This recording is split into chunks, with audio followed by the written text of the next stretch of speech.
Task issued: eliminate all zombies on the pedestrian street within 10 hours. Looking at the blood-red purgatory level warning on the system panel, Li Yi fell into deep thought.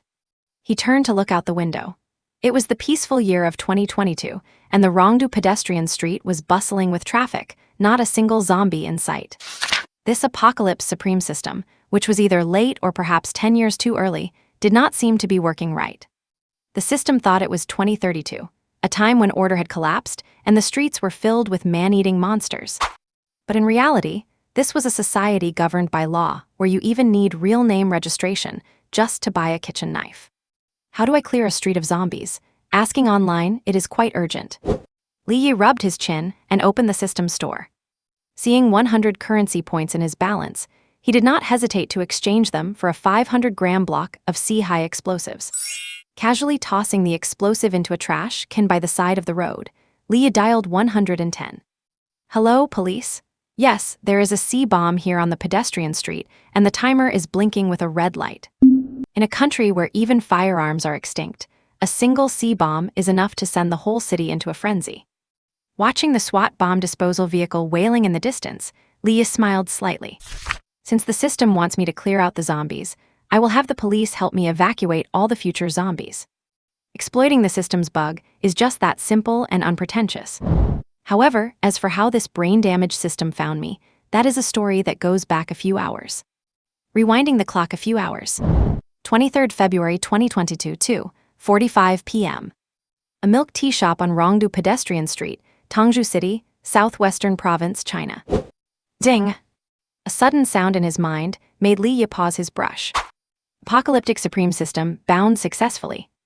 In 2032, an unknown virus will sweep the globe, plunging the world into a biohazard crisis. A new round of survival of the fittest has begun. Task issued: survive for 3 hours. Task description: you are currently in a crowded pedestrian street filled with a zombie horde. They view you as food. Do your best to survive for 3 hours. Task reward: Tier I genetic optimization serum. Not an auditory hallucination. Li Yi glanced at his phone screen. The time clearly displayed 23rd February 2022. He looked out through the glass at the busy, peaceful pedestrian street. The system had arrived 10 years early. So that is how it is. Li Yi curled his lips into a light chuckle. Huang Lily, sitting opposite him, suddenly raised her voice. Li Yi, are you even listening to a word I am saying? No, Li Yi replied with a calm expression. Huang Lily's anger flared. She leaned forward and gritted her teeth, saying, fine, I will be blunt. Let us break up. I have passed the city civil service exam, but you could not even pass your postgraduate entrance exams. I see no future with you. We live in 2 different worlds now. After saying it all in one breath, Huang Lily exhaled deeply and leaned back into her chair. So what if Li Yi is handsome and has an artistic aura? He is from a small county, his parents run a crappy bun shop, and they do not even have pensions. Now that she has landed a stable job and he has failed his exams, there is absolutely no possibility between them. Li Yi remained hunched over his sketchbook, not looking up. All right, I understand. Is that all you have to say? His indifferent reaction made Huang Lily even more furious. Have you ever heard a saying? Li Yi asked nonchalantly. Huang Lily's mood eased slightly, thinking he was about to beg for reconciliation. What saying? Li Yi looked up with a smile. Never underestimate anyone, especially if that someone is a failed art student. What do you mean by that? Huang Lily asked, bewildered. Right, I suppose it is normal for you not to understand, given that this is a parallel world. Li Yi laughed at himself. It had been nearly a month since he regained his memories from his previous life. The fusion of memories from both lives, with the previous life's mindset taking the lead, was why he had failed his exams. But it did not matter. Living a second life, he only wanted to survive. Psychopath. Huang Lily cursed, grabbed her small bag, and rushed out of the tea shop without looking back. Li Yi ignored her, his brush darting across the paper, bringing a deep-featured Eastern European face to life. Looking at the drawing, he smiled with satisfaction. His previous self was fine in every way, except for being too obsessed with art and neglecting more practical things. Glancing at the remaining 3-hour countdown on the system interface, Li Yi picked up his sketchbook and walked straight to the other corner of the tea shop. A foreign girl sat there alone, having been there for 2 hours already. Beautiful lady, you are already the most stunning scenery on this street. Li approached her in English, sat down smoothly, and pushed the sketch towards her. "Oh my God, is this me?" The girl's eyes filled with surprise, her English laced with a thick, rolling accent. Li understood instantly and switched seamlessly to Russian. "Forgive my lackluster technique. If I had more time, I could surely capture even half of your beauty." Hearing her native tongue, and looking at Li's handsome face and mysterious aura, the Russian girl's eyes began to shimmer. "My name is Elena. Mysterious Eastern artist, perhaps we could spend a little more time together. Of course, however, the lighting here is too poor. Why do not we go somewhere quieter, so I can continue to capture your beauty?" And as a failed art student, Li was silver-tongued. 2 hours flew by in a flash.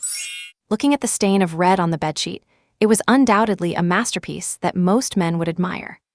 "Elena, I did not expect that you were." "Do not worry, Li." Before he could finish, Elena silenced him with a kiss. The foreign girl recovered extremely quickly. After another half-hour of painting, Li lit a post-coital cigarette. Extinguishing the cigarette, seeing the system's 3-hour countdown nearing 0, he stroked Elena's brown hair. "I am going to take a shower. Want to join?" "You go ahead, Li. I need to rest for a bit, you were too strong." Elena, a newcomer on the road, ultimately could not compete with an experienced veteran. Li smiled knowingly and walked into the bathroom. At the same time, the system prompt rang out right on cue. 3-hour survival task complete. Completion rating, perfect.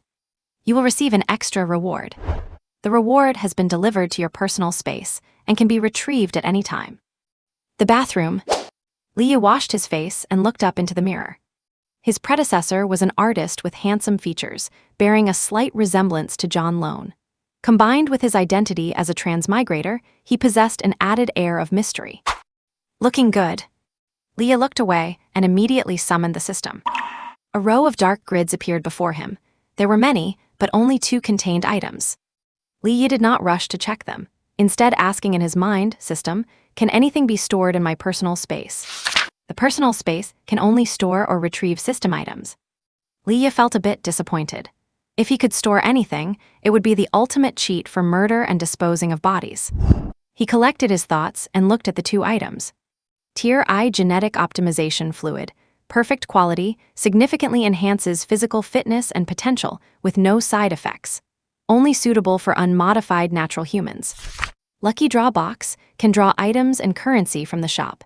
Each draw increases the probability of a major prize. After reading the info, Li willed it, and a glass vial filled with green liquid appeared in his hand. He turned on the shower, and under the cover of the cascading water, he tilted his head back and drank the green liquid in one gulp. A few minutes later, a burning heat spread rapidly through his body, and his pores opened wide. Soon after, a layer of black sludge seeped out from his pores, quickly covering his entire body. When the heat faded, Li let out a long breath and stepped under the showerhead. Warm water washed away the black filth, revealing smooth, glowing skin. So this is what cleansing the marrow feels like. After rinsing off, Li stood before the mirror again. The young man in the mirror had bright eyes, and his facial features were more defined. Li clenched his right fist. His strength, stamina, and endurance had all seen a qualitative leap. Not only was his minor nearsightedness gone, but when he focused, he could even see the finest details. He tried throwing a punch into the air, and the force of it caused a dull boom to echo in the room. Strength really gives a sense of security. Li smiled in satisfaction. The bathroom was too small to move freely, so he stopped and looked at the second item in his personal space. Use Lucky Draw Box. A white light flashed, and the system notification sounded. Obtained basic reward, 100 shop currency. He did not get lucky on the first try, but Li was not disappointed. He went ahead and opened the system shop. The shop was divided into 4 categories at the top: jeans, supplies, equipment, and technology. He opened the jeans category first. Tier I Genetic Repair Serum treats basic genetic diseases. Price, 500. Tier I Genetic Optimization Fluid, initial level genetic optimization fluid. Price, 2,000. Tier I Genetic Evolution Fluid can further evolve genes beyond the initial level. Price, 5,000. There was not much there, but the amount of information was immense. Li quickly browsed through the other categories, his eyes growing brighter. Although he could not afford most of the items yet, he already had a rough plan in mind. After getting his thoughts in order, Li was about to leave the bathroom when Elena walked in, completely naked. Her graceful figure ignited an appetite in Li, who had just finished strengthening his body. Li, want to wash together? Elena's eyes sparkled as she found this mysterious man increasingly fascinating. Of course. Leah stepped forward and moved behind her. He pressed his body against hers and pinned her against the glass wall of the bathroom. The sound of water masked the commotion. A long time later, Leah carried the limp Elena back to the bed. The exhausted woman quickly fell into a deep sleep. Leah lit a cigarette, looked at the sunset outside the window, and felt the abundant power within him. The system prompt sounded right on cue. Your strength has increased. The next stage of the mission is now unlocked. You may choose the difficulty for the next stage. Normal Task 1, escape the pedestrian street and find a safe location. Hard Task 2, fight your way through the pedestrian street and scavenge enough survival supplies. Purgatory Task 3, clear all zombies from the pedestrian street. Extremely dangerous, please choose with caution. Note, the higher the difficulty, the richer the rewards. Looking at the three options, Leah fell into deep thought. The cigarette burned down, and he stubbed it out in the ashtray. The evening breeze drifted through the screen window onto his face. Leah whispered in his mind, I choose Task 3. Purgatory difficulty is extremely dangerous. Please confirm if you wish to accept. Confirmed. As the thought crossed his mind, a new interface immediately popped up. Purgatory difficulty task started successfully. Task description, clear the pedestrian street within 10 hours. Task reward. After scanning the task, Leah refocused his mind. He got up and got dressed. Buttoning his white shirt, he grabbed a pen and paper from the nightstand and scribbled down his contact information. Then he left empty-handed, walking slowly toward the pedestrian street in the twilight. An hour later, by the edge of the pedestrian street, Leah flicked his cigarette butt toward a trash can. The butt missed and fell to the ground. He had to bend over to pick it up, preparing to toss it in again. Just then he froze, a look of shock on his face. 23rd February 2022, 6:48 p.m. Tongju Police Dispatch Center. Are you sure you saw that correctly? The dispatcher sat bolt upright, her face filled with shock. In this small city where even criminal cases were rare, the most she usually handled were drunks causing trouble, but today she had just heard a terrifying word. I am sure. You need to get here quickly. It is at the Rongdu pedestrian street. The male voice on the other end was firm. Please keep your phone line open. We are dispatching officers to the scene immediately. Rongdu Police Station. Deputy Chief Zhang Yan was idly flipping through files when the phone on his desk suddenly rang. What? Zhang Yan picked up the phone, his brow knitting together. A bomb found on the pedestrian street? What kind of sick joke is this? Having served in Tongju for many years, the biggest case he had ever encountered was a stabbing. A bomb was complete fantasy. I am going to see who has the guts to report a fake crime so blatantly. Hanging up the phone, Zhang Yan waved his hand, grabbed his subordinate, jumped into the police car, and headed straight for the pedestrian street. Rongdu pedestrian street. Li stared at the sea explosives in the trash can, his eyes flickering. 100 store credits could not buy genetic optimization serum, but it could easily buy several 500-gram blocks of C if his balance were not so low. He could have armed a whole battalion. 8 minutes after reporting it, 2 officers arrived quickly. Li immediately waved to them. Are you the one who called it in? Mimurong looked Li up and down. Neat clothes, calm demeanor, he did not look like a lunatic. It was me. Li pointed to the trash can by the road. I saw it when I went to toss a cigarette butt. I have seen pictures online, it looks like a C-bomb.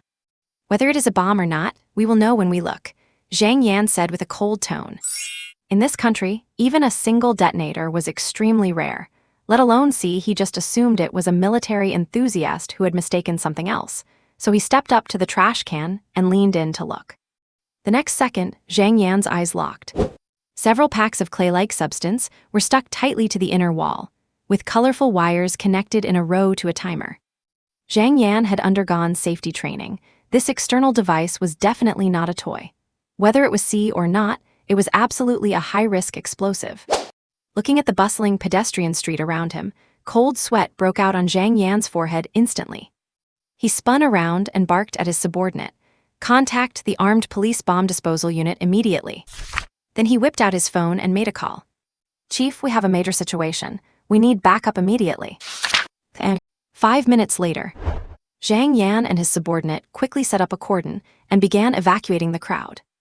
Li Yi, as the initial reporter, was directed to stay at a distance and forbidden from leaving. Although the tourists complied with the evacuation, many still stood at a distance, peeking over. A moment later, sirens wailed. Police cars arrived in a rush, and following them were 3 rare, armored bomb disposal vehicles. "This is serious." Seeing this display, the crowd fell into a commotion. Zhang Yan rushed over to the police chief and the armed police commander, who had just stepped out of their vehicles and reported quickly. A member of the public reported a bomb found in a trash can on the pedestrian street. Preliminary confirmation suggests it is likely a high-risk explosive. The two men's expressions darkened. As a large number of police forces intervened, the restricted area expanded rapidly. 2 officers were assigned to guard Li Yi. As the first to discover it, he had to cooperate with the follow-up investigation. On the other side, a tracked bomb disposal robot steadily retrieved the suspected explosive from the trash can. The bomb squad member, wearing a heavy blast suit, approached. After a quick scan with equipment, he gasped, his breath hitching, and reported urgently. "It is high-grade explosive, primary component RDX." The armed police commander's expression changed drastically, and he shouted orders. "Initiate Level 1 response. Evacuate all civilians in the area. Conduct a full sweep within a 2-kilometer radius." The police chief beside him felt his heart pounding. "They are insane. This is completely unhinged." A glaring C-bomb, sitting openly in a crowded pedestrian street. This type of high-intensity explosive only needs a few hundred grams to level a 2-story building. "We must also contact state security," the chief added hastily. The armed police commander nodded immediately. This crisis was clearly beyond their jurisdiction. The crowd was evacuated rapidly, and Li Yi continued to be moved further away under police supervision. On the perimeter, more and more reinforcements were pouring into the pedestrian street. 30 minutes after the alarm was raised, the system's voice finally sounded in Li Yi's mind. "Detection complete. No zombies remain alive on the pedestrian street. Clearance task finished. Starting to distribute rewards." The 2.23 task force. Upon learning that high explosives had appeared on the Rongdu pedestrian street, the relevant leadership immediately established a task force. Because it was a major case potentially involving national security, the task force was highly specialized and had a massive roster. Criminal police, armed police, and Secret Service agents split into 3 groups to begin the investigation. As for Li Yi, he was taken to the station to assist with the investigation after the explosives were confirmed. However, due to the importance of the case, the people around him changed from regular police officers to criminal investigators. And in the Criminal Investigation Office, the detective in charge of questioning Li Yi appeared quite amiable. He handed Li Yi a cigarette before speaking up. "Do not be nervous, we are just chatting. Have one first." The case was major, and the situation was grave. As the person who first discovered it, Li Yi was immediately placed under detention. At the same time, Li Yi's background, his past 3 generations of ancestors, and even his mobile phone and computer browsing history were picked clean. Combined with the surveillance footage from the scene and its surroundings, Li Yi's suspicion of committing the crime was basically ruled out. Whether it was the source of the bomb, the motive, or the sequence of events, there was no evidence to suggest that Li Yi was involved. That is why Li Yi was only there to assist with the investigation. After taking a few puffs, Li Yi stated, "I just wanted to throw my cigarette butt in the trash can, and then I saw that thing. At first, I was not really sure, it just looked like it. But later I found it suspicious, so I called the police. Actually, I have never seen a real C-bomb, I have only seen it in movies before." And it was already early the next morning when Li Yi walked out of the Criminal Investigation Office. But even so, the police station remained brightly lit. C, as a high-intensity explosive, appears frequently in films and television. But once it appears in reality, especially in China where controls are strict, it is a major incident. What matters is not only the perpetrator, but the motive behind it and the source of the bomb. The temporarily formed task force was determined to get to the bottom of the truth. But unfortunately, this case might remain an unsolved mystery forever. He had purchased the bomb using system currency from the store, so it had no markings or identifying information. And the method of deployment was simply taking it out of his personal space. At the moment, he threw his cigarette butt. Because of this, no matter what, the task force was destined to fail in solving this case. Thinking of this, Lee's eyes flickered, and he hailed a taxi on the street to head back to his place. Based on his experience from his previous life, he would be under secret surveillance for some time to come. Although on the surface they would only forbid him from leaving Tangju City, he would likely be subject to undercover tracking and investigation for a while. Fortunately, he had plenty of experience with this. Back in his rented apartment, Lee pretended to be exhausted, took a shower, and climbed into bed. If his expectations were correct, his room had already been bugged with surveillance and listening devices. Lee did not care. He was not planning on doing anything out of the ordinary for a while anyway. Lying in bed, Lee closed his eyes, pretending to fall asleep, while actually checking his system rewards in his mind. Clearing the pedestrian street mission completed. Completion rating, perfect. You will receive an extra reward. The rewards have been issued to your personal space, available for extraction at any time. After a quick glance at the system notifications, Lee turned his focus to his personal space. This time, there were 3 rewards waiting quietly for his review. The first one, Tier I gene evolution fluid, can further evolve genes beyond the initial level and derive genetic traits. Seems pretty good. Regarding the Tier I gene evolution fluid, Lee's deepest impression was its price of 5,000 in the system store. Did not expect to get it so soon. It was worth it for completing a purgatory-level task at his own risk. After a brief thought, Lee shifted his focus. The second one, MA Assault Rifle, a classic model worth owning. Seeing this classic assault rifle, Lee felt a sudden stir. A moment later, the black MA appeared under his covers. The cold metal within reach brought back some familiar sensations. The uneasiness he felt from transmigrating to a parallel world seemed to be comforted in this instant. Although it is not my favorite style, it is still so reassuring. Leah whispered softly. After checking the 6 spare magazines fully loaded with bullets, Leah reluctantly put it back into his personal space. Immediately after, his thoughts gathered again. The third one, Lucky Draw Box X, can draw some items and currency from the system store. Each draw increases the chance of a grand prize. It is actually a 10-pull draw. Leah's mouth curled up, and with a thought, he activated all the lucky draw boxes. Soon, system messages flashed on Leah's retina. First draw, 200 system currency. Second draw, multifunctional tactical backpack. Third draw, police bulletproof vest. Fourth draw. The items from the lucky draw boxes were diverse, but nothing made Leah's eyes light up. What happened to the guaranteed SSR?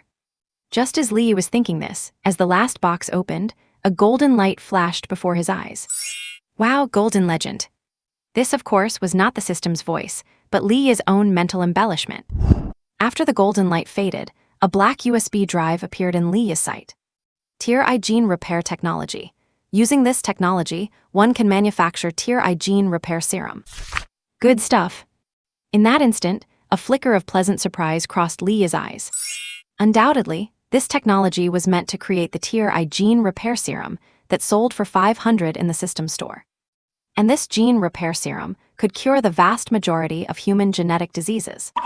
Although Lee did not have these diseases, he valued the vast market behind this technology. With this technology, he could completely and rapidly accumulate capital.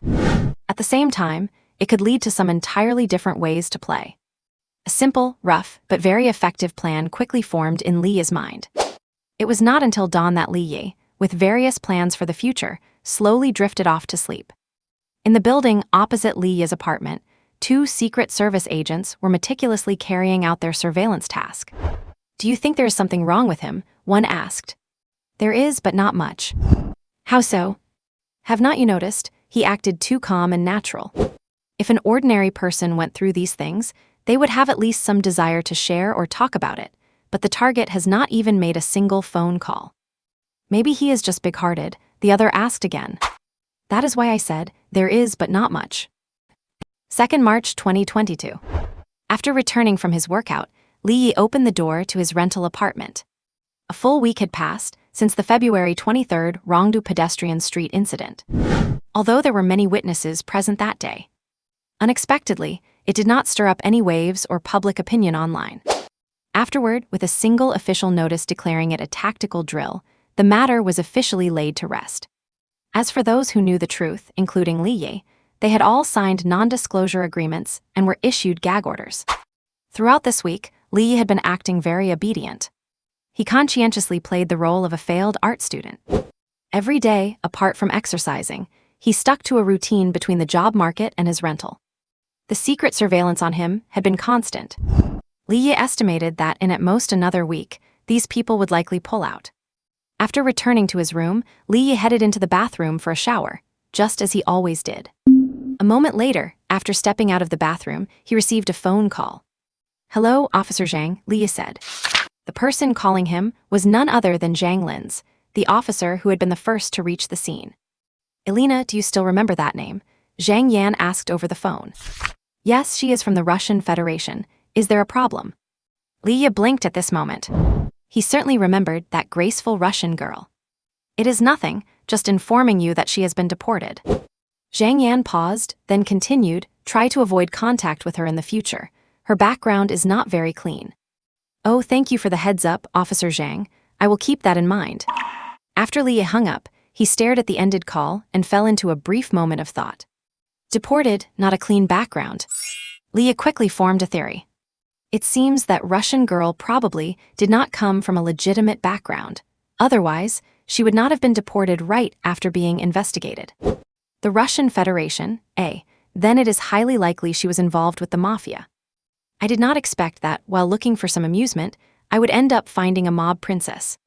He loved the mafia. These people are both generous and kind, and they never beat around the bush. They would rather use a gun than a knife. Another week passed quickly. When Li Yi returned again, he discovered that the familiar pancake stall at the entrance of the complex had mysteriously disappeared. Returning to his room to check, he found that the hidden surveillance and eavesdropping devices that had been installed were all gone without a trace. After a subtle glance across the window, he saw that the curtains across the street had been pulled open too. They really did pull out. Li Yi smiled slightly. After confirming that the surveillance on him had vanished, Li Yi could not wait to take out the reward from his last mission. With a thought, a glass test tube appeared in his hand. Inside the tube was, once again, a green liquid. This was the Tier I genetic evolution fluid. Slightly different from the genetic optimization fluid he used the first time, this evolution fluid had a faint golden fluorescence within the green liquid. Li Yi quickly drank it all in one go. Soon, a wave of intense heat began to spread from his stomach to his internal organs. His body temperature rose rapidly. At that moment, Li Yi felt dizzy, as if he were drunk. 10 minutes later, the heat faded, and his mind cleared. He could feel that his body had broken through some kind of limit. Physical strength, power, reflexes, a whole series of physical attributes had surged explosively. Li Yi picked up the stainless steel thermos on the table, exerted force with his fingers, and immediately heard the crunching sound of breaking glass. His 2 fingers were buried deep into the casing of the thermos, and the glass inside was already shattered. Li Yi took a deep breath, feeling the abundant power in his body, and a sharp glint gathered in his eyes. Casually crushing the thermos in his hand, Li Yi could not help but mutter to himself, "I feel more and more secure as time goes on." After briefly adapting to his surging physical attributes, and just as he was about to get something to eat, he heard the long-absent voice of the system. "Your strength has been significantly improved. The Tier I genetic lock is about to open. Please continue your efforts. New missions are now available." The new missions are Survival Mission, Construction Mission, Conquest Mission. Survival Mission 1. You are in a dangerous biochemical apocalypse. Please do your best to survive for 3 months. Construction Mission 1. Recruit at least 3 survivors. Conquest Mission 1. Clear an area and kill at least 10 zombies. Please accept at least 1 mission. At least 1. Li Yi tapped his index finger lightly on the table, then muttered in his heart, "Accept all of them." In an instant, the 3 missions turned into golden light and vanished before his eyes. Following this, Li Yi picked up his phone and quickly downloaded several loan applications. Since he had no work history and no credit card, Li Yi's credit limit was not high. After operating them for nearly half an hour, he managed to borrow a total of 50,000. Looking at the figures in his bank account, Li Yi curled his lip in disdain. I really miss the days in the American Federation. If you just find a few kind-hearted locals, they are always willing to sponsor you some money. After casually grumbling, Li found the number for a business secretarial company online. After the call connected, Li said directly, "I want to register a foreign trade company with export qualifications, as fast as possible. One-person registration, put the registered capital at 1 million without paid-in capital. It takes a month, I will pay extra, can you get it done in a week? Accounting agency, right? No problem." After handling things via phone, Li searched for more information online. By the time it got dark, he had confirmed his destination. "You are the one, the Democratic Republic of the Congo." Having confirmed his destination, Li contacted a visa agency. The answer he got was that it would take 5 days. Without a visa, Li could not buy flight tickets in advance and had no choice but to wait honestly for a few days. After getting everything settled, Li threw his phone aside and shook his head with a bitter smile. The startup stage is always so troublesome.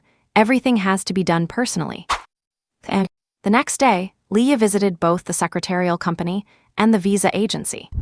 After paying and signing the contracts, Li took out his phone and called Officer Zhang Yan. "Officer Zhang, can I leave Tangzhou City now?" Li asked. "The ban has been lifted, right?" "Thank you, Officer Zhang, I appreciate your hard work." "Well, I did not get into graduate school, so I am planning to do some foreign trade business and go abroad to survey the market. I will be back soon." "Do not worry, I am not going to the Russian Federation, I am heading to Africa. If you need anything, feel free to contact me. I will definitely cooperate." After hanging up the phone, Li let out a long sigh of relief. Now that the ban had been lifted, he could safely and boldly head to the Congo. After all, to quickly earn his first pot of gold, the more chaotic the place, the more suitable it is. As for China, he had no intention of causing trouble in China. Firstly, because he belongs to China. Secondly, it was not easy to get a clean identity, and he must not lose it unless it was a last resort. 5 days later, Li walked out of the office building, clutching a business license. According to his plan, the next step was to rent an office and hire a few people. But looking at the balance in his bank account, Li had to put that on hold for now. After waiting another 2 days, Li received his visa for the Democratic Republic of the Congo from the agency. Although it was only a short-term tourist visa, it was enough time. As soon as he got the visa, Li booked a flight to the Congo. And on March 18th, a spring rain began to fall in Tangzhou City. Li always preferred to carry a gun rather than an umbrella, so he was slightly dampened by the rain when he arrived at the Tangzhou high-speed railway station. This reminded him of the happy times he spent fighting enemies in dark, damp basements. After a 2-hour high-speed train ride, Li arrived in Rongcheng. He did not stay long in this trendy city known for its leisure and vibrant nightlife. He headed straight for the airport after leaving the station. To reach the Democratic Republic of the Congo, far away in Africa, he needed 2 connecting flights. Including layovers, the entire journey would take 17 hours. And the price of the ticket was a 5-digit figure for a one-way trip. 10:00 a.m. Watching his luggage pass through security without a hitch, Li smiled slightly. Once upon a time, he had to put in a lot of effort to get through security smoothly. After finding his seat in economy class, Li asked an Ethiopian Airlines flight attendant for a bottle of water and immediately closed his eyes to rest. The young woman sitting next to him, however, seemed drawn to his handsome appearance and mysterious aura and kept trying to strike up a conversation. "Are you traveling for work or for pleasure? I heard it is quite chaotic over there, but we have peacekeeping forces stationed there long-term." The girl was lively, but unfortunately, she was not particularly attractive. Otherwise, Li would not have minded a friendly encounter in the airplane lavatory. After nearly 10 hours of flight, the plane arrived at Bole International Airport in Addis Ababa. This was the capital of Ethiopia, which had once been one of Li's alternative targets. But he had ultimately decided against it. After a 3-hour layover at Bole Airport, Li boarded another flight to Njili International Airport in Kinshasa, the capital of the Congo. This time, his seatmate was a beautiful black pearl. Li tried to communicate with her in English and French, but the woman seemed exhausted and showed no interest in chatting. 4.5 hours later, Li arrived in Kinshasa, the capital of the Congo, in the morning light. Kinshasa is about 7 hours behind Beijing time, so it was just 10:00 0 a.m. As soon as he got off the plane, Lee could not help but stretch his limbs, sniffing the air. The air in the Congo was certainly not sweet, but Lee quite liked it. He smelled something familiar in it. Chaos, gunpowder, and sin, these were his spiritual nourishment. During the colonial period in the late 19th century, the original Congo was split by colonists into two separate regions. This created what are now the Democratic Republic of the Congo and the Republic of the Congo. Interestingly, the capitals of the two countries are separated by only a river and can look across at each other. Even more interesting is that this area is the largest French-speaking city in the world. After paying $90, Lee walked out of the airport with his documents. Once outside, he went to the roadside and found a currency exchange stall. Lee quickly exchanged $50 for $270,000 in local currency. In fact, in Kinshasa, the US dollar is used much more frequently than the local currency. After exchanging money, Lee got into a taxi. Inside, he pulled out $10 and said in French, "I would like to go to a hotel. It should be a bit luxurious, but without too many tourists. I enjoy interacting with the locals." The driver happily accepted the tip and stepped on the gas. "Do not worry, sir, I will take you to the most suitable hotel. Also, are you traveling alone? It is not very safe here. Do you need a bodyguard?" The driver started his sales pitch while driving. "No, I think it is quite safe here." Lee naturally had no need for a bodyguard. Kinshasa is a major city controlled by the government, and while the roads are wide, they were extremely crowded due to the dense population. Half an hour later, the taxi stopped in front of a hotel with a local feel. Before getting out, the driver warned, "Generous sir, I have some well-intentioned advice. You had better not interact with too many locals, especially in this hotel." Lee made no comment.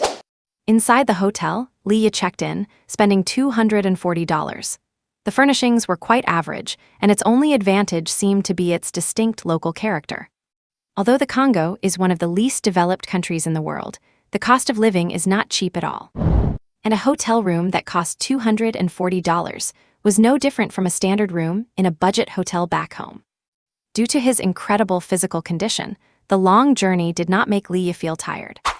After dropping off his luggage, Lee went to the hotel lobby, ordered a cup of local bulukudu tea, and began to silently observe the locals coming and going. By noon, he still had not found the person he was looking for. However, he was in no hurry. After having a lunch with authentic local flavors, Lee returned to his room and took a nap. When night fell, he went back to the hotel front desk. After greeting the receptionist, he asked, "Are there any places nearby worth visiting for some entertainment?" The young woman at the desk looked a bit surprised by the question. Although there are many Chinese people in Kinshasa, most of them keep to themselves. Coupled with the very poor public security, few outsiders would think about going out to party at night. However, looking at Lee's handsome face, the receptionist felt a flutter and tried saying, "Maybe you could wait until I get off work, and I." "You have misunderstood." Before she could finish, Lee waved his hand, handed over a $5 bill, and continued, "I just want to have a drink and smoke a few cigarettes." "All right," the receptionist accepted the tip with disappointment and said, "There's a nice bar on the South Street, though it is quite expensive. Since you are a foreigner, if you go, I suggest you find a local to accompany you." As she spoke, she looked at Lee with an expectant expression. If it were the black pearl from the plane, Lee might have considered it. But the woman before him was, at best, a piece of black rock, and Lee had no interest. What is more, this was a city riddled with HIV. Politely declining her offer of company, Lee walked out into the night on the streets of Kinshasa. 15 minutes later, seeing the luxury sports car parked in front of the club, Lee knew he had come to the right place. Congo is located in the heart of Africa. It is rich in resources, especially non-ferrous metals. This has made the Democratic Republic of the Congo the world's #1 exporter of gold ore. These factors were the main reasons why Lee ultimately set his sights here. After all, he certainly did not want to end up with nothing but a pile of white powder or tobacco leaves. However, while the country is resource-rich, it lacks a stable political structure for various reasons. Unstable politics naturally cannot bring about stable development. Consequently, the wealth gap in the Democratic Republic of the Congo is extreme. For instance, in the capital Kinshasa, slums and luxury bars exist side by side. Due to poor security, Lee was frisked by the bouncer before entering the bar. Only after it was confirmed, he had no weapons was he allowed in. In reality, even without his personal space, he had no fewer than 10 ways to smuggle weapons inside. Once inside, Li Yi scanned the wild crowd on the dance floor and sharply caught sight of a few people puffing away in a private booth. Li Yi had no interest in tobacco, he was just habitually checking the exit routes. After verifying the surrounding environment, Li Yi headed straight to a booth on the second floor. The bar's promoter was surprised when he saw Li Yi, but also became very enthusiastic. There are not many Chinese people in the Congo, and even fewer who like to go out and party at night. But whenever one appears, they are without exception viewed as a fat sheep. What would you like to order, sir? There is a minimum spend for the booth. The young black promoter recommended enthusiastically. Li Yi glanced at the menu, ignored the minimum spend, and simply said, "Give me a Godfather." "Sir, we do have a minimum spend." Just as the young man was about to continue, Li Yi gave him a sharp stare, then pulled out a cigarette and put it to his lips, cutting him off. "I only want a Godfather right now, understand?" "You understood." Seemingly intimidated by Li Yi, the young man stammered a reply and immediately hurried off. Li Yi sat in the booth, glanced down at the surging crowd on the dance floor below, and began observing the surrounding booths from the corner of his eye. For a corruption-riddled country like the Congo, it is no surprise that 99.9% of the wealth is concentrated in the hands of 0.1% of the people. Many young locals are living lives of decadent debauchery. That is because, in a resource-rich country like the Congo, these people truly have mines at home. And gold mines at that. Sesez Lakdi Kaslem is one such person with gold mines at home. He is also the owner of this bar. Sesez shows up at his bar almost every night. But not to oversee business, he has turned this bar into a social platform. Whether they are second or third generation rich kids, government officials, or even agents for various warlords, he turns no one away. Because of this, Sesez has become quite adept at reading people. But this time, Sesez found himself in a rare bind. A tourist. Looking at Li Yi in the opposite booth, Sesez made a guess, but quickly shook his head. The casual posture in such a strange and noisy environment, and his entirely relaxed demeanor, did not look like a tourist from elsewhere at all, but rather like a local who had been around for a long time. Could he be a businessman? Sesez pondered. China has significant investments in the Congo, which naturally brings businessmen. However, while these Chinese businessmen are highly shrewd, they rarely appear in places like bars. Moreover, looking at his attire and temperament, he did not seem like a businessman at all. He looked more like an actor or a model. Of course, what intrigued Sesez even more was the familiar scent he caught on him. It was the specific aura, accumulated from years of walking in the shadows. Sesez had smelled that same aura on certain people before. Like hitmen, spies, and even some dangerous elements. This only piqued Sesez's interest further. A Chinese man with a mysterious identity appearing in the Congo. This would undoubtedly lead to speculation. Who does he represent, and what force is behind him? Sesez was never a man content with the status quo. He had great ambitions.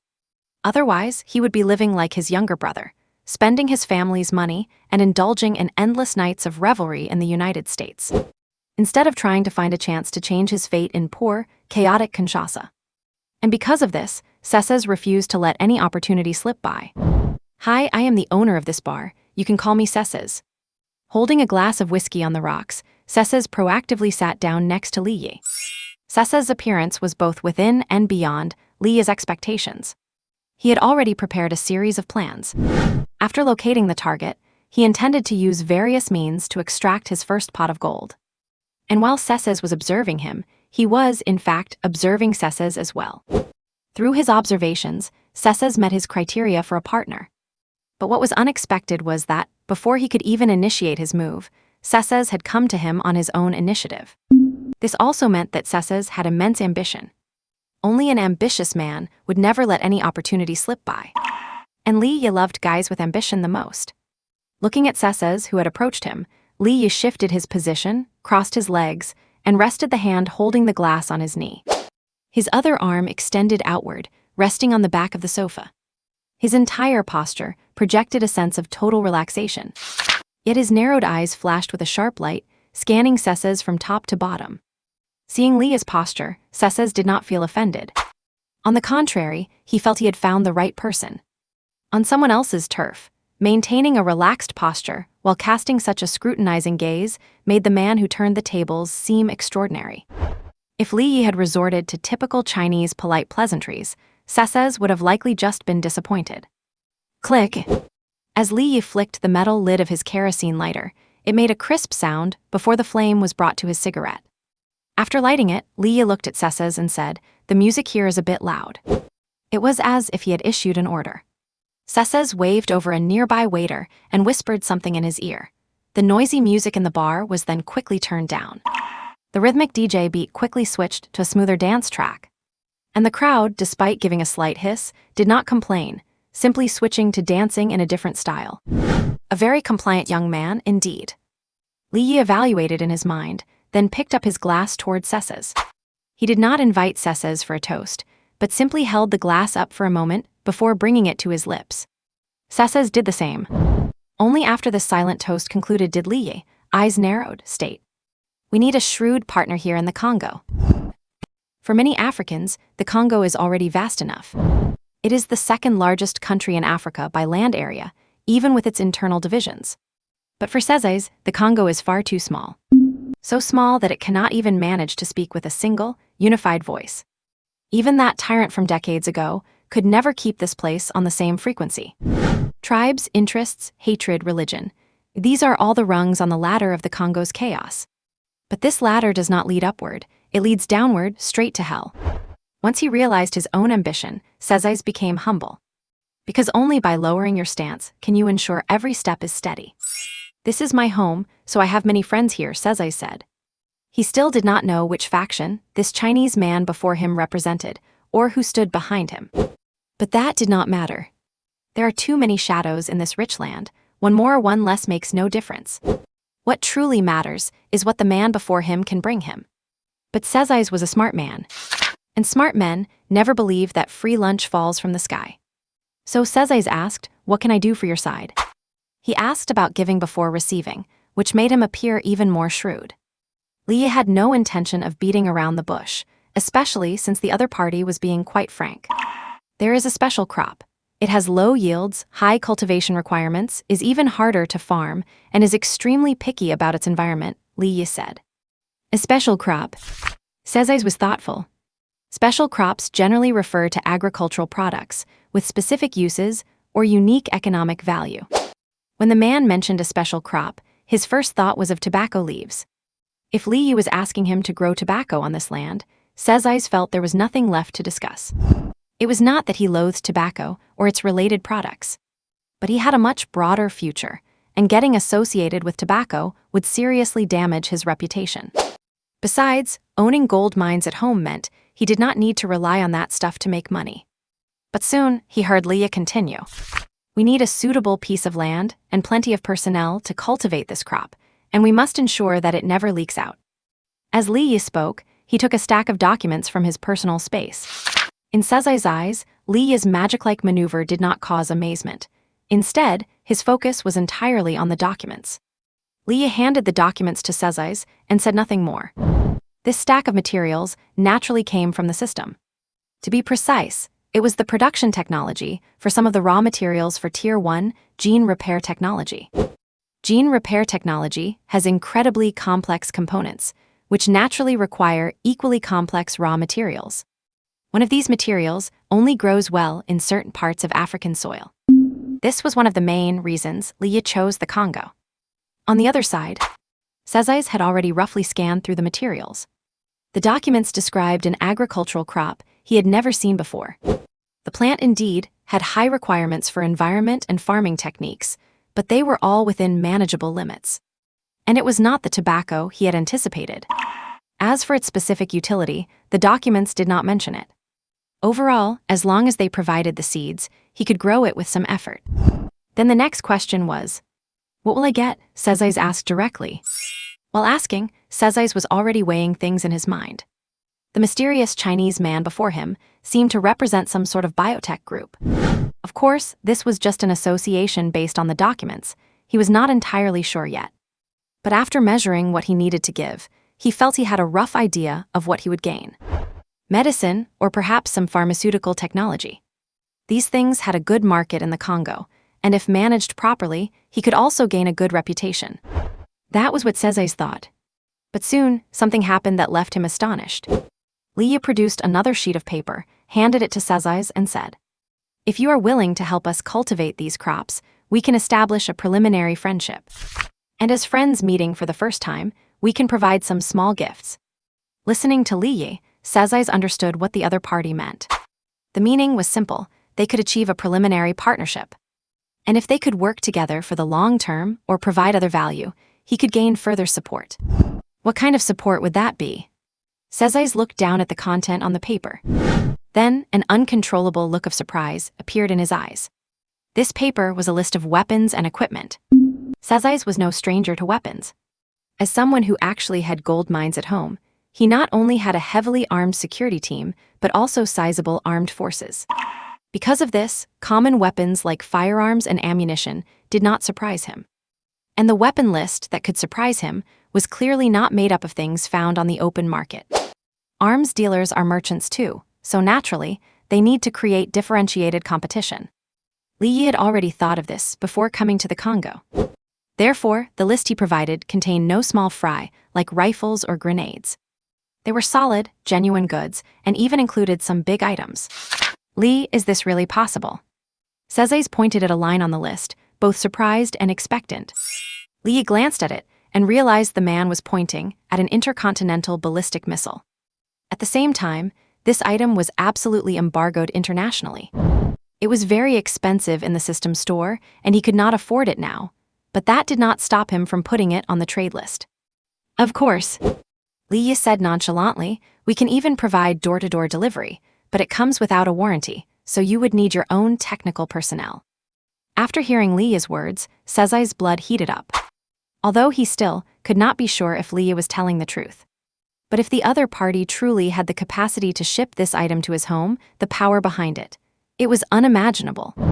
However, the more that was the case, the more vigilant Sezai's had to be. Just as he was thinking about how to probe Li, he heard him say, "As friends meeting for the first time, I suggest you do not consider those toys meant for the big kids yet. The toys for little kids might be better suited for you right now."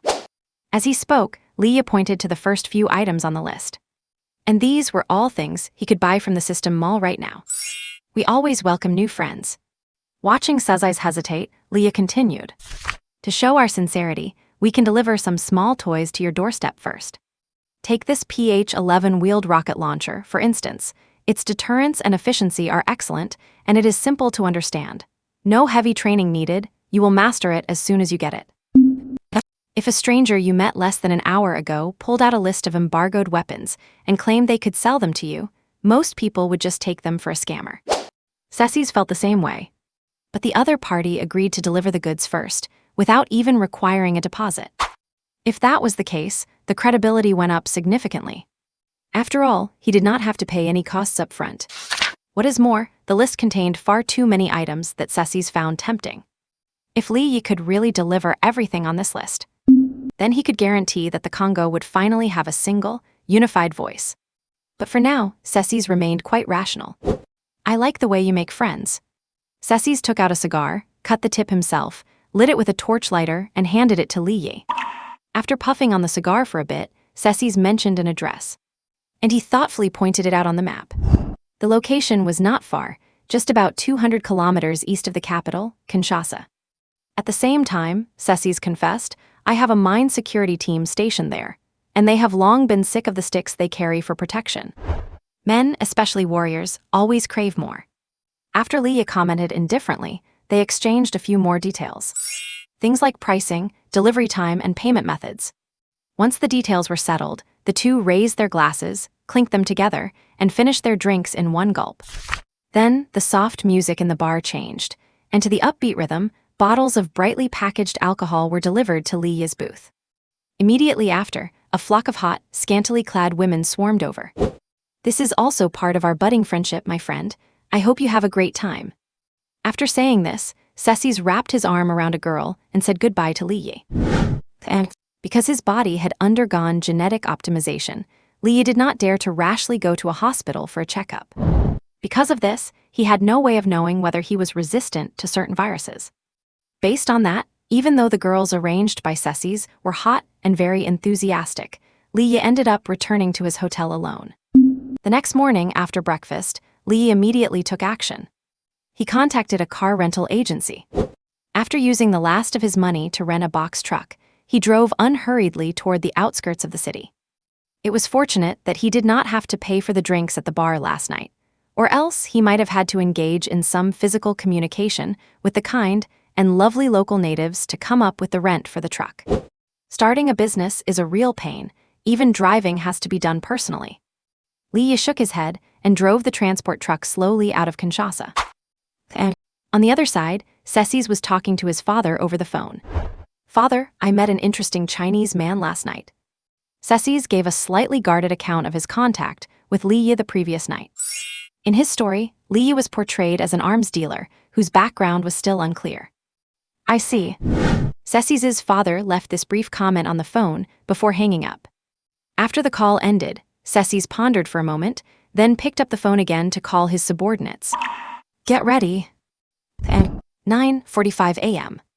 Lee watched as the transport truck arrived at the security checkpoint exiting the city. Although the Congolese government army did not have the capability to control the whole country, their security in the capital was quite thorough. After examining Lee's various documents, they made him open the back of the truck. Looking at the completely empty truck bed, the soldier at the checkpoint hesitated for a moment before waving him through. As for the truck following Lee, they were demanded to pay a $200 toll fee. Quite a smart guy. Seeing this in the Zio mirror, Lee gave a slight smile, murmured a comment, and stepped on the gas. With his own personal space, he naturally had no need for a transport truck. In fact, if it were not for the need to have a cover, he could have delivered the goods by bicycle. It was a bit of a pity, though. Ceci's seemed to have influence in the Congo, but did not appear to be particularly wealthy. The wheeled rocket launchers that Lee highly recommended did not receive any interest from him. In Ceci's own words, "I know what those are, they are great, but both the ammunition and the vehicles are too expensive. The government army cannot even afford these, so it would not be a good thing for me to own them right now." It turned out that Lee had completely overestimated the standards of African warlords. But thinking about it, Africa is not like those oil-rich lords lounging on oil fields in the desert. They really cannot afford to play with high-tech, high-powered weaponry. "Good thing I only dabble as an arms dealer occasionally." Lee muttered along the way, occasionally complaining to himself. Compared to the capital, Kinshasa, the road conditions in the rest of the Congo were extremely poor. After enduring a bumpy ride, just as he was about to reach the trading location, a small accident occurred. Screech! Seeing an obstacle on the road ahead, Lee slammed on the brakes. The tires of the transport truck instantly left tracks on the dirt road. Then, as an engine roared to life, Lee saw through the window that a Jeep was approaching fast. In the Jeep were 5 black men holding AKs. Are they here to deliver some warmth? In an instant, this thought flashed through Lee's mind. The next moment, without a second thought, he pulled the M assault rifle he had been rewarded by the system from his personal space. The cold, familiar feel of the weapon instantly registered through every nerve in his body. Truly nostalgic. Lee sighed briefly, stuck the muzzle out the window, aimed quickly, and pulled the trigger without hesitation. Bang, bang, bang. After firing 2 simple bursts of 3 rounds, Lee clearly saw 3 blood spatters bloom. Accompanied by some incomprehensible shouting, the speeding Jeep veered out of control because the driver had been killed. But that did not pose a challenge for him. Switching to single fire, 2 more precise shots followed, and the 5 people in the Jeep were all sent to meet their maker. Lee felt a bit bored by now. His body, after 2 rounds of genetic optimization, was ridiculously strong. So much so that he could not even feel the recoil of the M. Coupled with his terrifying dynamic vision and rich combat experience, shooting these 5 people in a Jeep was no different from shooting fixed targets. That did not even count as a warm-up. Lee lit a cigarette, pressed the gas pedal again, smashed through the roadblock, and drove off. At the same time, the system's voice echoed in his mind. "You successfully cleared 5 zombies and received a reward, 50 system currency." They really were here to deliver some warmth. Lee grinned and flicked the cigarette butt out the window. The Democratic Republic of the Congo is bordered by 3 countries, Uganda, Rwanda, and Burundi. And none of these 3 countries are easy to deal with. Added to the historical and ethnic factors, the further east you go from Kinshasa, the more chaotic it gets. Private mining companies, rebel armies, resistance groups, tribal warlords, and the like are spread almost across the entire country. For example, those guys who just drove by in a jeep with AKs to pay us a visit, Lee guessed they were likely a local mine protection squad. Using their spare time to moonlight as road bandits and bullies is actually quite common in the Congo. Especially since Lee was driving such a large transport truck without any escort, he was essentially a sitting duck. Lee did not give this minor incident a second thought. After bumping along the dirt road for a while longer, he heard the sound of car horns. Shortly after, a convoy appeared in front of him, led by 2 jeeps followed by a cargo truck. On both the jeeps and the truck were local guys, holding AKs, or Type 56 assault rifles. They were grinning and waving flags, which looked like the insignias of some tribe. However, compared to the amateur road bandits from earlier, these people seemed much more professional, and their uniforms were surprisingly uniform. After the 3 vehicles surrounded him, Lee calmly brought his truck to a stop. He opened the door, looked at the motley crew, and asked, "Do you have the money ready?" The leader was a burly man with an old AK slung over his shoulder, looking like he was cast to play a villain in a Hollywood movie. "Do you have the stuff ready?" the man retorted. "How rude." Lee shook his head inwardly while pointing toward the back of his truck. He then quickly took the 2 armored personnel carriers he had bought from the system store out of his personal space and placed them into the truck's cargo bed. In a split second, the tires of the transport truck noticeably sank under the weight. The mining guards did not notice this detail at all, but instead started hooting and hollering as they opened the cargo container. As the cargo door opened, 2 gray-green VN one-wheeled armored vehicles were revealed. Upon seeing the armored vehicles, the men let out another round of excited shouts. Seeing them so wide-eyed and inexperienced was almost funny, if not a little cute. While these armored vehicles were not exactly cutting-edge high-tech, they were still far too complex for these uneducated men to operate properly. But it seemed Cecil had already made arrangements. The burly leader who had been speaking to Lee hopped into the back, and within moments, he had driven both armored vehicles out one by one. Clearly, he was a cut above the rest. After fiddling with the vehicles for a moment longer, he walked back to Lee. "These are excellent armored vehicles, and they are brand new," the man praised. Compared to his initial cold demeanor, he was much more enthusiastic now. Lee was not buying it. He simply asked, "Where's the money?" The man did not say a word, just waved at his men. A suitcase was soon delivered to Lee. The case was opened right in front of him, revealing stacks of crisp, green US dollar bills. The man said, $600,000, all in non-sequential used bills. Lee did not bother checking. He grabbed the handle and zipped the bag shut. He tossed the suitcase into the truck, hopped into the driver's seat, and stepped on the gas. As he watched Lee drive away, the burly man immediately took out his phone and called Cecil. "Sir, the transaction is complete. I have confirmed it. The equipment is not only perfectly fine, but brand new, just as if it had just come off the assembly line," the man said. And the return trip was uneventful, with no more local opportunists showing up, which actually left Lee feeling a bit disappointed. Upon re-entering Kinshasa, the soldiers at the checkpoint saw Lee returning with an empty truck and again decided against demanding a toll. If nothing else, the Chinese have gained a fair amount of respect in Africa over the last few years. After returning the rental truck, Lee hailed a taxi and went to a 2-story building. A sign hanging by the gate read, "Yuzhou Chinese Association" in gold-plated characters on a black background. There were 2 stone lions on either side of the entrance. Inside, in the antique-style parlor, Lee met a middle-aged man wearing a black traditional jacket and cloth shoes. After they sat down, the man poured him a cup of tea before asking, "Sir, how can I help you?" His tone carried a slight Yuzhou accent. Lee took a sip of tea and opened the suitcase right in front of him. 600,000 in non-sequential bills. Convert it to Chinese yuan and transfer it all to this account. Lee handed him a slip of paper with the bank details. The man glanced at it, expressionless, took a sip of tea and said, "At current market rates, I can offer you 2 million yuan." Lee narrowed his eyes, staring at the man for 2 seconds before speaking firmly. 3.5 million, non-negotiable. This money is easy to clean, you will make plenty on the margin." The man did not respond, instead meeting Lee's intense gaze for a few seconds. But soon he could not help but look away, unable to withstand the pressure. He let out a long sigh, took a sip of tea to compose himself, and nodded. "You are a powerful newcomer. Let us consider this a gesture of friendship. 3.5 million. It will be in your account by tonight, and it will be perfectly clean."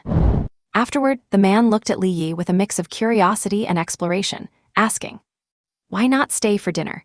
Meeting a fellow countryman in a foreign land is always cause for celebration." "Some other time." Li Yi declined, as he had things to take care of tonight. Besides, he planned to stir up some trouble next and preferred to stay off the radar. After leaving the association, Li Yi went straight back to his hotel. The official export price for 2 VN1 armored vehicles was 1.8 million yuan. But that was government-level procurement, essentially wholesale pricing.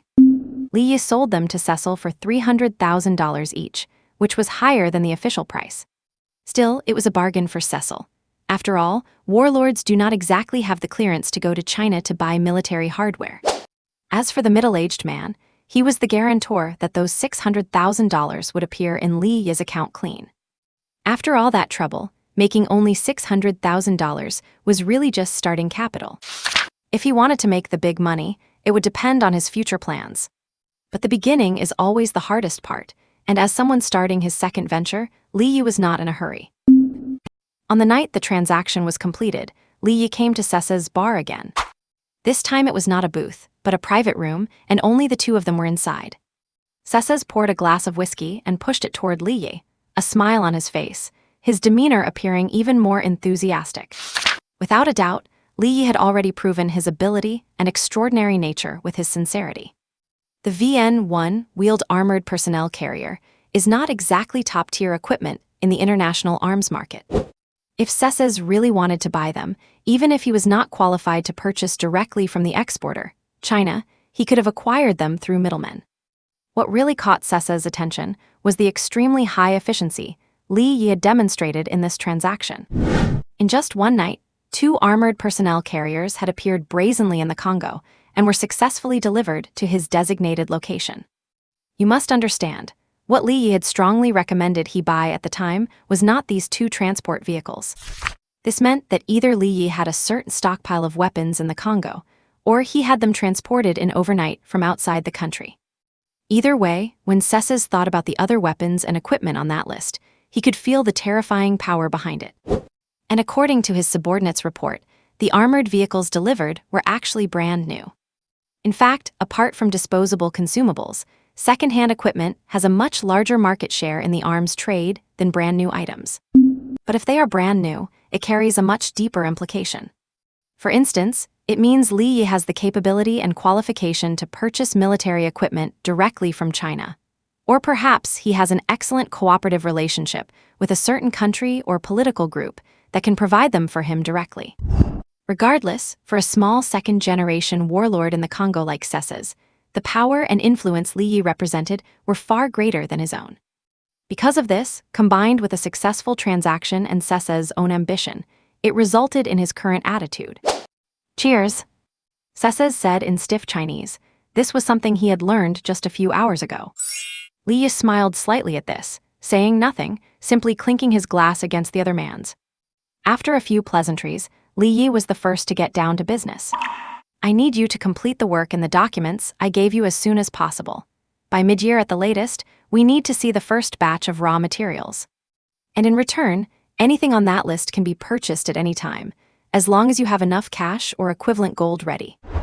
Also," Li Yi paused for a moment, tapping his finger against his wine glass, and after a few seconds of thought, he looked at Cecil and continued. "If you can complete the cultivation and production of this batch of raw materials as planned, you will further earn our friendship. And I, as your friend, can give you a heads up." Saying this, Li Yi paused again. Cecil took the opportunity to offer a freshly lit cigar to Li Yi. Li Yi took a puff, and through the haze, his bright eyes stared at Cecil as he spoke firmly.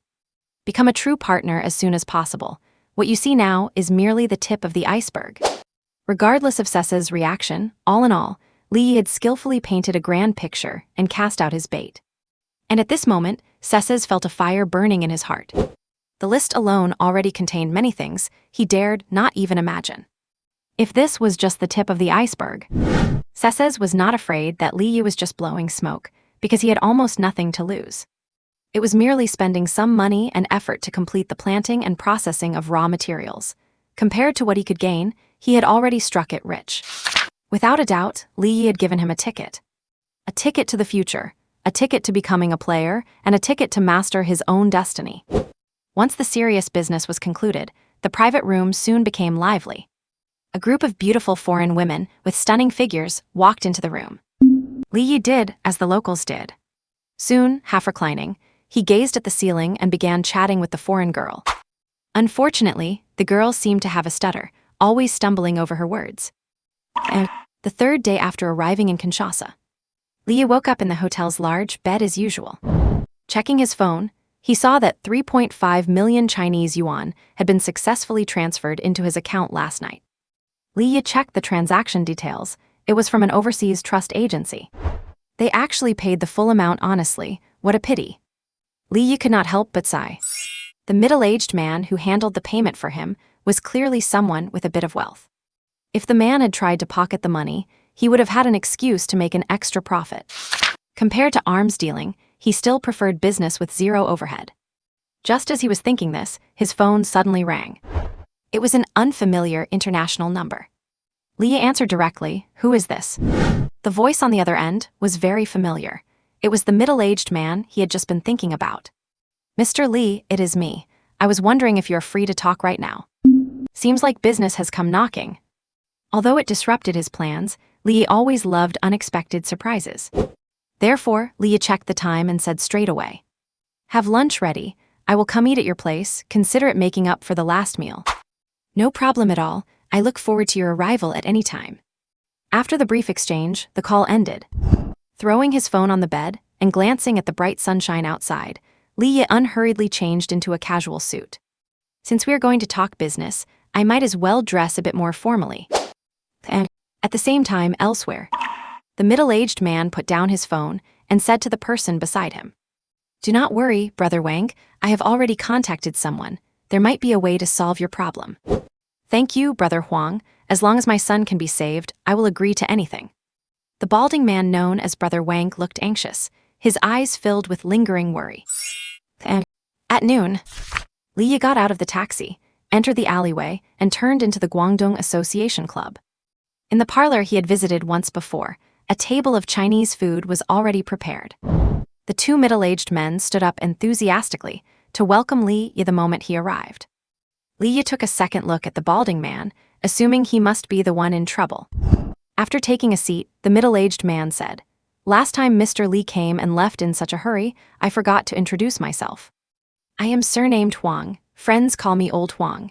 My ancestral home is in Guangdong, and I have been in the Congo for over 30 years. I am the owner of this club. We mainly help our fellow countrymen handle some tricky situations." Li Yi nodded slightly at this. To put it bluntly, he was a fixer or an intermediary. The more chaotic a place is, the more people like this you find, making a living off of information gaps. Li Yi had only found this place initially by casually asking Sesses about it. After Old Huang finished speaking, he looked toward the balding man and introduced him to Li Yi.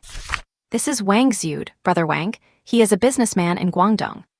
As soon as Old Huang finished, the balding middle-aged man named Wang Lin stood up enthusiastically, shook Li Yi's hands, and said, "Nice to meet you," while giving a half bow. He was certainly nice, especially toward this man who was here to spend money. Chinese people love to discuss business at the dinner table. Even in a foreign land, this habit is still practiced to the fullest. After several rounds of toasts and lively conversation, Old Huang finally tried to bring it up. "My brother Wang here has run into some trouble in the Congo recently." Li Yi did not say a word, continuing to pick at his food, but he looked at Old Huang, signaling for him to go on. Old Huang continued. "Old Wang's son was invited by a classmate to invest in a mining project, but it turned out to be a kidnapping and extortion scheme, not an investment. And the kidnappers demanded $2 million right off the bat." Saying this, Old Huang looked toward Wang Ziyud. Wang Ziyud understood immediately. He looked at Li Yi expectantly, took over the conversation, and said, "Mr. Li, I will be honest with you. I have scraped together the $2 million. But I asked around, And the group that kidnapped my son are repeat offenders and they have no honor, which really worries me. Hearing this, Leah roughly understood the situation and the backstory. After thinking for a moment, Leah asked, "Did not you go to the Chinese embassy?" Wang Ziyud shook his head, a trace of regret on his face as he smiled bitterly. "My son is now an Australian citizen. We only handled the immigration back then for the foreign investment policies. So that makes him a foreigner." Leah nodded secretly to himself. If he is a foreigner, then the price has to go up. After Wang Ziyud finished, Old Huang stepped back in at the right time, lifted his wine glass, and said to Li Yi, "Mr. Li, I have asked some local friends about Old Wang's situation, but they all said they would just look into it. You are a powerful outsider here, so if you can handle this." Old Huang did not finish his sentence. He downed his drink and winked at Wang Ziyud. Wang Ziyud gritted his teeth and said, "Mr. Li, if you successfully rescue my son, those $2 million will be in your account immediately." Wang Ziyud was certainly decisive. Instead of using the $2 million to test the kidnapper's integrity, it was better to use the money to hire a more reliable helper. In fact, before meeting Li Yi, Wang Ziyud had already asked Old Huang about the kidnappers. The outcome was not good, otherwise he would not have come to Li Yi. Li Yi still did not speak, but looked at Old Huang. Old Huang naturally understood the meaning, and quickly told him the information about the kidnappers. As expected, the kidnappers were a team under a certain warlord, which was why Old Huang's local friends were unwilling to help. Or rather, Wang Ziyud could not offer a price high enough to get those people to take action. After all, a mere $2 million was not enough to make these people go to war with a warlord. As for mercenaries, they were not stupid either. Rescuing hostages is not like an assassination or a security mission. In this business, that is considered the most difficult type of task. As for Li Yi, he was not really an expert in rescue operations either. After a brief moment of thought, Leah looked at the nervous Wang Ziyud and said, "To successfully rescue your son, it is $3 million. If the rescue fails, you pay me $1.5 million, and I will make those people who kidnapped your son join him in the grave. I do not accept counteroffers. If you agree, I will arrange it today. If not, find someone else."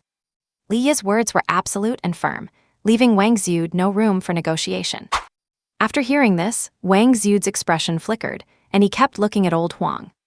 Old Huang gently shook his head at him, indicating there was nothing he could do to help him now. Wang Ziyud thought for a full half-hour before finally making up his mind. He cupped his hands to Li Yi, sighed heavily, and said, "Then I will have to trouble you, Mr. Li. Please try your best to bring my son back safely." "I will do my best." Li Yi nodded. Then after asking Old Huang for a bit more information, he got up and left. Not until watching Li Yi walk out of the courtyard did Wang Ziyud worryingly say to Old Huang, "Brother Huang, do you think this young man can do it? He looks about the same age as my son." Old Huang picked up his teacup, smiled, pointed to his own head, and said, "Old Wang, you earn your living with this." "And I?"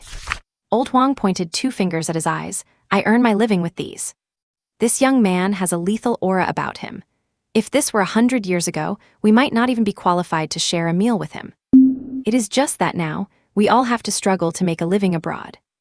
And after leaving the Guangdong Overseas Chinese Association, Li Yi whistled and went to the car rental company again. After renting a Jeep, Li Yi drove slowly out of the city. Beyond earning starting capital and executing his plans, he had another purpose for coming to the Congo. That is to complete the conquest mission among the 3 system tasks. That is, clear an area and kill more than 10 zombies. He had originally intended to stir up some trouble, but since he happened to run into Wang Ziyud's issue, he decided to shift his goal accordingly. Either way, it is completing a mission, and he could make some money on the side, killing 2 birds with 1 stone. For someone like him, the Congo is truly a good place, full of opportunities everywhere. After driving out of the city, Leah sped eastward along the main road. Unlike yesterday, when he was driving a transport truck, the Jeep could travel faster, and few road bullies or bandits were interested in such a vehicle. His destination was deep in the eastern part of the Congo, a quite long distance to drive. Along the way, he would have to pass through territories of various factions, large and small. Li was not worried about entering dangerous war-torn or conflict zones. In fact, he felt more at home in such places.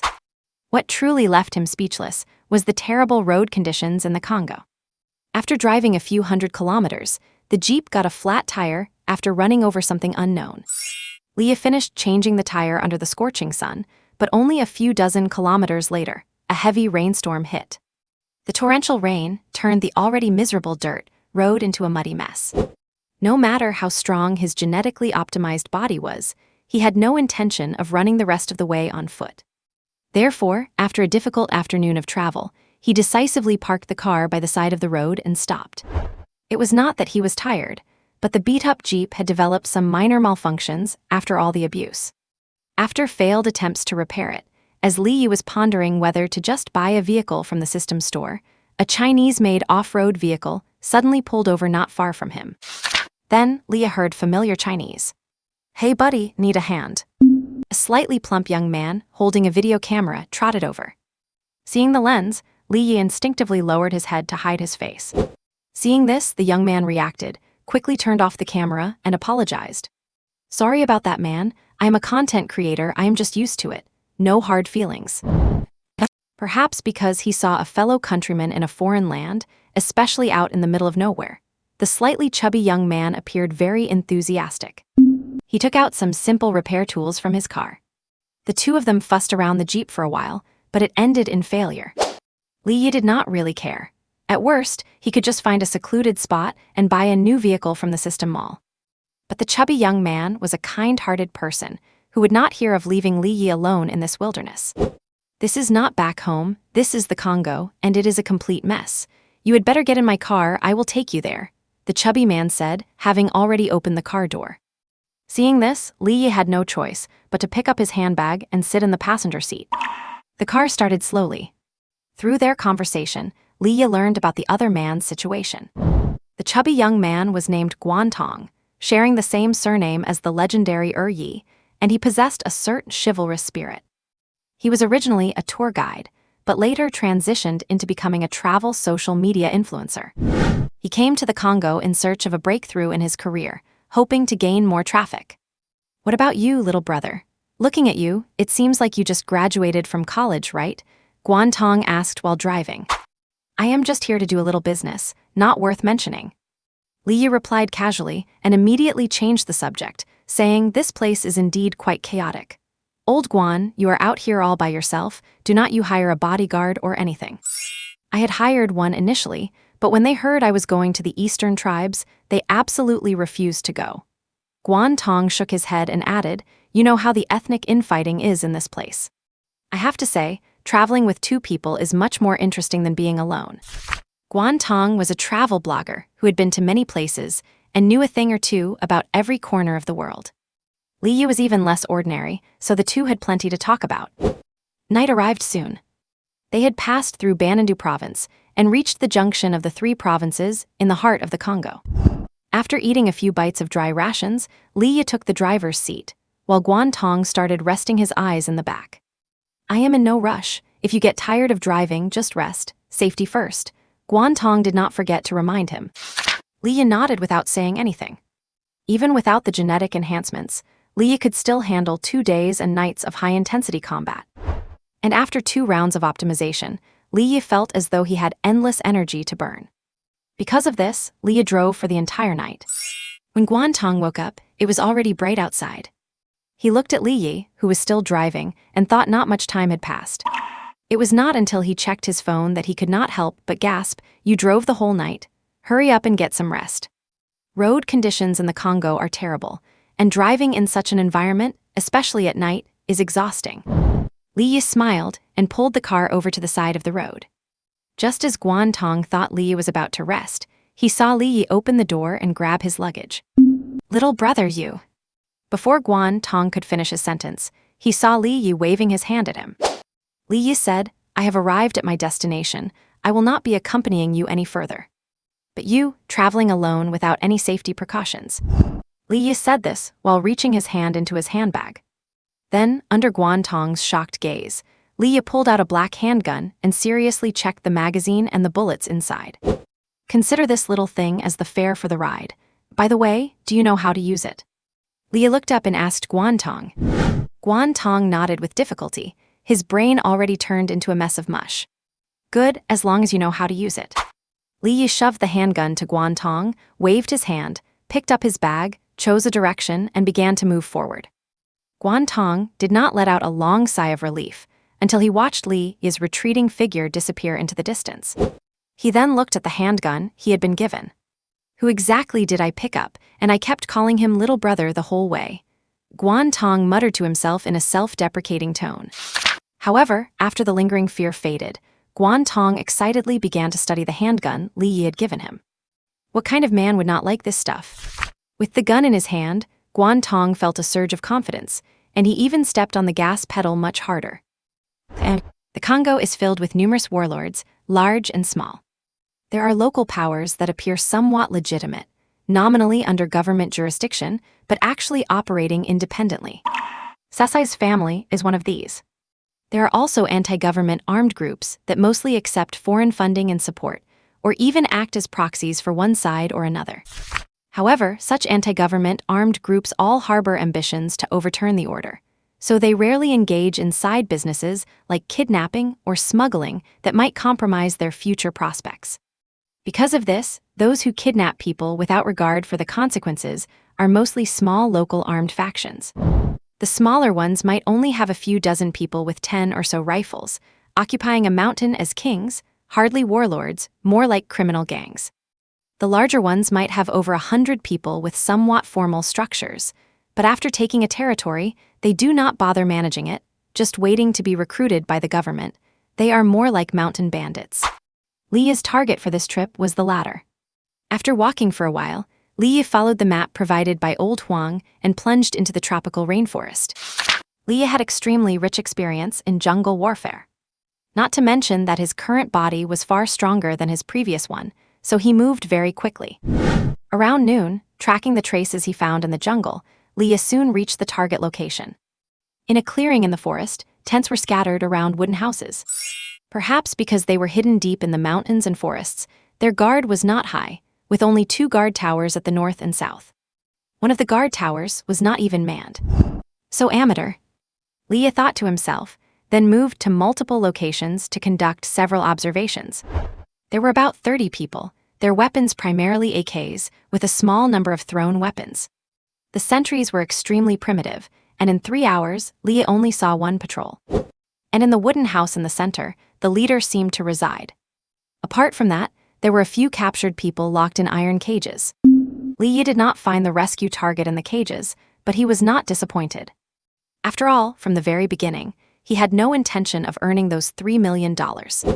Compared to a troublesome rescue mission, he preferred the quick cash of $1.5 million. As for the rescue target, that all depends on their luck. 2:40 p.m., just when people were at their most drowsy. Li Yi purchased a mortar and 3 shells from the System Mall. After calibrating the orientation, Li Yi loaded the shell. Then, a thunderous roar echoed through the mountains and forests. Bangs, bangs, bang. Li Yi was an old hand at operating artillery, so he reloaded at an incredible speed. 3 shells were fired in rapid succession from the 60mm mortar. At such close range, there was no chance of missing the target. With a thunderous explosion, the wooden building in the center of the camp was instantly reduced to splinters. Immediately after, followed by a series of screams, the sound of dense and chaotic gunfire erupted across the area. These untrained guys ran around like headless chickens, covering their heads in panic. They could not even tell which direction the shelling was coming from, let alone organize an effective counterattack. After taking a quick look at the results of his bombardment, Li Yi waved his hand, and the 60mm mortar was immediately stored away into his personal space. He then raised his M assault rifle and pulled up his black mask, leaving only his eyes visible. He did not rush into the battlefield blindly, choosing instead to start with a wave of precise, aimed shots. After picking off a few targets, he quickly changed his position. Soon, after repeating the same process, Li Yi finally entered the enemy camp. By this time, fewer than half of the original enemies remained in the camp. Those capable of putting up any effective resistance were even fewer. Although some enemies had noticed Li Yi's arrival, they could only fire wildly and were completely unable to cause him any real harm. They could not even slow down his advance. As Li Yi tossed out a few little round explosives, a massive flash of fire lit up the area, and the chaotic noise of the battlefield died down significantly. Soon after, Li Yi saw a tree branch tied with a white cloth slowly rising from behind a piece of cover. Urgent shouting reached his ears. Unfortunately, the voice was not using any language he recognized, but it was safe to assume it was something like a plea for surrender. Li Yi ignored this scene completely. He quickly switched positions again and fired a final round of precise shots. Bangs, bangs, bang. After the short, sharp burst of gunfire, the entire battlefield returned to silence. They really were not much of a challenge. Li Yi shook his head slightly. The matchmaking level in Africa was truly too low. Compared to the enemies he had faced before, these were nowhere near the same caliber. Even without the aid of his system, Li Yi was confident he could clear out this stronghold solo without taking a scratch. But speaking of the system, as Li Yi was thinking, the pleasant voice of the system echoed in his mind. Conquest Mission 1 complete. You have successfully cleared the area and eliminated 28 zombies. The rewards have been issued. The next stage of the Conquest mission will begin once all current tasks are complete. Stay tuned.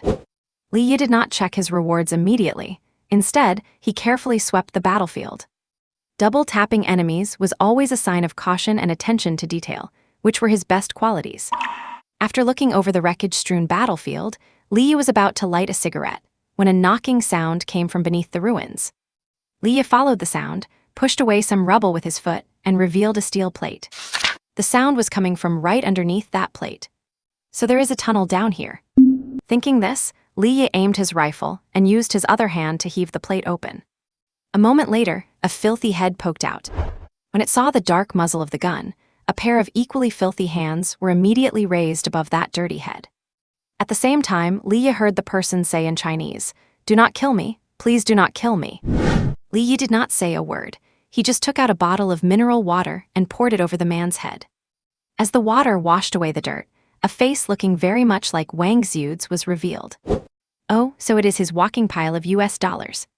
He had thought he would only make 1.5 million on this trip, but his luck was better than expected. The other 1.5 million was still alive. Li Yi grabbed the guy and pulled him up without a word. And this walking $1.5 million, seeing that Li Yi did not mean to hurt him, let out a sigh of relief. Because he had recovered his 1.5 million, Li Yi was in a good mood. He took a few photos with his phone, sent them to Old Huang, and sent a message in Chinese. Get the payment ready. Old Wang should be reunited with his son by tomorrow. Upon hearing this, the walking 1.5 million realized what was going on and quickly exclaimed in excitement. You are here to rescue me. Thank God I am finally saved. By the way, do you have any food? Li Yi tossed him some rations and thoughtfully included a bottle of mineral water. The walking 1.5 million wolfed down the food, downed 2 gulps of water, and let out a long sigh of relief. Eat up and let us go. It is going to rain soon, Li Yi said. All right, boss, whatever you say. The walking 1.5 million acted very obediently, but that was only for now. Soon, it felt like there was a fly buzzing around Li Yi's ear that he could not get rid of. Boss, my name is Wang Xiu. What is yours, or what is your code name? Boss, are you Chinese Special Forces? This gear looks damn cool. Boss, where are your teammates? Where are we meeting up? Boss, are you? The walking 1.5 million was very noisy. But whenever Li Yi turned his gun toward him, the guy would smartly shut his mouth.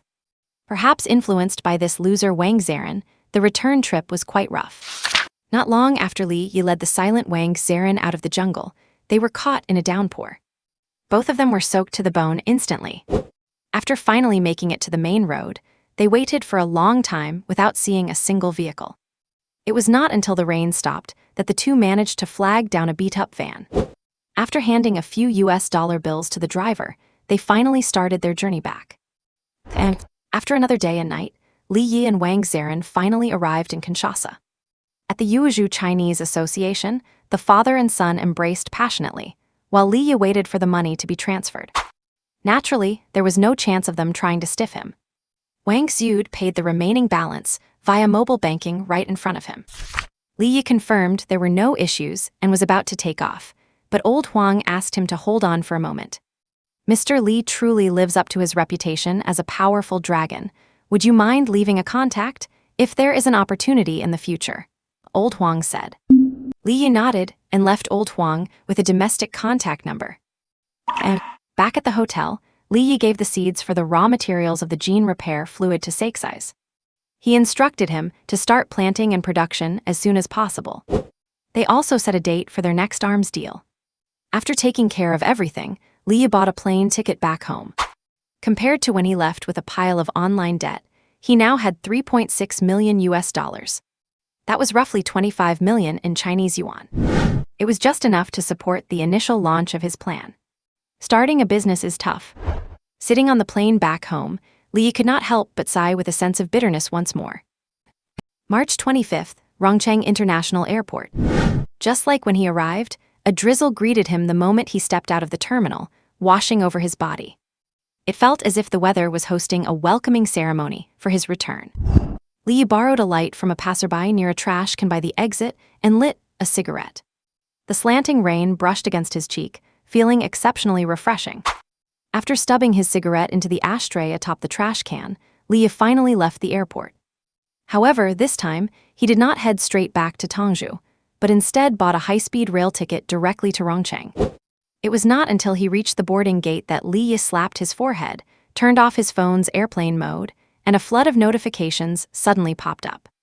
After ignoring the useless messages, Li's gaze sharpened, a thoughtful expression appearing on his face. There was a missed call on his phone labeled Mother. Naturally, this was the mother of the original host. Since transmigrating, Li had rarely interacted with her. Whether it was the influence of the original body or his own past experiences, he could not help but feel constrained and nervous when facing this mother. Even more nervous than when he faced vicious, armed militants. It was not fear, though. It was the profound, loving concern from a mother that left Li Yi, who had never felt the warmth of family, feeling helpless and unsure of how to respond. It took only half an hour to get from the international airport to the city of Rongcheng. And even as Li Yi walked out of Rongcheng East Station and got into a taxi, he still had not found an answer. His usual style was, if you cannot solve the problem, solve the person who created the problem. But this time, that was clearly not an option. This made Li Yi feel a secret headache. It was not until he checked into a luxury star-rated hotel that Li Yi took a deep breath and dialed the number back. The call was answered quickly. "Child, why could not I reach you earlier? Are you okay?" The middle-aged woman's voice, thick with a local accent, made Li Yi's heart tighten suddenly. But Li Yi quickly relaxed. "Mom, I was on a plane earlier. I found a job and the company sent me on a business trip. I am actually in Rongcheng right now," Li Yi said, steadying his mood. A business trip right after getting hired. His mother on the other end seemed confused, but she quickly added, "Are you getting used to the food? Is the work tiring? Do you have enough money? I still have some here." The barrage of concerned questions hit his heart like bullets, leaving Li Yi momentarily breathless. After a few seconds, Li Yi let out a long sigh and said, "Mom, do not worry, the job has great benefits and I have enough money." After a few more exchanges, the call ended when a voice on the other end shouted, "Boss, 1 order of buns." Li Yi stared at the ended call for a very long time. A little while later, he received a transfer of 1,500 yuan from his mother on WeChat. Along with a voice message, Li Yi clicked on the voice message, and the familiar voice came through again. "Child, take care of yourself, eat well. Your dad and I are still strong enough to work, so do not put too much pressure on yourself, look after yourself." For some reason, as if spellbound, Li Yi played the voice message over and over again. By the afternoon, Li Yi suddenly flicked his finger, found a contact labeled Sun II in his classmate group, and dialed. The call was not answered immediately, but after a short wait, it was returned. "Old Li, what is up? I was in the subway, the signal was patchy. I called you back the moment I got out," Sun II said on the phone. "I remember you are from Rongcheng, right? Do you know any places in Rongcheng suitable for retirement, the kind where elders can live comfortably?" Li Yi asked straight to the point. "You are asking for a relative, right? How about this? Tell me your relative's budget, and I will pick a few housing projects for you to have someone check out later." Having shared a dorm for 4 years, they knew each other's circumstances well, so Sun II naturally did not think Li Yi was buying a house for his own parents. Li Yi looked at the 1,500 yuan transfer, clicked to accept it and said, "The budget is 15 million, and we can add more if needed." "Your relative is pretty loaded," Sun II exclaimed, then added, "All right, let me pick a few out, I will send them to you later." After finishing the talk about buying a house, Sun II chatted a bit about their current lives and made plans to meet up for a meal. After ending the call with Sun II, Li suddenly felt refreshed. The heavy weight that had been pressing on his heart seemed to have suddenly vanished. With a relaxed and happy mood, Li began to attend to business. After using his company's business license to register on various recruitment platforms, Li reserved a booth at the Rongcheng job market. Then he found an online vendor to make a roll-up banner display, sent them the prepared content, and paid the deposit. The next day at 8:00 a.m., Li walked into the Rongcheng job market, carrying the display stand the vendor had delivered last night. After finding his booth, there was not much to set up. He simply stood the banner up and waited for applicants to enter. At 9 o'clock in the morning, a large influx of applicants flooded the venue, and the once quiet hall became as bustling as a vegetable market. He remembered that a month ago, the original host, who had failed his postgraduate entrance exam, was one of these people. In the job market, there is a saying about gold March and silver April, meaning March and April are the best times to recruit and the best times to find a job. So, this was the peak period for companies to recruit new employees. Li's company had no special background. People nowadays are smart. They check a company's background on their phones first, looking at registered capital and scale, before deciding whether to apply.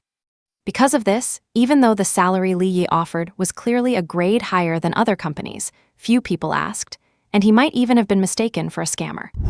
Quite a few young women, however, drawn by Li's handsome face, tried to use the excuse of applying to get his phone number. It was not until nearly noon that a serious applicant finally showed up. Will the salary mentioned above be written into the labor contract? The person sat down across from Li and asked directly. Yes, which position are you applying for? Li asked. He had prepared 3 positions for this trip: a secretary for odd jobs, an experienced accountant, and an errand runner for manual labor. Each position had its own requirements, but overall, they were not very high. I want to apply for the secretary position, the applicant said, choosing the job with the highest salary. Actually, this kind of legitimate recruitment was a first-time experience for Li.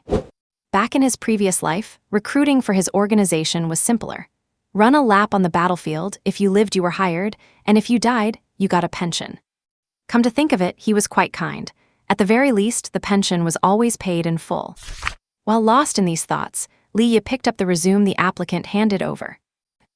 Su Wei is a girl from an ethnic minority group in the mountains. She is the only female college student from her village in the last decade. Excellent grades and striking looks are the labels attached to her. But sometimes, these labels bring her some trouble. For example, her roommates, out of jealousy, spread rumors that she was being kept by a wealthy benefactor. Or another time, after passing an interview at a company with great effort, her superior demanded she entertain clients and even hinted at unspoken rules. Su Wei naturally refused to compromise her morals. But reality soon dealt her a heavy blow. Her grandmother, who raised her, suddenly fell ill. To make matters worse, her younger brother in high school got into a fight and faced expulsion unless he paid for a settlement. And after graduating from college, she could no longer live in the dormitory, plus her student loans were due to be repaid. All these factors combined suddenly plunged Su Wei into an unprecedented dilemma. Because of this, when Su Wei entered the job market, she focused only on the highest-paying positions. As for career prospects or future promotion paths, she did not consider any of those for now. After submitting a few resumes, Su Wei continued searching the job market for high-paying roles. In a corner, a simple job posting caught her eye. Wildfire Import and Export is hiring secretary, accountant, and marketing sales representative. Secretary must have a good appearance and temperament, be good at summarizing and organizing, and be able to assist superiors in their work. Monthly salary of $6,000 to $15,000 after tax. Proficiency in multiple languages is preferred. Accountant must have a solid grasp of. Su Wei was quickly drawn to this recruitment notice. There was no other reason. Throughout the entire job market, although many companies listed high salaries, only this Wildfire Import and Export explicitly wrote the words after tax. Su Wei looked the company up on her phone and found that it was a new company registered just a week ago. Generally, companies that are newly registered and without paid-in capital are mostly shell companies. However, the high after-tax salary still made Su Wei determined. Name: Su Wei. Age: 23. Li looked at the resume in his hand and then at the woman sitting in front of him. Both in her ID photo and in person, she was a top-tier beauty.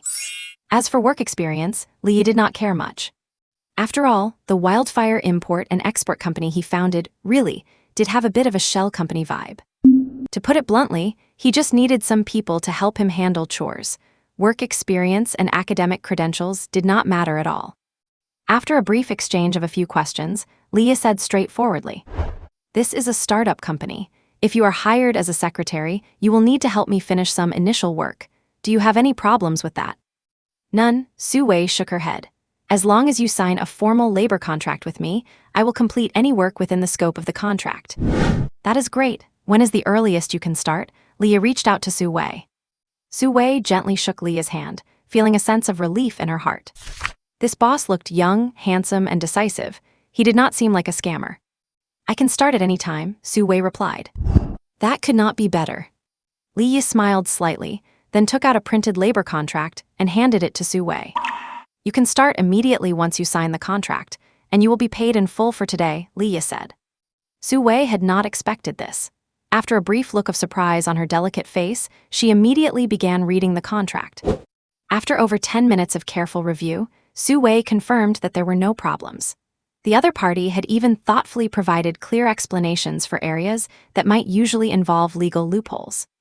Terms like after-tax, full attendance, and overtime, which employees usually have to argue over, were clearly stated in this contract. After finishing the contract, Su Wei's impression of this company increased greatly, and she quickly signed her name. The contract was in duplicate, and both Li Yi and Su Wei kept a copy. Then, Leah stood up and motioned for Su Wei to sit in his seat. "Next, you take over receiving resumes and interviewing candidates for me. The requirements are all written down. I am going out for a smoke," Leah said and started walking away. Su Wei was stunned and could not help but feel a little amused. Although she knew startups were often unconventional, becoming HR from a secretary in the first minute of being hired was really something else. "Oh, by the way," Leah said as he turned back after a few steps, "what do you like to eat for lunch? The company covers meals and accommodation when working in the field." "Anything is fine, Mr. Lee," Su Wei quickly slipped into her role. "I like people who are not picky eaters," Leah remarked before waving his hand and leaving. And half an hour later, Leah returned to the job market carrying a meal set. After handing the meal to Su Wei, Leah said, "You have 15 minutes to eat. After you finish, come with me to handle some business." Su Wei said nothing and opened the meal Leah brought back. The aroma of the food wafted out immediately. To be fair, although this company did not have many employees, the benefits for fieldwork were pretty good. This meal set cost at least 80 to 100 yuan. The boss was not stingy at all. After Su Wei finished lunch, Leah took her out of the job market, hailed a taxi, and headed straight to the nearest bank. Leah was there to open a corporate account, commonly known as a company account. Soon, after finishing the procedures, Wildfire Import and Export successfully opened its corporate account. Once the account was open, Leah transferred 5 million yuan into it. After walking out of the bank, Leah turned to look at Su Wei and asked, "Can you drive?" Su Wei replied, "Mr. Lee, I got my driver's license in college, but I have not really driven on the road since getting it."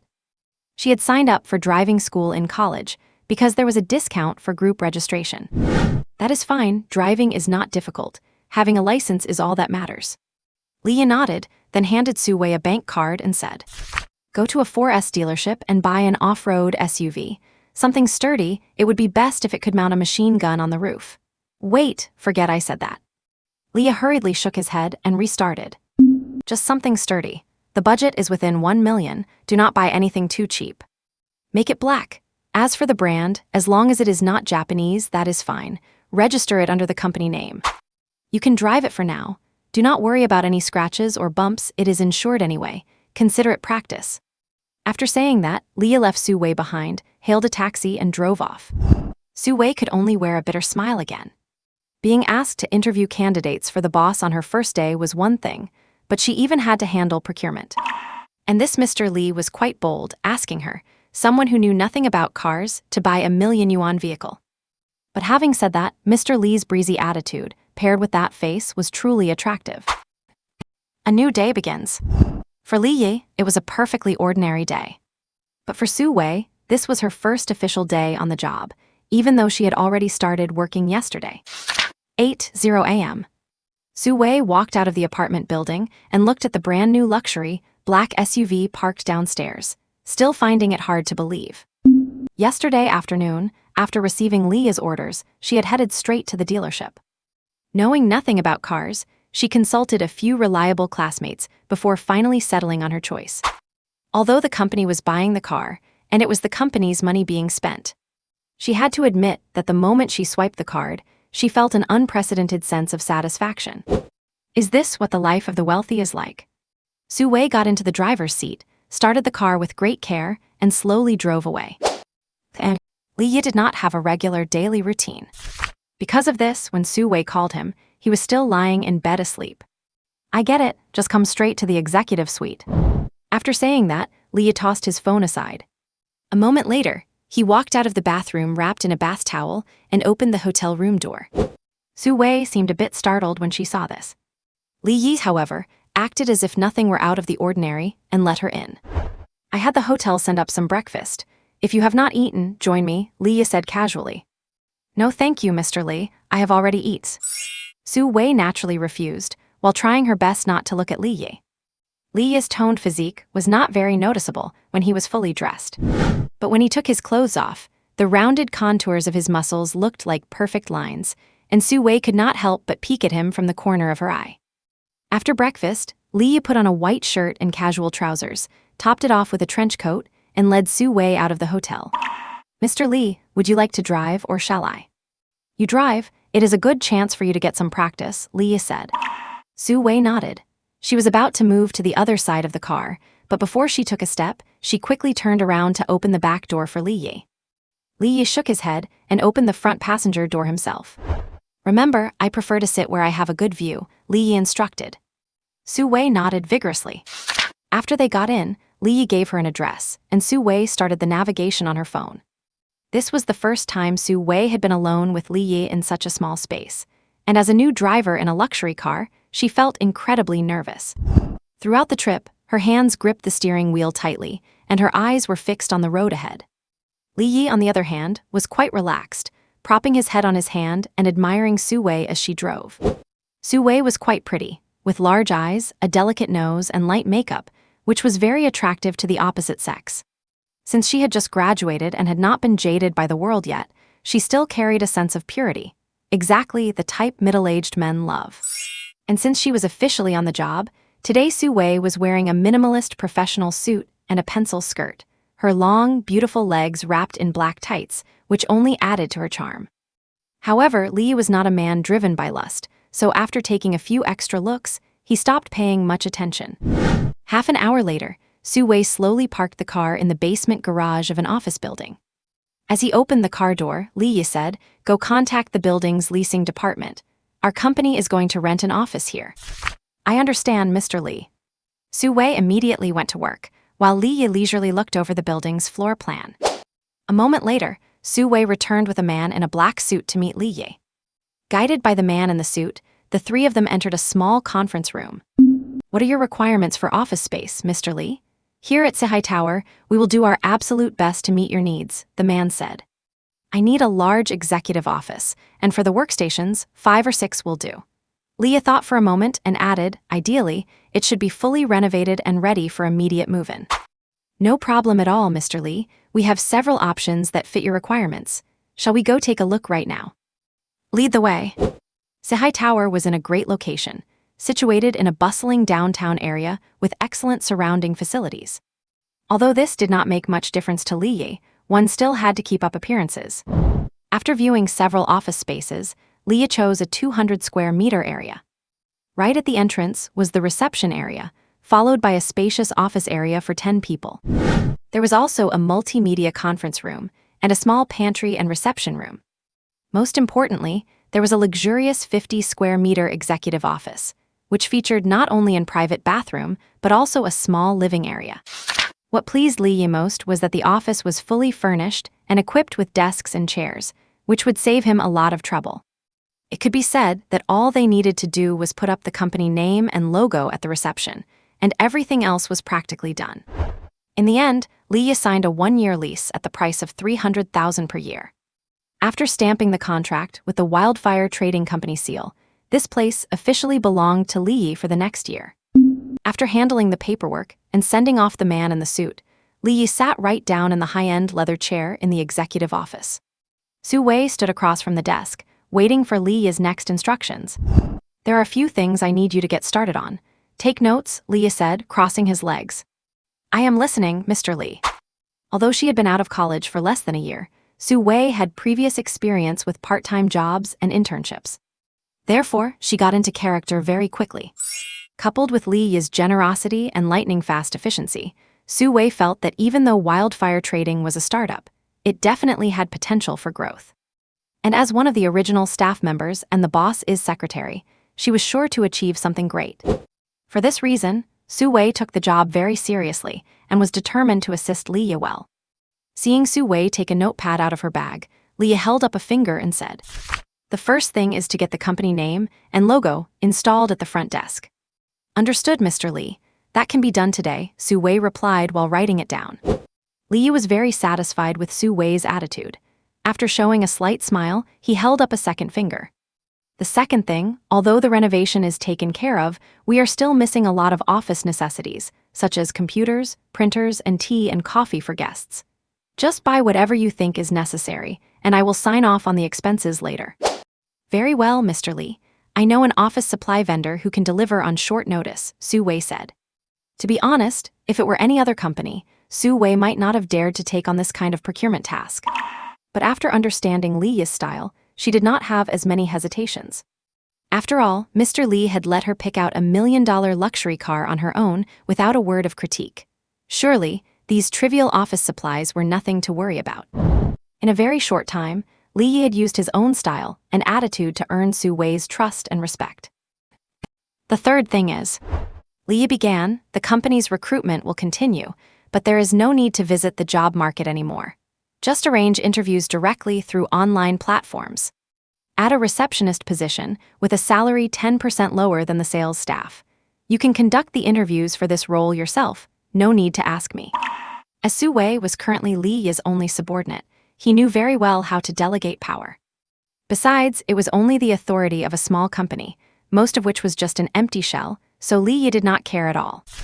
Yet, such behavior actually made Su Wei feel a great sense of trust, and her favorable impression of Lee increased once again. Although it was a bit more work, it also represented trust and room for growth, which was something not found in many large corporations. "Do not worry, Mr. Lee. I will definitely keep a close eye on the recruitment," Su Wei said with a sincere tone. Lee nodded slightly. He did not really care about Su Wei's attitude, but everyone loves to hear nice things. "The fourth thing." Lee's tone became a bit more serious as he said, "Contact a few headhunting firms. We need to hire some biomedical engineers, and the salary is negotiable. We are a startup and also in the foreign trade industry, so such talent is hard to find. Please put in some extra effort." Although Lee had the complete technology for the Tier I gene repair serum, he needed skilled talent to scale up production. Now that he had a legitimate identity, the methods from his previous life no longer applied. Otherwise, simply kidnapping a few people would have solved everything. "Understood, Mr. Lee. I have noted this down. You can count on me." Although Su Wei was a bit puzzled about the company recruiting for such roles, she diligently recorded Lee's requirements. And finally, the last thing. Lee's tone relaxed significantly. He looked at Su Wei and said, "Right now, you are the only person I can rely on, so your workload will be quite heavy. I am raising your internship salary by 10%. If you do a good job, you will be promoted to a full-time position next month." A raise on the very first day of work. Su Wei's pretty face showed both surprise and delight. In her excitement, she was about to say something, but saw Lee wave his hand, then he asked, "Also, I will call you Zio Wei. Is that all right with you?" "That is perfectly fine, Mr. Lee. My friends and family call me that as well." Whether it was due to the salary increase or the fact that she had gained Lee's trust and importance, a new radiance appeared on Su Wei's face. "Good, then I will call you Zio Wei from now on." Lee nodded and continued, "You just graduated from college, so you probably do not have much savings. How about this?" Lee pondered for 2 seconds and smiled, saying, "Go ahead and advance 3 months of your salary as a regular employee from the company account. Buy yourself some nice clothes or something. After all, You are the company's only public face right now, so you cannot look shabby. Another wave of pleasant surprises struck. Not only a raise on the first day, but also 3 months of advance pay. What kind of god-tier boss is this? But after the initial surprise, Su Wei could not help but feel a bit overwhelmed and flustered. Mr. Li, this is really... Just as Su Wei began to speak, she was cut off by another wave of Li Yi's hand. Li Yi said, I am a very direct person when it comes to doing things. I do not like beating around the bush. Xiao Wei, just do your work well for me, do not think too much. Li Yi's voice was filled with decisiveness and resolution, invisibly manifesting a strong personal charisma. Caught in this presence, Su Wei felt her heart pounding. All right, that is all for now. I have some business to attend to this afternoon, so I will leave everything here to you. After Li Yi finished speaking, he stood up and walked out, leaving only his retreating figure for Su Wei to see. Su Wei stared blankly at his departing back, and only when he had completely disappeared did SHE Chinese letter sigh. No wonder so many people love reading about domineering CEOs. This is just too much to handle. As she said this, she stretched out her small hand and patted her full chest, trying to calm her racing heart.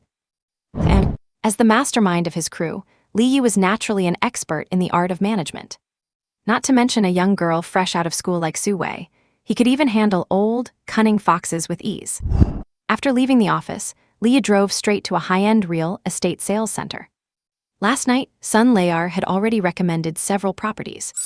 Li Yi understood the art of management, but that did not mean he understood all people and all emotions. For instance, the familial affection he lacked in his past life was something he could not quite grasp. Therefore, he could only respond in the simplest, most clumsy way possible. Upon entering the sales office, Li Yi received a warm welcome. But unfortunately, although the property was decent with many bungalows and townhouses, it was still under construction and did not meet his needs. It was not until he reached the second location and saw homes that were nearly move-in ready that Li Yi finally became interested. Mr. Li, although this villa is a townhouse, it has a large floor area and a great view. Besides, since you are buying it for your elders, older people actually prefer a livelier environment. Having neighbors means they will not feel lonely. And also, to secure the commission, the salesperson kept explaining the benefits to Li Yi. In the end, Li Yi paid 12.8 million in full to purchase the townhouse located in the city center of Rongcheng. As for the subsequent renovations and furniture, it was estimated to cost at least another 10 million, which might leave him short on funds. But Li Yi was not in a hurry. After all, if he told his parents now, it would be hard to explain the source of the money. It would be better to just wait a year or so. Once the villa is renovated, he could then say he earned the money through his own startup. After getting this done, Li Yi felt refreshed. However, on his way back to the hotel, he slapped his head, realizing he had forgotten something. He had been so focused on buying a house for his parents that he had forgotten about himself. Since the headquarters would be based in Rongcheng, he would be staying here most of the time. Living in a hotel long-term was definitely not suitable. Furthermore, he needed private space, and a hotel was certainly not secure enough. Should he buy another one? Li Yi quickly shook his head and dismissed the idea. Although he still had over 10 million, there was much to be done in the future. The second trade plan with CISAs would also have to wait until the first batch of raw materials was produced. Plus, his requirements for his own residence were not high, so for now, renting was better than buying. Thinking of this, Li Yi called Su Wei again. Xiao Wei, help me rent an apartment. Somewhere with a good view will do. It is for my personal use, and it needs to be move-in ready. Now that he finally had someone working for him, even if it was just a young girl, Li Yi had no intention of coddling her. He would use her as needed. And Su Wei, far from being resentful of the sudden extra work, was filled with motivation. Do not worry, Mr. Li, I will go look at apartments later today. April 3rd, one day before the Su Festival. After finishing his morning routine, Li Yi changed into a black casual outfit. He went to the entryway, where the large shoe cabinet held only 2 pairs of similar-looking sneakers. Li Yi casually grabbed one of them, opened the door, and stepped out. His current residence was an upscale apartment. Though the 2-bedroom layout was not large, every detail exuded refinement. The monthly rent was over 6,000, but he only glanced at it when signing the lease. Su Wei had handled everything else. Even some of the daily necessities in the house had been purchased and arranged by her. Taking the elevator directly to the underground garage, Li quickly found his car. A dozen minutes later, Li parked his car in the underground parking lot of Sihai Tower. He took the elevator up, arrived at the 19th floor, and stepped out, walking toward his office. Sihai Tower housed many companies of varying sizes. There were larger financial firms renting an entire floor, and smaller law firms occupying only a single office. As for Li's Wildfire Import and Export, although it had hardly any staff, it boasted a spacious and luxurious office environment. After turning a corner, through the glass door, one could see the company reception area and the Wildfire logo. Wildfire was named after the mercenary group Li belonged to in his past life. As for the logo, it was a black and red umbrella-shaped emblem. Su Wei had once asked about its meaning, but Li just smiled, shook his head, and gave no explanation. But today, the reception area looked different from the past few days. A young woman wearing a dark blue uniform was standing at the front desk with a smile. Looks like they finally hired a receptionist. Li muttered to himself before the automatic glass doors slid open, and he stepped into his company. Although the receptionist's appearance and figure were not quite on par with Su Wei's, she was a pretty and modest-looking girl. As Li walked in, the girl immediately said, "Sir, this is Wildfire Import and Export. May I ask who you?" Before she could finish, a sound of quick footsteps approached. Su Wei hurried over to Li and said, "Mr. Li, you are here. This is our new receptionist, Lin Zioya. She has not met you yet, please excuse her." Then Su Wei looked at Lin Zioya and said, "This is our boss, Mr. Li Yi." Li Yi nodded at Lin Zioya and headed straight for his office. Su Wei cast a glance at Lin Zioya before quickly following behind him. As for Lin Zioya, she was still thinking about that nod from Li Yi, a spark of excitement in her eyes. "I did not expect the boss to be so handsome," Lin Zioya exclaimed, quickly taking out a small mirror to touch up her lipstick. On the other side, Su Wei was giving her report to Li Yi. "Mr. Li, I am still actively looking for a finance person. I have hired one sales representative who can start working after the Qingming holiday." As for the biomedical engineer, the headhunter tried contacting a few, but they were not interested in switching jobs. Additionally, the company website is finished and live. You can take a look whenever you want. Li Yi listened to Su Wei's report and nodded from time to time. Su Wei was truly capable. Though the tasks he entrusted her with were not necessarily difficult, they were all quite tedious and complex.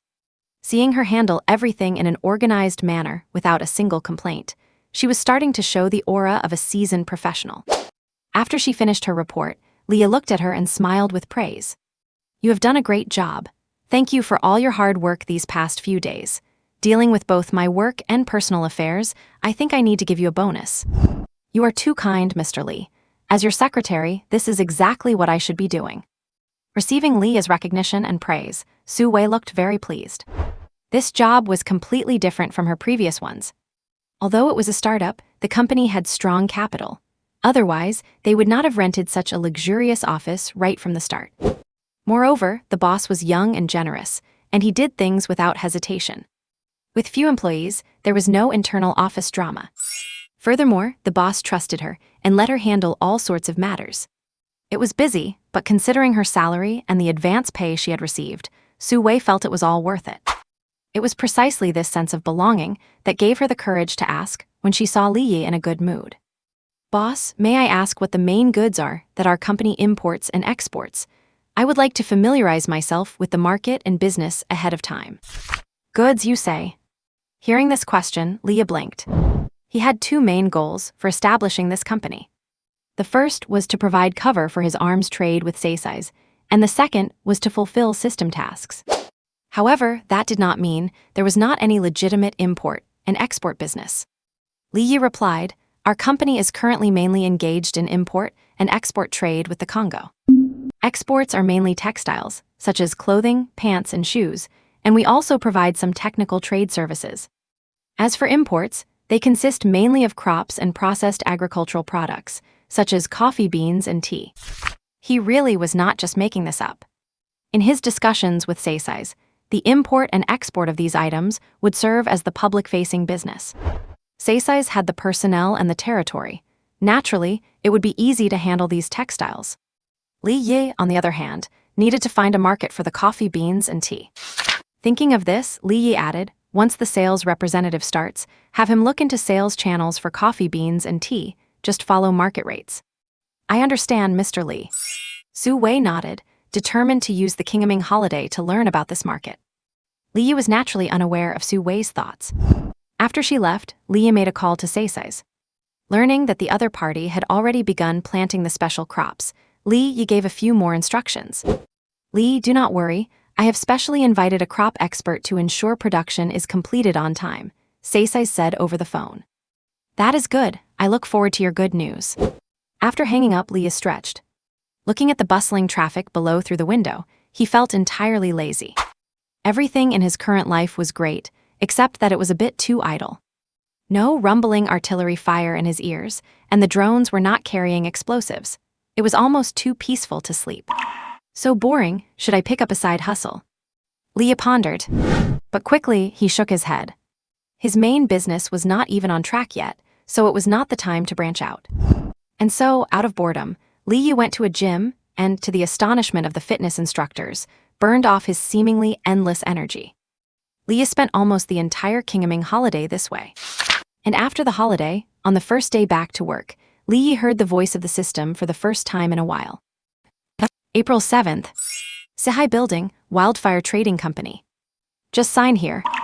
In the reception room, Su Wei guided the man before her to sign his name on the employment contract. This man, named Qian Guotao, would become the company's first sales representative. Qian Guotao quickly signed his name on the contract. He had a pretty good impression of the company. Although it was a startup, the office space felt luxurious, unlike some labor-intensive businesses. Besides, the young HR officer who interviewed him was quite beautiful and did not look very old.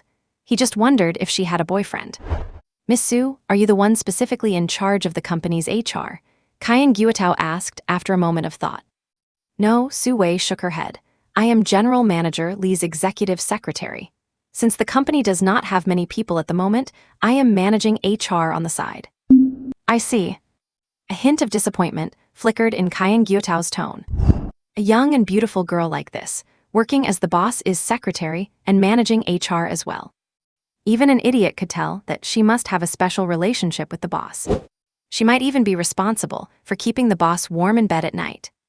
And meanwhile, in the CEO's office on the other side. The moment Qian Guotao signed his name, Li also heard the long-awaited system notification. Construction task 1 completed. You have successfully recruited 3 survivors. Rewards have been distributed. The next phase of conquest tasks will begin once all current tasks are completed. Stay tuned.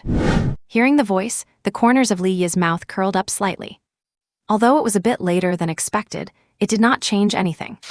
However, there was one point worth pondering. How does the system determine whether someone is a zombie or a survivor?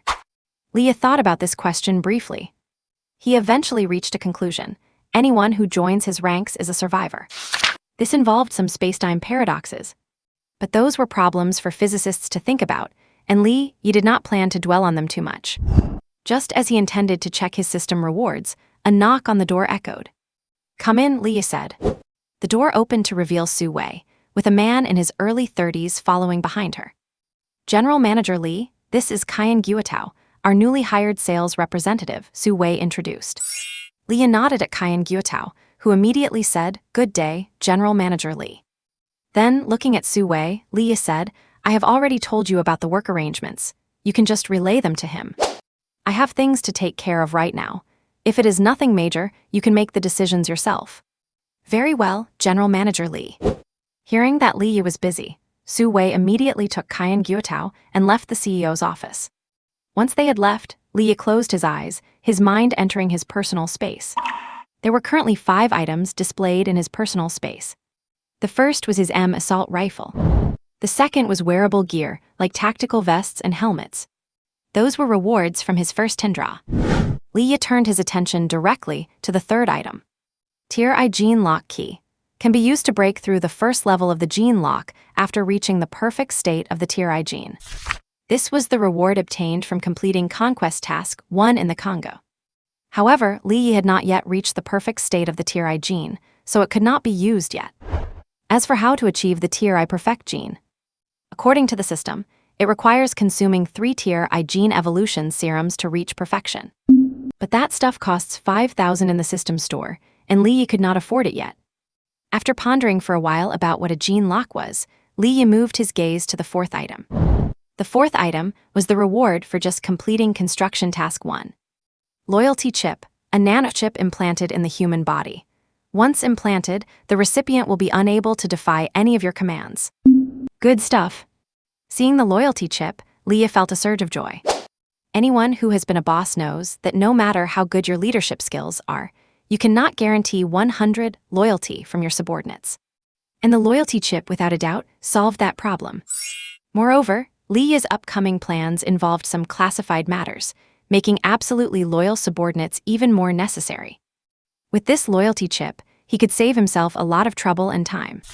As for the fifth and final item, it was a random draw blind box. The rewards from the 2 tasks totaled 10 draws. After lighting a cigarette, Li Yi focused his mind and started his second 10 draw. He remembered that in the first 10 draw, he had pulled Tier I gene repair technology, and he wondered if he would get anything good this time. Soon, lines of system information flashed across Li Yi's retinas. First pull, 200 store currency. Second pull, 500 store currency. Third pull, W sniper rifle. Fourth pull. The information flowed by quickly. But aside from the sniper rifle in the third pull, the rest were mostly store currency. It was not until the 10th pull that a flash of gold appeared before Li Yi's eyes. Just as he thought he had pulled something good again, he saw his store currency balance jump significantly. You have pulled 5,000 store currency. I guess that works. Li Yi twitched the corner of his mouth, then used the newly acquired currency to purchase the Tier I gene evolution serum directly from the system store. After taking it, the same feeling as last time washed over his entire body. But it lasted much shorter than before. Once the warm sensation faded, Li Yi stretched his muscles, but found the improvement to be quite minimal. Li Yi was not disappointed by this, though. Judging by his current physical condition, even without strict data testing, he could be certain he was already several times stronger than an ordinary person. Moreover, he was even more interested in the gene lock at this moment. He wondered what kind of changes his body would undergo after unlocking it. Li Yi could not find an answer to this for now, but he imagined he would experience it himself before long. As for what is next, 2 of the 3 tasks have been completed. Only the final survival task remains. This task did not require any effort. He just needed to survive for 3 months to complete it. Although life was a bit boring, Li Yi was just someone who liked seeking excitement, not a masochist, so he was happy to take the leisure. And in this leisurely and boring life, more than half a month passed by quickly. When time reached the end of April, Li Yi received a report from Su Wei. General Manager Li, about that biopharmaceutical engineer you asked me to look for, I have found one, but there is a bit of an issue. Su Wei reported with slight hesitation. Li Yi did not speak, but took the document Su Wei handed him. As for problems, he was the best at solving them. Kang Hongfei, 42 years old, male. Divorced with 1 daughter. Admitted to Jinling University in 1998 to major in biomedical engineering. Recommended for admission to Southeast University for a master's degree in 2004. Admitted to Harvard University in 2006 to pursue a doctorate under Professor Hudson. After obtaining his PhD in 2009, he joined a department at Bayer Pharmaceuticals to conduct research on targeted gene therapy. Seeing this, Li Yi looked up at Su Wei and asked, "This resume is quite impressive, so what is the problem?" Su Wei immediately handed over another document. Li Yi took it and read it. This file was also about Kang Hongfei, but the content was quite interesting. In September 2015, Kang Hongfei was sued by Bayer Pharmaceuticals. The charges were embezzlement of company property and conducting illegal drug research. Ultimately, the Federal Court of Germany sentenced him to pay damages to Bayer Pharmaceuticals, handed him a 5-year prison sentence, and imposed a lifelong ban from the pharmaceutical industry. After Li Yi finished reading the file, Su Wei said at the opportune moment, Kang Hongfei was released from prison in 2021 and returned to China after being deported. Although the German court banned him from the pharmaceutical industry for life, that ruling has no legal effect in China. However, the stain on his resume is quite severe, so major domestic groups and research institutes will not hire him. As Su Wei spoke, she observed Li's expression. Seeing that Li Yi did not show any signs of disgust or aversion, she paused and continued. Smaller companies do not offer great pay, so currently, Kang Hongfei's main job is delivering food. Additionally, he has a 9-year-old daughter who is unable to attend school normally due to illness. Li Yi was an incredibly sharp man, and he understood the reason immediately after Su Wei finished her last sentence. Li Yi simply asked, so he was prosecuted because of his daughter. That is just my speculation, I cannot confirm it for sure. Would you like me to investigate, Mr. Li? Su Wei replied. Just as Su Wei thought Li Yi would tell her to investigate, she saw him shake his head. No need for an investigation. Notify him to come for an interview as soon as possible, Li Yi said. He did not care why Kang Hongfei was prosecuted. Whether he was a good person or a bad one, he had plenty of ways to handle him. Not to mention the loyalty chip he had just acquired. Because of this, compared to character, Li cared more about ability. All right, Mr. Li, I will call him right now. Having received his order, Su Wei immediately went into action. She knew her boss was a man of swift and decisive action, so she was trying to make her own work more efficient as well. Monday, April 29th. After entrusting his daughter to a neighbor next door, Kang Hongfei did not even have time to change out of his food delivery uniform before riding his electric scooter straight to the Sihai building. He did not hold much hope for this interview. He had been back in the country for over a year and had experienced too much disappointment and despair, so deep down, he did not think this interview would be successful. Besides, the other party was a general trading company. What use would they have for a pharmaceutical engineer? Initially, he had not planned to waste his time. But the young lady who called him, although they had not met, had been constantly encouraging him. He did not need pity, but he had to admit that having endured so much negativity, any small spark of positive emotion made him, trapped in darkness, attempt to reach for that final glimmer of light. Because of this, for the sake of that glimmer, he had endured the pain of turning down several delivery orders to head to the interview. Upon arriving at the Sihai building, Kang Hongfei parked his electric scooter in the designated spot with ease. Having delivered food here before, Kang Hongfei was not unfamiliar with the place. After parking the scooter, Kang Hongfei walked into the building and, as expected, was stopped by the security guard at the entrance. Deliveries cannot come in, tell the person who ordered to come down and get it, the guard shouted at him. Kang Hongfei was naturally not there to deliver food. However, just as he was about to start explaining, he heard the sound of rapid high-heeled footsteps clicking on the floor. Following that, he heard a voice that sounded familiar. Are you Dr. Kang? I am Su Wei, the one you have been in contact with. You can just follow me, Su Wei, who had been waiting for a while, said to Kang Hongfei. Kang Hongfei then looked up. What met his eyes was a charming and beautiful face. He had not expected the young girl he spoke with on the phone to be so pretty. Truly, she was as kind-hearted as she was beautiful. Kang Hongfei did not stare too long, simply following behind Su Wei into the elevator. Taking advantage of the time while the elevator went up, Su Wei spoke again. Dr. Kang, Mr. Li is very much looking forward to your arrival, which is why he specifically asked me to meet you at the entrance. Mr. Li greatly admires talented people like you.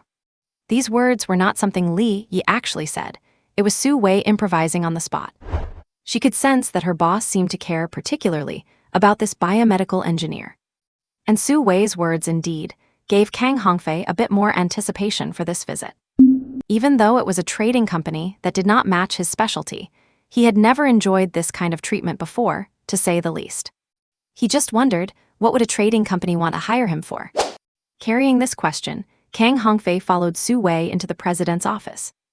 And, upon seeing Kang Hongfei arrive, Li Yi pointed to the chair opposite his desk, signaling him to sit down. Tea or coffee? Li Yi asked. Water is fine. Kang Hongfei replied, while observing Li Yi and the office. He was a man of the world, so he did not find this business or office particularly luxurious. Instead, it was the business owner in front of him who was hard to read. The man possessed both the sharp edge of an entrepreneur and a composure that seemed beyond his years. Even stranger, Kang Hongfei felt an unfathomable aura coming from him. This was not metaphysical. It was just that he could not understand this person, so that was the only way to describe it. Soon, a glass of water was placed next to Kang Hongfei. After Su Wei left, Li Yi looked at Kang Hongfei and got straight to the point. I need a capable and obedient pharmaceutical engineer. I have looked over your resume, and you basically meet my requirements. As for your past issues, I do not care about them. This interview was completely different from what Kang Hongfei had imagined. But he liked Li Yi's directness, as it would save him time to take on more delivery orders. What do you need me to do? Kang Hongfei asked directly. I need you to produce a finished drug based on the technology I provide. Li Yi crossed his legs, gently tapping his fingers on the desk, and continued. This drug does not require technical R&D, nor does it require clinical trials. I just need you to make it for me. Saying this, Li Yi looked at Kang Hongfei and smiled. You are very good at this, are not you? Upon hearing Li Yi's words, a flash of anger appeared on Kang Hongfei's face, but he suppressed his irritation and said coldly, I refuse. I am sorry, I have things to do, so I will be leaving now. Kang Hongfei stood up without hesitation, prepared to walk out of the office. But just then, Li Yi's light, airy voice drifted into his ears. Are you sure you do not want to hear the compensation before you leave? Hearing Li Yi's voice, Kang Hongfei stopped in his tracks.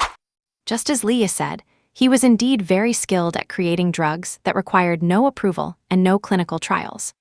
Because that was exactly what he used to do at the Bayer Pharmaceutical Group. To treat his daughter's rare congenital genetic disease, he did not hesitate to violate company regulations and ethical laws, conducting unauthorized drug research and experimentation. But unfortunately, he ultimately failed to cure his daughter. Otherwise, that would have been a different story. However, after quickly calming down, Kang Hongfei could not help but start thinking. If the other party had brought him here just to provoke or humiliate him, that would be far too boring. Moreover, it was his first time meeting Li Yi. There was no enmity or grudge between them. So, what kind of leverage did this young man, whom he could not read at all, have to completely control him? Thinking of this, Kang Hongfei turned around and looked at Li Yi again. And next, Li Yi's words struck like a thunderbolt, resounding in Kang Hongfei's mind. The reward I can offer you is... Facing Kang Hongfei's gaze, Li Yi said word by word. Curing your daughter. That is impossible. Kang Hongfei instinctively retorted. As a father, he hoped to cure his daughter more than anyone. He would even be willing to trade his own life for hers. But at the same time, as a researcher, he understood better than anyone that curing his daughter's illness was as difficult as ascending to heaven. No, it is harder than that.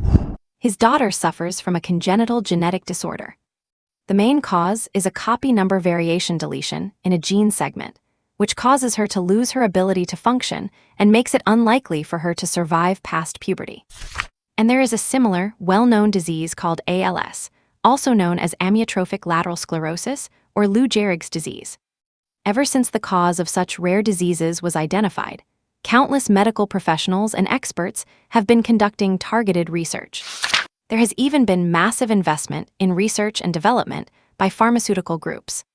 Although they have indeed made some progress in treating rare diseases, curing them is simply impossible with current human technology. When Kang Hongfei was working at Bayer, he specialized in researching rare genetic diseases. Even while imprisoned in the German Federation, he did his best to acquire the most cutting-edge information from the academic world. Because of this, Kang Hongfei could state with certainty that his daughter's condition was incurable. Ensuring his daughter has a happy day is his greatest wish now. However, what if? As a family member of a patient, Kang Hongfei also harbored a sense of hope against hope. Even though he knew there was little possibility, hearing that his daughter could be cured, as a father, his feet were rooted to the floor like old tree roots, unable to move even an inch. Li Yi naturally knew that it would not be easy to convince Kang Hongfei. He was not in a hurry to explain. Instead, he picked up his teacup, took a sip, leaned back, and waited for Kang Hongfei to react. A moment later, a sigh echoed through the silent office. Following that, Kang Hongfei sat back in his previous position and took a big gulp of water from the side, trying to keep himself clear-headed and rational. Click! The metal lid of the kerosene lighter was flicked open by Li Yi's thumb. With a crisp sound, the flame lit his cigarette. Accompanying the rising smoke, Li Yi's bright eyes flickered within it. Smart decision. Li Yi casually complimented him and then continued, I am usually quite direct and do not like to force others. So I will state this in advance. Li Yi exhaled a cloud of smoke and looked straight at Kang Hongfei, saying, I have a very valuable set of technical documents here that can prove what I just said. But if you want to see this material, you need to pay a sufficient price. Your freedom, your thoughts, and even your soul will belong to me."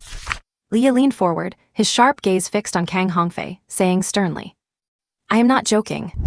But you can decide for yourself whether you want to see this material." At that moment, Kang Hongfei felt as if he were being watched by some kind of predator, and a chill ran down his spine. But there was nothing to hesitate about. "I want to see it." Without a second of thought or hesitation, Kang Hongfei said decisively, "As long as my daughter can be cured, I am willing to pay any price." In the office, Kang Hongfei's voice slowly echoed. Li said no more, took out a tablet computer, and loaded the technical specifications for the type I gene repair agent from his system into it. Then, Li handed the tablet to Kang Hongfei. The latter took it impatiently and immediately became absorbed in it. Soon, Kang Hongfei's expression began to change. Frowning at one moment, excited at the next, then suddenly realizing something, his eyes lighting up. Li did not rush him, waiting quietly for Kang Hongfei to review the technical data. And Kang Hongfei spent a full 2 hours looking through it. Until Li pressed another cigarette butt into the ashtray, Kang Hongfei stood up abruptly and said, "So that is how it is all true." Kang Hongfei muttered to himself, his lips trembling as if he had thousands of things to say. But in the end, it just turned into 2 lines of tears. After a little while longer, Kang Hongfei let out a long sigh and looked at Li Yi again. And this time, in his gaze toward Li Yi, besides excitement, there was nothing but endless gratitude. Kang Hongfei just wanted to say something to Li Yi, but Li Yi waved his hand and interrupted him. Li Yi just said, "No need for more words. Now tell me with your professional knowledge, how long will it take to produce this agent?" Kang Hongfei immediately swallowed his words and turned to think seriously. A few minutes later, Kang Hongfei replied, "The technology still needs some verification, but if these are not a problem." 3 months, Kang Hongfei said firmly. "Give me sufficient equipment and raw materials, and I will definitely be able to make it in 3 months. 3 months. Li Yi could accept this timeline. Besides, the raw materials handled by C's would also take time. After thinking about it, Li Yi said, "I can provide everything for you, and once the agent is successfully produced, your daughter will be the first beneficiary. But for now, I need to buy some insurance for myself." Saying this, Li Yi took a loyalty chip out of his personal space and placed it on the table. Because it was a chip made with nanotechnology and required an unconventional implantation method, it looked more like a piece of chocolate. Li Yi said at this moment, "Eat it and then spend the rest of your life serving me." Without any thought or hesitation, Kang Hongfei decisively grabbed the loyalty chip and swallowed it in one go. He did not know what he had eaten, but that was no longer important at all. Because he had already obtained the most precious thing in the world, the method to cure his daughter. After Kang Hongfei swallowed the loyalty chip, Li Yi heard the system's voice. "Member interface activated. Current member, Kang Hongfei. Kang Hongfei, loyalty 90. Loyalty chip implanted." Li Yi glanced at the new feature activated by the system, then stopped paying it much mind. Turning to the visibly excited Kang Hongfei, Li Yi said, "Come up with a feasible plan as soon as possible." Suppressing his excitement, Kang Hongfei replied as steadily as he could, "Rest assured, I will have the plan ready overnight." Li Yi nodded in response and went over a few more details with Kang Hongfei. Afterward, Li Yi called Su Wei over and had her transfer a sum of money to Kang Hongfei's account under the guise of a consulting fee. This money was intended to help Kang Hongfei settle his family affairs, making it easier for him to work for Li Yi. Once Kang Hongfei had left and Li Yi was preparing to head out, he heard Su Wei knocking on his office door again. "Manager Li, the sales channels for the tea and coffee have been established. Let me know when the goods will arrive at the port so I can make preparations," Su Wei said. Hearing her report, Li Yi could not help but smile. Why did his secretary seem even more concerned about the company's business than he was? The goods had not even arrived yet, but the sales channels were already set up. After a moment of thought, Li Yi simply dumped all of his public import and export business onto Su Wei. Li Yi then said to her, "From now on, you will be in charge of all the company's import and export operations. The target customers are miners and ordinary people in the Congo. Just do some research on what kind of goods they need and put something together. As for profits, just break even. These trades are mainly for building connections, so feel free to go for it." After saying this, Li patted Su Wei on the shoulder and quickly walked out of the office. It was not until she watched Li get into the elevator that Su Wei finally processed what had happened. She had only been working here for less than a month, and it was already enough that she was handling finance, HR, and administration, but now she was a project manager too. Besides, she was the one who recruited everyone in the company. Manager Li really was quite carefree. Though she grumbled internally, Su Wei felt a surge of motivation once again. Even though the work was busy and she had to handle everything from big to small, it was a great way to develop her skills. Moreover, she did not have anyone breathing down her neck, and there were no office politics to deal with, so Su Wei actually quite enjoyed the job. With that thought, Su Wei tapped on the table, looked at the few employees present, and gave an order. "Everyone, go to the conference room now, we are having a quick meeting." And after leaving the company, Leah drove to the Zinlan Villa area. He had spent $12.8 million on the villa, and a design firm had already come in to take measurements a few days ago. Today, he was meeting the interior designer to review the renovation plans. At the villa's courtyard gate, Li met the designer, a middle-aged man with a neatly groomed handlebar mustache and an artistic flair. After exchanging pleasantries, Li said, "This house is for my parents to live in, so the functionality and decor must cater to their needs as seniors. The materials must be safe and healthy, and I want the courtyard to look nice as well."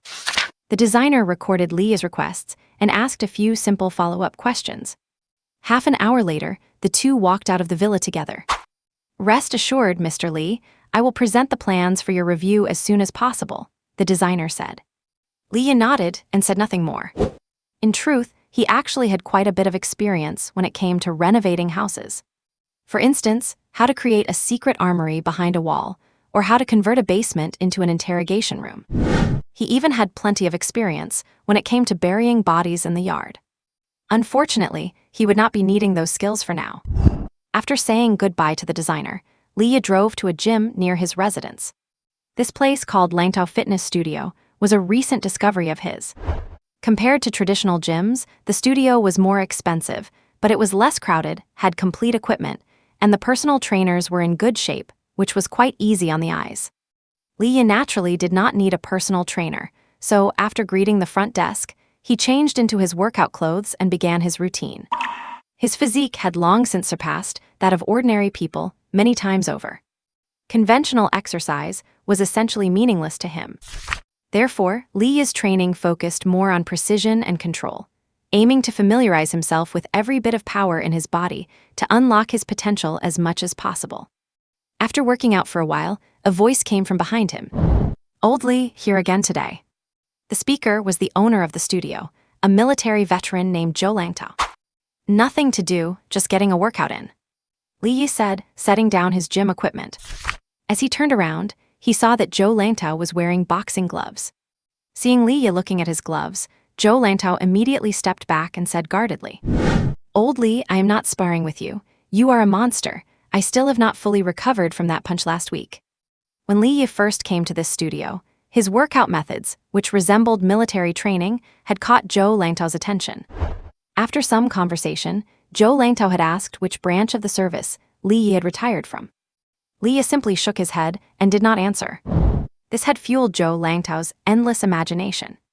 After a few more visits, Zhou Langtao invited Li to spar in the ring. Li was curious to test himself, so he gladly agreed. However, Zhou Langtao did not even make it through the first round before being knocked out by a single punch. Ever since then, Zhou Langtao never brought up the topic of sparring in front of Li again. After a short workout, Li prepared to leave. Before he left, Zhou Langtao suddenly stopped him and said, "Old Li, I am meeting some old comrades tonight. Want to join us?" "No, I will not intrude on your reunion," Li refused.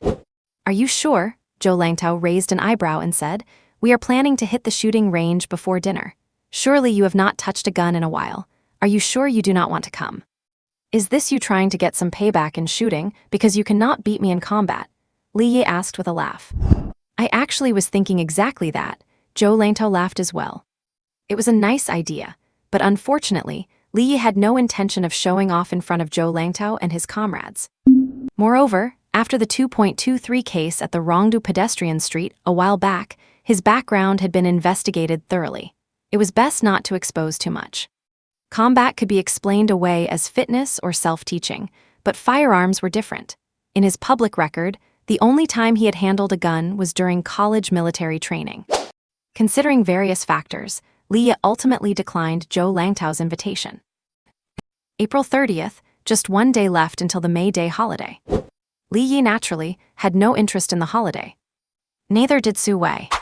To live up to Li Yi's trust, she had transformed into a career woman, exercising the boss' authority under the title of secretary. But Su Wei was by no means the only one not planning to take a break. Early in the morning, when Li Yi entered the office, he saw Kang Hongfei, who had not slept all night but was still in a high state of excitement. Kang Hongfei was holding a notebook and immediately stood up to greet Li Yi as soon as he saw him. Li Yi waved his hand, signaling him not to rush. A moment later, after Su Wei brought Li Yi a cup of tea, she quietly closed the office door. Only then did Li Yi look at Kang Hongfei. Kang Hongfei immediately spread his notebook out in front of Li Yi and pointed to it, saying, "Boss, based on what you said yesterday, I have roughly finished the plan. According to your requirements, the finished gene repair drug will not be for the consumer market. So to bypass pharmaceutical regulations, the research and production lines for the finished product must be located abroad." Li Yi nodded at this. The Tier 1 gene repair agent could cure genetic diseases, but it was also far too conspicuous. Once released to the market, he himself would inevitably attract the attention of the entire world. What is more, this technology was his only trump card for now, so he did not intend to expose it too quickly. Kang Hongfei continued, "Building laboratories and production lines from scratch is too slow, so I plan to directly acquire a pharmaceutical company or research institute in Temasek to carry out secret research." After saying this, without waiting for Li Yi to ask, Kang Hongfei took the initiative to explain. Although Temasek is not large, it has the necessary research conditions, and there is no embargo from the West, making it easier to purchase the required equipment. Plus, the Temasek government does not have a strong grip on this area, and there are many loopholes we can exploit. Temasek is one of the 4 Asian tigers, famous for its open financial sector, and it welcomes foreign investment, especially in high-tech fields. Temasek is indeed very suitable, Li Yi agreed. Having gained Li Yi's approval, Kang Hongfei let out a secret sigh of relief and then began to explain the second plan. "As for the weakened version of the gene repair agent, I think it can be kept domestic." Kang Hongfei paused for a moment and then continued, "There is plenty of talent in this field domestically, and they are quite affordable. Plus, with relevant policy support, we can scale up very quickly. Research and production within the country can start from zero, or we could just acquire an existing entity. If we want to get approval for market entry as soon as possible, we could do the research abroad and then introduce it domestically, which would save a lot of time. Developing a drug usually requires a significant amount of time. Clinical trial approval, in particular, is even more complex domestically. But abroad, we can use various means to complete experimental work rapidly, pushing it to the market in the shortest possible time."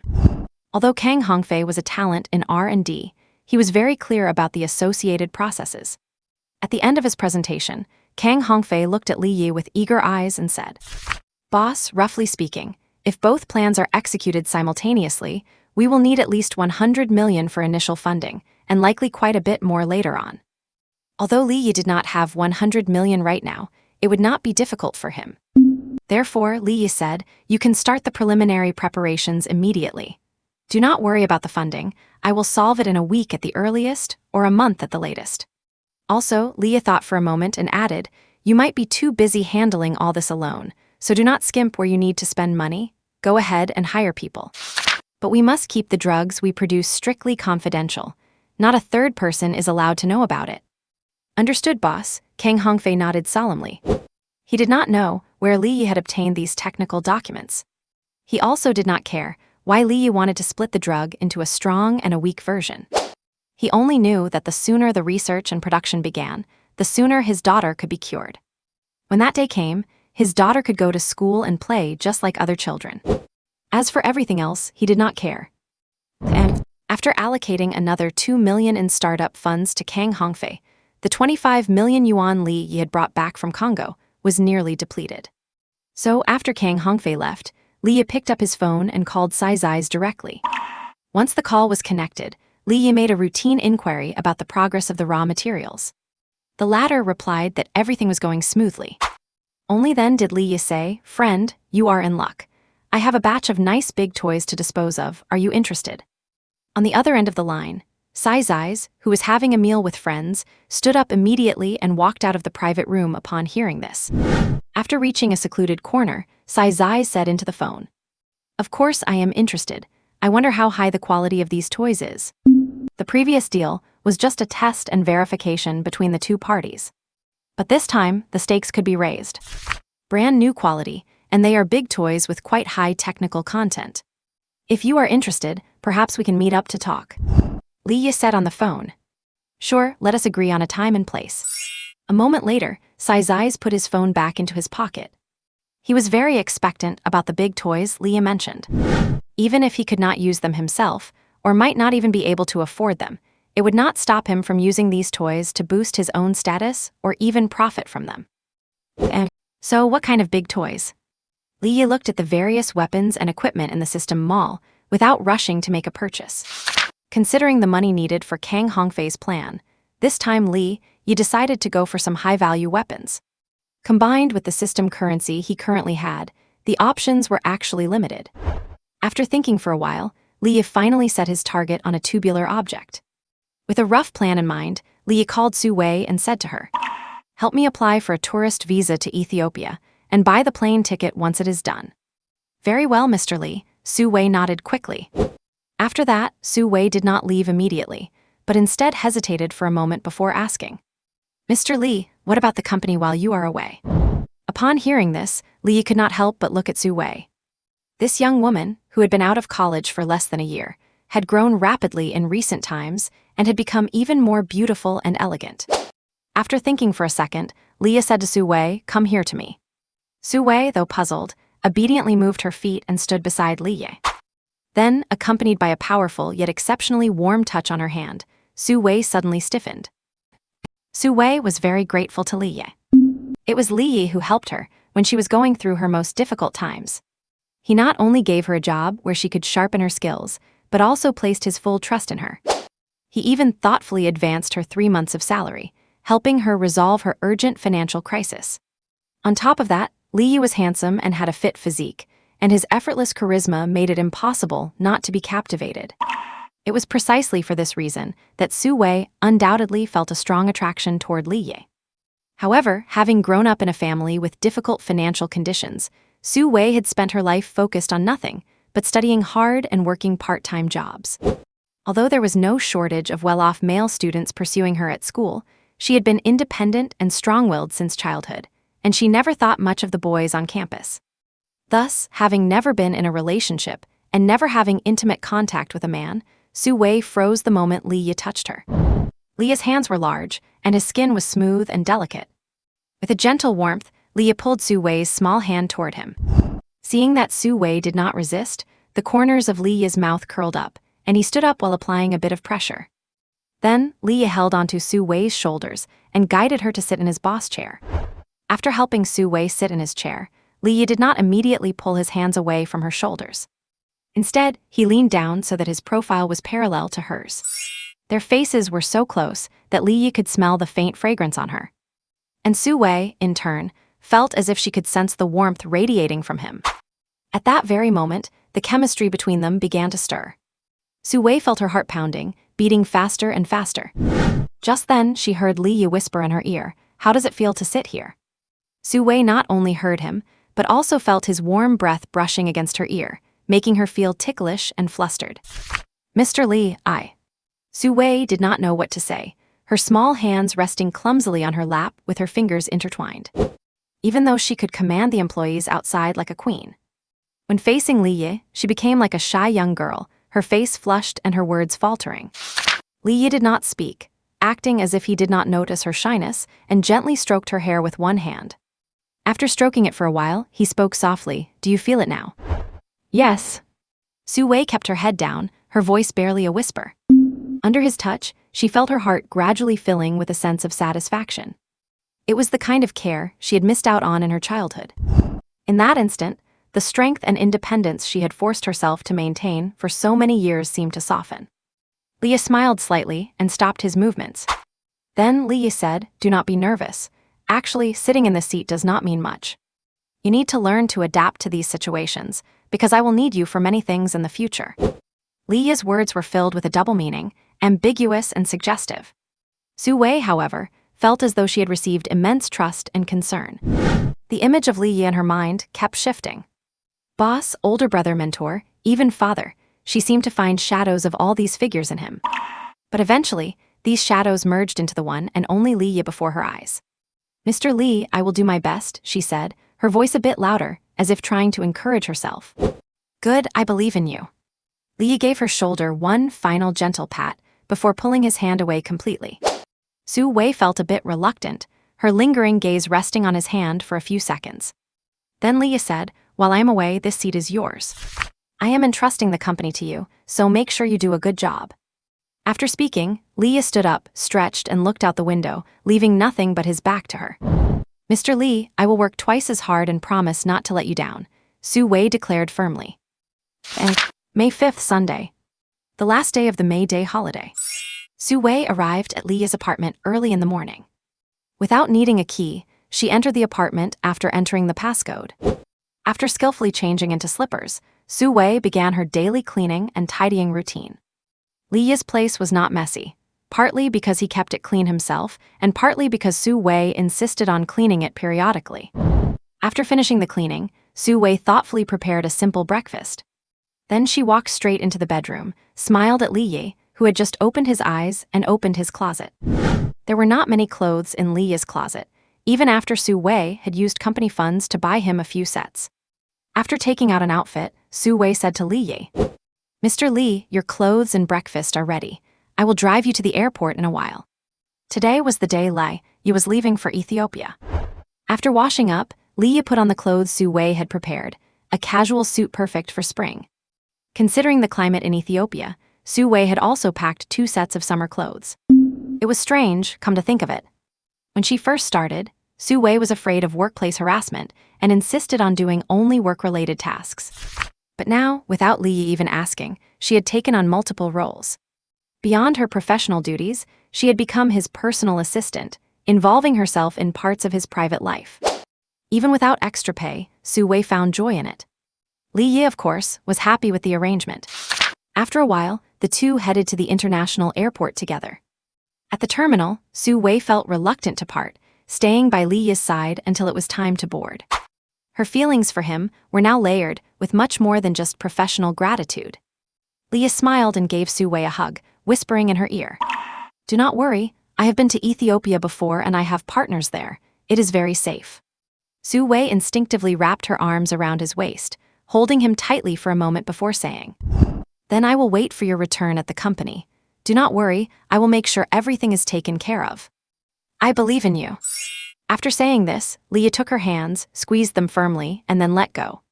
He then grabbed his suitcase, passed through security, and waved goodbye to her. Su Wei watched his figure until it disappeared from sight, then left the terminal feeling a profound sense of loss. At the moment she saw him leave, she realized clearly that she had fallen in love with Li. Having never been in a relationship, she was not sure what love was supposed to feel like. But the second he hugged her, she felt so much reluctance and longing, as if she wished to make that moment eternal. Ethiopia is the 4th largest country in Africa, covering an area of about 1.1 million square kilometers, and it is also the 2nd most populous. At the same time, Ethiopia is also one of the least developed countries in the world. However, by comparison, for most people, they are more familiar with its neighbor, Somalia, which has had actual physical contact with Ethiopia. Whether it is Ethiopia or Somalia, or Yemen, which lies across the sea, Li is actually quite familiar with them. Although it is a parallel world, many things are much the same, so Li has sufficient knowledge of this region.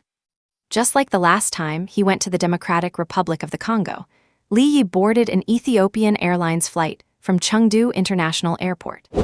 After nearly 10 hours of flight, he finally arrived at the destination airport. Unlike last time when he needed a transfer, this time Li got off the plane directly here. The arrival time was 8:00 p.m. in China, but due to the time difference, it was 3:00 p.m. in Ethiopia. Facing the hot sun, Li Yi walked out of the terminal and saw Sessizor, who was wearing a floral shirt and sunglasses. When Sessizor saw Li Yi, he immediately walked up to him quickly. After a brief hug, Sessizor took Li Yi into a black luxury sedan. Compared to the Congo, the public security in Ethiopia is much better, but only to a limited extent. Therefore, in addition to the two of them, there were 2 armed bodyguards in the car. Li Yi recognized one of them. He was the muscular black man in charge of receiving and inspecting the goods during the first deal with Sessizor. "Li, have you booked a hotel? If not, I recommend you stay where I am staying." As soon as he got in the car, Sessizor showed his enthusiasm. "My secretary has already booked a hotel for me, let me check." Li Yi said, took out his phone to check, and then gave Sessizor an address. After arriving at the hotel, Li Yi quickly checked in. At this time, Sessizor said, "Li, I have an appointment with a friend tonight, let us have dinner together. You should rest for a while, and I will pick you up at 7 tonight." Hearing this, Li Yi's heart stirred and he asked, "Which friend is it, a neighbor next door or someone from across the water?" "Li, you're simply too smart." Sessizor grinned, revealing his white teeth, and gestured with his chin towards the east. "In this area, I would not dare do business with the neighbors next door, so it is from across the water." Li Yi understood immediately after hearing this. The neighbor next door refers to Somalia, and across the water refers to Yemen, or more precisely, the Houthi forces, an anti-government group in Yemen. The two sides occupy a geographical advantage and are heavily collecting protection fees from ships passing through the Suez Canal. As for why he would not dare do business in Ethiopia and Somalia, that is another historical story. At the same time, Sessizor's answer contained another piece of information. That is, he clearly told Li Yi that he would not buy the goods himself this time, but had contacted the Houthi forces. Sessizor acted quite like a matchmaker. At the same time, he also opened up part of his social circle to Li Yi. This can also be considered a display of sincerity. All in all, Li Yi was satisfied with Sessizor's approach. And he was even more satisfied with the Houthi forces as a trading partner. There are quite a few people in this world who have money and are willing to spend big on weapons. For instance, the oil-rich tycoons. But the problem is that Li Yi cannot trade with them directly at the moment. International arms trade often has unwritten rules and relatively fixed partners. For example, the oil tycoons and a certain mysterious great power in the East. Or the North Atlantic Organization and the American Federation. Once Li Yi poaches a client, he will immediately come under the close scrutiny of arms exporters. For now, Li Yi does not want to be noticed by these behemoths that dominate the world. Because of this, the Houthi forces, being relatively isolated and less under the spotlight, are a good target. And Li Yi has no doubt that they can afford to pay. After all, from the protection fees in the Red Sea alone, the Houthis' annual income is as high as $2 billion. Although it is not even a fraction of what the oil tycoons make, compared to some small countries, they are quite wealthy. Of course, the most important thing is that the Houthi forces have a strong demand for weapons. Attacking an American aircraft carrier is something others might just talk about, but these people actually have the guts to do it. Thinking of this, Li Yi could not help but look forward to tonight's dinner. And time soon reached 7 in the evening. Li Yi took a black sedan, and after half an hour of driving, arrived at a luxury restaurant. After entering the private room, Li Yi saw Sessizor at a glance. And next to Sessizor, there was a man wearing a white turban and a beard. After taking a seat, Sessizor began the introductions. "This is Mr. Sali, one of the diplomats from across the sea," Sessizor introduced to Li Yi. Then he said to Sali, "This is my business partner and also a close friend, Li." Li Yi and Sali nodded to each other. Afterwards, the three of them tasted local Ethiopian coffee, followed by a delicious meal. Sali is a traditional Yemeni who, for religious reasons, does not eat pork or drink alcohol. But tobacco is an exception. Premium Cuban cigars were toasted and placed in the hands of the three men. Accompanied by curls of smoke, Sali finally spoke. "I heard from Sessizor that Mr. Li has some big toys that need to be dealt with." "That is right," Li nodded. Sali did not show much expression upon hearing this, and after blowing out a puff of smoke, he said, "We are not interested in ordinary toys, because we already have them ourselves." There was a certain sense of arrogance in his tone. Li Yi, however, curled his lips secretly. If it were not for a certain country constantly supporting the Houthis, things probably would not be going so easily for them. To put it plainly, they are just a proxy, saying that was just a way to see what good stuff Lee could offer. Lee smiled slightly and announced a set of data. 1,500 kilometers, Mach 10, land-based launch. Hearing Lee's words, the hand holding the cigar flickered slightly. There is no doubt that this data can only belong to a hypersonic missile. Like ballistic missiles, hypersonic missiles are also internationally embargoed items. So far, only a very few countries possess such technology.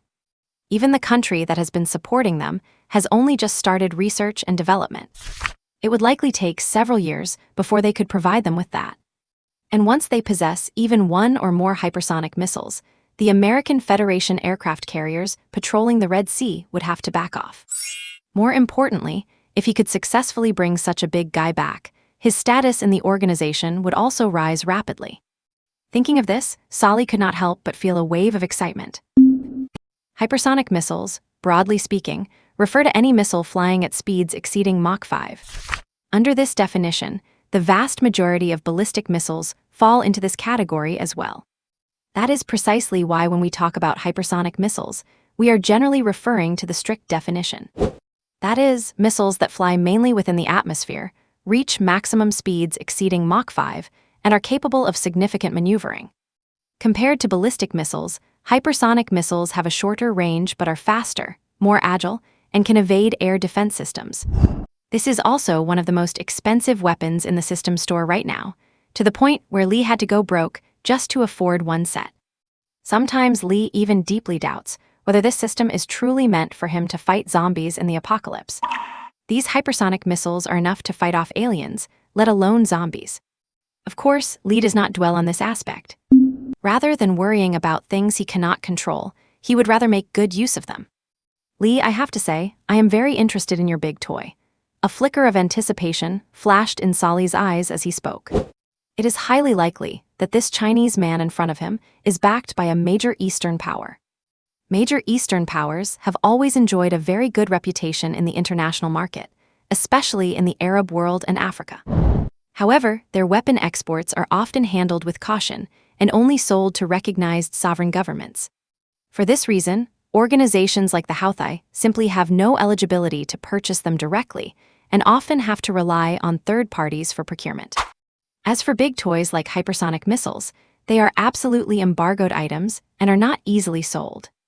Therefore, if this Chinese man really has such a set, Solly would be more than happy to make an offer. Not only could they obtain strategic weapons capable of threatening the U.S. federal carrier strike groups, but they could also use the opportunity to build a relationship with the other party. If there were a chance to purchase an atomic weapon, then perhaps the organization's long-standing goal could finally be realized. And by that time, his status in the organization would naturally be unparalleled. After a brief moment of thought, Solly immediately became enthusiastic. Lee was thinking about maximizing his profits. After all, having gone broke to get his hands on this big guy and taking the risk of being noticed by some behemoths, his priority was to solve his early-stage funding issues once and for all. Finally, after some bargaining, Lee said, $80 million per set, including a land-based mobile launcher and one missile. I can ship it to the Red Sea. And for the next transaction, you can get a price of $15 million per missile. Lee looked at Solly and said, you should be aware that this price is already very sincere. This price was indeed very sincere. With high-end weapons like these, the production cost typically decreases as the quantity increases. The price naturally follows the same logic. The more you buy, the cheaper it gets. Based on the data and parameters provided by Lee, one could infer the cost if compared to a certain anti-ship missile from an Eastern power. There was no doubt that the price Lee offered was the market rate. It might not seem like Solly was getting a huge bargain, but Solly knew full well that such weapons were internationally embargoed items, completely a seller's market, and were essentially priceless on the open market. So even if the price were higher, it would be perfectly reasonable. And since Lee only marked it up slightly and even offered door-to-door delivery, he was indeed being very sincere. Furthermore, the other party promised regular supply, which meant even more possibilities. With this in mind, Solly stood up, walked out of the room, and found a quiet place to make a phone call. A few moments later, Solly put his phone away with a smile on his face. Returning to the private room, Solly said to Lee, "We can accept the price of $80 million, but we require a second missile to be provided within a month at the price of $15 million US. No, Lee shook his head and then said, the second missile can only be provided within 3 months. Unless you pay for at least 5 units up front, the production line will not start in the short term. After finishing, Lee added meaningfully, adjusting production plans is a very troublesome matter. Lee's last comment naturally gave Sesais and Solly endless room for imagination. And for Lee, 3 months was just enough time for him to accumulate enough system currency. Solly clearly had been granted certain authority. After thinking for a moment, Solly nodded and said solemnly, we can start discussing the details of the transaction. And it was already late at night when they walked out of the restaurant. Lee and Solly had confirmed all the transaction details. It is worth mentioning that with Sesais acting as the guarantor, Solly paid an initial deposit of $20 million US. And at Lee's request, this money would be transferred to Sesais' company account. After leaving the restaurant, Lee and Sesais went into a quiet private room. After pouring some whiskey and clinking glasses, Lee said to Sesais, the subsequent payments will also be handled through you. If you can handle these funds well, besides the corresponding expenses, you will gain further friendship from us. Having said that, Lee gave a slight smile and added, perhaps next time, you can even keep some big toys at home for yourself. I look forward to that day, Lee. Sesais smiled and raised his glass again. For him, if this transaction could be completed successfully, he would not only win Lee's friendship, but also favor from the Houthis.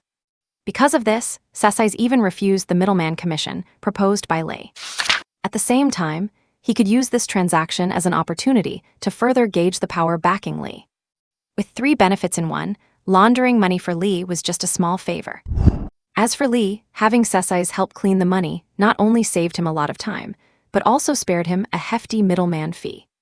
As for Old Huang, whom he had consulted before, Lee did not believe he had the capability to handle such a large sum of money. Even if he could, it would likely take a long time and cost a significant amount in fees. After discussing some further details with Sesais, the plan for the entire transaction was finalized. Then, Sesais gave Lee a mysterious smile and walked out of the room. Soon, when Sesais returned, several beautiful women with light brown skin appeared before Lee. Oh, almost forgot. Ethiopia is famous for producing beautiful, black pearls and is known in Africa as the country of beauties. In particular, Sesais has excellent taste, and those who were selected were all top tier. My friend, you're always so hospitable that one cannot refuse. Addis Ababa, the capital of Ethiopia. It was already mid-morning when Li Yi woke up. After taking a shower, Li Yi called Kang Hongfei, who was in Temasek. From the call, he learned that Kang had already hired an auditing firm from back home before leaving for Kinking. They are currently conducting due diligence on several biotech companies they have their eyes on. At a rough estimate, it will take anywhere from 2 weeks to a month to finalize the acquisition targets.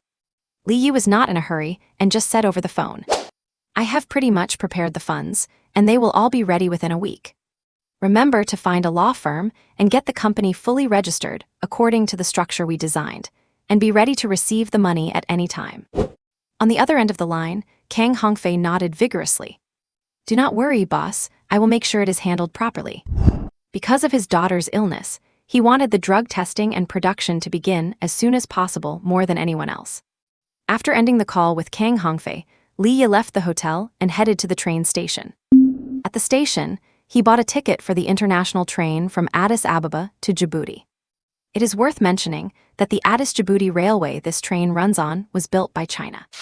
Because of this, both the platforms and the train itself felt familiar to Li Yi. Ethiopia is a landlocked country with no coastline of its own. Therefore, Ethiopia and Djibouti jointly operate the port of Dorel, which is located in Djibouti along the Gulf of Aden coast. The fastest and simplest way for Li Yi to get his big toy out onto the Red Sea was to ship it from the port of Dorel. The train journey from Addis Ababa to Djibouti takes 10 hours. Fortunately, the scenery along the way was quite nice. The railway cuts diagonally through the East African Great Rift Valley, and since the train does not run very fast, one can see some beautiful natural landscapes. You can even buy some local delicacies when stopping at small stations. Foreigners like Li, you were actually not an uncommon sight on the train. Li even spotted a Chinese content creator filming with his phone. This reminded him of Guantong, whom he met in the Democratic Republic of the Congo. Before leaving, he had gifted him a pistol with fully loaded magazines. He wondered if that pistol could give Guantong any sense of security. Regardless, Leah felt it was still not quite enough.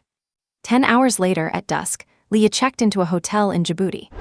Djibouti is a very small country, but it guards the Bab el-Mandeb Strait, a vital point where the Red Sea enters the Indian Ocean. To its north lie the famous Red Sea and the Suez Canal. And this tiny place, with a population of about 1 million, hosts military garrisons from over 10 countries, including China. Because of this, apart from the border area with Somalia, public security in the rest of the country is generally quite decent. In any case, it is definitely above the average standard for Africa. After resting at the hotel for the night, the next morning arrived. Leah had a quick breakfast and headed straight for the port of Dorel. At the port, he met the person he had an appointment with. "Mr. Lee, your cargo ship will arrive at the port tonight," said the middle-aged man, who was also from China. "It will take about 4 hours to unload, and the ship can head out by midnight at the latest." The middle-aged man was the operations manager of the port of Dorel. As for why a Chinese man could hold such a position in a foreign land, the reason was simple.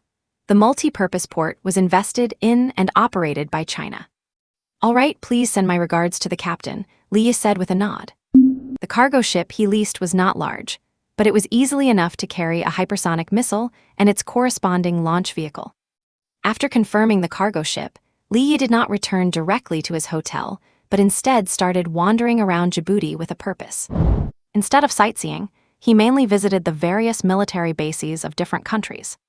After all, there are very few places where one can see the overseas military deployment of so many countries at once. Soon, however, Leah felt bored and wandered over to the port area to look at the various warships. Compared to those on land or in the air, the massive ships at sea were the real big toys.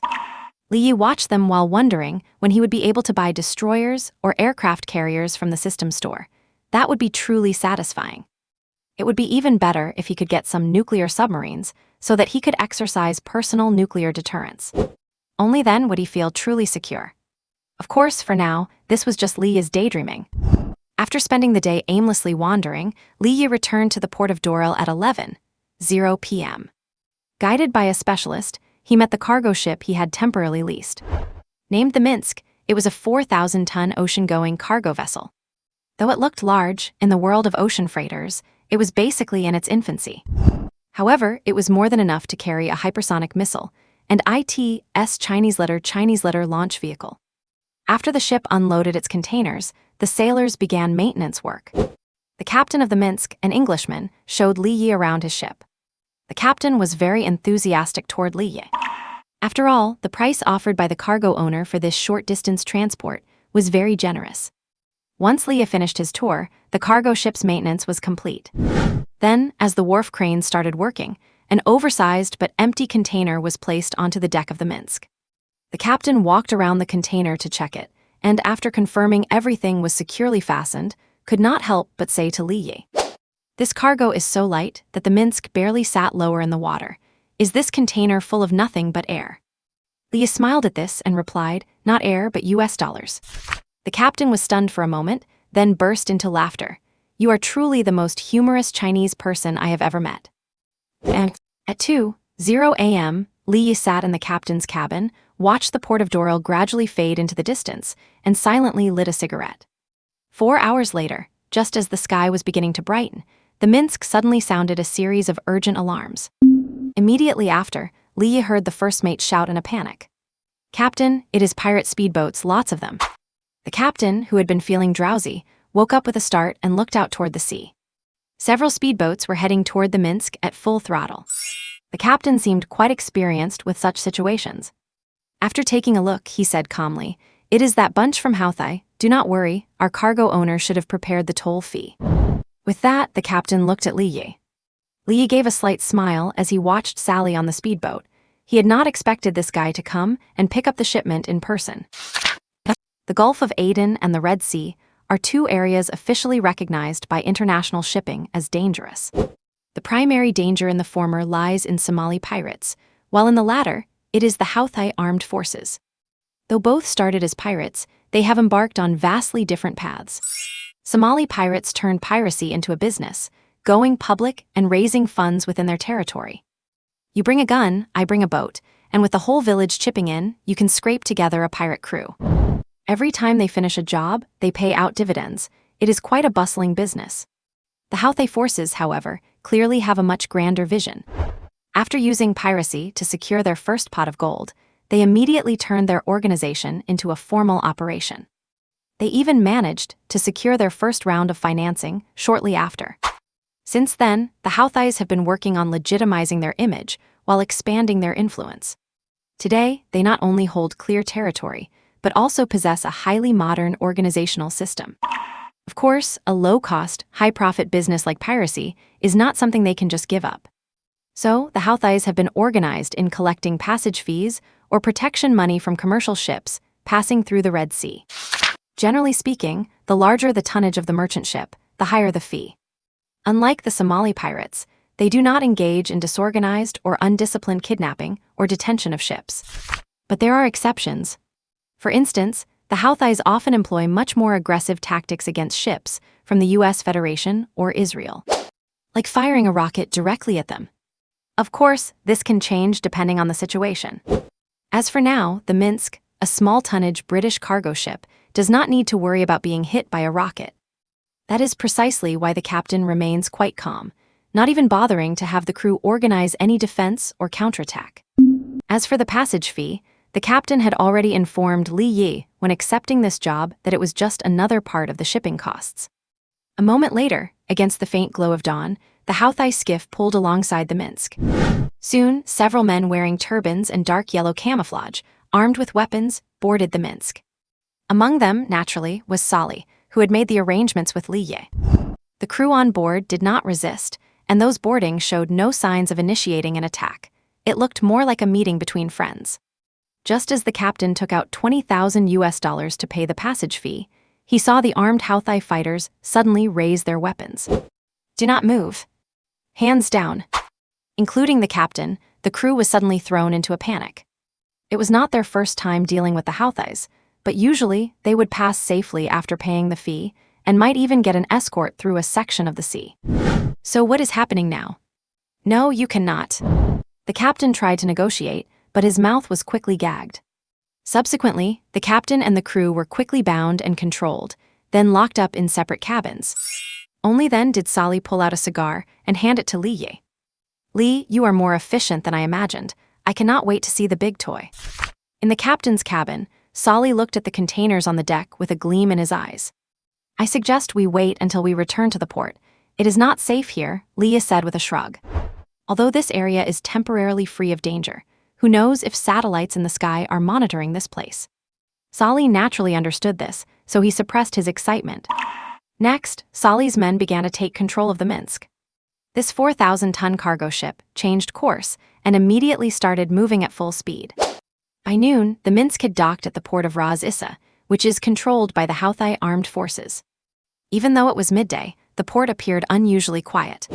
To welcome the arrival of the hypersonic missile, Lin had already taken full control of the port. And it was only when the heavy crane was ready to unload that Li Yi focused his mind and withdrew the hypersonic missile and its accompanying land-based launch vehicle from the system. The Minsk's draft increased slightly, but at this moment, no one would notice such a tiny detail. Everyone was staring at the large container being hoisted up. After the container landed steadily, it was immediately transported by a transfer vehicle into a nearby warehouse. Sali and Li Yi followed into the warehouse, and looking at the giant container before him, Sali did not rush to open it, but walked around it once. Then Sali looked at Li Yi, his gaze filled with anticipation. Li Yi smiled and nodded. Sali no longer hesitated and directly ordered his men, "Open the container." Immediately following the sound of the container doors opening, a missile launch vehicle, looking like a giant truck, came into view. But that was not the most eye-catching part. There, on the launch rack of the vehicle, a sleek and rounded little beauty was waiting quietly. Sali could not help but swallow his saliva at this moment. If not for the guarantee from Seas, he would not have believed that a mysterious Chinese man would possess a set of hypersonic missiles. And he certainly would not have actually bought it. After all, according to the specifications on paper, Even their investors did not have such big toys. But now, this big toy that seemed unbelievable was right before his eyes. Solly could not help but reach out and touch it. The cold surface seemed to carry the briny scent of sea air. But no one cared about such things. After a brief touch, Solly immediately signaled to the military engineer wearing glasses beside him.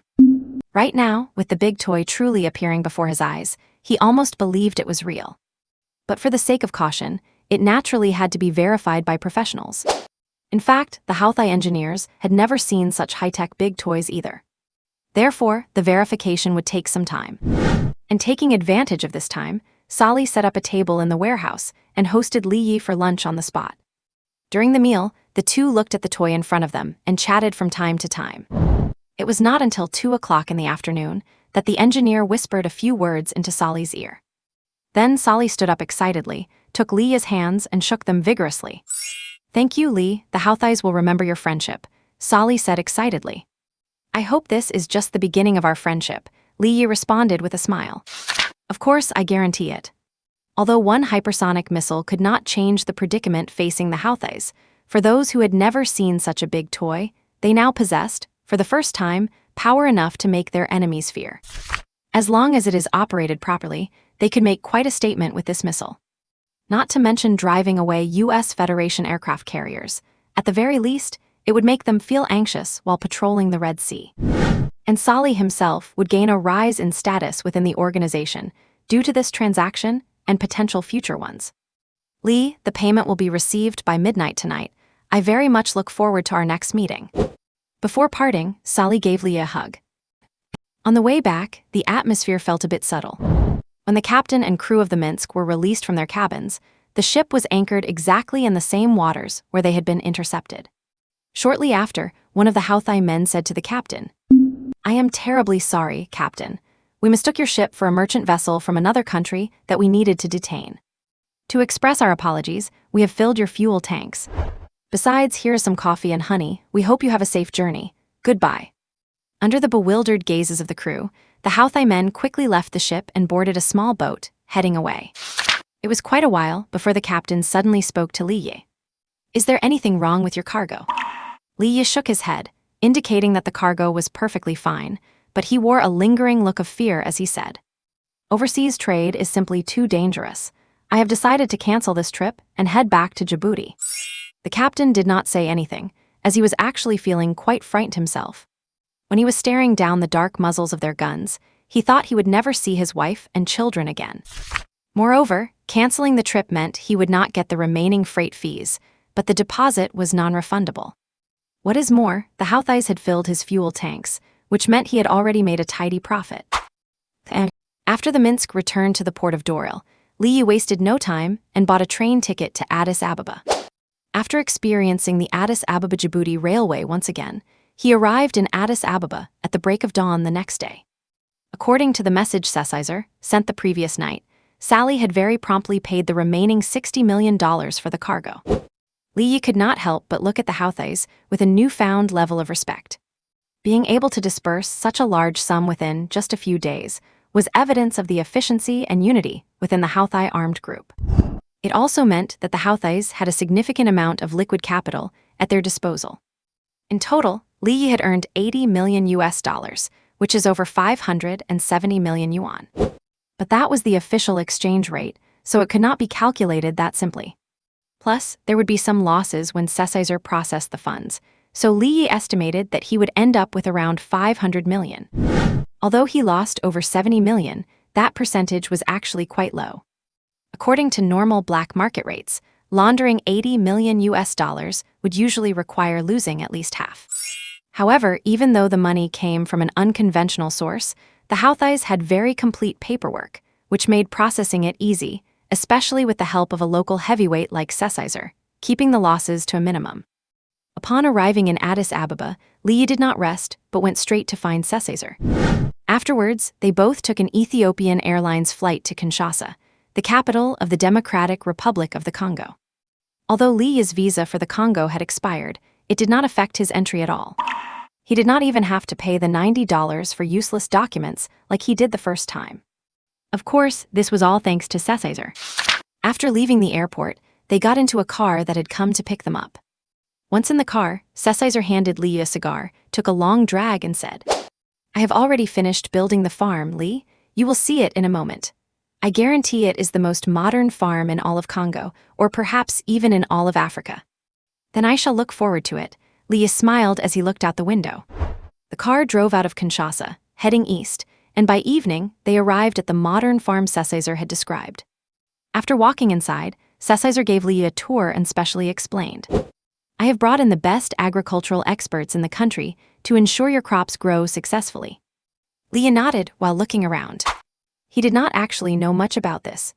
He only knew that the crop seeds he redeemed from the system were a type of genetically modified plant, whose fruits were the core raw material for Tier I gene repair serum. Looking at the green seedlings in the organic soil, Lee said with satisfaction, "My friend, you have done an excellent job. As long as this batch of raw materials is supplied on time, I can grant you a mysterious gift." Lee painted another big picture for Sessizor, and Sessizor accepted that promise without a moment's hesitation. "Of course, I am very much looking forward to it." A smile also spread across Sessizor's face. The deal between Li Yi and the Houthis had only been completed thanks to his bridge-building efforts. And in this deal, Li Yi had once again proven his capabilities. A set of high-precision weapons, under international embargo and owned by only a few nations, had just been brazenly delivered to the Red Sea within a mere 3 days. This proved his hypothesis once more. There must be an unimaginable behemoth behind Li Yi. Otherwise, he could never manage such logistics and transport in such a short time. On the other hand, the news that the Houthi armed group had acquired hypersonic missiles would surely be known to the world before long. After all, weapons of this type are not for storage, but for intimidating enemies. And when that time comes, his role in this transaction would also become known to those in the know, especially his friends. Presumably, his status within his social circle would rise rapidly. All in all, while there were no immediate material gains, the potential benefits and intangible prestige were enough to propel Sessizor further ahead. Because of this, Sessizor said to Li Yi, "Li, I will make sure the funds coming in this time are processed cleanly. Also, regarding the intermediary fees, you can give me your personal account." Sessizor's intent was clear. He was trying to bribe Li Yi with the intermediary fees. He, of course, could not imagine that there was no such thing as a behemoth behind Li Yi, so he was trying to further close the distance between them. Li Yi also understood Sessizor's intention, but shook his head and refused. "Sessizor, I personally do not need any money. For us, money is." At this point, Li Yi paused for a moment before patting Sessizor on the shoulder and adding, "Perhaps when you truly understand us, you will understand. There are many things I cannot say right now, but I look forward to the day I can tell you." Without a doubt, Li Yi was trying to paint the outline of something greater. And the ambitious Sessizor was always on the lookout to seize an opportunity. "Li, do not worry, that moment will surely come." Looking at the modern farm before him, Sessizor felt a surge of excitement in his heart. The seeds being planted were just like his own power and status. They would continue to grow over time. And Li Yi gazed through the transparent roof, his eyes traveling past the glass to look far into the blue sky. Perhaps, from the moment he arrived in this world, the hand of fate had already started to shift. And the behemoth Sessizor imagined would sooner or later be created by him. Why not call it the Fate Club? May 8th. After a 4-hour and 30-minute flight from Kinshasa, the capital of the Democratic Republic of the Congo, the plane landed in Addis Ababa, the capital of Ethiopia. This was Li Yi's 4th time here. Just like the first time, Li Yi did not linger long in Addis Ababa. 2 hours later, the Ethiopian Airlines Boeing 787 took off again, headed for Temasak. After another long flight of 9 hours and 30 minutes, it was already May 9th when Li Yi arrived in Temasak. For the people in China, this might be the second day of work after the May Day holiday. But for Li Yi, this day was somewhat noteworthy.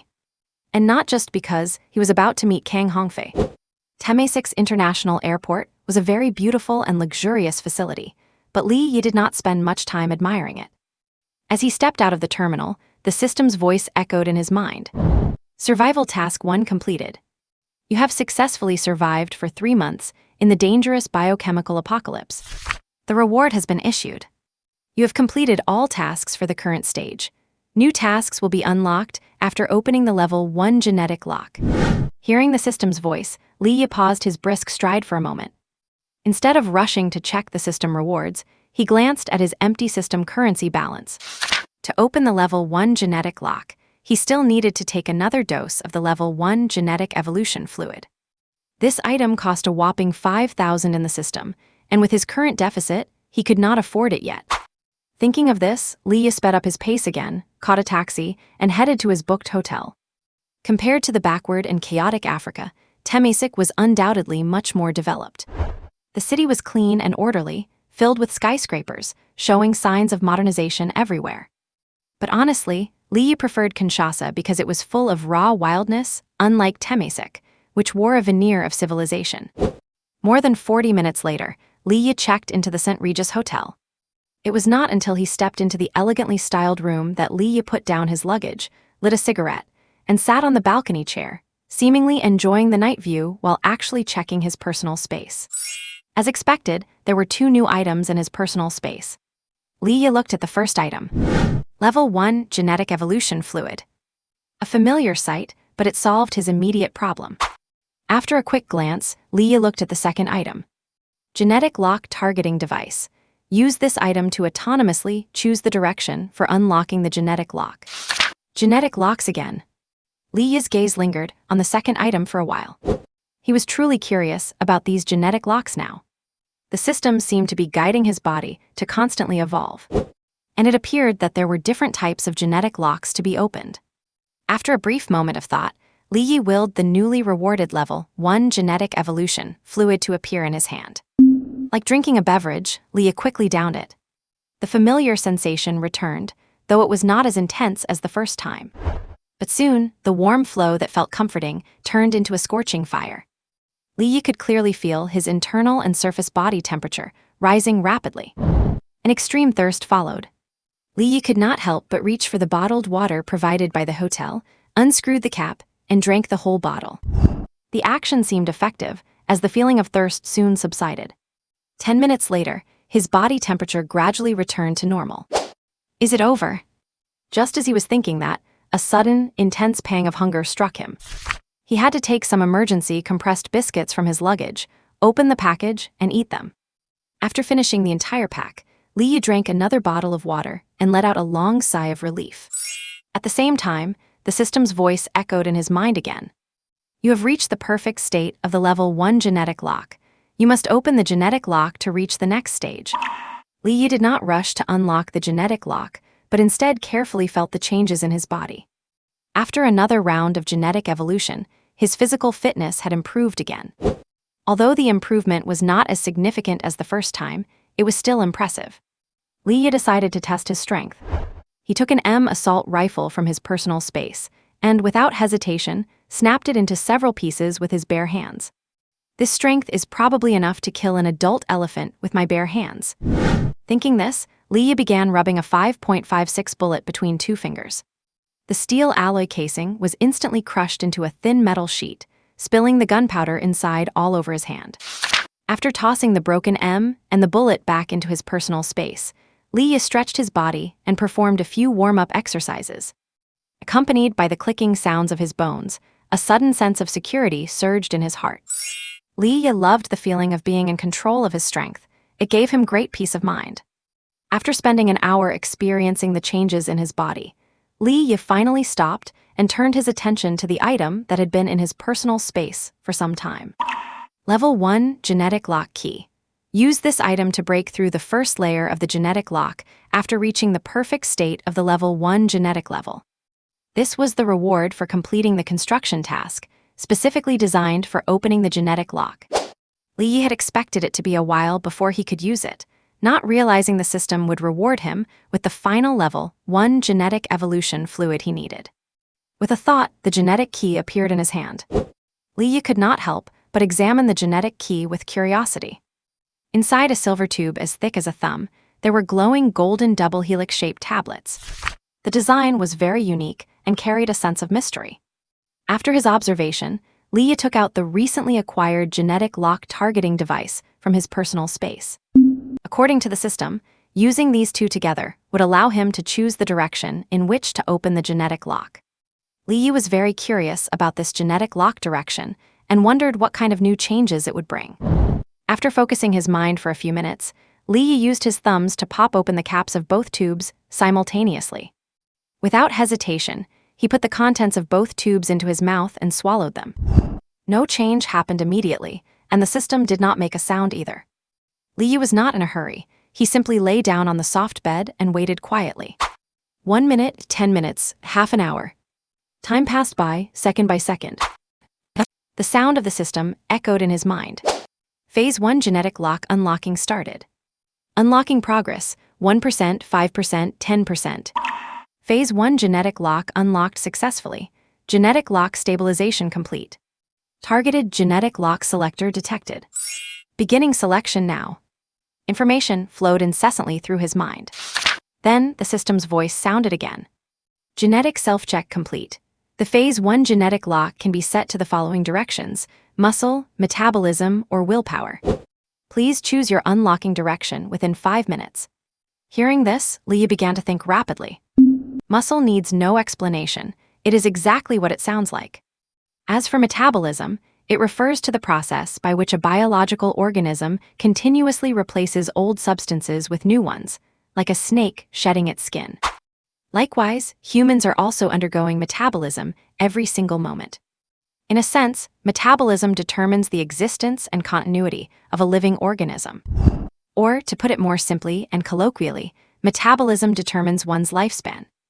This is undoubtedly very attractive, especially since there are no effective ways to truly extend lifespan on the market. However, for Li Yi, this option was not very appealing. After all, his current body is not only healthy and robust, but also very young.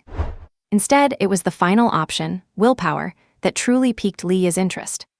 And so, Li Yi briefly used a process of elimination. Muscle, his physique is already several times stronger than an ordinary person's, and even if it got stronger, it definitely could not withstand firearms, so he ruled it out. Metabolism, he is still young and not in a rush to extend his life. For that very reason, although he was not quite sure what willpower represented, it was undoubtedly the most suitable choice for now. Furthermore, Li Yi loved the unknown and adventure. Thinking of this, Li Yi no longer hesitated, an silently Chinese letter TED in his mind. Select willpower. The next moment, the system's voice came through. Willpower selection complete. Genetic lock decryption key loading started. Loading progress, 1%, 5%, 10%. Time ticked by second. During this period, Li Yi was surprised to discover that he had lost control of his own body. Apart from his thoughts, his entire body seemed to have entered a state of suspended animation, and he could not even feel his own heartbeat or pulse. Li Yi did not panic, just silently watched the loading progress bar. Finally, after who knows how long, the progress bar reached 100%. Then, the system's voice came again. Loading complete, the brain will enter hibernation. Estimated sleep time, 24 hours. Damn, you could have told me sooner. With that final thought, Li Yi instantly lost all consciousness. 24 hours later. Li Yi slowly opened his eyes. What met his eyes was the hotel ceiling. After staring for a few seconds, his thoughts and consciousness began to return bit by bit. He slowly recalled what had happened before he fell asleep. Thinking of this, Li Yi picked up his phone, ignored a few missed calls, and checked the time directly. May 10th, 22:37. A whole day and night really passed without me even knowing it. Li Yi grumbled, then checked the missed calls. 2 from Su Wei and 1 from Kang Hongfei. Li Yi did not rush to call back, but instead checked his WeChat messages. There was nothing from Kang Bai, but Su Wei had sent several messages, all expressing care and worry. Li Yi thought for a moment and replied to Su Wei, saying only that he was busy and could not use his phone right now, but would contact her later. After doing this, Li Yi tossed the phone aside. He got up from the bed and reached out to turn on the room's main light. But the moment that thought crossed his mind, he heard a snap, and the light switch was pushed by an invisible force, and then the room's main light suddenly turned on. So high-tech. Li Yi muttered, but soon realized something was wrong. If it were voice-controlled or motion-activated, there would be no need for the physical click of the switch. With that in mind, a flash of brilliance crossed his eyes, and he looked at the bottle of water on the table. Unscrew the cap. Li Yi stared intently at the bottled water and silently commanded. A magical scene occurred. The cap of the water bottle began to rotate in midair. Seeing this, Li Yi had 1,000 thoughts and speculations running through his mind. Could it be a word of power? Li Yi smiled, then closed his eyes and thought to himself. Give me a 100-kiloton nuclear bomb. Unsurprisingly, nothing happened. It was a wild fantasy to begin with, and Li Yi did not really expect it to work, so there was no disappointment. Afterward, Li Yi moved to the bathroom and stared at himself in the mirror over the sink. His appearance had not changed, he was still just as handsome. His eyes, however, seemed particularly bright and focused, extremely captivating. After staring for a moment, Li Yi looked at the mirror and activated his mind again. Crack, crack, crack. Several harsh sounds of breaking glass immediately rang out. The mirror in front of him looked as if it had been punched, cracking outward from the center. Li Yi did not care about the broken mirror at all, turning instead to look at the showerhead. With a single thought, hot water gushed out. So this is the power of the genetic lock. Li Yi condensed the gushing hot water into a sphere and tried to suspend it in his hand. It was successful at first, but after less than 5 seconds, the water sphere shattered and spilled. Then, Li Yi felt as if his head had been struck by a heavy hammer, and it became dizzy and heavy. Looks like I have reached my limit. Li Yi thought to himself, a faint smile playing on his lips. If this is the effect of the willpower genetic lock, then it is absolutely amazing. Although it seems like a cliché power, like psychokinesis from a novel, Li Yi knew very well what such an ability could achieve. For instance, he could stop someone's heart instantly. For another, he could make a fired bullet change trajectory. Although these all require actual practice to verify, and he might not be able to do these things yet. The thought of turning them into reality in the future made even Li Yi incredibly expectant. Just as Li Yi was pondering various visions of the future, the system came online again. You have unlocked the Phase 1 genetic lock, and your strength has been significantly improved. New missions are now available. The new missions are as follows: Survival Mission, Construction Mission, Conquest Mission. Survival Mission 2, you are in a dangerous biochemical apocalypse. Please strengthen yourself as much as possible, enter the Phase 2 genetic state, and survive for 6 months. Construction Mission 2, recruit at least 20 survivors, build a survivor shelter, and store 10 tons of effective food and fresh water. Conquest Mission 2, clear all zombies within a 5-kilometer radius of the survivor shelter and kill 5 mutated creatures. Please accept at least one mission. Li Yi carefully examined the tasks provided by the system. After a brief moment of thought, he silently whispered to himself, "Accept all of them." Then, the 3 tasks dissolved into golden light and vanished before his eyes. To him, all 3 tasks were quite simple. The biggest challenge, if any, was simply finding these so-called mutant creatures. However, Li Yi was in no hurry about it. After adjusting his previously established plans based on the newly accepted tasks, Li Yi called Kang Hongfei. Once the call connected, Li Yi simply said, "Come to me," and hung up. After that, Li Yi called Su Wei. There was no time difference between Temasic and China, so Su Wei had been woken up by his call at this hour. Yet instead of being angry, Su Wei was very happy. She not only enthusiastically reported on the company's situation, but also inquired about Li Yi's recent well-being, her concern clearly showing. "Do not worry, nothing is wrong here, I have just been quite busy," Li Yi said, then shifted the topic. "Go register a security company, name it Wildfire as well, with a registered capital of 10 million, fully paid in. I will make a capital injection into the company account later, remember to check it." After saying this, Li Yi paused, then said with a smile, "It is hard work making you deal with business in the middle of the night, so starting this month, your personal salary will be doubled. No need to refuse, you deserve it after all, you are the only one I trust right now." Having said that, Li Yi hung up the phone decisively, not caring about Su Wei's reaction. On the other end, Su Wei, who had just woken up and was startled by the call, stared blankly at her phone after the line went dead. It was not until a while later that she suddenly smiled and started rolling happily on her small bed. She was not only happy about her pay raise, but even happier that Li Yi trusted her more and had praised her. Thinking of this, all her sleepiness vanished, and she sat down at her computer in her nightgown. Although she did not know why Li Yi wanted to register a security company, she only needed to follow his instructions. Meanwhile, shortly after Li Yi ended the call with Su Wei, Kang Hongfei appeared before him. Kang Hongfei's complexion was terrible. One could tell at a glance that he had not rested in a long time. However, his energy seemed quite high. Upon seeing Li Yi, Kang Hongfei immediately took out the documents and said, "Boss, the background check is nearly complete. I have initially identified 2 targets and need you to make the final decision." Li Yi took the documents and began to review the results of the background check. Before coming to Temasek, Kang Hongfei had contacted an auditing team back in China. After conducting background checks on several local pharmaceutical companies in Temasek, they performed further screening. In the end, only 2 companies were selected as acquisition targets. One is named Newelly and lacks any core competitive products. The advantage is that the price is low and it will not cost much. The disadvantage is that its supporting facilities are incomplete, so after taking it over, one would need to reorganize the entire company and add the necessary equipment. The other one is named Kanglin, a pharmaceutical company founded by Chinese in Temasek with a 60-year history. Its core competitive product was beaten back by competitors 3 years ago, and its market share is now less than 5%.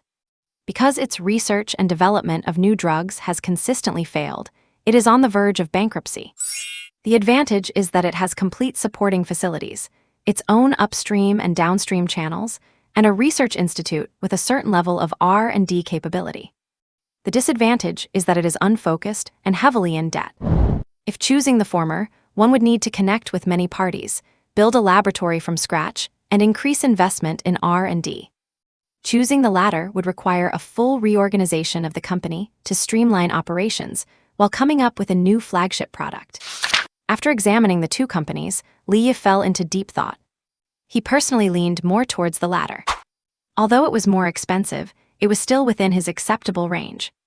And it could save a significant amount of time. With the former, one would need to add everything from scratch and constantly invest in exploring new channels. Finally, considering his ultimate goal, Li Yi looked at Kang Hongfei and said, "Let us go with Kanglin. I will complete the capital injection within 3 days.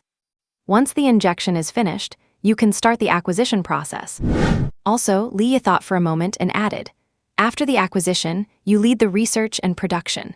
As for the corporate reform and reorganization, I will find someone else to handle that." "That is exactly what I was thinking. I really have no clue about managing a company." Kang Hongfei nodded readily. In order to produce the finished drug as soon as possible, Kang Hongfei had been working around the clock, getting no more than 4 hours of sleep a day. He had to communicate with the auditing team while also rushing to study the technical documents, leaving him barely enough time to breathe. But fortunately, everything was progressing steadily. After Li Yi made his decision, Kang Hongfei took his leave. Before he left, Li Yi advised, "Make sure to get some rest. You do not want to collapse before the drug is even finished. It would not do to meet with disaster before achieving your goal." Kang Hongfei nodded upon hearing this, though it was clear he did not take it to heart. Li Yi did not force the matter. If need be, he could just give Kang Hongfei a genetic repair potion later, which would guarantee he would be full of life again. After seeing Kang Hongfei off, Li Yi checked his funds. The gains from this transaction were nearly 500 million yuan. The majority of the funds were currently being processed by SAYS. The initial portion, totaling 150 million yuan, had already appeared in Li Yi's account. Li Yi first injected 50 million into wildfire foreign trade. The remaining 100 million was allocated to Kang Hongfei's side. Even with the registration of the security company, 50 million should be enough to last for quite a long time. As for Kang Hongfei's side, 100 million was clearly not enough. However, subsequent funds would arrive in a few days, and acquiring a company takes time, so Li Yi was not in a hurry at all. After notifying both of them to check for the funds, Li Yi had Su Wei contact a headhunting firm again. "I need a capable professional manager, preferably someone familiar with the pharmaceutical industry who can accept a team. Salary is negotiable," Li Yi told Su Wei over the phone. He did not have many people he could use, so he needed the headhunting firm to find an exceptional professional manager. Running a company is not the same as running a gang. There are too many details to pay attention to. This made Li Yi miss his old crowd from his previous life a little. He wondered if, after his own bizarre demise, they had been wiped out by his enemies. "Hopefully they are all still alive. Otherwise, hell would probably be a total mess. With a touch of nostalgia, Li Yi smiled slightly, manipulating his phone so it hovered above his palm. May 12th, the 5th day of the 4th lunar month. Li Yi, who was in Temesuk, had thought it would be an ordinary day. Until Su Wei said, during their routine work report call, "Boss Li, today is Mother's Day. Would you like me to help you prepare a gift?" Mother's Day. Li Yi was slightly taken aback. Then his train of thought shifted rapidly. "You did not mention it, and I had completely forgotten about this day. How about you? What gift did you prepare for your mother?" Li Yi asked, keeping his tone casual as if just chatting. He was truly unfamiliar with this holiday. Or rather, he was unfamiliar with most holidays. Su Wei's voice came over the phone. "Boss Li, I have not seen my mother for almost 20 years. There was a hint of sorrow and loss in her tone. But since she could say it so easily, she must have come to terms with it. Su Wei's answer made Li Yi feel a sense of empathy. Without offering any comforting words, Li Yi thought for a moment and said, "How about this? Go ahead and buy 2 gifts. Send one to my mother and keep the other for yourself. I will send you the address in a moment. Sorry for the trouble, and thank you for making the trip." "Understood, Boss Li. I will get right on it," Su Wei replied quickly on the phone. For some reason, Li Yi felt that Su Wei's tone sounded a bit excited when she said that.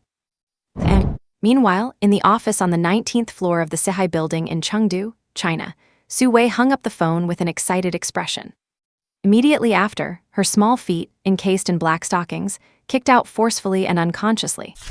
It was not until her high heels were flung off by the momentum that she chuckled, picked them up, and put them back on. She was happy because Li Yi had asked her to help send a gift to his mother. Is this like meeting the parents already? At that very moment, Su Wei's brain could not stop imagining various scenarios. It took a while for Su Wei to finally calm down. Afterward, looking at the address Li Yi sent, she quickly bought a train ticket to his hometown for that very day. After confirming her itinerary, Su Wei immediately called for the company receptionist, Lin Zioya. During this time, Su Wei and Lin Zioya had developed a good relationship, especially since Lin Zioya was the first employee Su Wei had hired herself. "Zioya, please help me out. What kind of gift is appropriate for an elder on Mother's Day?" Su Wei asked. Lin Zioya walked into the office, gave a look of envy to Su Wei sitting in the boss's chair, and asked, "Sister Wei, are you buying a gift for your mother?" "No, I am buying it for Boss Li," Su Wei replied. Hearing this, Lin Zioya's expression shifted from envy to jealousy, but after pondering for a while, she answered, "First of all, a bouquet of flowers is a must.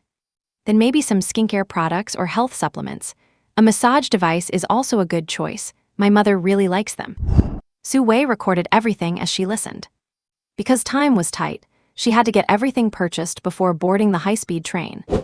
Thinking of this, Su Wei took Lin Zioya along, drove Li Yi's luxury SUV, and headed straight to the nearest shopping mall. And, on the other side, Li Yi hesitated for a moment before calling his mother. "Mom, is everything okay at home?" Li Yi swallowed hard and asked somewhat nervously. "Everything is fine," Li's mother said, then immediately changed the subject and asked with concern, "How is your work? Are you eating well during your business trip?" "Everything is great here. It is a bit busy, but the pay is high." Li Yi scrambled to manage the conversation. It felt harder than facing a platoon of enemies on the battlefield. "I just got a bonus, Mom. I will transfer it to you. Just keep it. I do not really have many places to spend money here. Oh, by the way, it is the holiday today, so I had a colleague bring you a gift. Please make sure you get it."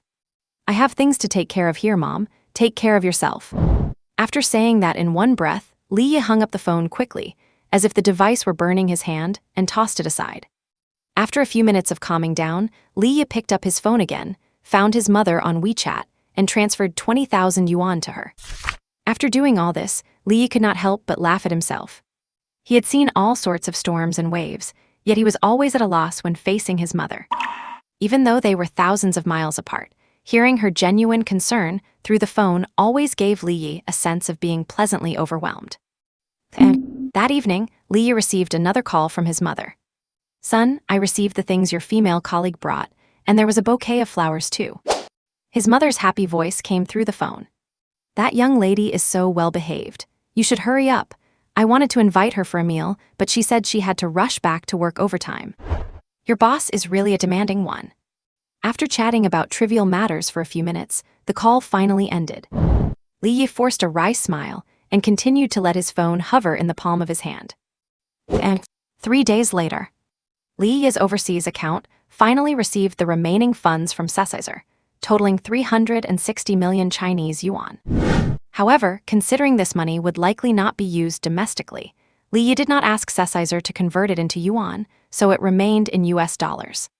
Once the money arrived, Li Yi transferred 90% of it to Kang Hongfei. Then he called Kang Hongfei and said, "The funds are in place. Start the acquisition immediately." "Understood, boss. I will notify them right now." When it came to business affairs, neither Li Yi nor Kang Hongfei knew much about it. But as long as there was money, they could hire a professional team to handle the operations. And Li Yi only needed to wait for the results. Acquiring a company of a certain scale is a relatively complex matter, especially when the company's equity is widely dispersed. Plus, considering local policies and multi-party maneuvering, this acquisition was destined to take some time. Li Yi did not plan on wasting his time waiting around here. After giving instructions regarding the acquisition, he booked a flight back home that same day. The Airbus, a medium-sized passenger jet, first flew to Kuala Lumpur for an hour, and after a 2-hour layover, it flew to Chengdu. By the time Li Yi arrived at Chengdu International Airport, it was already past 2 a.m. the next day. There were no high-speed trains at that hour, so Li Yi hailed a taxi and returned to his apartment in the city. Dragging his suitcase and entering the password, Li Yi finally returned to the residence he had been away from for so long. However, he was immediately taken aback by the scene before him. In the clean and tidy living room, Su Wei was sound asleep on the couch against the wall. Seemingly awakened by the noise of Li Yi opening the door, Su Wei slowly opened her eyes on the sofa. Seeing Li Yi, she was first startled, then suddenly filled with joy, but then immediately surprised again. Stammering, Su Wei said, Boss Li, I was just..." Before she could finish, she saw Li Yi suddenly leaning close. Then, Su Wei felt herself enveloped by a powerful force. Following that, her beautiful eyes widened in shock. "Manga." Su Wei let out a startled, muffled sound. She had never expected Li Yi to kiss her directly. After a brief moment of shock, Su Wei suddenly wrapped her arms around Li Yi's waist and began to respond passionately. Monday, May 13th, the 6th day of the 4th lunar month. Warm sunlight filtered through the glass, slipped into the gaps of the curtains, and finally shone onto the large bed in the bedroom. A beautiful leg lay exposed outside the quilt, dazzling and mesmerizing under the reflection of the sunlight. And such a gorgeous sight was reserved for Li Yi alone to see. Gently lifting the beautiful leg that was pinning him down, Li Yi slowly withdrew his arm. Su Wei, still in a deep sleep, seemed to sense something and furrowed her delicate brows in her dreams. Her exquisite little face still bore a few faint, inconspicuous tear stains. After getting up and freshening up, Li Yi left the house. He bought some ointment from a nearby pharmacy and picked up some breakfast before returning to his residence. Startled by the sound of the door opening, Su Wei woke up just as Li Yi returned. Seeing Li Yi, Su Wei blushed, then instinctively covered her body with the quilt. But Li Yi just chuckled, sat on the edge of the bed, and pulled the quilt away. "I have already seen everything there is to see. Are you trying to deny it now?" Li Yi said with a smile as he sat down next to her. "Let me apply some medicine for you." Having mastered the essence of field first aid, Li Yi's application technique was highly professional. Su Wei blushed and soon felt much more at ease. After the medicine was applied, she tried to get up. But as soon as she tried to rise, she could not help but sit back down. It still hurt. Seeing this, Li Yi smiled and patted her head. "You should get some rest today. Do not worry about the company. Also, give me the key to your place. I will go move your things over. You will be living here from now on." Li Yi's tone allowed no room for refusal, nor did he give Su Wei any space to bargain or pretend to be modest. And the more he acted this way, the more infatuated Su Wei became. A confident man is always the most charming. While Su Wei was eating the breakfast Li Yi brought back with a heart full of sweetness, he took her key and headed to her apartment. His life required an outlet, and he certainly needed a woman to look after him. Su Wei was pretty, capable, and very easy to control. Li Yi was confident that he could train her to be even more outstanding. With these thoughts in mind, Li Yi entered her apartment and began to pack. In truth, there was not much to pack. Even though Li Yi had advanced her 3-month salary, Su Wei still lived in a cramped partition room in an old neighborhood. The space was tiny, containing only a bed, a desk, and a simple small wardrobe. The bathroom and kitchen were shared, as it was a communal living situation. Because of the time of day, Leah did not run into any of her roommates. After quickly packing her things into the car, he returned to his place. Upon entering, he saw that Su Wei had already changed her clothes. Perhaps because she had no clothes of her own here, she was wearing one of Leah's white shirts. It perfectly highlighted her curves, not to mention a pair of long, beautiful legs. As soon as Leah came inside, Su Wei clung to him like a little bird. She sat on his lap, wrapped her arms around his neck, and hung on him like a koala. A moment later, Leah caressed her smooth skin and teased her. "You do not need to call me Manager Lee anymore. Decide for yourself what you want to call me." Su Wei blinked her pretty eyes, then leaned in close to his ear. She exhaled a warm breath and said in a tender voice, "How about darling or husband? How about brother Yi?" Her gaze was filled with flirtatious charm. Leah playfully patted her on the bottom, knowing she was still sore but still looking for trouble. "You little vixen, you really need to be taught a lesson." Leah stood up as he spoke. And in her first romance, and having tasted the forbidden fruit, Su Wei wanted to be glued to Leah every single second. With nothing pressing to do, Leah gave her his full attention, staying home with her all day. By evening, Leah brought up business. "How is the progress on the security company?" Leah asked. Seeing that Leah was talking about work, Su Wei grew serious and replied. "Lee, brother Yi, I am commissioning a professional agency to handle the registration. It should take about half a month." Su Wei explained, registering a security company is different from a regular one. Besides paid-in capital, they require the management to have relevant professional certifications. It is hard to find people with those qualifications on short notice, so I handed it over to a third-party firm. Also, if we want armed escort qualifications, we need state-owned capital investment. Su Wei did not know why Leah wanted to start a security company, but as long as it was his request, she did her best to handle it, so she had learned a lot about the requirements. Leah thought for a moment and said, "We do not need armed escort qualifications. Just setting up the shell is enough. This security company will primarily focus on labor export, and the clients are all abroad. I have already talked to my friends in Africa, so once the registration is complete, you will have to put in some hard work to get the operations running." At this point, Leah paused and took a cigarette from the pack. Just as he brought it to his lips, Su Wei was quick to provide a light. After lighting it, Leah took a drag and continued. "Also, you take full charge of wildfire trading from now on. Just handle it as you see fit." Leah planned to focus his energy on the medical research and production being handled by Kang Hongfei. As for wildfire trading, it was better to leave it to Su Wei to manage. It was just a front anyway. Upon hearing this, Su Wei could not help but blink her eyes. In less than 3 months, she had gone from a secretary to a manager, and now she was practically the boss's lady. And all of this was brought to her by Li Yi. "Brother Yi," overwhelmed with emotion, Su Wei looked at him with melting eyes. Li Yi just rolled his eyes at her. "Stop messing around, you little novice." May 15th, Tamesuk. Inside the hotel, Kang Hongfei stared at the documents in his hands without even blinking. Under the current circumstances, where he could not conduct experiments himself, Kang Hongfei had already read through these documents no less than 10 times. For the parts he did not quite understand, he tried his best to learn and comprehend them.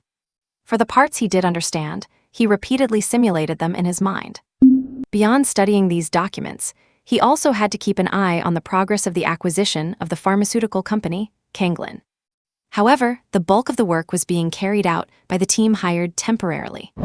The acquisition was still proceeding in an orderly fashion.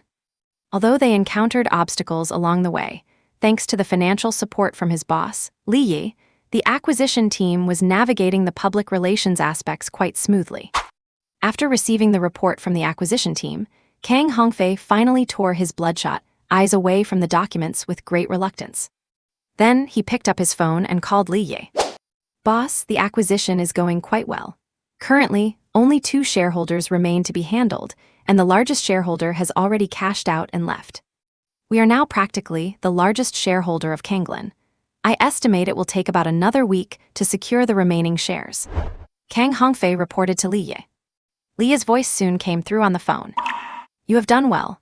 Continue pushing forward with the acquisition, and do not be stingy where money needs to be spent. You should understand the economic value of these documents better than I do, so efficiency is the top priority."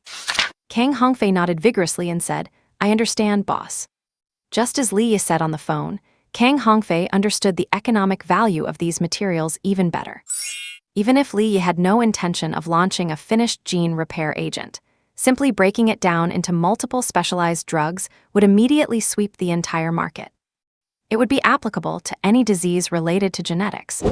Albinism, megaloblastic anemia, Gordon syndrome. Just by thinking about it casually, Kang Hongfei could come up with a long list of diseases that could benefit from this technology. Add to that the fact that it was a seller's market, and the pricing power lay in the hands of the company. Kang Hongfei had no doubt that as long as the subsequent experiments were successful, Li Yi would be able to develop the currently bankrupt Kanglin into a new giant in the pharmaceutical market in a short time. However, Kang Hongfei had already grown indifferent to fame and fortune. All he wanted now was to cure his daughter. And for the rest, he would spend the remainder of his life taking good care of his daughter and repaying his boss's kindness. And at the same time in Rongcheng, Su Wei drove Li Yi's black luxury SUV and slowly pulled up beneath the residential apartment building. This was the place she had been renting since graduating. Li Yi had already helped her move her things out the day before yesterday, but she had not checked out or reclaimed her deposit yet. Su Wei, who had been frugal since childhood, took advantage of a lull at the company to come here and get her deposit back. If it was negotiable, she hoped to get back the remaining month's rent as well.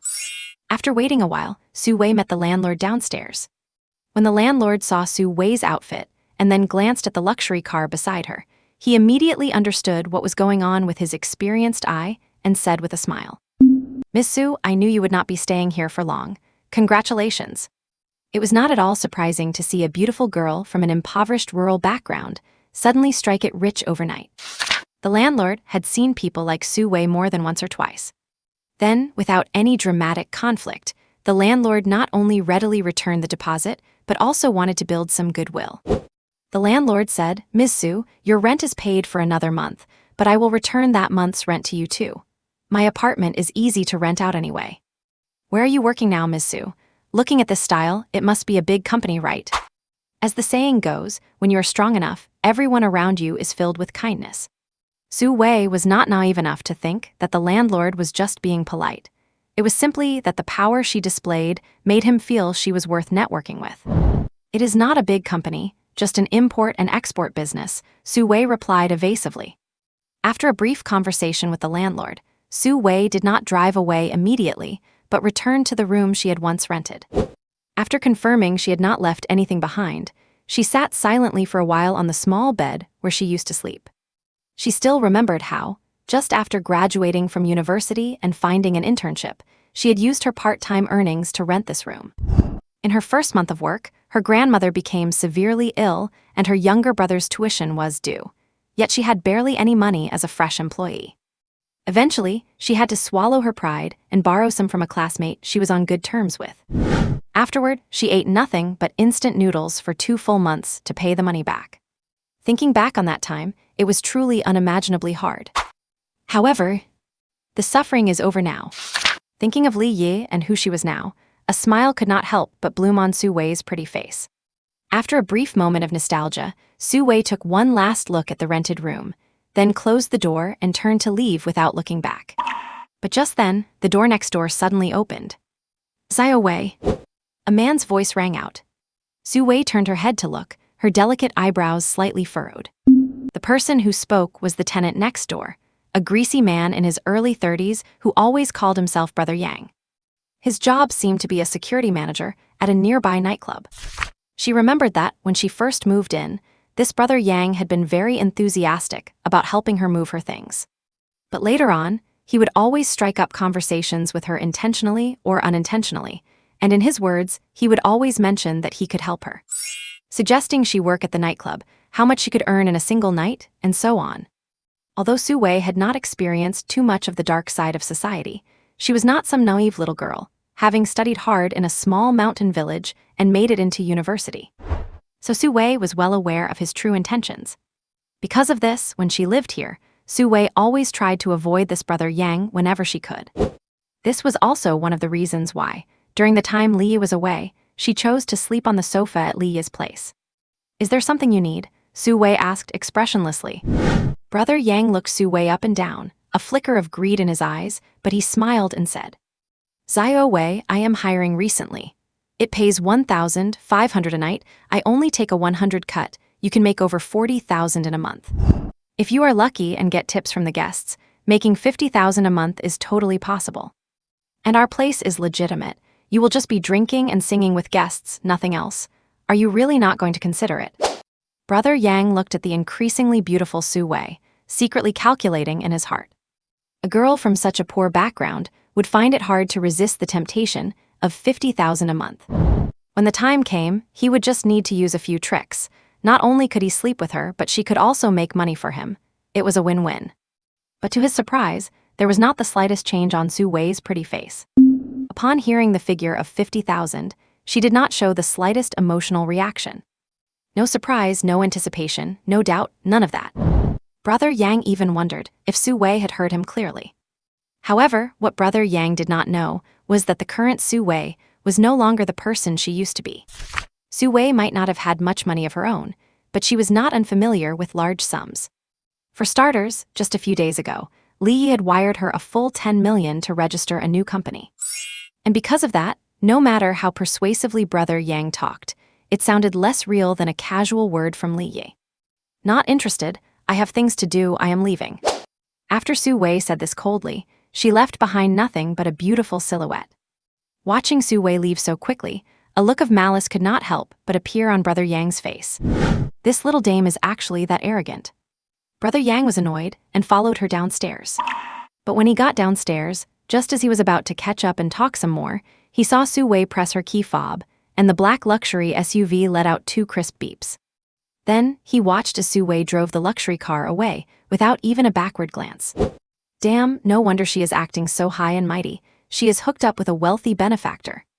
Brother Yang spat on the ground and simultaneously extinguished the evil thoughts in his mind.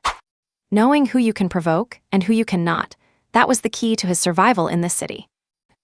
A week passed by in the blink of an eye. During this week, something happened that made Li Yi smile to himself.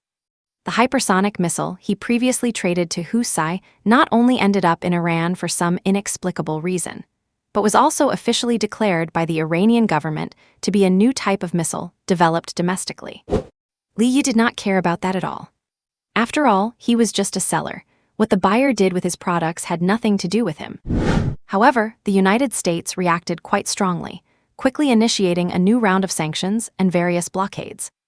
And Iran had long been accustomed to this. Besides that, Sali from Husai had also contacted Li Yi. Sali hoped to trade for a second missile as soon as possible and even hinted at raising the price. As for the first one, Li Yi guessed that Iran had likely already dismantled it for reverse engineering.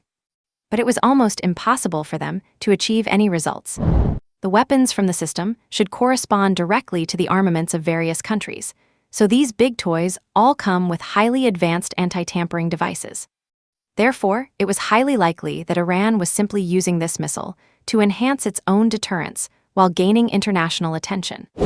As for the second missile trade, Li Yi naturally refused. His current system currency was not enough to purchase another hypersonic missile. At the very least, he would not have time to earn system currency until his pharmaceutical group was on the right track. And as for the pharmaceutical group, news finally came today. Boss, the acquisition is complete. Kang Hongfei's voice came over the phone, saying, Fate Investment now holds 97.3% of the shares in Kanglin Pharmaceuticals. The remaining 2.7% of scattered shares are held by employees, and they are currently signing the papers. You have done well, now proceed according to the plan, Li Yi said to Kang Hongfei. Understood, boss. Kang Hongfei's tone sounded somewhat urgent as he added, I will go and take over the R&D center now. After hanging up the phone, Kang Hongfei headed straight for Kanglin Pharmaceuticals' R&D center. From then on, he would not step out of there until the finished pharmaceutical product was successfully created. And on the other side in Rongcheng, Li Yi checked the time, took Su Wei with him and went to a cafe. Today, he was going to interview a professional manager recommended by a headhunting firm. High-end talent recruitment like this is often a two-way selection between the company and the talent. Currently, Li Yi owned 2 companies. One was Wildfire Import and Export, which he had already handed over to Su Wei to manage. It was an import and export company on the surface, but in reality, it was a front for the arms trade. The other was Fate Investment, which had been carefully designed. Fate Investment was registered in the Cayman Islands and had an extremely complex multi-party equity structure. This so-called multi-party structure consisted of various shell companies, intended to confuse outsiders and serve as a defensive wall for Fate Investment. At least on the surface, it would be very difficult for anyone to discover who the actual owner of Fate Investment was. But regardless, neither of these two companies had much of a reputation, not just internationally, but even domestically or even in Rongcheng. Therefore, it was difficult to attract high-end talent. However, Li Yi did not actually need a particularly shrewd professional manager. In fact, thanks to the remarkable efficacy of the gene repair serum, even a pig could run the company successfully. So, what Li Yi actually needed was a professional manager with a certain level of ability who was easy to control. For example, the middle-aged man sitting before him, named Yu Keijun. I have looked at Mr. Yu's resume. It fits the company's needs quite well, Li Yi said after taking a sip of coffee. Yu Keijun's resume was actually quite unremarkable. Its only advantage was perhaps its stability. Every step of his career progression was achieved through years of steady effort. And he had just had his third child at home, while his elderly parents had no pension, making him under immense pressure. This was the reason why someone like Yu Keijun, who loved stability, had come to the interview. For Li Yi, a candidate like Yu Keijun was truly easy to control and manipulate. Having received the answer, the smile on Yu Keijun's face grew even wider. "Thank you for your recognition, Mr. Li," Yu Keijun said, then looked at Li Yi with expectant eyes and asked, "When do you think it would be appropriate for me to start work?" Yu Keijun actually had an active employment contract, but Li Yi was willing to pay the breach of contract penalty for him. So, thinking of the salary level 51 Yi had offered, Yu Keijun was eager to start his new job. Since the candidate was decided, Li Yi did not waste any time. With a gesture, Su Wei beside him immediately took out the contract that had been printed in advance from her bag. Yu Keijun checked the contract carefully, confirmed that all the terms were as discussed, and quickly signed his name. Afterward, Yu Keijun took a long breath, put on a serious expression, and said, "Mr. Li, I am your person now. Please feel free to assign any work you have." It had to be said that Yu Keijun adapted very quickly to his change in identity. Li Yi then took out a document, pushed it to Yu Keijun, and said, "Your first task is to be responsible for the restructuring of the Kanglin Pharmaceutical Group in Temasek. This includes all aspects of debt, human resources, and the market." Kanglin, upon hearing Li Yi's words, Yu Keijun showed a surprised look. As someone in the industry, he was not unfamiliar with the pharmaceutical company Kanglin. Although Kanglin was not a pharmaceutical giant, it had a bit of influence in Temasek. Recently, it had been receiving a lot of attention due to bankruptcy, though he had heard that someone had already taken it over. He had not expected the person who took it over to be the man in front of him, Li Yi. "I never expected that you were the one who acquired Kanglin. You are truly bold, Mr. Li," Yu Keijun said, taking the opportunity to flatter him. Li Yi did not react to this, only saying, "Once you arrive in Temasek, the head of the R&D Center will coordinate with you. Moving forward, Kanglin will be divided into two parts, research and development and operations, and you will have full authority over operations. Someone will tell you the more detailed parts." Yu Keijun nodded while listening, and after Li Yi finished, he said, "Understood, Mr. Li. I will settle my family affairs first and set off for Temasek next week." Li Yi shook his head and said directly, "Next week is too late. I will give you 1 day to handle your family affairs, and you will set off the day after tomorrow." "Mr. Li, this," Yu Keijun wanted to say something more, but he immediately met Li Yi's sharp gaze. And suddenly, Yu Keijun felt a chill run down his back. The words that were on the tip of his tongue were immediately swallowed back. Only then did he suddenly remember that the young and handsome Li Yi in front of him was not one of those old slippery foxes from his previous workplace. "I understand, Mr. Li. I will depart on time the day after tomorrow." Yu Keijun changed his tune. Li Yi nodded expressionlessly. After Yu Keijun left, Su Wei frowned and said, "Brother Yi, why do I feel that this Yu Keijun is a bit slippery? Will he mess up the important matters?" Li Yi heard Su Wei's words and immediately took one of her small hands. While playing with it, he joked, "Then what do you think my important matters are, little Wei?" Of course they are. Su Wei opened her mouth but was soon speechless. She suddenly realized that although she had been sleeping with Li Yi for a while, she knew very little about his business. For example, the pharmaceutical company in Temasek called Kanglin, she had just learned about it as well. But that was not important. Su Wei loved the strong sense of mystery about Li Yi, as well as the confidence he exuded at all times. Seeing that Su Wei could not go on, Li Yi smiled again, then bit her ear and whispered, "My important business is, of course, sleeping with you." With that, Li Yi pulled Su Wei up and quickly returned to their apartment. If nothing else, Su Wei in her secretary outfit was still very seductive. Especially the black silk stockings and high heels, which had a very nice attack speed bonus. I never expected my new boss to have this kind of style. Walking all the way to the building where he lived, Yu Kaijun still could not help but sigh. Having spent many years in the corporate world, he had seen all sorts of leaders. Someone as young and passionate as Li Yi usually pursued efficiency and pushed limits to the extreme. To be honest, Yu Kaijun felt a bit overwhelmed by this. But thinking of the 3 young ones at home, all waiting to be fed, he had no choice but to bite the bullet. However, facing a pharmaceutical company like Kanglin that went bankrupt due to a lack of core competitiveness, he could not think of any good solutions for the time being. Forget it, I will take it one step at a time. After all, the new boss pays well. Yu Kaijun shook his head and walked into his house. Back home, seeing his wife feeding milk powder to their twin sons, Yu Kaijun thought for a moment before speaking up. "Honey, please help me pack my bags. I am going to Temasek tomorrow." Yu Kaijun's wife said without looking up, "Another business trip?" No, Yu Kaijun took a deep breath and said, "Seriously, honey, I changed jobs.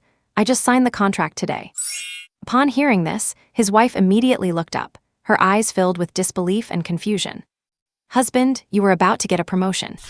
Before she could finish the word promotion, Yu Kaijun interrupted her, "My annual salary has tripled. Although there are no stock options, the year-end bonus is guaranteed for at least 6 months. Plus, there is no non-compete agreement. The penalty for breach of contract is just a bit higher, and the boss is good at delegating power and is not bureaucratic." Yu Kaijun paced around the living room as he spoke. Looking at the old apartment they had lived in for over 10 years, he added, "It will be hard work, but we can buy a bigger place next year, and then our 3 sons will each have their own bedrooms. We can also bring my parents over to live with us, which will ease the pressure of childcare for you." After hearing all this, Yu Kaijun's wife naturally had nothing more to say. "Fine, you hold the baby, and I will go pack your luggage now." And May 24th. After Yu Kaijun walked out of the exit pulling his suitcase, he saw the person picking him up holding a sign with his name on it at a glance. After confirming each other's identities, Yu Kaijun got into the car. Before leaving, Yu Kaijun had already read through all the information about the pharmaceutical company, Kanglin. But no matter how he looked at it, he could not figure out why his boss, Li Yi, wanted to acquire this hopeless enterprise. It was not until he met Kang Hongfei in the R&D Center laboratory at Kanglin that he finally found the answer. The new drug is currently in trials, and the technical problems have all been solved. Kang Hongfei looked at Yu Kaijun and added, "The boss wants you to use every means necessary to clear the hurdles for the drug's market launch." As for Kanglin's previous products, a flash of disdain crossed Kang Hongfei's eyes. Even without seeing the technical documentation provided by Li Yi, based on his experience working at Bayer Pharmaceuticals, he could look at Kanglin's old products with utter contempt. The boss's instruction is to take them all off the shelves, but keep the core sales channels. In the future, Kanglin will only sell the new type of medicine. After saying this, Kang Hongfei handed Yu Kaijun a file. This file contained partial descriptions of the new drug and a small amount of experimental data, all of which he had worked day and night to put together. After all, Li Yi required strict confidentiality for the new drug, so the previous R&D staff at Kanglin were all dismissed by him. Following this, he would also be responsible for rebuilding the R&D team to ensure more new genetic drugs could be brought to market as quickly as possible. Yu Kaijun carefully flipped through the documents. He did not understand much about the technical side. But if everything described about the drug was true, no, even if it only had half the efficacy, it could absolutely take over the global market quickly. At this thought, joy suddenly appeared on Yu Kaijun's face. He thought he had changed jobs to clean up a mess, but it turned out to be a mess that could lay golden eggs. Professor Kang, do not worry, I know what to do. Although his ability was not exceptionally outstanding, having spent so many years in the industry, Yu Keijun already felt confident, and his tone was full of assurance. As long as the data is accurate, even if you tied a dog to the CEO's chair, it could still achieve great results. As for how to quickly clear the obstacles for the drug's launch, that was his specialty. Soon, Yu Keijun stepped out of the R&D center, took out his phone, and called an old subordinate. Zio Wu, how is work lately? I am currently. Zio Li is with you, right? That is perfect, bring your team along, I will take everyone I can get. Old Q, do not say your buddy here does not think of you when something good comes up. I am over here in Temasek now. As call after call was made, the network Yu Keijun had cultivated for years began to play its part. Given the sufficient authority granted by Li Ye, Yu Keijun quickly organized an operations team. While Kang Hongfei and Yu Keijun were both busy with their work, Li Ye was lounging leisurely with his head in Su Wei's lap. Professional matters should be left to professionals. This was one of Li Ye's core philosophies. Just like when he was an assault soldier, he would never take on a sniper's job unless it was absolutely necessary. As for what to do if problems arose, Li Ye just gave a faint smile. He was not only good at solving problems, but also very good at solving the people who raised them. Brother Yi, what are you smiling at? Li Ye's sudden laughter made Su Wei ask. Nothing, just thinking about some things, Li Ye said casually. Oh, okay. Su Wei did not dwell on it, just picked up a grape, peeled it, and popped it into Li Ye's mouth. After feeding him the whole bunch, Su Wei tentatively said, Brother Yi, my grandmother is having her birthday the day after tomorrow, I was thinking. Su Wei did not finish her sentence, but Li Ye understood exactly what she meant.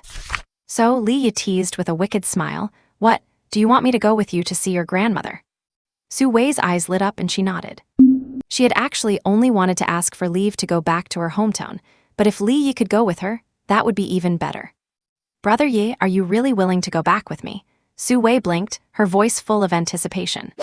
This was not just a simple trip back for a grandmother's birthday. It also carried the implication of meeting the family. She had already met Li Ye's parents, and if Li Ye were to meet her grandmother, it would mean their relationship had taken a step forward and become even more stable. I guess I can, Li Ye said, sitting up. Su Wei had a sudden inspiration. She leaned close to Li Ye's ear and whispered, breathing hot air against him.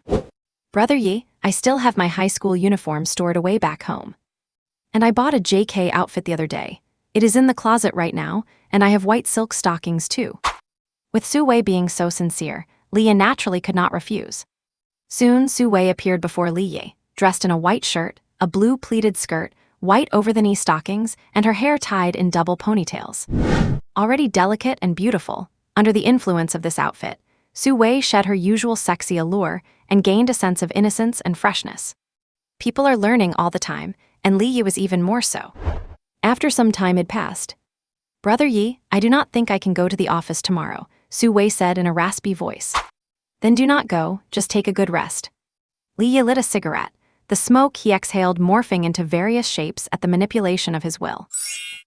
Su Wei is a Yi girl from the Liangshan Mountains. Cheerful, beautiful, and generous, these are all labels that define her. Sunday, May 26th.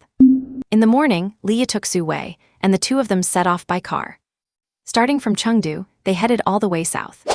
After passing through several cities and counties and crossing the Dadu River, they continued southward. Su Wei had been physically and mentally exhausted due to the strenuous labor of the past 2 nights. But the mere thought that Li Ye was willing to go back with her kept her in a state of constant excitement. Sitting in the passenger seat, she spent the trip telling Li Ye about her upbringing. So you mean after your mother gave birth to your younger brother, she said she was going to work in the south and then never came back? Li Ye asked while driving. Yeah, Su Wei nodded, her gaze drifting out the window with a touch of nostalgia and sadness. But when she turned her head to look at Li Ye, who was driving, a sweet smile quickly spread across her lips. My dad passed away early, and my mom ran off, so my brother and I were both raised by our grandmother. Mentioning her grandmother, Su Wei's tone softened instantly. Grandma used to go up the mountain to dig for medicinal herbs. She made beautiful insoles, and she was an amazing cook, Su Wei recalled. She really is remarkable, Li Ye nodded. Having been an orphan in his past life, he could not fully grasp what family affection felt like. But he knew how difficult it must have been for an elderly woman to raise 2 children alone in a mountain village. The more remote the place, the more easily the poor or weak are bullied. He could imagine how many storms Su Wei's grandmother had shielded the 2 siblings from over the years. But ever since I started university, Grandma's health has been getting worse and worse. She gets sick quite often. Su Wei's brows furrowed with worry as she added, "My brother is in high school in the county town, but he often hangs out with some delinquents. A while ago, he even got disciplined by the school for fighting with a classmate. When we get back this time, Brother Ye, you have to help me lecture him properly so he stops making Grandma angry." When she said this, Su Wei sounded a bit upset. Li Yi agreed with a smile. "No problem. I am best at communicating with others, and I am very good at getting people to listen to reason," Li Yi said with a laugh. He was not just humoring Su Wei. Li Yi was indeed skilled at this. Whether it was through physical interaction or making others lie down to listen to him, he had plenty of experience. "Brother Yi, I will leave it to you then." Su Wei naturally trusted Li Yi implicitly. And so, Li Yi and Su Wei chatted as they continued their journey south. After leaving Chengdu and driving for over 5 hours, they entered a county town within the autonomous prefecture. Though it was called a county town, it was actually a county-level city, and it also housed a nationally famous satellite launch center. Li Yi and Su Wei stopped there for a short rest. Su Wei had been there a few times, but she did not know it well, so she relied on her intuition to take Li Yi to taste some local specialties. Unfortunately, after just a few bites, Su Wei said with disdain, "This is not authentic at all. It is not even as good as what my grandmother makes." Li Yi was not picky, though, and finished his bowl of mutton rice noodles completely. After lighting a post-meal cigarette, Li Yi looked at the shopping mall across the street and said, "Let us go buy something for your grandmother. It is not appropriate to show up empty-handed." Su Wei shook her head, took Li Yi's arm, and rubbed her small head against his shoulder with a smile. "Brother Yi, I have actually already bought everything. It is in the trunk. You do not need to worry about these small things. I am not one of those delicate girls." This move by Su Wei genuinely surprised Li Yi. But that was fine. Li Yi had no interest in coddling young girls, and someone as independent as Su Wei made things much easier. "Little Wei is still the most thoughtful," Li Yi praised, then pressed his lips to Su Wei's smooth forehead. Even though they were in public, Su Wei was not shy at all. Instead, she thoroughly enjoyed the feeling of being pampered by Li Yi. Yi girls have always been bold in love and hate. Once she had set her heart on Li Yi, she tied her entire being to him. In her eyes, Li Yi was undoubtedly the most charming man in the world. He was confident without being arrogant, decisive in everything he did, and never dawdled. He was intimidating when serious, yet easygoing in daily life. He was also unconstrained, valuing character over money, much like a hero from the chivalrous world. His eyes, in particular, seemed to glow. Every time they were doing that, whenever she felt his deep, intense gaze, she would always reach the peak of pleasure in no time.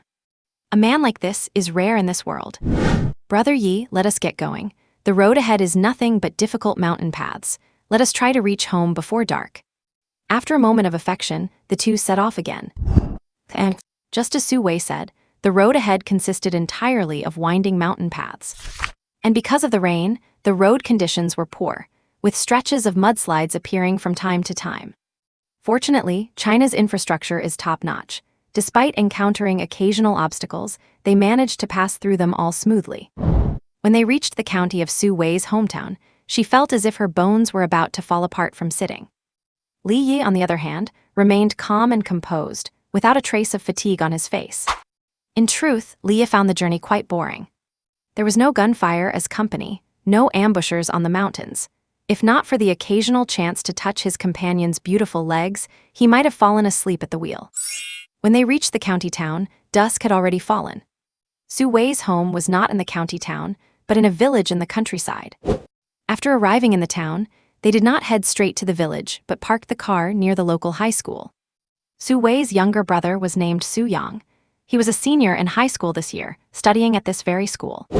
Because the national college entrance exam was only a week away, most seniors had canceled their breaks and were desperately cramming. After getting out of the car, Su Wei contacted Su Yang's homeroom teacher, but received some surprising news. Su Yang left school on Friday, saying your grandmother was sick and he had to go back to take care of her. "Did not you know?" his teacher asked with confusion. When Su Wei heard this, she realized what was going on. Her grandmother was indeed sick, but the one taking care of her was a volunteer teacher in the village, whom she had even thanked over the phone. She had not expected that Su Yang had lied to skip classes just days before the most important exam of his life. Instantly, a look of anger appeared on Su Wei's pretty face. A high school senior who hangs out with local hoodlums, where else would he go when skipping class? Even without Li Yi's help, Su Wei could quickly pinpoint a few likely spots. Su Wei then looked at Li Yi and said, "Brother Yi, you have been driving all day. Why do not you find a place to rest while I go find that brat?" "I will go with you." Li Yi shook his head in refusal, then joked, "You know my stamina. A day is nothing. I could go for a day and a night without stopping." As it turned out, Su Wei was well aware of Li Yi's capabilities. Back in the village, people often said that there are no exhausted fields, only exhausted bulls. But Su Wei felt that her particular field might be worn out, yet Li Yi still was not tired. Thinking of this, Su Wei simply brought Li Yi along to weave through the streets and alleys of the small county town. Su Wei had attended high school here herself. Although it had been 5 years, the town had not changed much, so she knew her way around perfectly. They first checked a smoke-filled internet cafe, but after a thorough search, they could not find Su Yang. The manager, however, remembered Su Wei as such a pretty girl. After hesitating for a few seconds, he spoke up. "Are you that person's sister? The one who came here looking for someone before and grabbed him by the ear right away?" "You remember me?" Su Wei asked, surprised, but she quickly refocused on her goal and added, "Have you seen my brother these past 2 days? He is a student at the county high school and has a mole on his chin." The manager did not answer right away. Instead, he took a look at Li Yi standing beside Su Wei, his eyes flickering for a moment before he replied. "I know him. He comes here to surf the web often. He seems to be hanging out with Amu lately. You might want to check the pool hall." "Got it, thank you." Armed with the clue, Su Wei immediately took Li Yi out of the cafe and headed straight for the pool hall. Upon entering the pool hall, they did not see Su Yang, but they did spot a few flashy punks. Skinny as monkeys, dressed in leather jackets and skin-tight pants, with strange loafers that exposed their insteps. This group of punks seemed to be filming a video, constantly striking weird poses on the pool table. Li Yi had never seen such creatures before and could not help but look them over with curiosity. Su Wei, having scanned the room and found no sign of her brother, felt a bit disappointed. Just as she was about to ask someone else, these punks proactively crowded around them. "Hey, beauty, want to be in a video? I have 2 million followers online. I can definitely make you famous." The leader began to flirt. Compared to the flashy girls they were bored of, someone as youthful, beautiful, and graceful as Su Wei fit their image of a goddess much better. Su Wei ignored the pickup attempt and asked, "Do you know Amu?" "Amu, who is that?" The punk immediately put on an exaggerated expression, then pretended to light a cigarette. Only after his lackey lit it for him did he exhale and say, "In the whole of Daliang Mountain, I only know Brother Yu, and that is me." Facing this punk who would not speak properly and acted so frivolous, Su Wei could not help but knit her brows. At that moment, Li Yi stepped forward from the corner. Smack! A sharp, crisp slap echoed through the room. Immediately following the punk's scream, the people around them started to stir. But it was not over yet. Li Yi grabbed the guy by the back of the neck as if he were a chicken and lifted him right up. "Answer what you are asked, understand?" As Li Yi spoke, he swept his sharp, intense gaze across the rest of the punks who were getting restless. Suddenly, everyone in the room felt a chill run down their spines. The scene quickly went quiet. With half his face swollen and red, the punk cried out, "I know Amu, I know him. He works security at the karaoke bar. He must be at the mahjong parlor playing right now." Having obtained the answer, Li Yi finally let go. After the two left the pool hall, Su Wei suddenly stood still and said to Li Yi, "Brother Yi, can you hold out your hand?" Li Yi, a bit confused, said, "Do not worry, my hand is fine." But Su Wei shook her head, took his hand, and pulled out a wet wipe to clean it carefully and thoroughly. "I just did not want your hands to get dirty, Brother Yi," Su Wei said with a smile. In that moment, she finally found her answer. The reason she had fallen for him so quickly was that she felt an overwhelming sense of safety with Li Yi. It felt as if no matter what happened in this world, Li Yi could protect her and keep her safe. And this feeling was something she had never found in anyone else, other than her grandmother. Thinking of this, the anxiety caused by her brother instantly dissipated. "Brother Yi, you are the best." Su Wei stood on her tiptoes and kissed Li Yi on the cheek. Li Yi felt his hand, which had just been wiped, and had to admit that this girl, Su Wei, was becoming more and more to his liking. He kills, she digs the grave. Could it get any better than that? And although the small county town only had one karaoke bar, it had several mahjong parlors. It was not until the third one they searched that Su Wei finally found her brother. Beside a mahjong table, Su Wei's brother, Su Yang, was engrossed in a game with 3 other young men. Seeing this, the anger that had subsided thanks to Li Yi flared up again in Su Wei. She marched over and grabbed Su Yang by the ear. Su Yang instinctively turned his head, and upon seeing it was his sister, his heart sank. The 3 men at the table looked on and started to laugh. After all, it was a woman, and a great beauty at that, who did not seem to be looking for trouble, so they were naturally happy to see their friend embarrassed.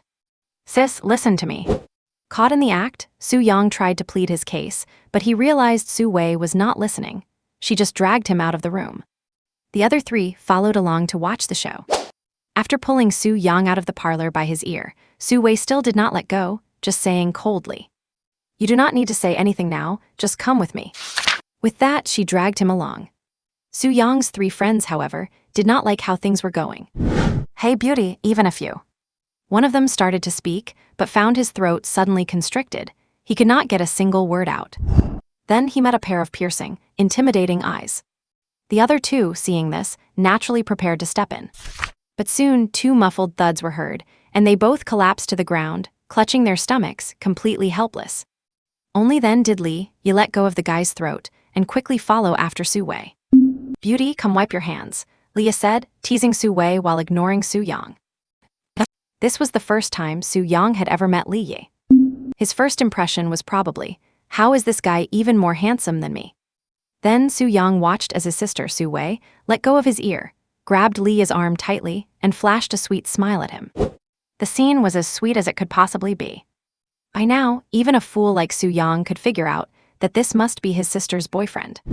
At that thought, the look Su Yang gave Li Yi shifted from curiosity to scrutiny. His sister was not just the only college student from their village, but she was also incredibly beautiful. Plus, she was hardworking, capable, and great at housework.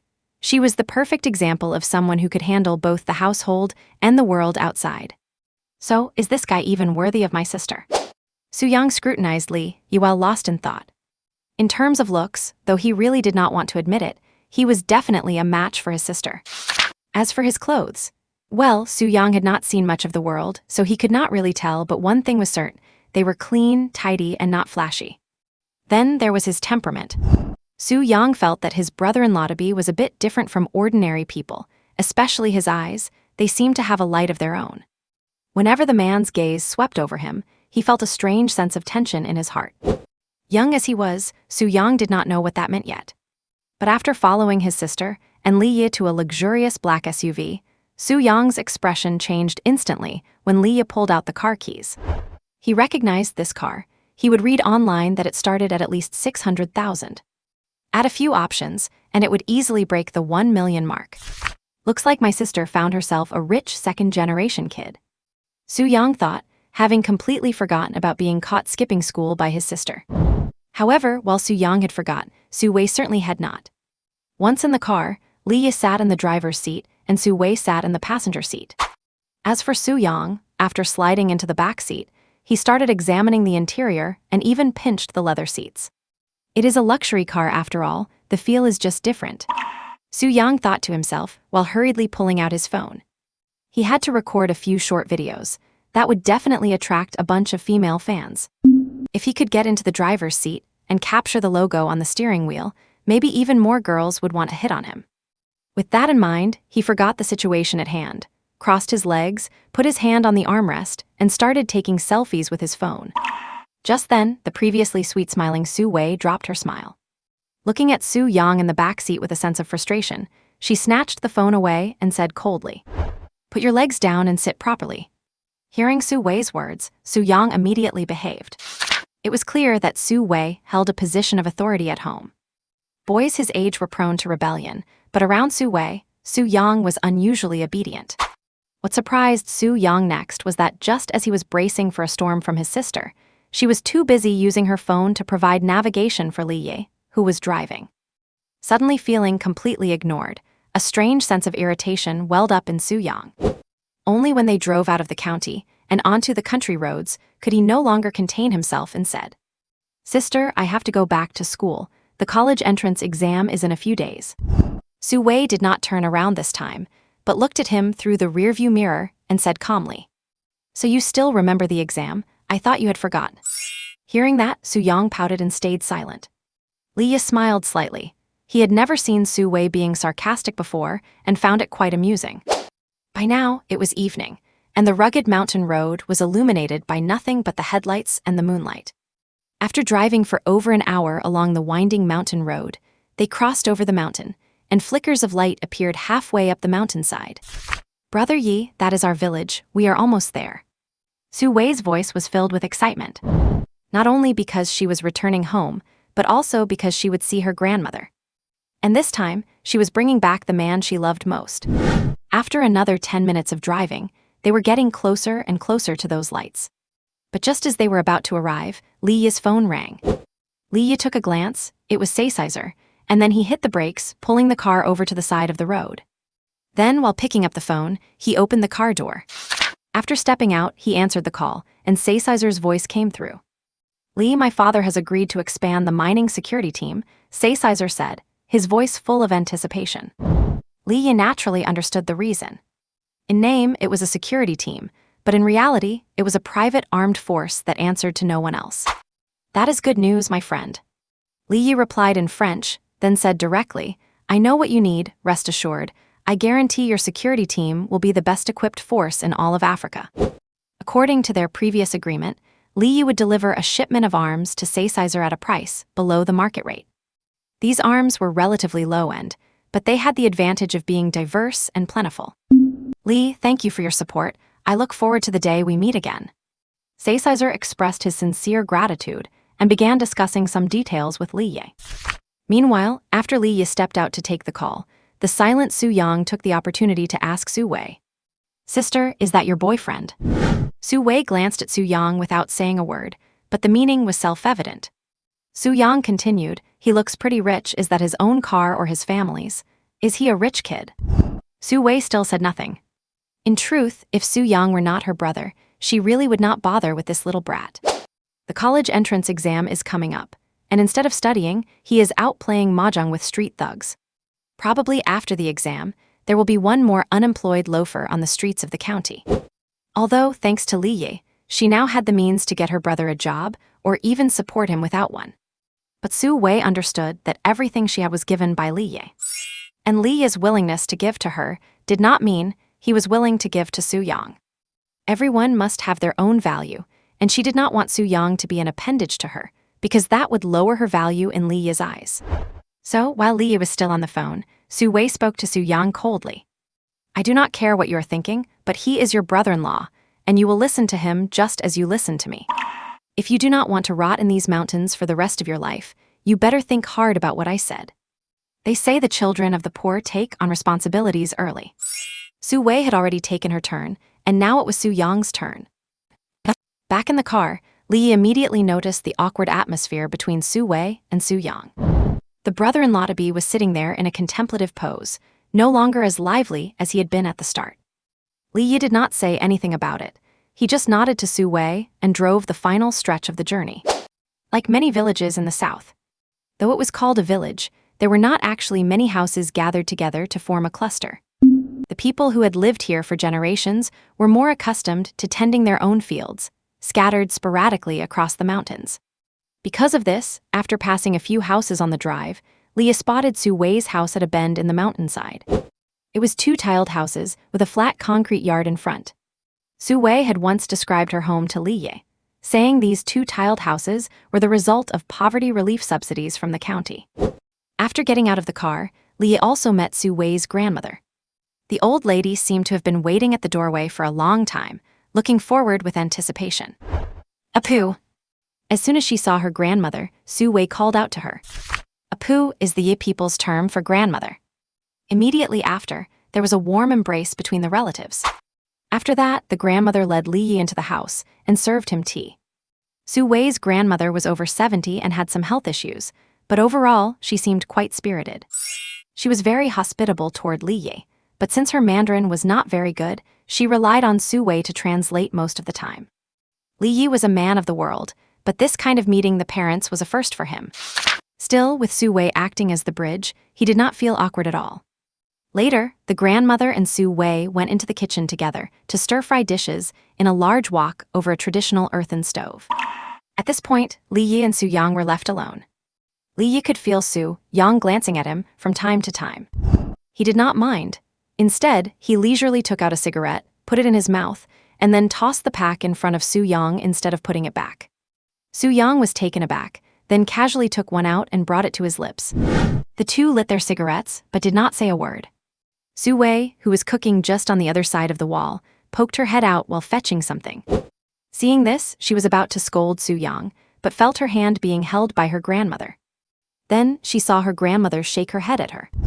After they returned to the stove, the grandmother added wood to the fire and said, "Do not mind them.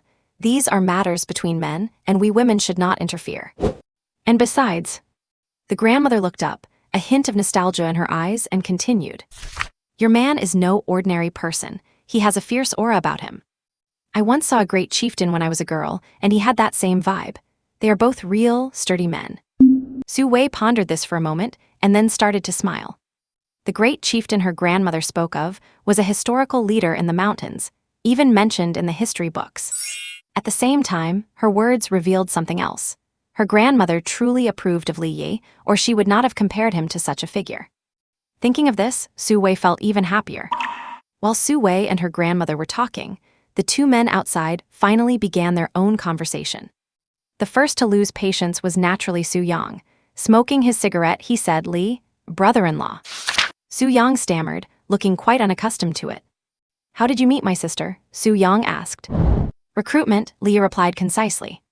Su Yang nodded, his mind already filling in the gaps with a cliché story about a domineering rich CEO falling for an ordinary office worker.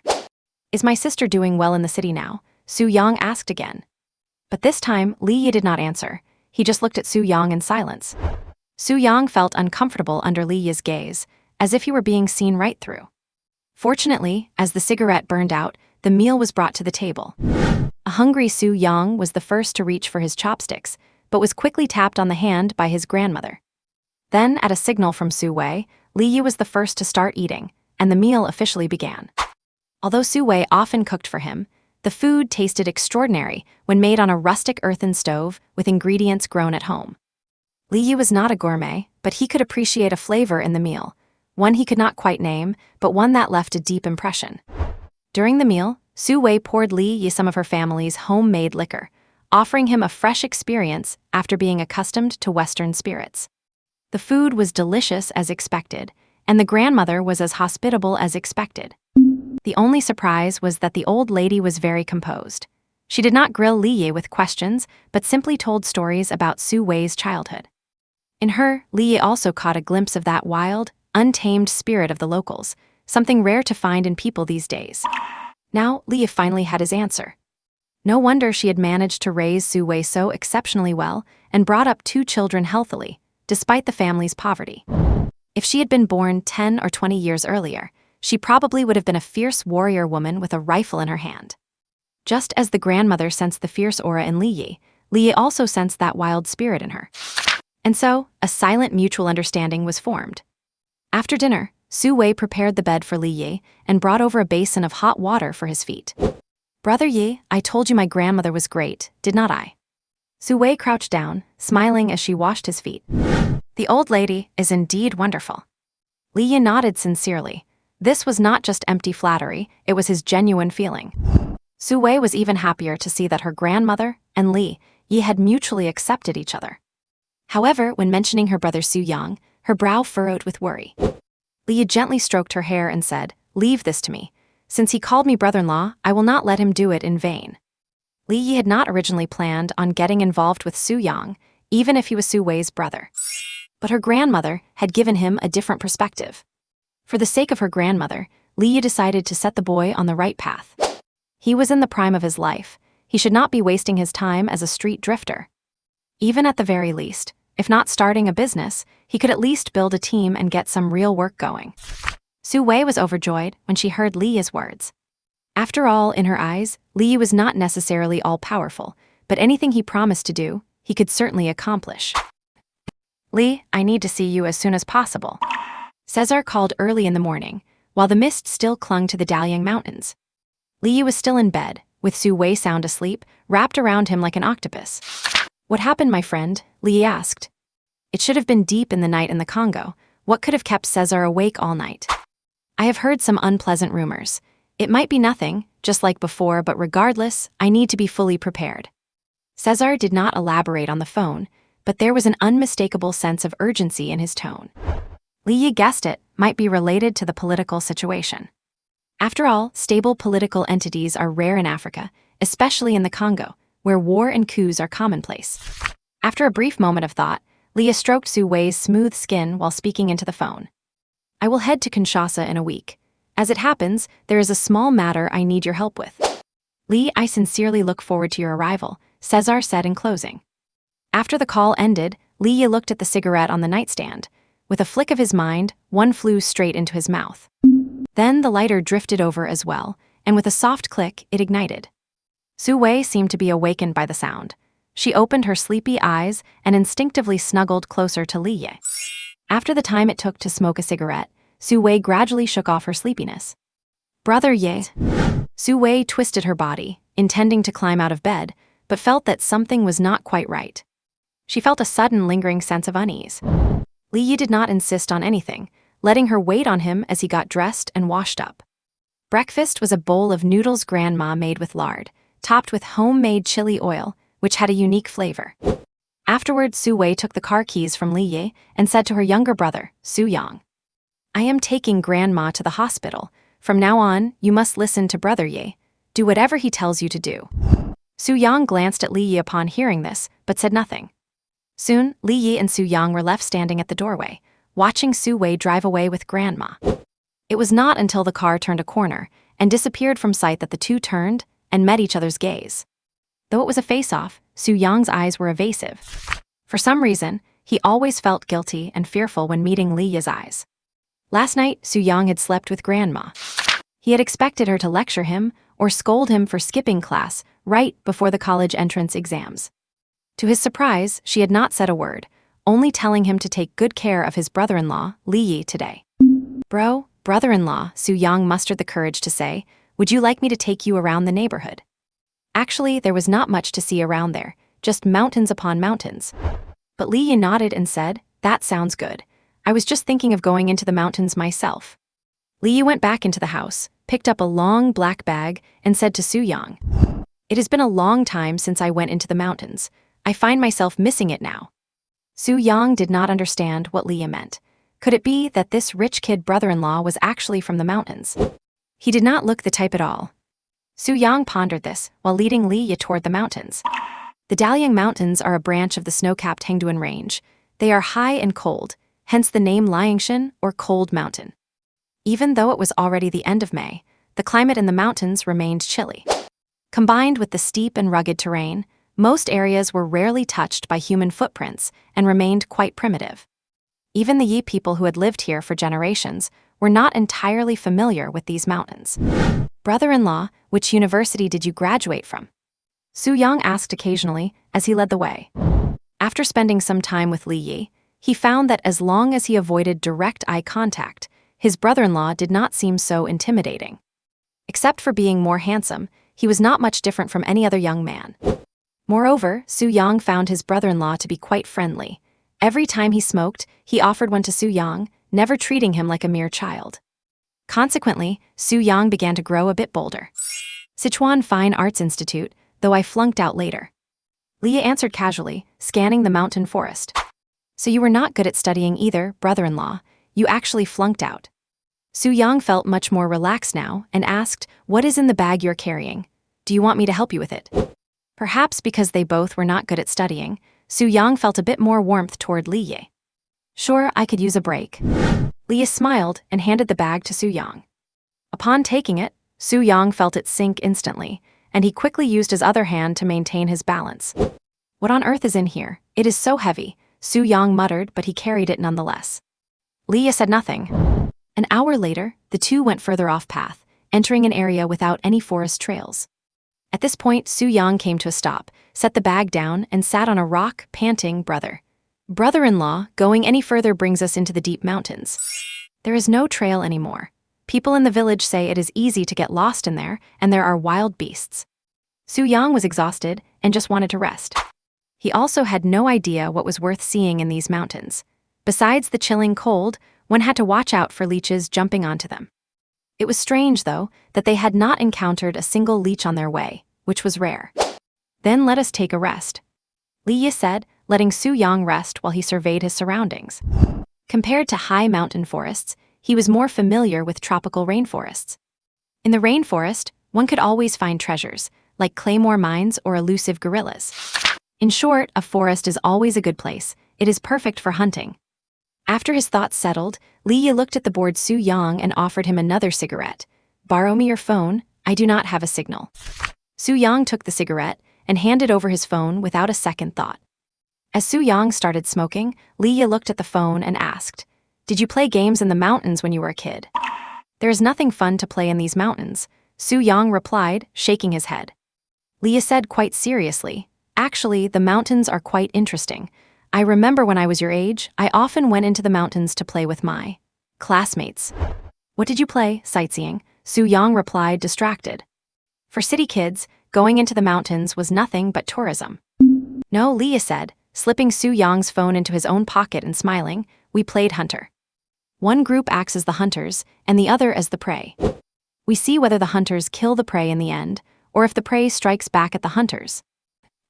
A game of hunter. Seeing who catches whom first. Is not that just hide-and-seek?" Su-young commented. He did not understand why Li Yi was suddenly bringing these things up. Was he trying to have a heart-to-heart with him?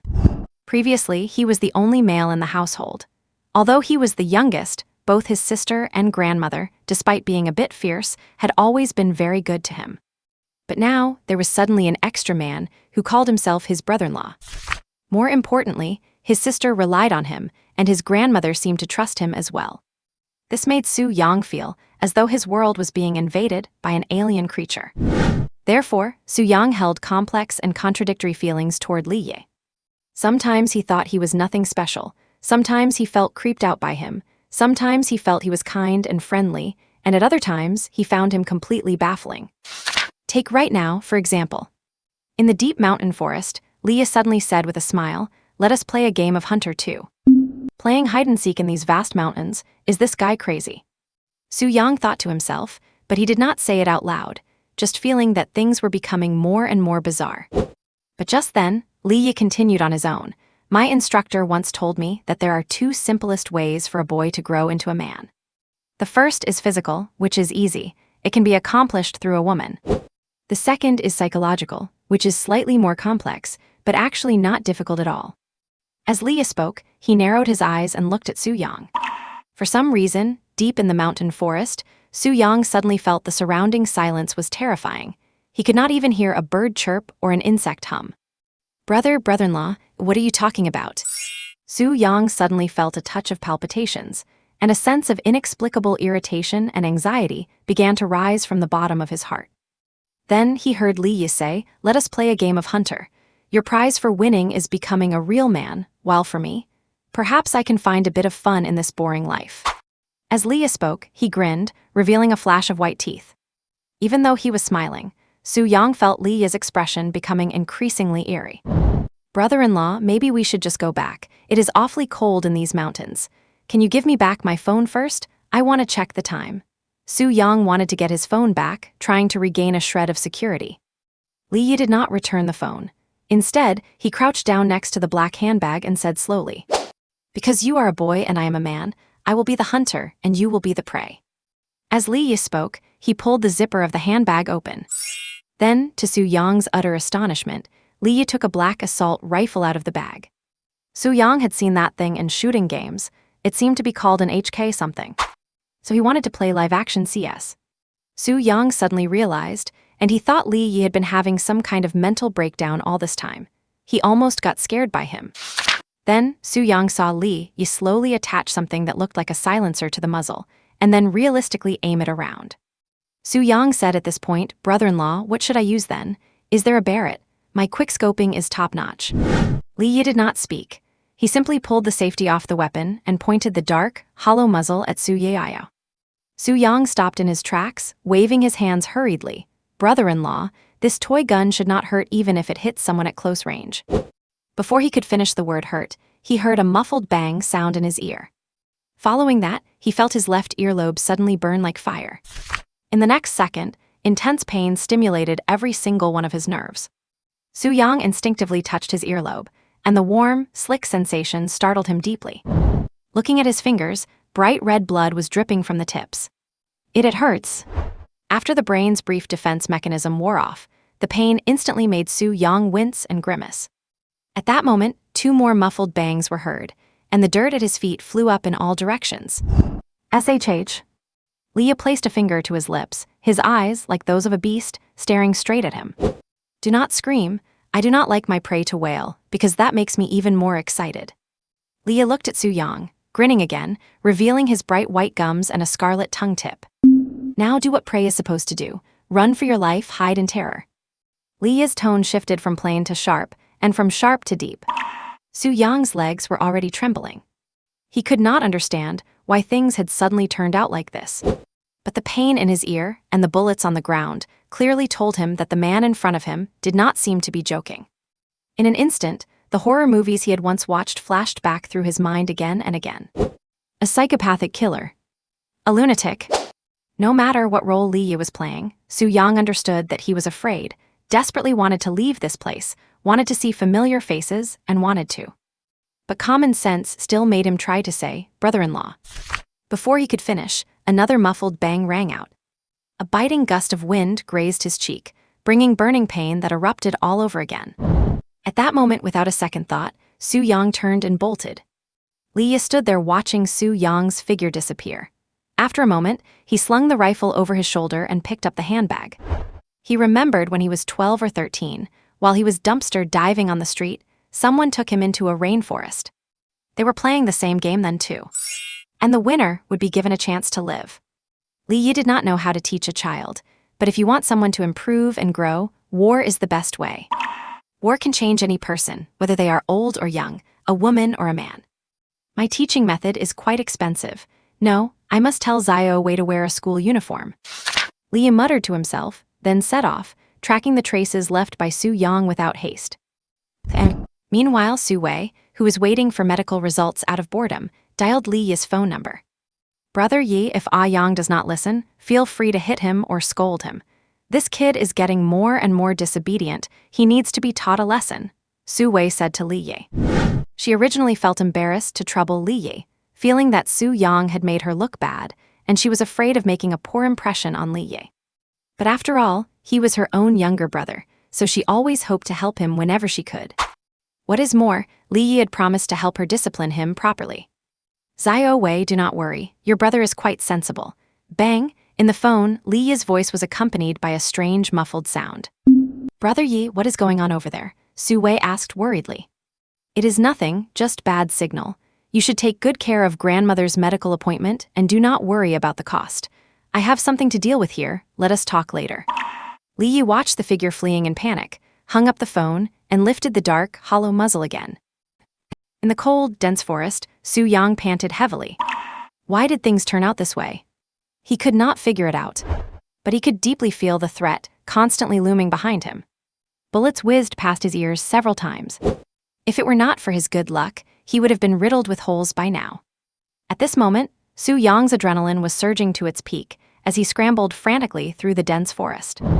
No matter how he tried to hide, the person behind him followed like a shadow. Su Yang could not help but think of his sister and grandmother. If Li Yi really is a psychopathic killer, will he go after my sister and grandmother once he is finished with me? The thought made Su Yang shudder violently. No, I have to go back. He might not be good at school, and he might smoke, drink, and have a perm, but no matter what, his sister and grandmother were the most important people to him. Once he realized this, Su Yang, who had been panicked and lost, suddenly found his direction. Then he had a flash of inspiration and dove headfirst into a patch of thorny vegetation. Even though he was covered in scratches and itching intensely, He clamped his hand over his mouth, determined not to make a single sound. The chasing footsteps drew closer, then slowed down. Su-young opened his eyes wide. Through the gaps in the leaves, he could see Lee's trousers, and even the muzzle of his gun pointed diagonally at the ground. Bangs, bangs, bang. Su-young could clearly feel his heart racing, every hair on his body standing on end. This lasted for only about 10 seconds, but to Su-young, every second felt like a year. Every second was torture, a test of life and death. Only when the footsteps faded away did Su-young let out a long sigh of relief. Right now, he had no time to rest. Only one thought filled his mind. I must warn my sister and grandmother immediately. With this realization, his exhausted body found a new burst of energy. Su-young gritted his teeth, took a deep breath, and started running back as fast as he could, following his original trail.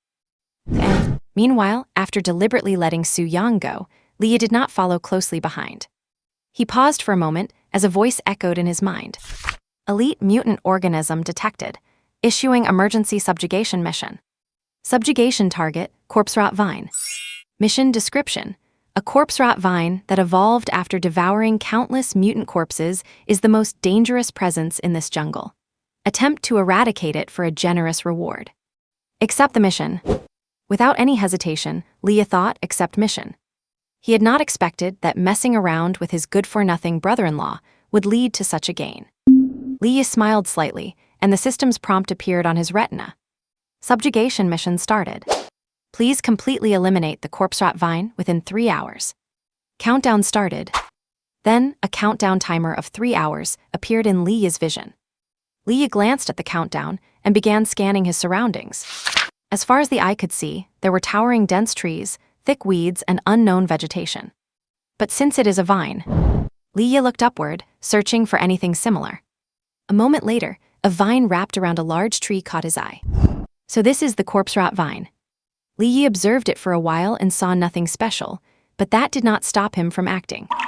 Lee reached out, grabbed a thick piece of the vine, and pulled it down with ease using his immense arm strength.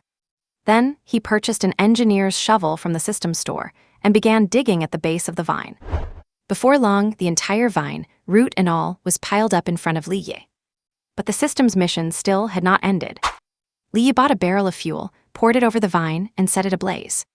With a crackling sound and the hissing of evaporating moisture, the vine was quickly burned to ashes. In under 10 minutes, Lee heard the system's voice once again. Subjugation mission complete. You have successfully cleared the elite mutant in this area. Rewards are being distributed. Then, Lee heard a series of notifications. You have received the subjugation reward, 5,000 system credits. You have received the subjugation reward, Gene Lock Catalyst. You have received the subjugation reward, Elite Draw Ticket. Hearing these, Lee could not help but grin. I have to say, this cheap brother-in-law is quite the lucky charm. This impossibly simple subjugation mission gave better rewards than all his previous tasks. Is the system encouraging him to spend more time roaming deep in the woods? With these thoughts, Lee checked his personal space. The 5,000 system credit solved some of Lee's urgent problems. He had been lacking quite a bit of credit to redeem the second hypersonic missile from the Foxhole arms dealer. With this 5,000 arriving, he was almost there and could just trade with Sally on time. Lee's primary focus was on the Gene Lock Catalyst. Soon, the item's description appeared. Gene Lock Catalyst can slightly enhance gene lock abilities with no side effects. This is good stuff. Lee had been constantly working on training his gene lock abilities. For instance, when driving, he would have his hands on the wheel and his feet on the brake or gas pedal on the surface. In reality, however, he was controlling the car with his mind. Despite this, his ability grew very slowly. If at the start he could lift a walnut with his telekinesis, now he could barely lift an apple, no qualitative change. So, anything that can improve his gene lock abilities is a treasure. Moreover, to reach the so-called Tier 2 gene form, he had to enhance his gene lock ability to a certain level. With that in mind, Lee thought, and the gene lock catalyst instantly appeared in his hand. It was the same test tube, but the liquid inside had turned golden, with a faint halo when looked at closely. After observing for a few seconds, Lee consumed it. He did not feel anything special, just a sudden mental alertness, like a shot of adrenaline, making him feel extremely energized. Lee conducted a simple test. If he could lift an apple before, he could probably lift a watermelon now. Still no major breakthrough, but the magnitude was completely different. It had multiplied several times over. This slight increase was quite impressive, making him look forward to whether there would be agents for significant boosts later on. In high spirits, Leah followed Su Yang's trail while looking at the final reward. Su Yang was running for his life as hard as he could. Even though he was out of breath and completely exhausted, Su Yang gritted his teeth, determined to make it home with his last ounce of strength. He had to expose Li Yi for the person he truly was, get his sister away from this psychopathic killer, and protect his family. The mere thought of this gave his numb body a sudden burst of momentum. And Leah followed leisurely, just a short distance behind Su Yang. Compared to Su Yang's desperate flight, he looked more like he was out for a casual stroll. Meanwhile, Li Yi was in a great mood, having just completed a system task and received a generous reward. Of course, the only downside was the elite draw ticket the system had given him at the end. He did not know if it was his bad luck or if his luck had simply run out, but it really did not match up to the other rewards. However, Li was a man easily satisfied. As long as he had money to spend, women to sleep with, and enough of a sense of security, he was content. I need to open up the situation quickly. Ideally, I should get my hands on some nuclear weapons, otherwise, I will always feel a lack of security. Li thought to himself. And, Grandma, even though there is nothing majorly wrong with your health, you should still come live in the city with me. On the way back from the hospital, Su Wei kept trying to persuade her grandmother. Most of the examination results were already in. There were no major issues, and the minor ones were perfectly normal for someone her age. Su Wei had not had the means before, but after she started following Li Yi, her social status had skyrocketed. Even if Li Yi had not given her money directly, the salary from her current job alone was tens of thousands a month. Because of this, Su Wei was now fully capable of bringing her grandmother to the city for her retirement. But her grandmother just shook her head and said firmly, I have spent my whole life in the Dalian Mountains, and I do not want to go anywhere else. It is fine if you and Yang come visit me occasionally. Besides, the country really cares about us elderly folks now. If we have any aches or pains, the village doctor comes straight to the door. Su Wei tried to persuade her again, but her grandmother remained unmoved. Feeling helpless, Su Wei decided she would have to think of another way. And from morning until afternoon, this day had been incredibly intense for Su Yang. He did not know how much time had passed. He only felt completely exhausted and starving. His legs felt like they were chained to iron blocks, and every step was a challenge to his limits. But under these conditions, whether by sheer willpower or because he had broken through his physical limitations, he finally saw a familiar road, step by step. As soon as I get over this slope, I will be home. A glimmer of light began to return to Su Yang's numb eyes. At that moment, a new surge of strength rose within him, and he began to crawl up the slope on his hands and knees. Finally, after scraping the skin off his hands, he reached the top of the hill. Facing the fading yellow sunset, Su Yang saw his house, the clearing in front of it, and most importantly, his sister helping their grandmother out of a car. Seeing this, a rush of joy filled Su Yang's heart. However, just as he was about to shout for his sister, a shadow appeared behind him out of nowhere. The next moment, Su Yang felt the world go dark, and his body collapsed limply to the ground. And when Su Yang opened his eyes again, the first thing he saw was the wooden ceiling beam of his home. It was a sight he knew all too well. Then, the pungent smell of medicinal herbs filled his nose. What happened? Su Yang was still pondering this and tried to get up on instinct, only to feel a wave of soreness wash through his limbs. The pain finally made him let out a groan. Triggered by the pain, his brain suddenly recalled everything that had happened. Sister and grandma. Ignoring the pain, Su Yang tried to scramble off the bed. But just then a familiar voice called out, Yang, you are awake, stay still. It was his grandmother's voice. Su Yang's heart, which had been hanging by a thread, finally calmed down a little. Seeing his grandmother walk through the door, the long-standing tension in his mind finally eased for a moment, and his eyes welled up with tears. Then he heard his grandmother scolding him. Look at you, crying like a big baby. It is just a fall from the mountain, you just scraped some skin. What? A fall from the mountain? Su Yang looked at his grandmother in confusion. Soon after, he saw his sister walk over as well. He heard her add, you were raised in these mountains, how could you be so careless and fall? You really cannot do anything right. If Brother Yi had not gone through the trouble of carrying you back, the wild dogs in the mountains would have probably eaten you by now. What? Brother Yi carried me back. The barrage of scolding left Su Yang even more bewildered. But at the mention of Brother Yi, that psychopathic killer, Su Yang shuddered and immediately said, "Sister, that Li." Before he could finish his sentence, he saw a figure that filled him with terror standing in the doorway. The way the man's lips curled into a smile, and the cold light in his eyes seemed to be warning him. In an instant, Su Yang swallowed the words that were on the tip of his tongue. "No, I absolutely cannot say it. If I expose this psycho's true colors now, my whole family will be in danger." Thinking of this, Su Yang had a flash of inspiration and immediately changed his tone. "Is Brother Li? Is he all right? Why would not he be? Do you think everyone is as clumsy as you?" Su Wei gave him a stern look while checking the herbal poultice on his skin. A moment later, she let out a sigh of relief. "It is just surface wounds. You will be fine in 2 or 3 days, just in time for the college entrance exam. I am not expecting you to get a great score, but at least you will be able to take the test. You might as well stay home and study properly for these few days, instead of causing trouble everywhere." After saying this, Su Wei left the bedside and trotted over to Li Yi's side, hugging his arm. Su Yang's expression shifted rapidly, and he began to feel anxious all over again. It was the afternoon of the second day since arriving in the Daliang Mountains. Though they had not been back long, they had finished what they needed to do. Grandma was in good health and refused to come to the city, so she would just have to persuade her slowly over time. As for her brother Su Yang, Su Wei had to consider other options for his future. University was out of the question. Getting into a vocational college would be lucky enough. With company matters needing her attention, Su Wei planned to take Li Yi and head back. Before they left, however, Su Yang was unexpectedly clingy, repeatedly grabbing her arm and refusing to let her go. It was then that Li Yi said to Su Yang, "Since you are so attached to your sister, come to Rongcheng after you finish your exams, and we will take you out for a while." Hearing this, Su Wei was thrilled and kissed Li Yi again. Su Yang's face turned pale instantly. There was no doubt about it, this was definitely a threat directed at him. It was the last day of May when I returned to Rongcheng. Upon her return, Su Wei immediately threw herself into her work.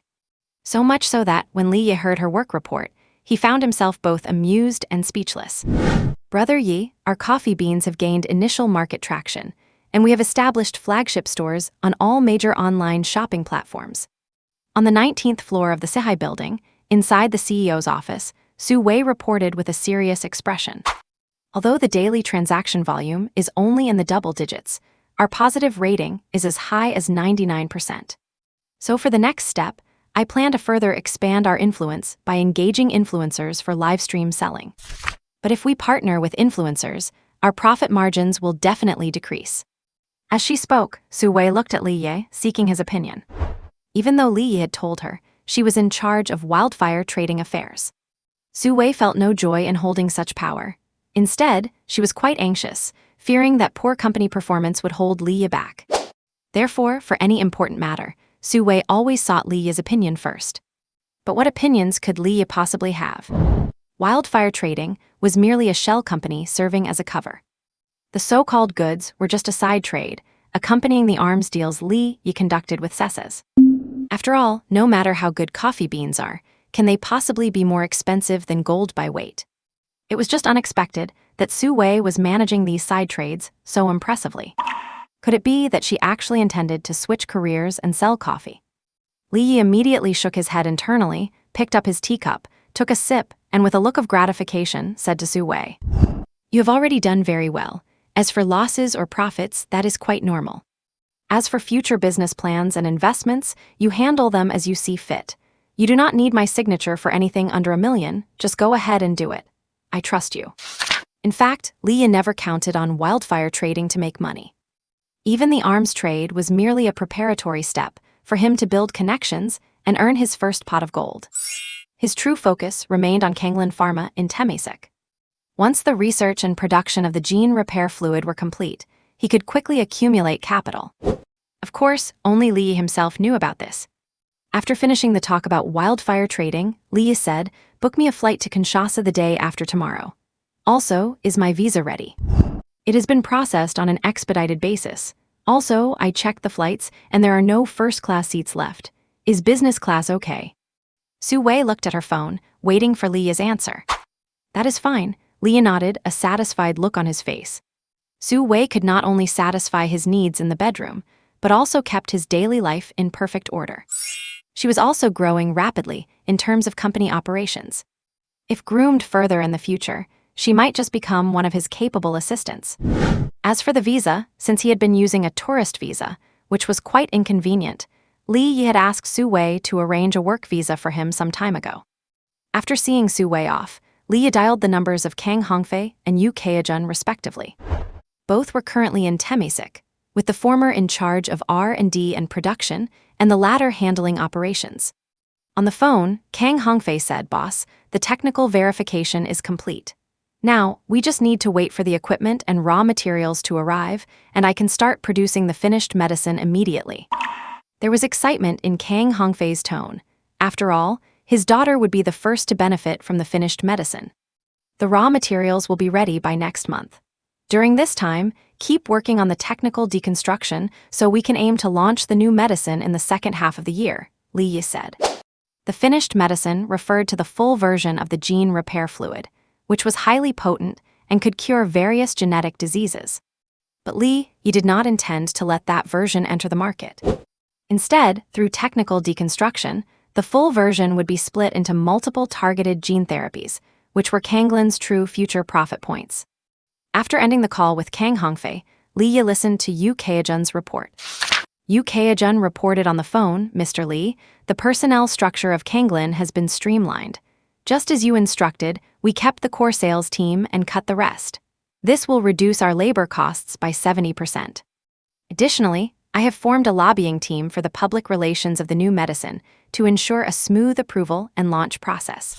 The problem now is that our funds are getting a bit tight." At this point, Yu Keijun paused before continuing.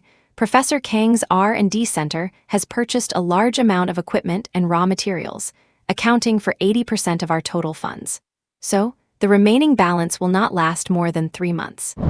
Li Yi was not surprised that money was running low. After all, the vast majority of the capital had been used to acquire shares in Kanglin. The actual funds available for R&D and operations were probably less than $10 million. For pharmaceutical R&D and production, this amount was merely a drop in the bucket and nowhere near enough to cover the burn rate.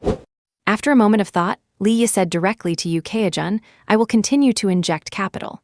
Just follow the plan. For now, prioritize the R&D center above all else." "I understand, Mr. Li.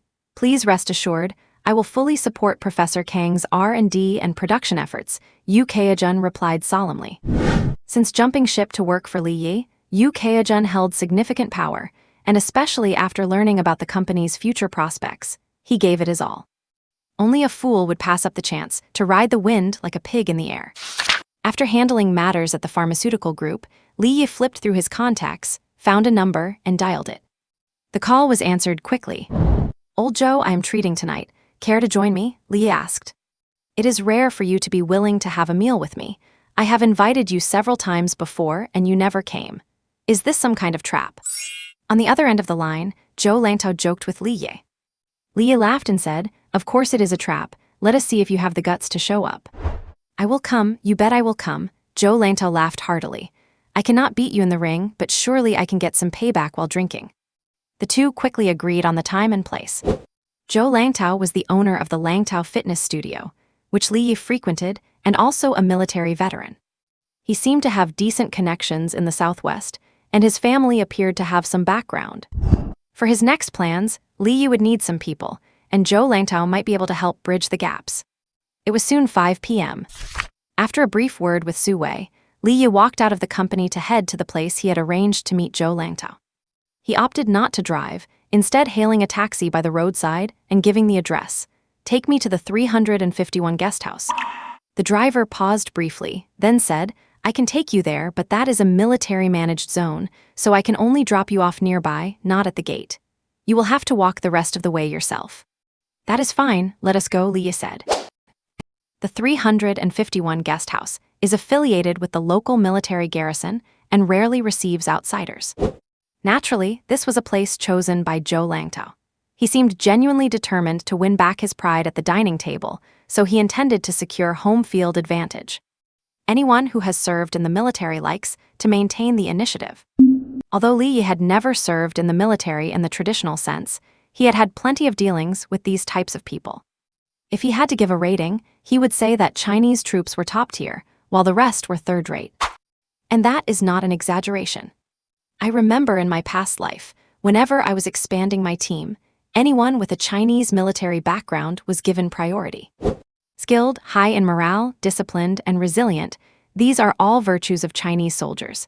It is just a pity that there are so few of them. The ones looked down upon the most were the soldiers from the Italian Republic.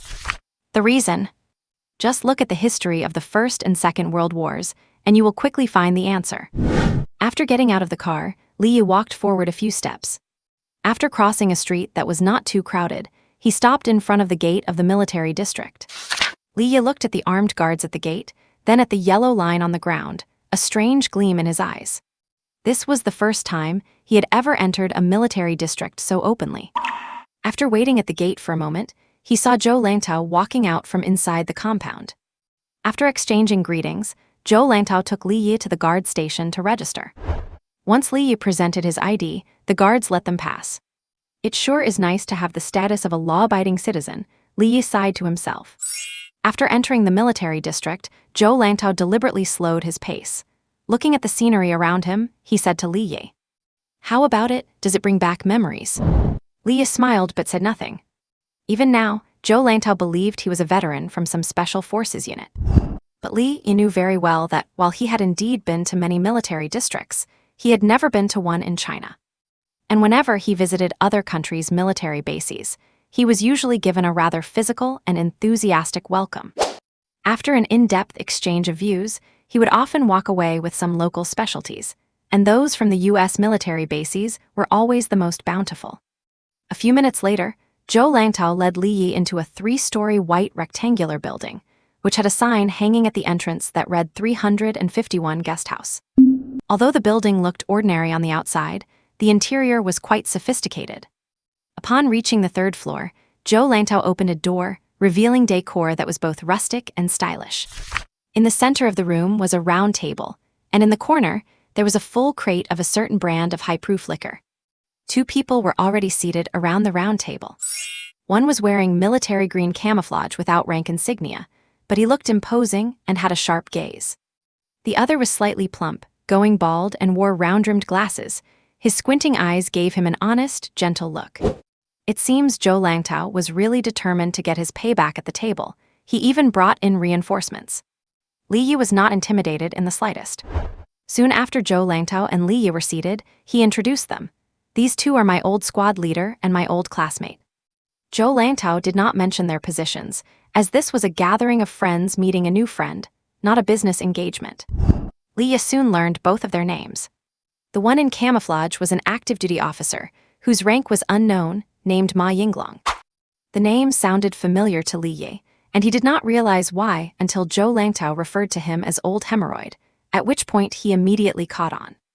The plump one with glasses was a government department employee, an old classmate and comrade of Zhou Langtao, named Hu Xingzhu. Added with Zhou Langtao, the 3 of them formed the Hulongtao trio. After the simple introductions, there was not much probing. Because they were all from military backgrounds, they easily found common ground. Before the dishes were fully served, they had already downed 3 rounds of drinks. Ma Yinglong seemed very interested in Li Yi's background. He lifted his 2-ounce glass to clink with Li Yi, gulped down half of it, and then asked, "Old Li, you do not look very old. Why did you retire so early?" Ma Yinglong was in his 30s, nearly a full zodiac cycle older than Li Yi. But Li Yi had a unique temperament. Among these middle-aged men, he did not seem out of place at all, even raising the average attractiveness of the group. Zhou Langtao, Ma Yinglong, and Hu Xingzhu did not think Li Yi was particularly young, just that he appeared slightly youthful. So they all followed Zhou Langtao's lead and called him Old Li. Regarding Ma Yinglong's question, Li Yi shook his head, gave no answer, and instead brought the clinked glass to his lips, downing it in one go. The implication was clear. "I cannot answer your question, so I will let the alcohol answer for me." That is straightforward. Li Yi's move immediately won the trio's approval. What followed was even more spirited drinking and conversation. When men sit down to drink and chat, the topics, besides women, are usually the country and the world. Given their military experience, the conversation became quite detailed. Li Yi did not know much about the life of regular troops, but he was familiar with combat and was an old hand on the battlefield. His words were reasonable and insightful, which easily resonated with Ma Yinglong. Ma Yinglong quickly concluded that old Li, who looked young and handsome like a fresh college graduate, must have come from a highly classified special forces unit. Otherwise, those combat details and experiences could never be learned from just books or movies. Because of this, having gained their approval, Li Yi was quickly accepted by the three of them. It was not until late into the night, after 3 rounds of heavy drinking, that Zhou Langtao looked at Li Yi and said he was impressed.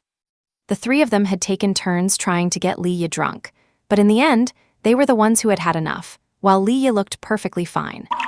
Eventually, as the night deepened, the 4 of them parted ways. As for the matter Li Yi needed Zhou Langtao to handle, he had not mentioned a single word, but the foundation had already been laid. Today's gathering was not a business meeting, it was a character assessment. Simply put, it was for everyone to evaluate whether this person was worth associating with. If he was, things would be easy. If not, even the smallest matter would be handled by the book. And clearly, Li Yi fell into the former category. Just as Li Yi had expected, the next morning, Zhou Langtao called him proactively and invited him. "Old Li, I had too much to drink last night. Shall we grab some soup for lunch today to recover?" "Sure, send me the address."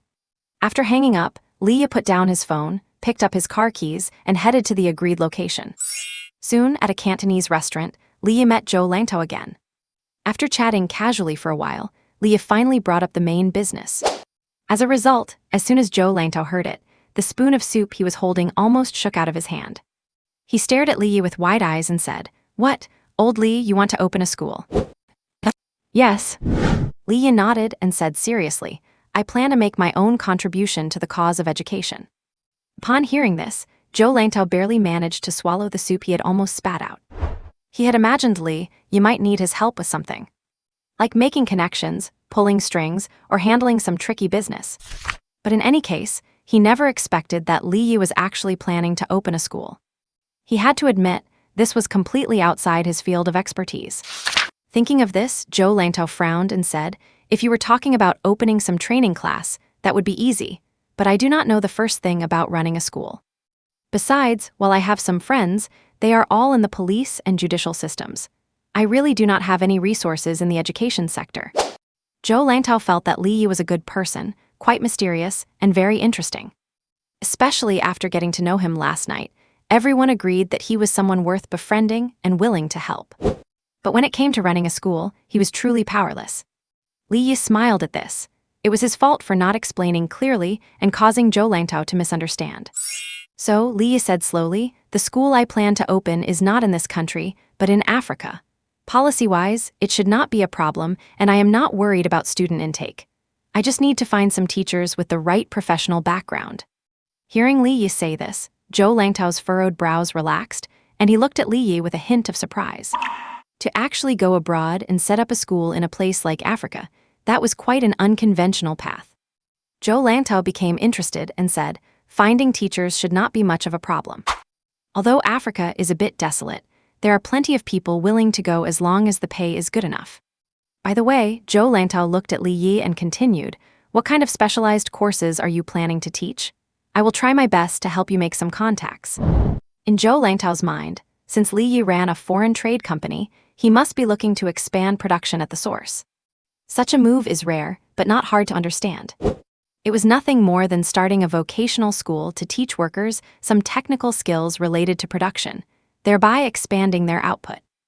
Many large enterprises and corporations have done similar things. But soon, Li Yi's words made him spit out the water he had just taken, and this time, he really sprayed it out. Li Yi pondered and said, "As for the specializations, the early stage will mainly focus on basic army combat operations. At the same time, we need courses in military branch tactics, operational command, and military command studies. Later on, I plan to add specialties in military logistics and special operations." Li Yi said it earnestly. He had not attended a formal military academy, but he had undergone all the necessary training and study. Especially in grassroots army operations and special operations, he had a wealth of experience. But what Li Yi did not notice was that, as he listed more and more specializations, Zhou Langtao's eyes grew wider and wider. By the time Li Yi finished, Zhou Langtao could no longer contain himself and spat his water out in a spray. "You call this opening a school? You are going all the way abroad to start a military academy. You son of a bitch, are a real genius." Zhou Langtao knew Li Yi was unorthodox, but this was a bit too much. However, after suppressing the shock in his heart, Zhou Langtao suddenly understood why Li Yi had come to him for help. Setting aside whether Li Yi was joking or not, if one really wanted to offer these specialized courses, the most suitable instructors would undoubtedly be active duty officers, followed by veterans. But this kind of reemployment for veterans, he really is a genius. Zhou Langtao could not help but exclaim once more. If he put himself in their shoes, he wondered what the Veterans Affairs Department would think when they found out about this reemployment environment. Let us not talk about anything else, just the high salary and the fact that it perfectly matches their professional skills. Upon further thought, sending veterans abroad to be instructors did not seem to violate any rules. It fit the standards of exporting technical manpower and might even bring in foreign exchange for the country. Now that I think about it, it is actually feasible. Zhou Langtao stroked his chin and thought carefully. If this actually succeeded, he, Zhou Langtao, would definitely gain a lot of prestige in his circle. After all, starting a military academy abroad just sounds impressive. And it contributes to the reemployment of veterans, which is even more food for thought. When friends asked, Zhou Langtao could copy Li Yi and act all solemn. "I am making a contribution to the cause of education." At the thought of this, Zhou Langtao's eyes lit up, and he immediately asked Li Yi to go into detail. And so, an entire afternoon passed by in a flash. As evening fell, after Li Yi politely declined Zhou Langtao's invitation for another round of drinking, Zhou Langtao patted Li Yi on the shoulder and said, "Old Li, do not you worry. As long as there is no problem with the policy, I will take care of the instructors. I do not ask for much, just give me a chance to do some target practice, and when the school is built, give me an honorary vice principal title so I can show off in front of the boys." After realizing that Li Yi could handle the issues abroad, Zhou Langtao became genuinely committed to it. Running a military academy is way more interesting than some bullshit fitness studio. Of course, according to Li Yi, it would not be a military academy from the start, but rather under the name of a security training base. But that was still something to look forward to. And for that reason, after parting ways with Li Yi, Zhou Langtao made a direct phone call to Ma Yinglong, whom he had had a big drinking session with yesterday. Once connected, Zhou Langtao went straight to the point. "Old hemorrhoid, do not say anything more. I will take every single one of those guys from your regiment who are retiring this year. Do not worry, the pay is great, the work matches their skills perfectly, and they will be doing exactly what they are good at. It might be a bit far, but they get subsidies, they will be earning US dollars, and it is easy work. Do not ask questions, just say it is to make a contribution to the cause of education." Meanwhile, Li Yi, back at his residence, watched Su Wei cooking and asked, "Has the security company been registered?" "Brother Yi, it was registered yesterday. The license and official seal are at the office. I can go grab them if you need them now," Su Wei replied immediately. "Not right now," Li Yi shook his head and added, "By the way, prepare a technical export contract template tomorrow. We will need it soon." "All right, Brother Yi, but what kind of technology are we going to export?" Su Wei asked while stir-frying. "Nothing much, just some basic security and defense technology," Li Yi answered casually. Su Wei did not press further. She had long known that the foreign trade company seemed to be only one of Li Yi's businesses, and his focus was not even on the company at all. But none of that mattered. She just needed to help Li Yi manage wildfire foreign trade and provide all the support he needed without being a burden. As for what Li Yi's real business was, Su Wei felt that even if it involved killing or burning, she would still help him dig the hole and bury the bodies. A woman in love can be truly terrifying. The first day of June, International Children's Day. Although it was Children's Day, the gift Li Yi received was not exactly child-friendly. Watching Su Wei run towards the bathroom, Li Yi felt more and more satisfied. Who does not love a woman who is beautiful, has a great figure, and is so open-minded?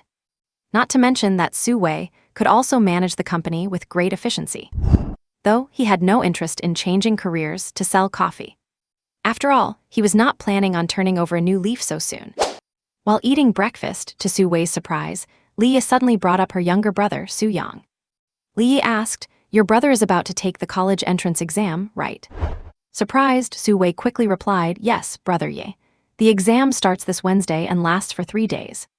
Li nodded upon hearing this and immediately asked, "Do you have any plans for him?" Hearing Li's question, Su Wei's expression shifted from surprise to anticipation. The meaning behind Li's words was clear. He was considering making arrangements for her brother. This moved Su Wei deeply, especially since she knew exactly what kind of character her brother had. He had no grades and no skills. If left to his own devices, he would probably just become another idler on the streets after the exam. Thinking of this, Su Wei quickly said, Yang's grades are terrible. Let alone a bachelor's degree, he probably will not even reach the cutoff for a vocational college. I was thinking of sending him to be an apprentice under a master craftsman after he graduates. Brother Yi, do you have any ideas? With that, Su Wei gazed at Li Yi with a glimmer of longing in her beautiful eyes. I do have some thoughts. Li Yi nodded, pondered for a few seconds, and then organized his words. It is like this, I have a friend who runs a technical school abroad. Not only is the tuition completely free, but there is also a fixed monthly allowance. They offer a wide range of subjects, all of which are very practical technical skills. Hearing this, Su Wei understood what Li Yi meant. As expected of brother Yi, his connections are truly extensive, even having a friend who runs a technical school abroad. Then, Su Wei heard Li Yi continue. The school is located in Africa. Although the environment is a bit rough, they provide guaranteed placement upon graduation. Most of the work involves infrastructure construction for other countries, and they pay in US dollars. If you think it is suitable, I can arrange for your brother to go study abroad directly after he finishes his college entrance exam. Li Yi felt this idea was excellent. Unlike Su Wei, who thought Su Yang lacked ability, Li Yi believed Su Yang had great potential. He was perfect to be the very first trainee of his overseas military academy. And surely Su Yang would be very happy, since he himself had boasted that his Barrett skills were top-notch. How could one let such a talent slip away? After hearing all this, Su Wei was deeply moved, a happy smile spreading across her face. If it were not for Li Yi, given Su Yang's grades and circumstances, let alone studying abroad, he probably would not even be able to get into a vocational school in China. Especially lately, Su Yang had gone crazy, constantly calling and texting to say that brother Yi was a psychopathic killer, as if he had lost his mind. It was indeed time for him to experience some hardship. This school in Africa was the perfect place. With no entertainment venues, it was suitable for him to buckle down and study hard. And since brother Yi had gone through the trouble of asking a friend, this favor could not be wasted. Thinking of all this, Su Wei nodded repeatedly, accepting the offer on Su Yang's behalf. The temperature in June had become sweltering, and pedestrians were dressing in cooler clothes. However, Su Wei had unusually chosen to wear a long skirt that covered her knees, as it was the only way to hide the redness on them. After arriving at the office, remembering what Li Yi had said that morning, Su Wei intended to call Su Yang. But after some thought, she ultimately put her phone down. I will wait until after the college entrance exam to tell Yang. I do not want him slacking off just because he knows he has a backup plan. Thinking this, Su Wei called over the company's receptionist, Lin Zioya. Zioya, a few influencers are coming to the company next week to sign live streaming contracts. Please keep an eye out. All right, Sister Weiwei. After giving instructions, Su Wei buried herself in her work at the computer. Although her knees ached and her legs felt weak, she gritted her teeth and persisted with her work. Meanwhile, before heading to the Democratic Republic of the Congo, Li Yi visited the villa he had purchased for his parents. Prior to this, the designer had submitted the renovation plan. Although Li Yi felt it was not safe enough, he considered that they were in China where it was relatively safe, so he approved the plan and paid the deposit. Now, the day for the project to officially start had arrived. The construction company chosen was quite traditional, even setting off a string of firecrackers before starting work. Afterwards, Li Yi saw the designer take out a stack of red envelopes and distribute them to the workers. Seeing this, Li Yi became thoughtful.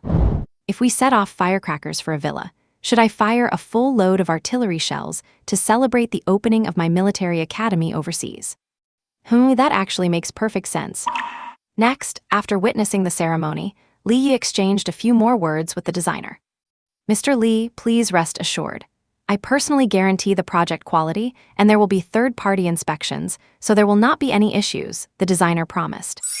Li nodded without a word and soon left the villa. And on June 2nd, a week before the Dragon Boat Festival, Li took an Ethiopian Airlines flight again, bound for the Democratic Republic of the Congo. After transiting in Addis Ababa and enduring a 10-hour journey, Li arrived in Kinshasa in the afternoon, local time. As soon as he stepped off the plane, Li sensed an atmosphere different from his previous visits. The scent of gunpowder and chaos in the air was stronger. After walking out of the terminal, Sesses, who had been waiting for a long time, immediately came up to greet him. Without much small talk, Sesses took Li directly into the car. Once the car started, Sesses could not wait to say, "Li, the recent situation is very dire. I hope you have brought good news." "Of course, my friend," Li smiled slightly. "The goods you requested are ready and can be traded at any time.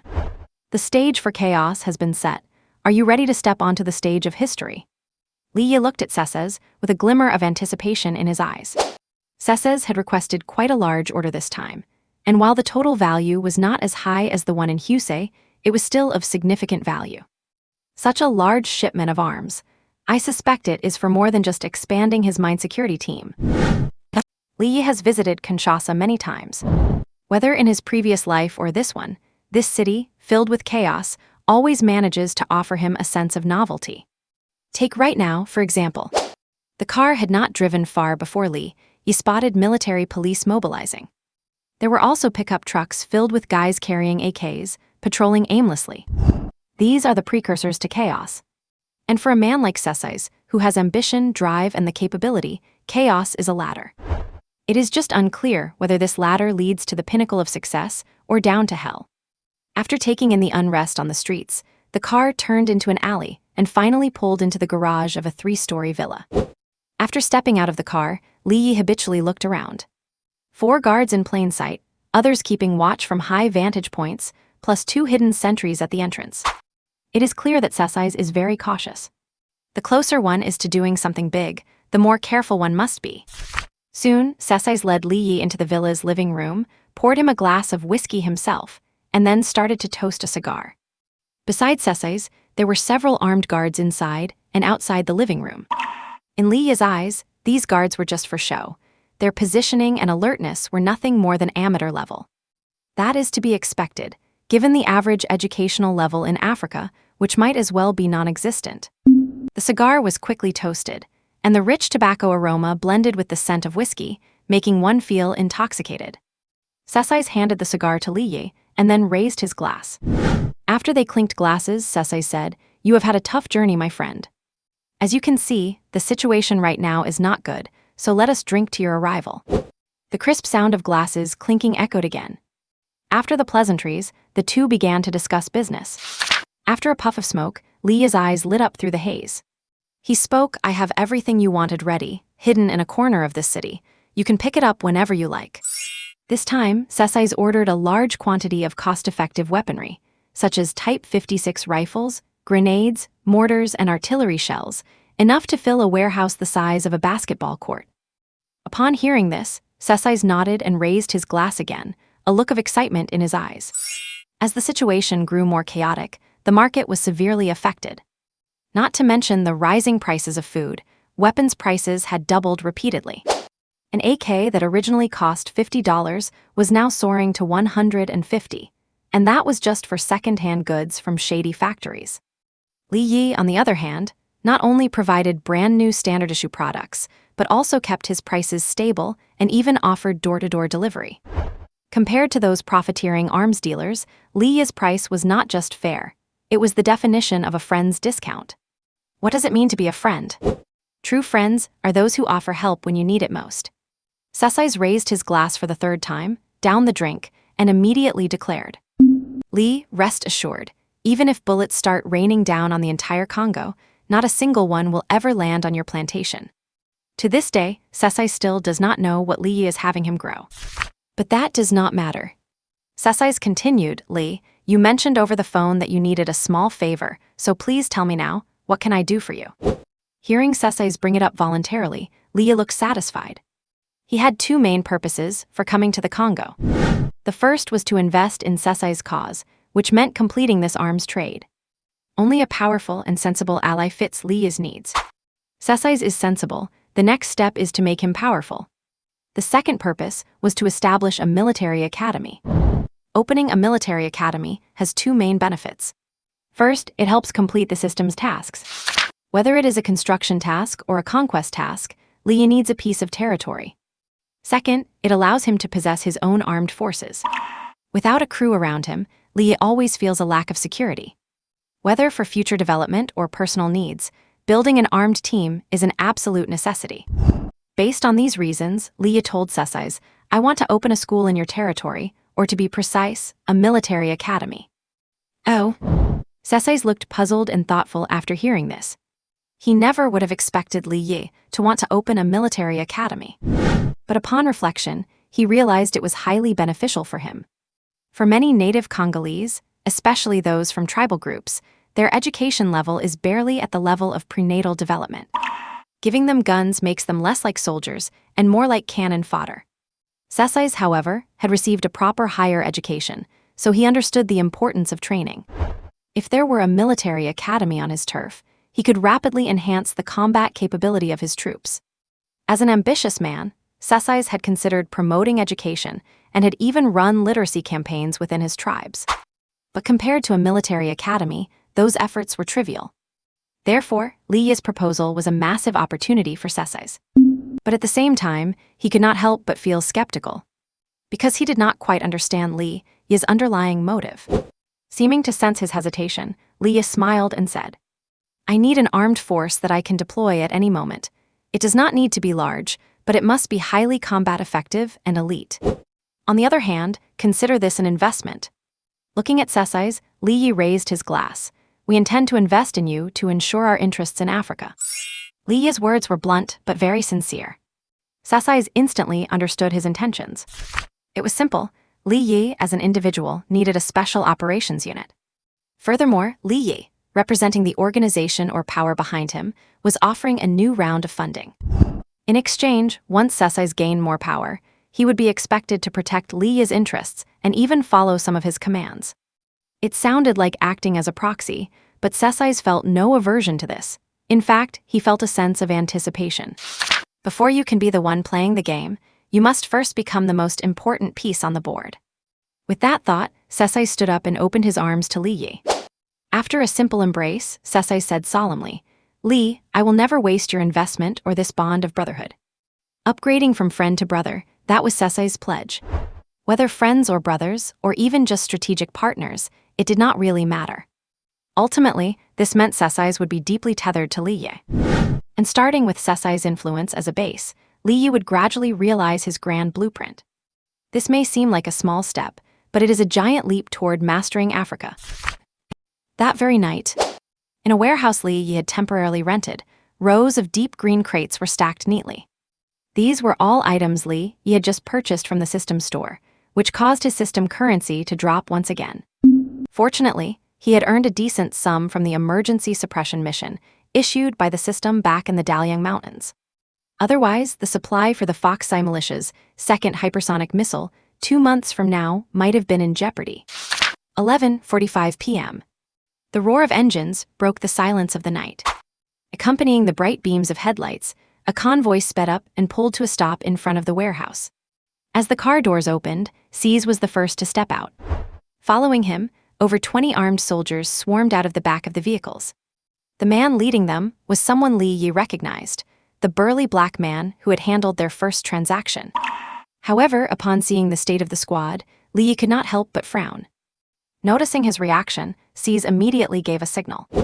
The next moment, at the burly man's command, the soldiers slowly and lazily fell into formation. Li sighed inwardly. He had clearly overestimated their military discipline. No wonder Seize agreed so quickly when he mentioned starting a military academy. At this level, calling them cannon fodder would be a compliment. After grumbling to himself, Li looked at Seize, offered a helpless smile and spoke up. "Groups of 3, 2 groups on patrol at 100 meters, 3 groups on perimeter guard at 50 meters, the rest on cargo duty. No problem, right?" It sounded like he was asking for Seize's opinion, but in reality, he was complaining. Sees was not offended. Instead, he had the burly man carry out Li Yi's orders immediately. Once the unit began to move, Sees said with a bitter smile, "Li, once your academy opens, I will be sure to send all my soldiers there. Rest assured, I will give you a discount." Li Yi laughed. Then, led by Li Yi, Sees and a few of his men walked into the warehouse together. Inside, under the glare of the incandescent lights, the deep green crates seemed to shimmer with a polished, dazzling luster. Li Yi walked over to the crates, said nothing, and simply flipped open a lid. The next moment, several round, adorable objects came into view. Only then did Li Yi speak. 120 mortar shells. They use Type C modular charge packets, high precision and great power, though they are a bit of a workout to load. As he spoke, Li Yi picked up a shell with one hand and offered it to Sees. Seeing how easily Li Yi held it, Sees prepared to take it with one hand, but Li Yi shook his head at him. Sees had to switch to using both hands. The moment he took it, the heavy weight pressed down on his hands. Roughly estimating, the shell weighed about 15 kilograms. No wonder Li Yi said it was a workout to load. After weighing it in his hands, Sees passed the shell to the burly black man behind him. This man was the captain of Sees' mine security team. While he did not know much about command or training, he seemed quite knowledgeable about weaponry. He was the one who inspected the armored vehicle during the first trade. The burly man examined it for a while before disassembling parts of the shell to inspect its construction. Li Yi did not say anything, but Sees explained a bit sheepishly. "This is Rondo. He is responsible for training the soldiers to use this gear, but he has only ever seen many of these things in books, so he always wants a closer look." Li Yi had not realized that the burly man was actually a technical expert. A moment later, Rondo exclaimed in wonder, "Everything is brand new. I can even smell the fresh welding." This was indeed enough to surprise Sees and the others, because it likely meant that the organization behind Li Yi possessed its own weapons production line. Unlike the typical arms dealers on the market, who usually sold stock meant for disposal or straight-up used goods. While there was not a huge difference in essence, who does not like brand new equipment? Hearing Rondo's words, a broader smile spread across Sees' face. Although he still had to pay for this batch of arms, the price was much lower than current market rates. Plus, they were all brand new and delivered right to his doorstep. Such deals were only possible through Li Yi. And the investment Li Yi made in him was reflected exactly in this. As more crates were opened, Sees could no longer contain his joy. When he saw the 2 reconnaissance drones, his grin nearly stretched from ear to ear. When he negotiated for this shipment, he had not provided a detailed list, just asking to be equipped to the level of an infantry company. But his idea of a company's equipment was nothing more than assault rifles and some hand grenades. Maybe a couple of RPGs if he was pushing it, and that would have been top tier. But in Li Yi's eyes, a company's setup included 120 mortars, as well as reconnaissance drones, grenade launchers, anti-tank guided missiles, and more. A unit with this configuration, let alone in Africa, even in Europe, would be considered top of the line. Even Rondo, the typically taciturn and burly black man beside Sees, had his eyes wide with shock. To borrow a classic line, "I have never fought a war with this much wealth before." The armored vehicle was practical, but it could not compare to these boom-boom toys. Only firepower gave a person such a direct, visceral experience. The 2 men, who had never seen such things, admired them for a good while before they could calm their nerves. After giving Li Yi another hug, Sees said excitedly, "Li, the payment will hit your account today, but I did not expect you to prepare such a luxurious selection. The original funds might not be enough." "My brother, I will not let you be at a loss." After pondering for a few seconds, Sees added, "I cannot scrape together that much cash all at once." Sees blinked. "Do you accept gold or diamonds?" "Oh, right." Sees gritted his teeth, pulled Li Yi aside and whispered, "Do you need uranium ore?" Yes, the Congo does possess uranium deposits, and the uranium-235 content in its ore is as high as 60%. However, due to international nuclear security concerns, nations have collectively banned any person or organization from mining uranium in the Congo. But that does not stop some locals from mining it in secret. And the Sees before him was one of them. But ore that could be refined into highly enriched uranium. If it were not for the system, Li Yi would have fought to get some for himself. If you could actually make that stuff, it would definitely provide a sense of security. But now he had the system. As long as he had enough currency, he could trade for security whenever he wanted. However, Lee smiled slightly, patted C's on the shoulder, and then the two began to whisper. Men encounter many temptations throughout their lives. For instance, seeing a pile of cow dung on the roadside when you happen to have a firecracker in your hand, or seeing a wild weed on the side of the road when you happen to be holding a long stick. When it comes to the pursuit of great power and a sense of security, men are always endless in their greed and never truly satisfied. Just like Li Yi, despite already possessing a powerful system, the moment he heard about uranium, the deep-seated desire within him roared like a bloodthirsty beast craving a meal. No man can remain indifferent to the ultimate weapons that humanity is currently capable of creating. Li Yi's craving for security is something that can never be fully satisfied. Even though his body has been enhanced to the point of being superhuman, and even though he possesses the ability of telekinesis, granting him unfathomable means, Li Yi still cannot help but wonder, what if someone dropped a bomb on his head? What if one day while he was using the bathroom, an intercontinental missile suddenly flew in from 10,000 miles away? All of this stems from his experiences back when he was a student in his previous life. To prevent the classmates in the dorm across the hall from coming in at night to take him out, he would always set up proximity mines at his doorway. Back then, he would often think that it would be great if he had a nuclear weapon to provide nuclear deterrence against the other dorms, or even better, simply wipe the entire school off the map. Because of this, Li Yi has developed a rather deep obsession. Even if I have to handcraft one, I will get it done. Holding onto this conviction, Li Yi completed his negotiations with Sesizer. Although he is extremely eager, Li Yi is well aware that he currently lacks the conditions to handcraft a nuclear weapon, and that extracting uranium from uranium ore is incredibly difficult. It is precisely for this reason that he is letting Sesizer hold onto the uranium ore for now. As a law-abiding citizen, how could he possibly be carrying dangerous materials? After discussing the payment method, Sesizer left happily with the equipment for an entire reinforced company. Then, on the morning of the next day, Li Yi received another call from Sesizer. Li, a portion of the payment has already been transferred to your account, Sesizer said over the phone. Additionally, there is a batch of gold stored for you in an overseas bank vault. I like your efficiency, Li Yi complimented before hanging up. The profit from this trade is not easy to calculate. The cash portion totals $15 million. Li Yi plans to invest the entire $15 million into the research, production, and operation of Kanglin Pharmaceuticals. Beyond that, there is about 50 kilograms of gold. At current market prices, that is worth about $4 million. As requested by Li Yi, Sesizer will store this gold in an anonymous vault in a neutral country, ready for Li Yi to withdraw at any time. Adding in the invaluable uranium ore, overall, his earnings from this trip are far behind what he made with the Fox Squad. But this was merely the first official order Sesizer placed with him.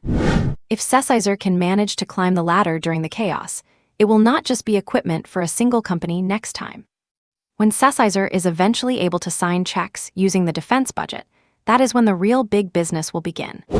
For instance, with 120 caliber shells, he only asked for a few basic allotments this time, but next time he might just ask for an entire production line. However, giving these high-end, sophisticated pieces of equipment worth tens of millions of dollars to Sesizer's soldiers is truly a waste. Li Yi shook his head at the thought and did not dwell on it. After all, he is just a seller. After finishing the trade with Sesizer, Li Yi did not linger in Kinshasa. After a layover in the Ethiopian capital, he flew to Temesek.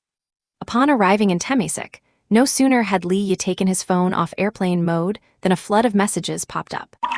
Before he could even check them, Su Wei's call came through. What happened? Li Yi asked as he answered the phone. On the other end, Su Wei let out a sigh of relief, her voice filled with joy and a hint of choked emotion. Brother Yi, are you okay? I was worried to death. I could not get through to your phone and you were not replying to messages, I thought.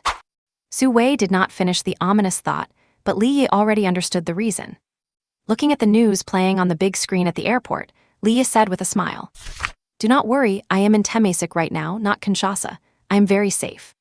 As he spoke, Li Yi kept his eyes on the news playing on the big screen. Just as he was flying from Ethiopia to Temesek, a fierce civil war had broken out in the Congo. Multiple anti-government armed groups had launched a coordinated advance towards the capital, Kinshasa, from several directions. The government forces were struggling to hold their ground, and intense fighting had erupted on multiple fronts. It is hard to say who will win, but for a country like the Congo, whether it is civil war or a coup, it is just another reshuffling of power. After spending a few minutes comforting Su Wei, Li Yi caught a car straight to the Kanglin Pharmaceuticals Research Center. Since he had not notified anyone, he was stopped by security at the entrance. A moment later, Kang Hongfei came jogging over to welcome him. Upon entering the research center, the spacious laboratory was empty except for Kang Hongfei and a few assistants in protective suits. After Kang Hongfei dismissed the others, he reported, "Boss, the technology has been basically mastered and the equipment is in place. We are just waiting for the raw materials now." Li Yi nodded. Looking at Kang Hongfei, who had bloodshot eyes and looked haggard, he patted his shoulder and said, "It will take nearly 2 months for the raw materials to be cultivated. In the meantime, you should get some rest and start breaking down the technical processes." "Understood, boss," Kang Hongfei agreed immediately. Due to confidentiality requirements, most of the technical verification and research work had been done by Kang Hongfei alone. The few assistants did not even know what the experiment was about. In these circumstances, eager to have his daughter use the gene repair medicine as soon as possible, Kang Hongfei had been working day and night to the point of complete physical and mental exhaustion. However, it was all worth it.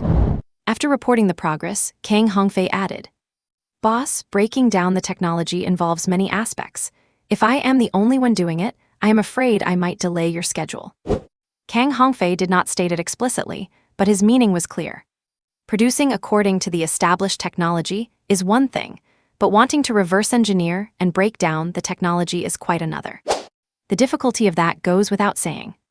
And because of the need for secrecy, Li Yi could not just hire technical personnel openly, unless he got more loyalty chips. Thinking of this, Li Yi could not help but feel a headache coming on. After thinking for a moment, Li Yi said to Kang Hongfei, "You should start by training some talent on your own, then give me a list and I will try to invite them. As for the security, I will find a way to handle it." Li Yi had 2 ideas for this. One is to upgrade himself to Tier 2 as quickly as possible, which would unlock Tier 2 permissions in the system store, where there might be loyalty chips for sale. Second, if the system cannot help, then he will just use physical methods to keep people under control. If controlling the person is not enough, then control their whole family. Everyone has their weaknesses. Coercion and inducement, he is an expert at that. After discussing some matters with Kang Hongfei, Li Yi had just stepped out of the R&D center when he ran straight into Yu Zheajun, who was hurrying over. Compared to their first meeting, the current Yu Zheajun seemed less slick and more full of vigor, though it was unclear if he had found a new lease on life. If he had, Li Yi would have to give it some thought. After all, what he valued about Yu Zheajun was that he had a family. Even if he discovered something, he would be easy to control. Yu Zheajun was not surprised when he saw Li Yi, as he had already received the news, which was why he had arrived so quickly. "Mr. Li, why did not you let me know you were coming? I could have gone to pick you up." Facing Li Yi, Yu Zheajun began to fawn over him. Li Yi, of course, did not buy it. After giving a perfunctory reply, he put on a serious expression. Yu Zheajun was quite good at reading the room, so he immediately straightened up and said, "Mr. Li, let me give you a report on our recent work." Yu Zheajun started talking right away. Compared to Kang Hongfei, who was buried in hard work at the laboratory, Yu Zheajun's work was much easier. Aside from ensuring the company's normal operations, the focus of his work was primarily on opening up sales channels. However, since the drug was still in development, not to mention the physical product, even relevant data could not be disclosed. Therefore, Yu Zheajun had gone to great lengths and faced many obstacles regarding the sales channels. But it was all worth it.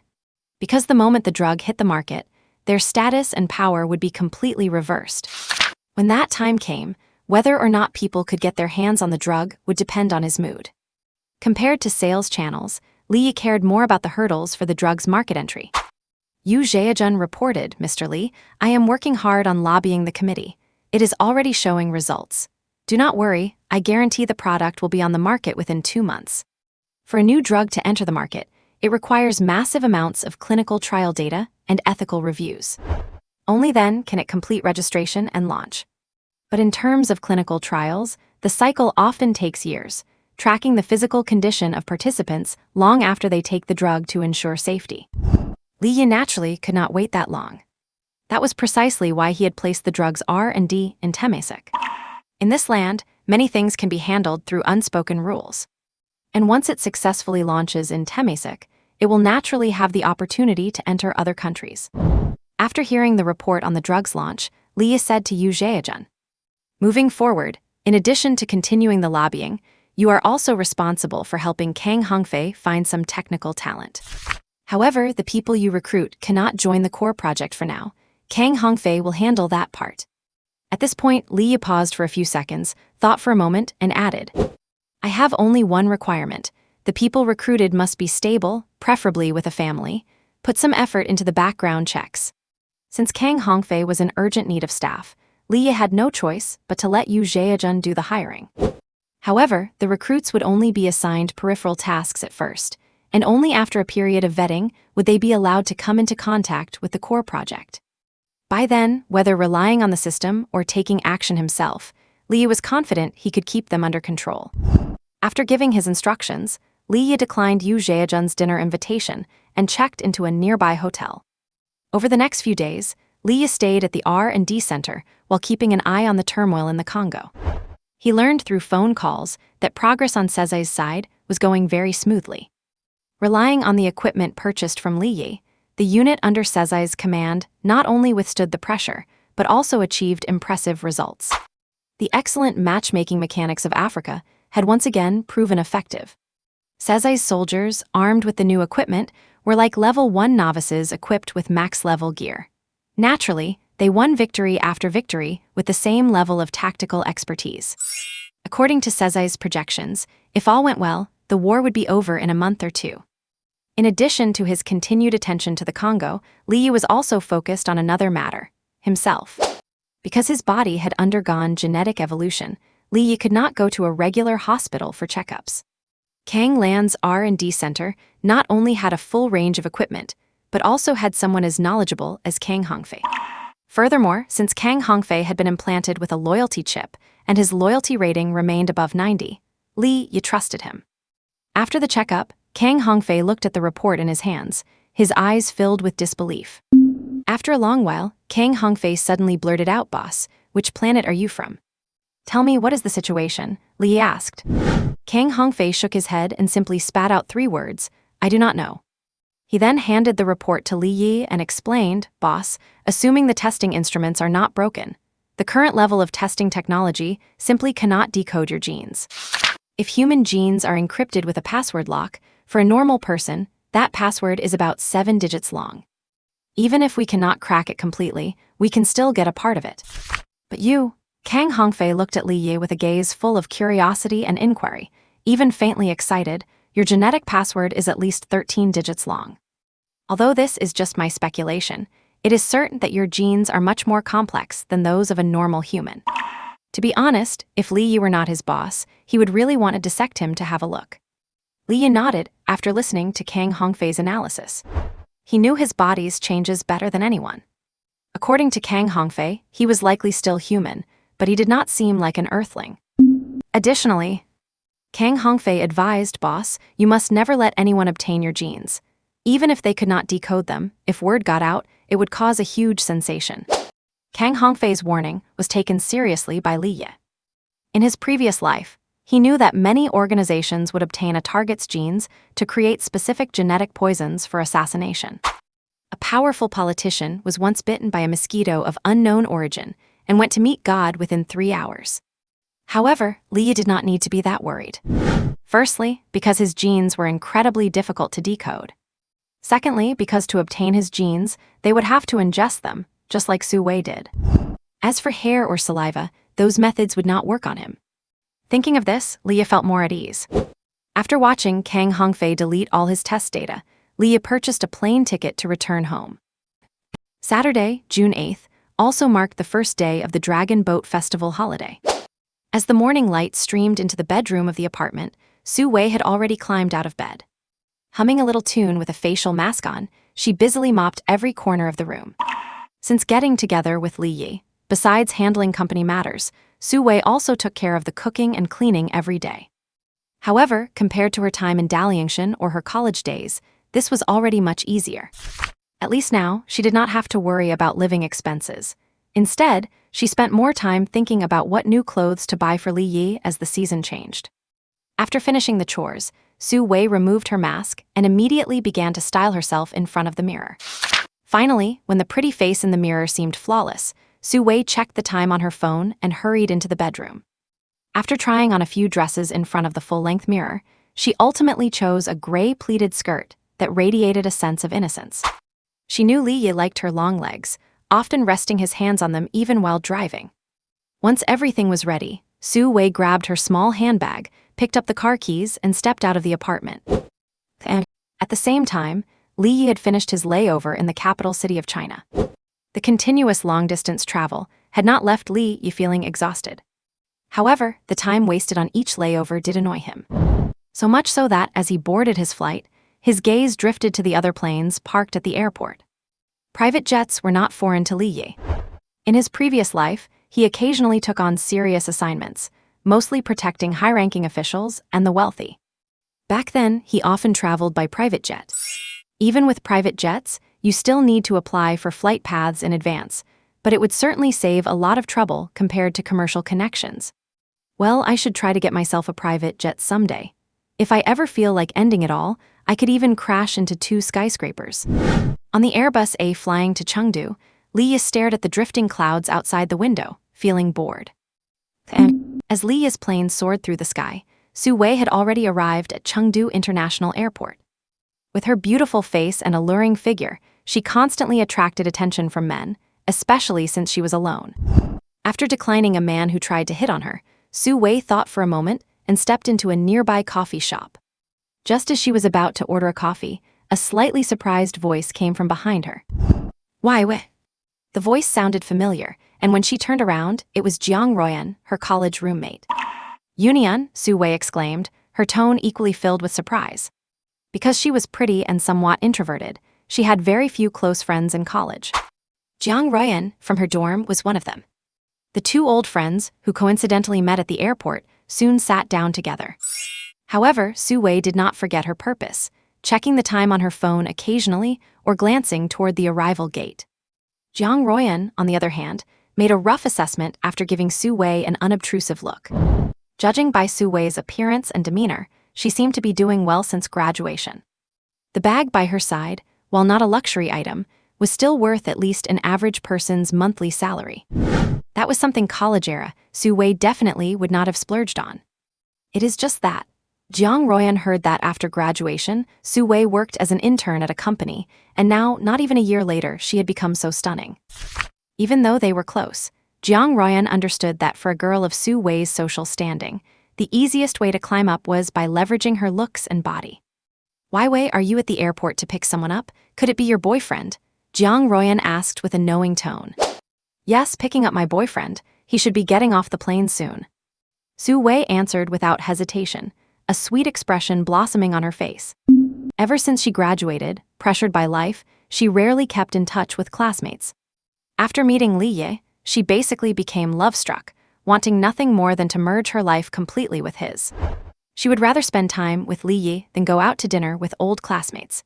Because of this, even Jiang Ruoyan, who was close to her, knew nothing about her recent situation. Seeing Su Wei's reaction, Jiang Ruoyan already had a good idea of what was going on, though she could not help but feel curious.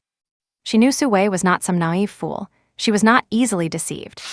Many guys had chased her in college, even some with great backgrounds, but Su Wei never gave in. Who would have thought that a year after graduation, she would be completely transformed?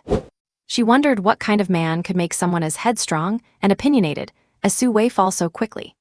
Since neither was in a rush, Jiang Ruoyan chatted with Su Wei, exchanging updates and recalling funny moments from their school days.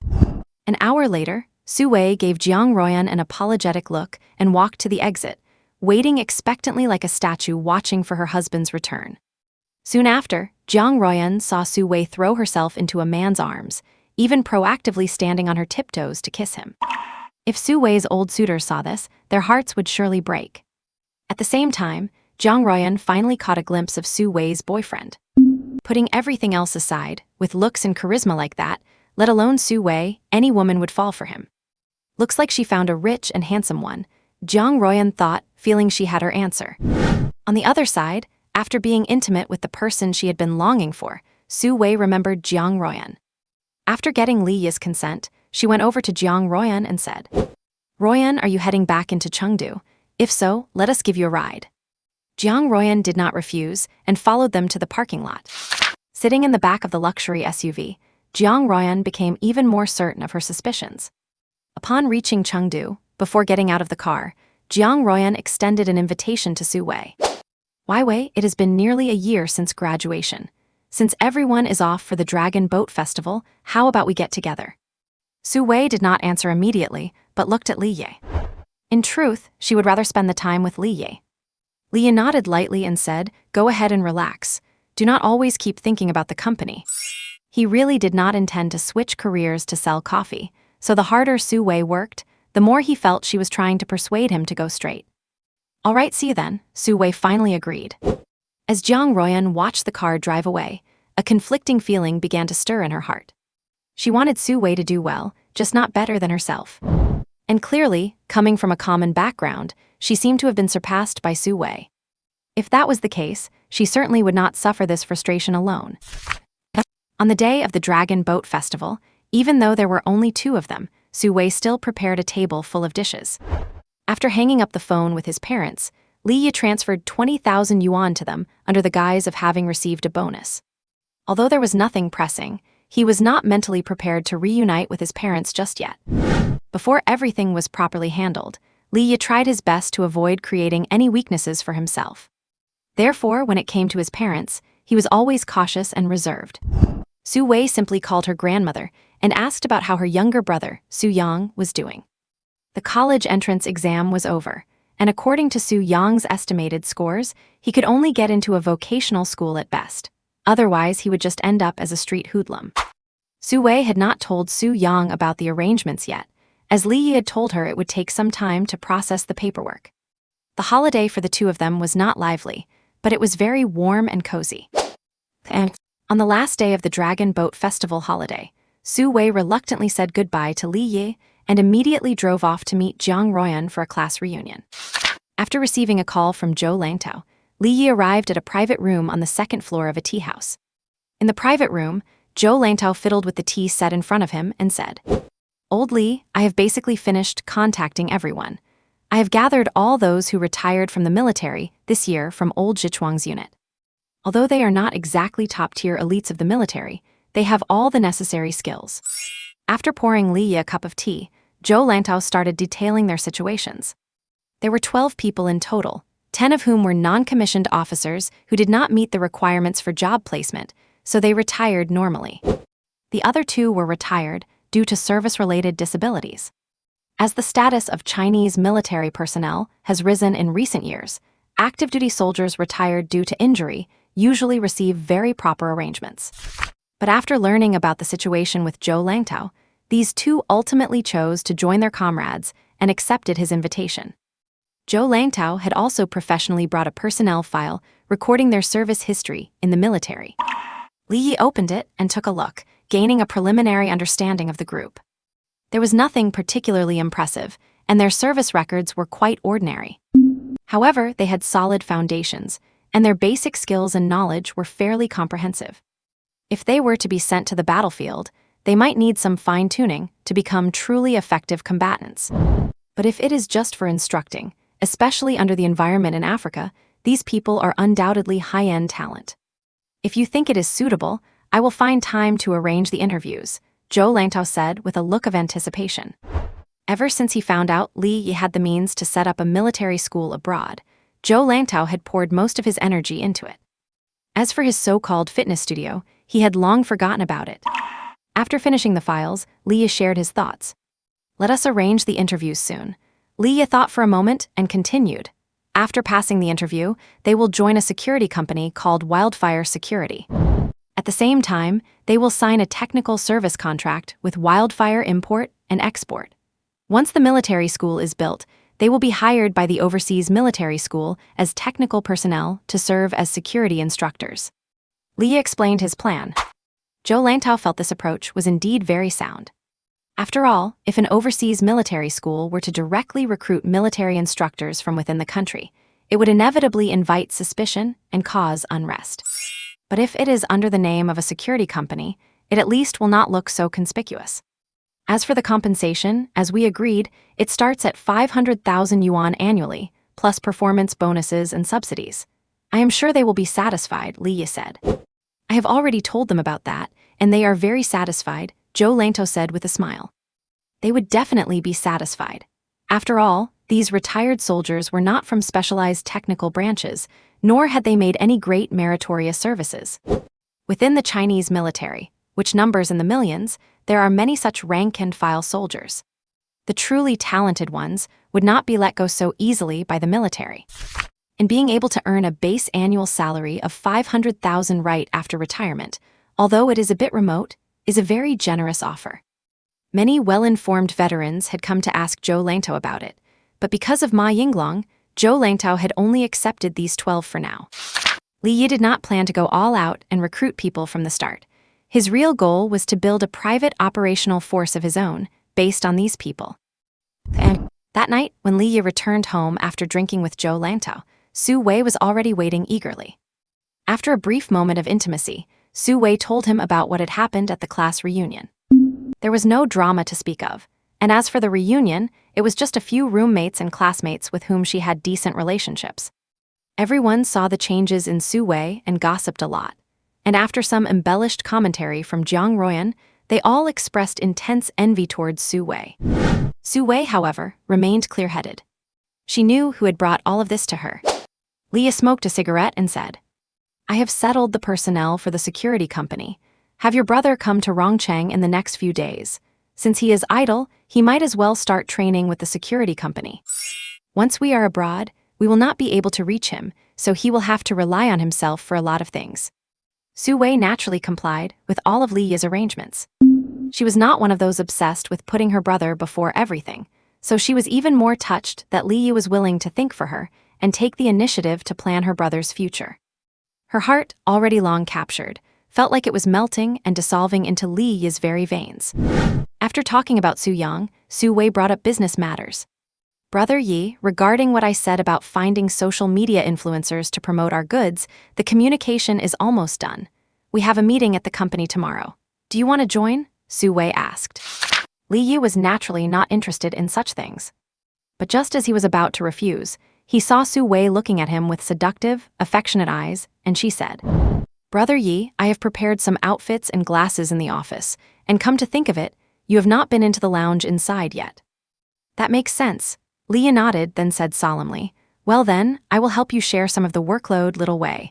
Negotiating is my specialty. He meant it, he was exceptionally good at negotiation. If it did not work out, he would just flip the table. However, to Li Yi's surprise, among these social media influencers, he actually saw someone he had met once before. June 11th, the first day back to work after the Dragon Boat Festival holiday. At noon, Guantong, who had slept until he naturally woke up, spent a while checking his back-end data on his phone in bed before getting up at a leisurely pace to wash up. As a self-media blogger in the travel niche, Guantong had used his astonishing courage and perseverance to successfully carve out a brand new path in travel content. Compared to other similar self-media creators, Guantong's works were often filled with the unknown and excitement. His Exploring Africa series, in particular, was widely acclaimed.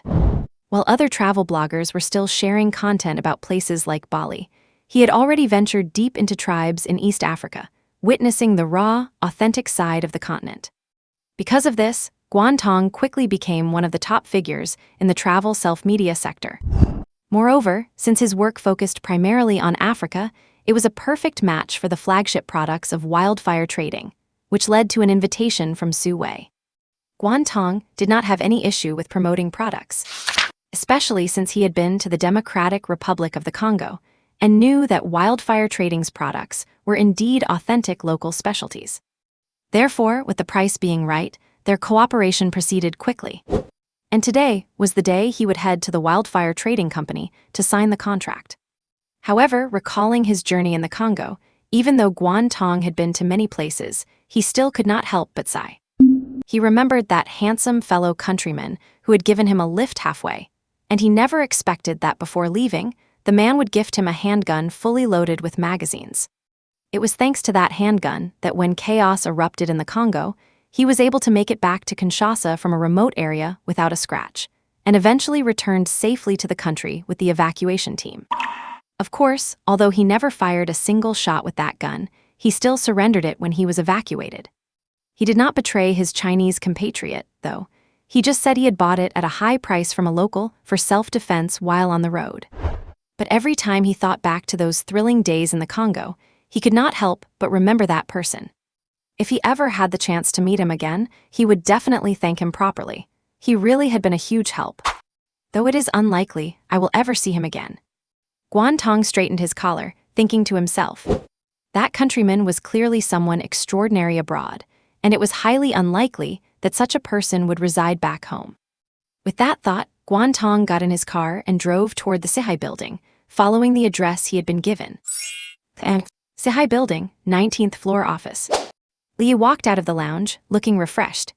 Su Wei checked the time, tidied herself up, and then walked shakily toward the meeting room. What an animal! Even though she loved Li Ye, Su Wei still could not help but complain. After resting for a moment in the meeting room, she stood up with effort following receptionist Lin Zioya's report, and began shaking hands with the various self-media influencers who had arrived to sign their contracts. Once everyone was seated, Su Wei said to Lin Zioya, "Go tell Mr. Li that everyone is here." Lin Zioya quickly set off, while Su Wei began making small talk with the influencers. The terms of cooperation had actually been negotiated long ago, so this was just a formal signing. Wildfire Trading was signing with a total of 6 influencers to promote the company's main products. However, a small mishap occurred during the signing process. An influencer named Zhao Kaiyan, after glancing at the price on the contract, raised her voice and said, "Miss Su, my follower count has grown by over 100,000 in the last few days. If we keep the old price, I am afraid that would not be appropriate anymore, would it?" Zhao Kaiyan's words immediately caught the attention of the other influencers. Logically speaking, an influencer's value is priced based on their follower count, so her request was not entirely unreasonable. But the problem was that Su Wei had already negotiated the pricing beforehand, and both parties had agreed to it. Only the final signature was left. Demanding a price hike at this stage inevitably damaged her credibility. However, in the business world, such situations are not exactly uncommon. Su Wei frowned slightly upon hearing this. Just as she was about to say something, the door to the meeting room was suddenly pushed open. Then Li Yi, wearing a casual suit, pulled out a chair next to hers and sat down. "What is going on?" Li Yi asked casually while scanning everyone in the room. Seeing Li Yi arrive, Su Wei's furrowed brow immediately relaxed. "Brother Yi, it is like this." Su Wei was just about to explain the situation when she was interrupted by a sudden voice. Old Li." One of the male influencers suddenly stood up, looking at Li Yi with an excited expression. He then walked over to Li Yi, extended both hands, and bowed slightly in a sycophantic manner. This influencer was none other than Guantong, the man who had given Li Yi a lift in the Congo. "Oh, it is you, old Guan." Li Yi nodded, then shook Guantong's hand without showing any particular emotion on his face. Guantong, however, seemed quite moved, his eyes filled with gratitude. If it had not been for the little gift Li Yi had given him before parting ways, it might have been very difficult for him to escape the turmoil in the Congo unscathed. Besides, how could someone who could casually gift a gun overseas possibly be a simple person? With that in mind, Guantong quickly said, "Brother Li, you were a huge help back in the Congo. If it were not for you, I am afraid I would have been in grave danger." Clearly, Guantong was not just a kind-hearted person, but also someone who knew how to handle social situations. After recognizing Li Ye, he immediately upgraded his address from Old Li to Brother Li, even though Li Ye looked younger than him. Li Ye did not think much of it and just smiled, saying, "Just a chance encounter, we were helping each other out. Did not you give me a lift as well?" "That is not even comparable." Guantong shook his head. He had intended to reminisce, but seeing so many other people around, he immediately changed his tone. "Brother Li, this is fate. Had I known this company was yours, what kind of price would I have talked about?" "Brother Li, do not worry, I will promote the products for free and will not take any commission. My conscience would not allow me to make money off you. Guan Tong was extremely enthusiastic. In the eyes of the other influencers, he even looked a bit servile, completely fawning over the man. So, what kind of connections does this brother Li actually have? The influencers could not figure it out, and Guan Tong certainly would not tell them. On one hand, he was genuinely grateful. On the other, he felt that Li Yi had significant influence in Africa and must have very unconventional channels. Since he was planning to continue digging into his Exploring Africa series, he naturally had needs that Li Yi could fulfill. If nothing else, if Li Yi could get him some hardware in Africa, he could even start a military tourism series and open up a brand new niche. While other bloggers were busy revealing this or exploring that, he could show up fully equipped and sweep through dangerous areas. That would be a total dimensionality reduction attack. The thought made Guan Tong even more eager. But just then, a knock sounded at the meeting room door. Immediately after, Lin Zioya poked her head in, looking terrified as she said, "Ms. Su, a Mr. Zhou is here. He says he wants to see Mr. Lei and he has brought 12 large men with him. It looks quite aggressive." What on earth? Upon hearing this from Lin Zioya, everyone in the room, including Su Wei, was shocked.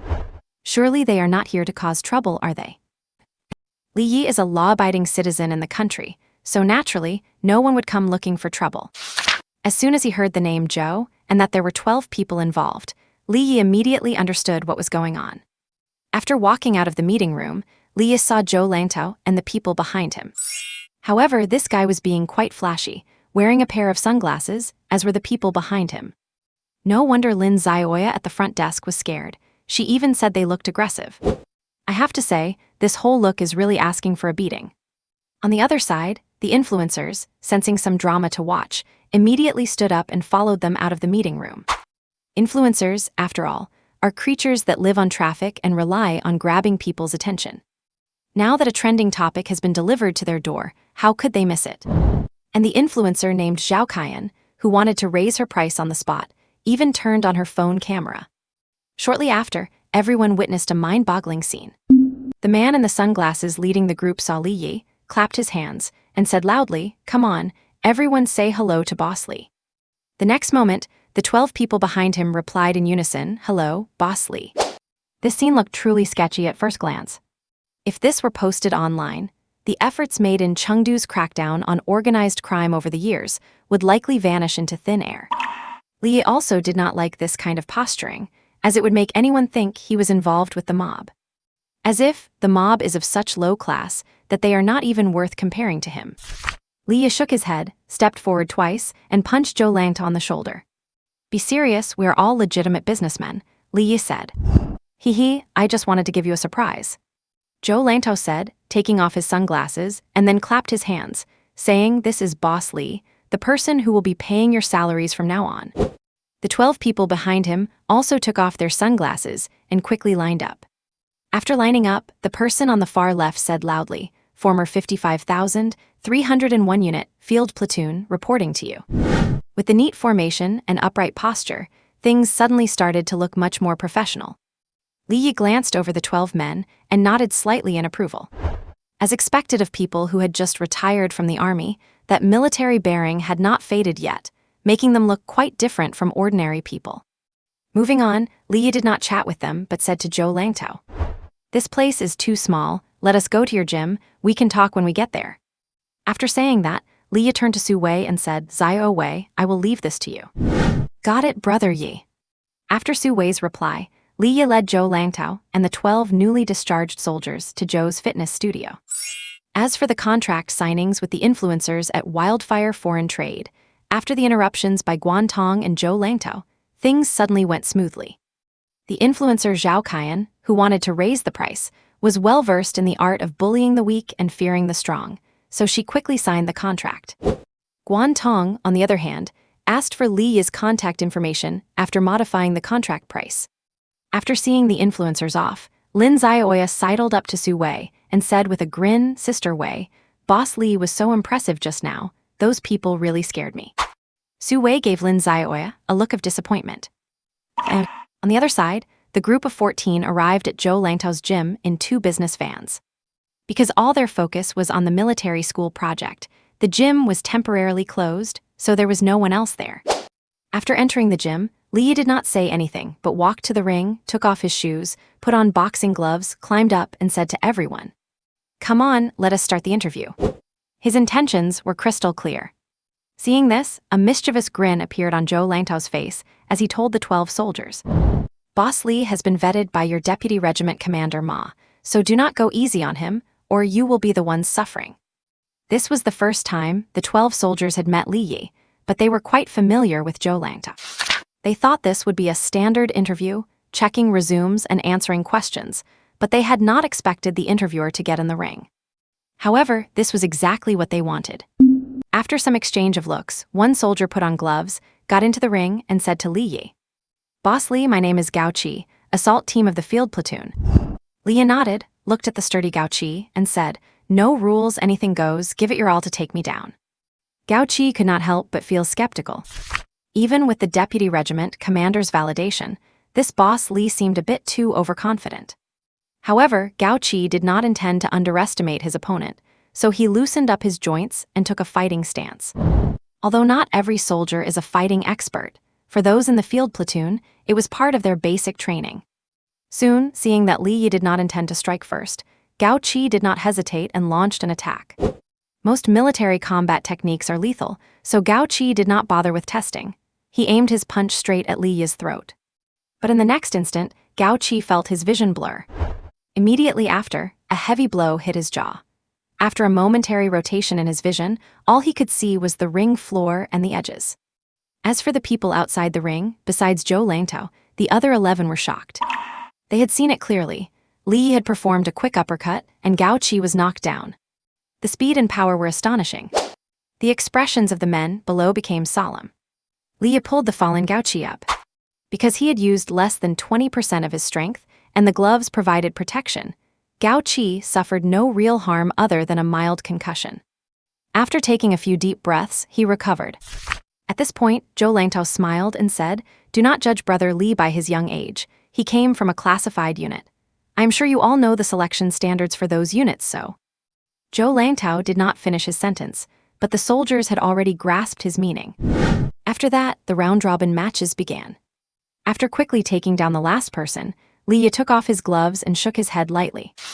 It was not that he was disappointed in them. It was just that with his current physical state, in a contest of this level, he had to restrain himself for fear of breaking them, which was actually quite boring. As for the result of this interview, there was no such thing as an interview.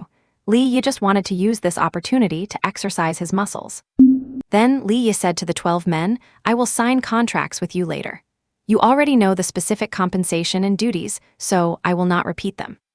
Before the overseas base is built, you can arrange your own time, and you will receive 30% of your salary. Any questions?" No, the 12 men, having been beaten into submission, answered in unison. Regardless of the compensation, this boss was truly a fighter. And military men have always admired strength. Dalian Mountains, a small county town. Go to Chengdu and then study abroad. Su Yang looked shocked after receiving the call from his elder sister, Su Wei. After many failed attempts to persuade his sister to leave that psychopathic serial killer, Su Yang had slowly come to his own conclusion. That cheap brother-in-law of his probably was not a psychopathic serial killer at all. Otherwise, he would not be standing here safe and sound. And the guns he saw must not have been real, but rather very realistic airsoft guns. Otherwise, how could he have only suffered simple bruises after getting hit by them a few times? After figuring this out, Su Yang immediately understood. It was likely that this brother-in-law had listened to his sister and wanted to teach him a lesson. Angry as he was, after this ordeal, Su Yang realized that if he was not strong enough, he would not be able to protect his sister and grandmother at all. Because of this, when he heard his sister was actually able to arrange for him to study abroad, Su Yang was not only surprised, but also filled with excitement. Your brother-in-law has contacted a technical vocational school abroad for you. Go abroad and learn a trade for a few years so you can find a stable job in the future. On the phone, Su Wei tried to reason with him patiently. She did not really know much about the study abroad program for her younger brother. But she trusted Li Yi, so even if it was in Africa, it had to be better than being a street punk at home. "Oh, by the way, I transferred 5,000 yuan to you. Take it to Principal Guo at the village school and have him keep an eye on Apu.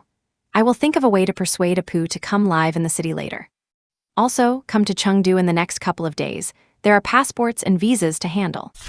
After hearing his sister finish everything in one breath, Su Yang realized the call had been hung up. It took him a good while to clear his thoughts. So, I'm going to study abroad.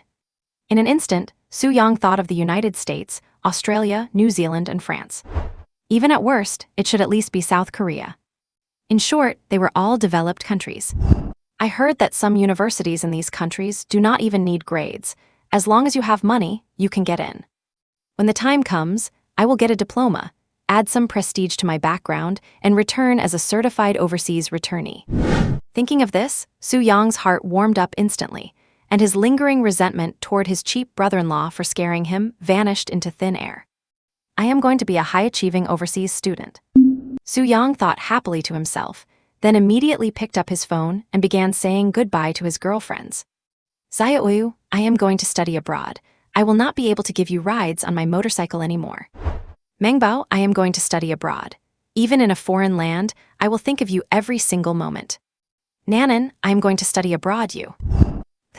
Meanwhile, after hanging up the phone, Su Wei soon put the matter of Su Yang behind her. With the contracts signed with various influencers, the company's product sales started to gain momentum. Although they could not turn a profit in the short term, it boosted the brand's visibility and paved the way for future sales. Thus, much to Li's surprise, wildfire trading was already showing great potential for the future, even while still in the red. As for Li, he had no time to focus on the development of wildfire trading. Li's primary focus was currently concentrated on 3 areas. First was the situation in the Democratic Republic of the Congo. Since Sesai's had taken his investment, he had to achieve some results to justify being an investor. Because of this, even from across the ocean, Sesai's would communicate the latest progress with Li from time to time and occasionally ask for advice. Overall, the general situation was quite favorable for the faction Sesai's was aligned with. And after receiving Li's investment, Sesai's possessed strength far above the African average, and after a series of victories, he quickly began to stand out within his faction. Although he had not yet become the leader, he was moving up quite high in the ranks. The second area Li focused on was naturally Kanglin Pharmaceuticals in Temasek. If wildfire trading was just losing money, then Kanglin Pharmaceuticals was burning through it entirely. Even with complete technical documentation, a huge amount of experimentation was still required to formulate a finished, mass-producible drug. Plus, the research costs from Ukajan's side were also quite high. Luckily, Li had plenty of ways to make money, otherwise, he would not be able to support it. Beyond just burning cash, after getting Li's approval, Ukajan had already started building hype for the new drug. Rumors started circulating from who knows where that a pharmaceutical company in Temasek had successfully developed a new type of gene-targeted drug capable of curing certain rare diseases. Of course, this news was still just a rumor, and no one really took it seriously. As for the final aspect, it was the 12 retired soldiers who now belonged to Wildfire Security. The establishment of the military school was underway, but considering Sesai's current focus on the ongoing situation, progress was relatively slow. Therefore, the 12 soldiers were spending all their remaining time learning foreign languages, aside from their daily training. They did not really have any complaints. They just contacted Li every now and then, wanting to spar with him on other fronts. Clearly, they were extremely curious about their boss, who supposedly came from a classified military background. But Li had no interest in crushing beginners. And so, the days passed one by one. June 17th. Su Wei left for the train station in the morning, and when she returned at noon, she had a boy carrying a sack behind her. This boy was Su Yang, and as for the sack, it contained local specialties their grandmother had asked him to bring for Li, mostly mountain goods. Seeing Li again, Su Yang was a bit less afraid, but still did not dare to make eye contact. Li did not say anything, but Su Wei scolded him with great dissatisfaction. "Why do not you thank your brother-in-law? What are you standing there blankly for?" "Brother-in-law, thank you," Su Yang said with his head lowered. Li smiled at this and said in a very kindly tone, "It is all right, kids are all timid when they first go out. They will become braver after some training." After spending some time on the front line and wetting their pants a few times, they will eventually grow up. Taking advantage of the meal, Leah said to Su Wei, "Send your brother to old Joe's place. They happen to be learning foreign languages, so have him join them as well." "Okay, brother, yeah," Su Wei nodded immediately. After the meal, Su Wei took Su Yang to buy some daily necessities and added a few decent-looking clothes. As for the new smartphone Su Yang wanted, it was flatly refused by Su Wei without hesitation. When you have achieved results in your studies and can earn your own money to buy a phone, then you can talk. "What do you mean by asking me for one now?" Su Wei rolled her eyes at Su Yang. Seeing his sister get angry, Su Yang quickly changed the subject. "Sis, which country am I going to study in, the United States or Australia?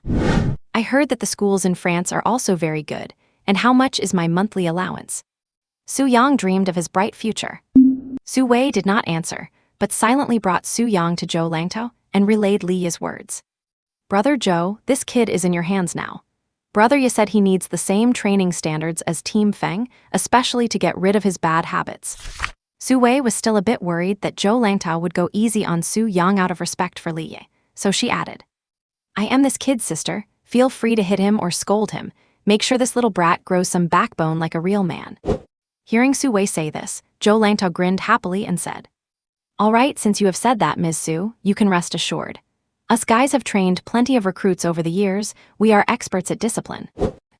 It was 11 p.m. A phone ringtone suddenly broke the silence. Su Wei, who was busy, glanced at the caller ID and saw it was her younger brother, Su Yang. She had no intention of answering, as it might disturb the intimacy she was sharing with the man she loved. But Li Yi's voice came to her ear, "Answer the phone." The tone was more like a command.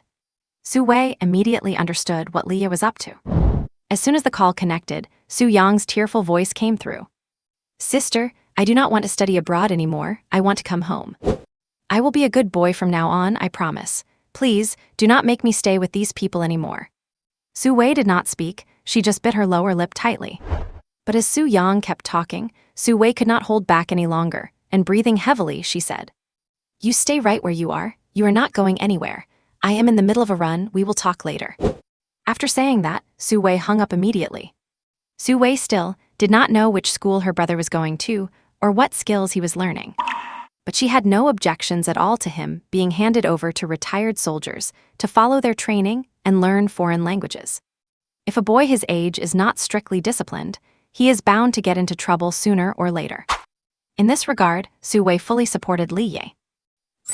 The time that followed seemed to have been put on fast-forward amidst the busy schedule. Once the influencers started promoting the coffee beans imported from Africa by Wildfire Import and Export, sales saw an explosive surge. In particular, an influencer named Guan Tong, who does travel vlogs, recommended them tirelessly in every video. Coupled with the decent quality of the product, Wildfire Import and Export was on the verge of experiencing its first profitable month in a long time. So much so that when Li Yi called Cecil and asked him to source more coffee beans, Titer was a bit confused. Is Li changing his business to selling coffee? How much money can you make doing that? Of course, there was no way he was going to just sell coffee. Therefore, while Su Wei was busy stocking goods, Li Yi spent his spare time supervising the training of the 12 retired soldiers. These 12 men were all in the same platoon before retiring, so they were already very familiar with each other. The leader was Feng Cheng, who had been a squad leader before retiring. Because of this, Feng Cheng was temporarily appointed as the captain, while the vice-captain was Gao Qi, the first person to step up and challenge during the interview. Li Yi quickly earned the recognition of the team through his own impressive strength. And Su Yang, who had been watching from the sidelines, made up his mind. He must never mess with this future brother-in-law. The bunch of soldiers who had been training him to the point of exhaustion could not even last 2 or 3 moves against Li Yi. He was practically superhuman. After getting to know the group, Li Yi said to them, "You will be heading to Africa soon. Once you get there, I hope you can adapt quickly and complete your respective tasks. Do not worry, we will not lose the spirit of our field platoon. When the first battle calls, count on us." Feng Cheng wanted to continue, but was interrupted by Li Yi waving his hand. Li Yi smiled and said, "You have all retired now, so a lot of those old protocols do not apply. Simply put, complete the mission and make big money." Chen Cheng and the others laughed at this. During this time, Li Yi had been training them and teaching them many new things, and without realizing it, they had come to see Li Yi as their instructor. As for the mission 51 Yi assigned, is not it just going to Africa to train some local indigenous people? It is no different from training raw recruits. It is a piece of cake. Moreover, the money Li Yi offered was definitely more than they could earn domestically, which made them even more motivated. All in all, everything was under Li Yi's control, proceeding exactly as planned. And soon, it was the middle of July. It was the hottest month in Rongcheng, with average temperatures exceeding 35 degrees Celsius for days, leaving everything burning hot. Meanwhile, far across the ocean in the Democratic Republic of the Congo, the hottest period had already passed. The smoke of war was slowly fading from the land, and a new round of reshuffling had been completed. Cecil, on the winning side, called Li Yi on July 16th and excitedly informed him, "Li, my brother, I have arranged everything. Your investment is about to see a return. I look forward to meeting you again." On the phone, neither said much more, but the matter was undoubtedly settled. After hanging up with Cecil, Li Yi immediately called Su Wei. "Zhao Wei, book the tickets. I am taking them to Africa," Li Yi said. "Understood, brother Yi." Then, Li Yi thought for a few seconds and called Zhou Langtao. On the phone, Li Yi asked, "Everything is ready in Africa. Do you want to come along and see?" "Count me in. I absolutely have to go. I have been waiting for this day for a long time." Having paused his fitness studio business, Zhou Langtao, whose body had felt rusty for a while, made the decision immediately. After all, Li Yi had promised him the title of honorary vice principal. If you round that up, is not that basically the principal? Since he was a principal, how could he not go and check out his own school?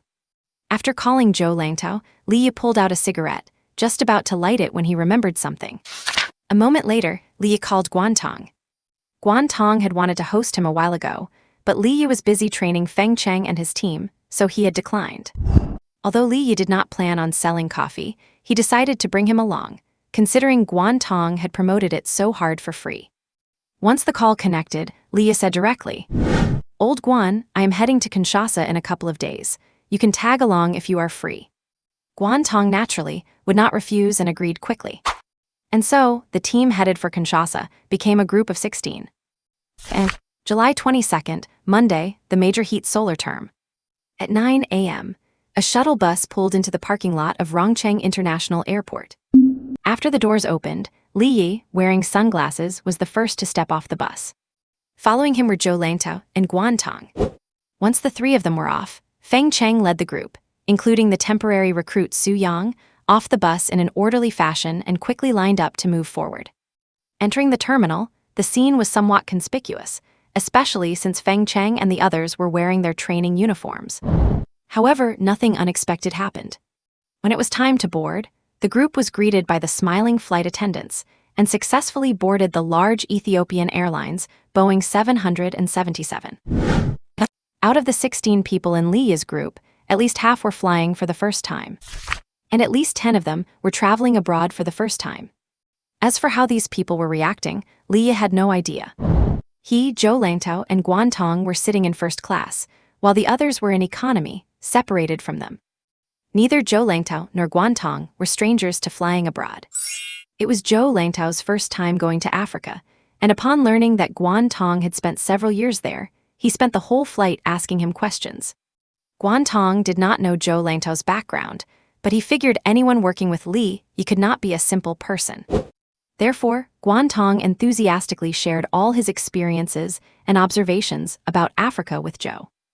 Likewise, although Zhou Langtao had been in contact with Li Yi for a while, their real friendship only began after that big drinking session. He only knew that Li Yi was remarkably skilled and ran a foreign trade company back home that did not make much money, but had very extensive connections abroad. Yet, when it came to the specific details, Zhou Langtao actually knew nothing about Li Yi. And through Guantong, although Zhou Langtao gained a better understanding of Africa, he failed to learn any of Li Yi's secrets. However, by the time the Boeing 777 arrived at their transit stop in Addis Ababa, the capital of Ethiopia, the two had grown quite close after chatting for hours. "Old Li, I did not expect it to be this hot abroad," Zhou Langtao said while smoking.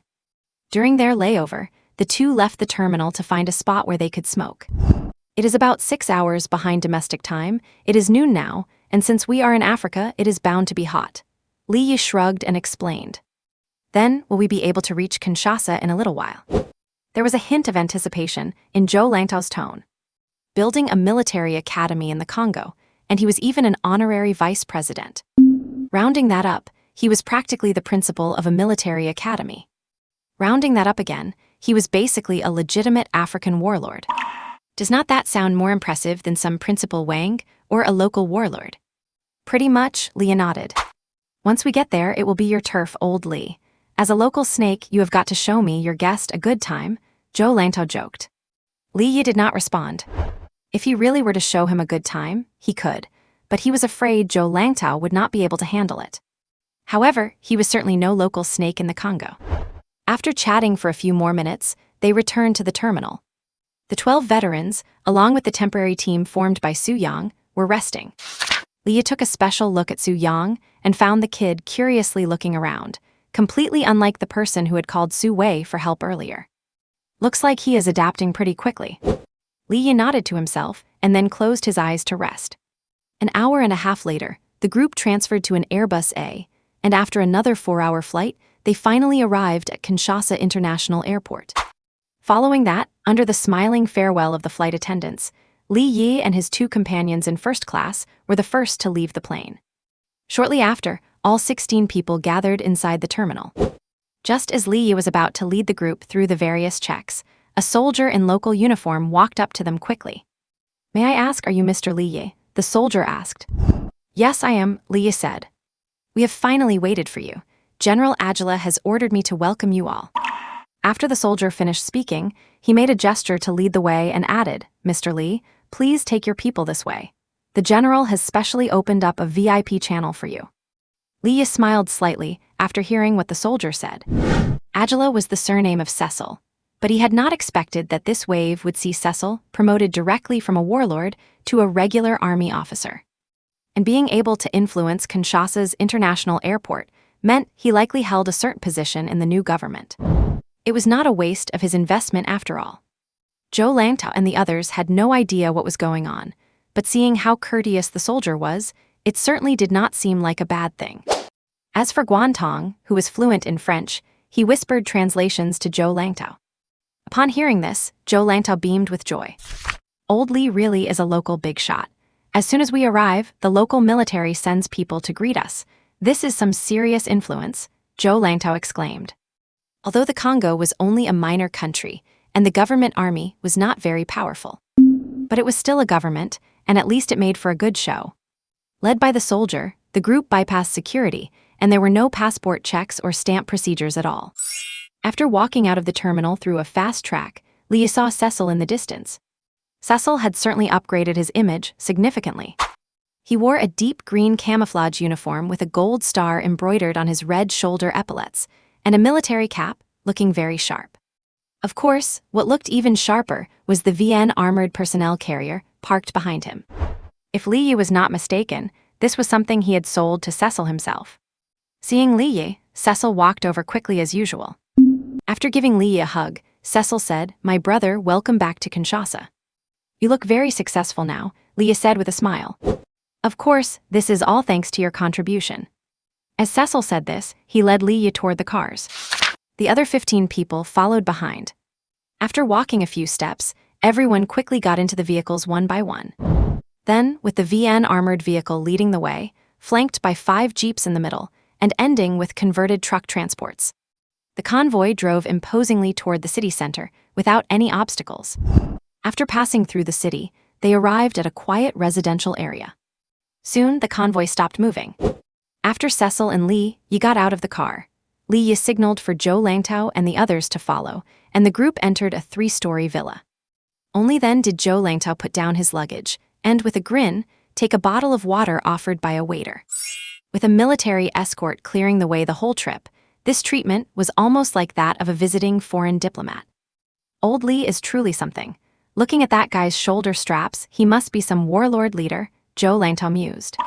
As for the team led by Feng Cheng, who would be staying in the Congo for a long time, seeing how familiar Li Yi was with the local military made them feel relieved and quietly happy. Although there were domestic peacekeeping forces stationed in the Congo, Having a good relationship with local forces in this chaotic land would surely make the future more secure. Li's brother-in-law, Su Yang, was exceptionally obedient and quiet at this moment. He had seen that the surrounding soldiers were all armed with real weapons, definitely not any kind of realistic airsoft guns. He used to think this brother-in-law was just a wealthy second-generation kid, then he thought he was a serial killer. But now, he had no idea what Li Yi really was. Could he be some African tribal chief? Su Yang wondered wildly. Inside the spacious villa living room, although there were quite a few people, it was very quiet. Li Yi sat on the sofa, with Sej across from him. Outside the house were armed guards, while inside were Zhou Langtao, Guan Tong, and the rest of Feng Cheng's team. Of course, there was also an anxious-looking Su Yang. In addition, there were two locals also wearing military uniforms. They appeared to be Sej's adjutants. Zhou Langtao sat at Li Yi's left hand, his gaze fixed on Sej, while he mentally pondered what kind of status this person held in the Congo and what his relationship with Li Yi might be. Guan Tong had never seen such a scene before, so he felt a bit nervous. When Li Yi gave him a gun, he assumed Li Yi was just a legendary mercenary. But seeing Sej's intimate and even somewhat sycophantic demeanor, he dismissed that thought. However, there was one thing he had not been wrong about. Li Yi's influence in this region was truly enough for him to pull off something like a military tourism program. On the other side, after handing Li Yi a cigar, Sej focused on his conversation with him. He did not care much about the people Li Yi had brought. They were just Li Yi's subordinates after all. However, seeing those dozen men standing and sitting with such perfect posture, he assumed these must be the instructors Li Yi had arranged. As expected of the Eastern power known for the world's #1 army, these soldiers really had a different spirit. After taking a puff and exhaling a cloud of smoke, Sej said, "Li, my father now holds a seat in the Ministry of Defense, and I think our military academy project can proceed even more smoothly now." "That is indeed a pleasant surprise," Li Yi said with a nod. The original plan was to use the security training base as a public storefront. But now, with Sej's rising status, I believe this military academy can be officially registered and accredited. This involves many issues, such as funding, arms procurement, recruitment, and so on. It can influence many aspects. But for Li Yi, possessing a legally operated military academy, combined with Sej's power, meant there was a lot to gain. For instance, using the Congolese military budget to build a private army. Of course, that was Sej's idea. But for Li Yi, he could train an elite, loyal personal force. "I have already chosen the location," Sej continued. "As you requested, it is a controlled area within a 5-kilometer radius, and it is near the rainforest. It is very secluded, but the transport is a bit inconvenient, so I am having a road built." Li Yi did not have high requirements for the location, but it had to meet the criteria for completing the system mission, which is why Sej ended up finding such a remote place. After discussing the academy, Sej enthusiastically hosted everyone for dinner. After a round of wining and dining, he arranged for everyone to rest at the villa. Later, Sej and Li Yi went into a room alone to discuss some matters. Sej mainly informed Li Yi about what he had gained during this power reshuffle. His father had now become the second-in-command of the Ministry of Defense and was concurrently serving as the commander of a CERT military unit. He also had good relations with the new head of the military government. However, Sej confessed to Li Yi, "Li, the military government will not last long. Those European countries will not allow it. That is why I am also preparing for the democratic elections." "Are you going into politics?" Li asked. "No, I will not participate in politics," Sej shook his head and explained. "Because of our tribal background, it is difficult for either me or my father to appear in a political role. But we can unite other forces and back a democratically elected politician to take office." Li Yi understood what Sej meant, but he thought it would not be easy to pull off. It is very simple. International politics and domestic politics are two completely different fields. Especially for a country like the Congo, their elected governments often have the shadows of other major powers behind them. But Li Yi did not intend to dissuade Sej. On the contrary, he highly admired Sej's initiative.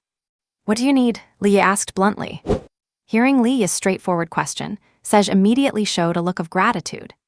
In fact, even his own father did not think his plan would succeed. Yet Li Yi asked him without hesitation what support he needed. Undoubtedly, whether in terms of interests or personal loyalty, Li Yi was worth trusting. I need influence, Sej said after thinking for a moment. Whether it is from the east or the west, I need it all. This was not an easy task. Leah tapped his fingers gently on the table. He did not know much about international politics and situations, to be honest. But if you want to gain regional influence, the two simplest paths are sending equipment and sending money.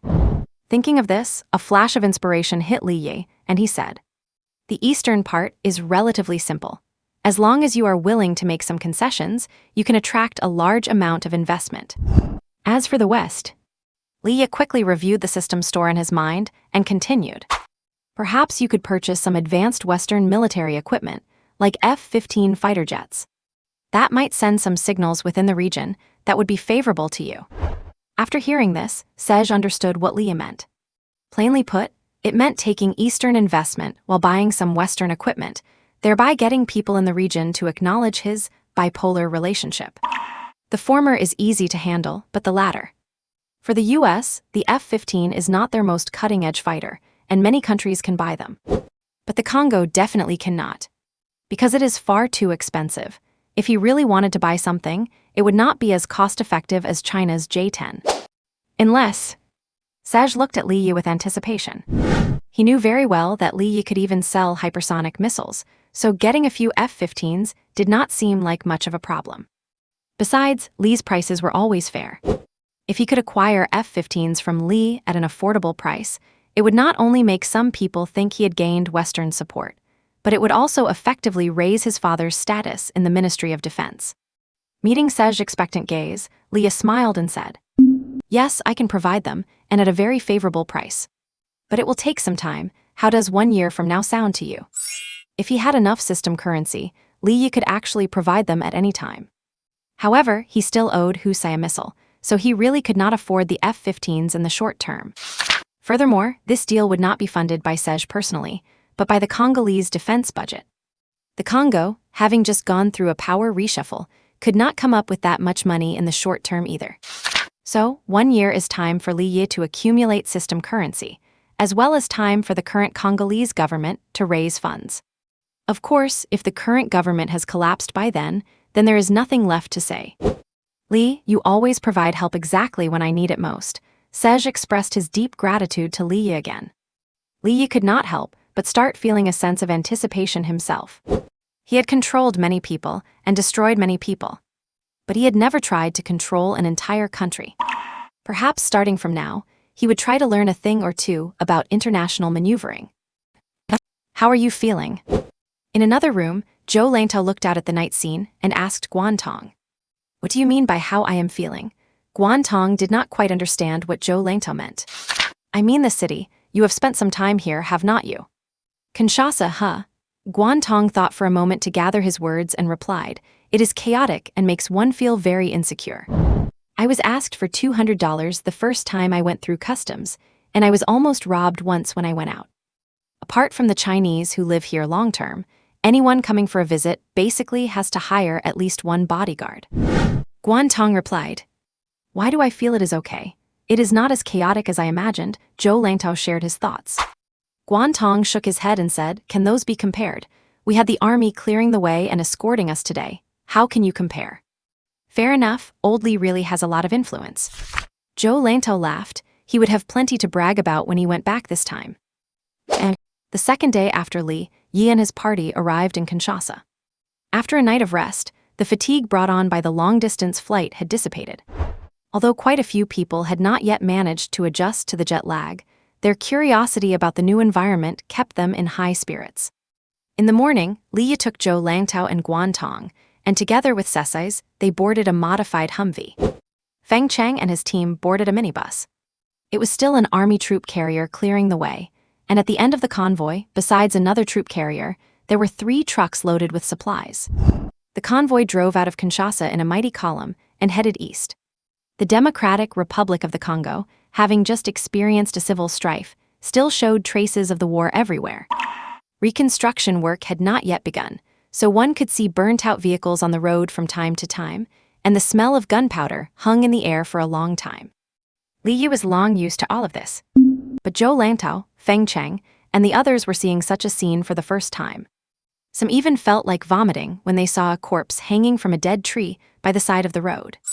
For instance, Li's brother-in-law was brave at heart, but he had never experienced this before, and added to the very poor road conditions, he soon vomited. Feng Cheng and his men were of military background, so they had that much tolerance. They just frowned without showing much emotion. When they stopped for lunch at an unknown village at noon, Li called Feng Cheng over and asked, "How do you feel about these people?" Feng Cheng looked at the soldiers escorting them along the way and frowned, saying, basically no tactical discipline or tactical literacy. They are just ordinary locals with guns and a bit more courage. Li did not commit to Feng Cheng's answer. It was not until he had hastily finished his lunch that Li said to Feng Cheng, "These people will be your first batch of students for the coming period. How is the teaching plan I asked you to write coming along?" "It is ready," Feng Cheng nodded. The difficulty of writing the teaching plan was not high. It was nothing more than editing a recruit training manual and adding some training content based on local conditions. Although Feng Cheng was not from the instructor corps, given the average standard in Africa, this was easy. "Very good, then I look forward to your results." Li patted Feng Cheng on the shoulder and then called everyone to get into the vehicles. The convoy set sail again. It was morning when they left Kinshasa, and it was already dusk when they reached their destination. The journey was actually not too far, but the road conditions were very poor, especially the second half, which was still under construction, greatly delaying their speed. Finally, at dusk, after driving into the rainforest, the convoy saw the location of the military academy in a man-made clearing. Calling it a school site was actually just a camp. A two-story L-shaped concrete building, with an open space in the middle, surrounded by barbed wire and lookout towers at the four corners. Sesai's introduced, this was originally a camp for an anti-government armed group, but they have been wiped out, and now the entire area is under my control. There is an abundant water source, and electricity relies on diesel generators. No matter how you look at it, this was just a simple, harsh environment camp located in the rainforest. Stationed here for a long time, one would not only face scarce supplies, but also the constant threat of mosquito bites. Zhou Langtao walked around and felt a little disappointed. This was completely different from the military academy he had imagined, but fortunately, it could be expanded and improved later. Guan Tong thought it was quite interesting, a military academy hidden in the rainforest that would surely attract traffic. Feng Cheng and the others also frowned, but once they thought about the salary Li offered, their brows soon relaxed. Working here for 2 years, earning $1 million or so, and then they could easily return home to buy a house and get married. Thinking about it this way, 2 years of hard work was well worth it. And they were doing work they were good at, but with more freedom than in the military camp, so it was acceptable. The only one who could not come to terms with it was probably Su Yang. "Is this the school I am going to study abroad at?" Looking at the dilapidated place in front of him, Su Yang could not help but shudder. What happened to the debauchery in the United States? What about the blonde beauties in New Zealand? What about the romantic and indulgent France? Even if there was no human civilized society, at least it should be in a town. Look at these surroundings. A hippopotamus in the river nearby was baring its teeth, a snake on a branch was flicking its tongue, and a leech had somehow stuck itself to his arm. Was he going to spend his future in this dump, baring his teeth at hippos? "Sister Grandma, I want to go home." To this day, Su Yang still did not know what professional skills he was supposed to learn. But the school in front of him had completely killed all his fantasies. But regardless, Su Yang, unable to escape, could only be dragged into the camp. And when he tried to push open a door and saw the scene inside, he vomited again. A rotting animal carcass was emitting a foul odor in the room, with countless maggots wriggling densely. Not to mention Su Yang, others could not help but secretly frown. Of course, this did not include Li Ye. "This place is quite good," Li commented. "It has abundant fresh water and food sources, which is very convenient for both training and combat." After hearing Li Ye's evaluation, no one expressed an opinion. In fact, if it were not for Li Ye's request, Sesai's would not have thought of placing the military academy in this dump. But since Li Ye had finally chosen this place, others could only accept it. Soon, under the repeated cleaning by the soldiers and Feng Cheng's team, the rooms reached a standard barely suitable for living. Immediately after, items and supplies were unloaded from the trucks that had followed and were moved into the camp one by one. And while others were busy cleaning and moving, Li Yi took Zhou Langtao and Sesais for a small meeting. The first thing is, we need to decide on the name of the military academy, Li Yi said. When people think of military academies, only a few names usually come to mind. For the people of China, the most famous one is none other than the one starting with the character Huang. Beyond that, there is the West Point of the U.S. Federation. Those who do not know better might mistake it for a bakery. Then there is the Frunze Academy of the Russian Federation, which sounds surprisingly similar to a Shaolin temple. In fact, there is a legitimate military academy in Kinshasa called Kananga, but it belongs entirely to the government. What Sesais wants is a military academy of his own. The soldiers and commanders it produces will all become his loyal subordinates. As for the name, Sesais seemed to have planned this for a long time, saying quickly, "Call it Bantaja," which means creatures protected by the eagle in our tribal language. Li Yi had no objections. Anyway, in addition to the academy's name, a signboard for wildfire security would be hung up as well. Furthermore, he had no desire for fame. In his previous life, many people died young simply because they were too famous. Take Deng or Brother Ka, for example. As for Zhou Langtao, even if he had any ideas, he was not in a position to propose them. Although Li Yi was willing to give him the title of honorary vice president, he would neither provide funding nor participate in actual operations. His role was merely to help Li Yi make connections and introduce people. Therefore, the names were quickly settled: Bantaja Military Academy of the Dr. Congo and Wildfire Security Africa Training Base. After confirming the names, Li Yi checked the calendar and said, "Let us officially open the school tomorrow. The calendar says it is an auspicious day, suitable for funerals and repairing graves." Sesais did not understand what an auspicious day meant, but the sooner the school opened, the better. He had already arranged for the first batch of students, which would be his own security company. Zhou Langtao stared at Li Yi, blinking. "You call this an auspicious day?" After discussing these two matters, Li Yi and Sesais filled in some additional details. Unlike the previous plan, although this military academy was low profile and unknown, it had gained official recognition. Sesais had already prepared the corresponding paperwork. As for future enrollment, besides those arranged by Li Yi, they would only recruit from Sesais' troops.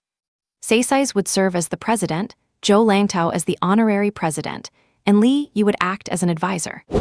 The curriculum would be established and expanded gradually, but the immediate priority was to train a group of grassroots combat leaders and commanders.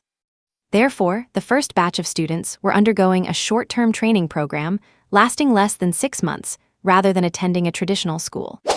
If you really had to call them students, it seemed like that unlucky guy Su Yang was the only one. Furthermore, the construction and supplies for the academy would be provided periodically by Sesais. As for weaponry, Sesais would also be responsible for the basics. If future courses required high-end equipment, such as advanced firearms, tanks, or even attack helicopters, they would be provided by Li Yi. In addition, the training costs and future tuition fees for this batch would be covered by the military budget. However, given the current state of the Congolese military, this money would essentially come out of Sesais' own pocket. Of course, most of it was just moving money from his left hand to his right. The small portion that did not end up in his own pocket would go toward the salaries of Feng Cheng and the others. After everything was settled, Li Yi returned to his room. Many people tossed and turned all night. It was not because of excitement, but simply due to the harsh environment and the swarms of mosquitoes attacking them from time to time. But Li Yi was absolutely free from this annoyance. Ever since his body evolved, no insect could get near him. Or rather, the insects actively avoided the area where he was. Time quickly moved to the next day. At 9 a.m., a wooden pole was erected in the open area of the academy. With a gentle breeze, the flag of the Dr. Congo was slowly hoisted. There was no sense of ceremony. Everything felt remarkably crude. Then, Li Yi had 3 120 mortars brought over and gave Feng Cheng a look. Feng Cheng immediately led the team members to load the shells and wait for the order to fire. Fire! As Li Yi gave the order, 3 shells exploded in midair. They quickly reloaded with a new round of shells and continued firing. After firing 8 rounds in total, totaling 24 bangs of grand fireworks, the opening ceremony was completed. The air was already filled with the smell of gunpowder. Soon after, a crudely made sign was hung up at the main gate. On the left side, another sign for the Wildfire Security Africa training base was put up. I am afraid nobody would ever imagine that this dilapidated place was an officially recognized military academy. Zhou Langtao felt a little disappointed. If it were not for those 24 artillery salvos that counted for something, nobody would believe this was a military academy if they were told. But fortunately, he had learned a bit about the follow-up expansion plans from Li Yi last night. It would just take time. However, since it was officially recognized, it was still decent enough for showing off as long as nobody came to inspect it in person. After all, Seisai's had given him an official appointment letter with the government seal and had taken photos with him while wearing his military uniform and epaulets. After finishing a series of tasks, Li Yi called Guan Tong over and patted him on the shoulder, saying, "It has been hard work for you to act as an interpreter during this time, but do not film anything yet. Once Feng and the others have practiced the language enough, I will arrange a team to act as your bodyguards. By then, you will be able to travel through most of the Congo." "No problem, Brother Li," Guan Tong grinned. Although the opening ceremony of the military academy was a bit crude, it had still been an eye-opening experience for him. He also planned to study military knowledge with instructor Feng and the others, so that his Warlord travel series would look more professional in the future. It was only a few months of hard work, right? When he returned, it would be a dimensional strike against his peers.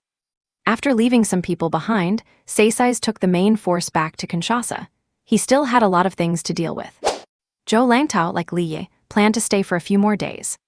He had finally come abroad, and with so many guns and ammunition to play with, it was impossible not to feel tempted. He still wanted to redeem himself against Li Yi in terms of marksmanship. But Li Yi was too busy to pay attention to Zhou Langtao for the time being. After giving Feng Cheng some instructions, Li Yi returned to his room and muttered in his heart, "Designate shelter." The next second, the system's voice rang in his mind. "Would you like to designate this place as your primary shelter?" Li Yi pondered for a few seconds and then communicated with the system. Designate as a temporary shelter. Because he did not have enough resources at his disposal, he could only establish a shelter on Seisai's territory to complete the system quest. When he eventually had territory of his own, he would turn it into a real base. The system responded again soon after. Temporary shelter designation failed. Reason for failure: dangerous organisms exist within a 5-kilometer radius. Corresponding functions cannot be activated. Please clear the area before attempting designation again. Li Yi's eyes lit up upon hearing this. Democratic Republic of the Congo, Central Equateur Province. The Congo River is the second longest river in Africa, second only to the Nile. It crosses the equator twice in an arc before finally flowing into the ocean. It is precisely because of this shape that the Congo Basin was formed, nourishing the second largest tropical rainforest in the world. Li Yi is also a seasoned veteran of the rainforest. For him, entering this place is like returning home.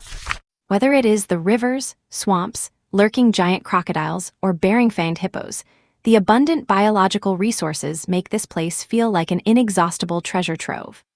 However, Li Yi did not venture deep into the rainforest. His goal was simply to clear out the creatures identified by the system as dangerous within a 5-kilometer radius around the Bantu Military Academy. The rainforest is teeming with life, but finding his targets is not difficult.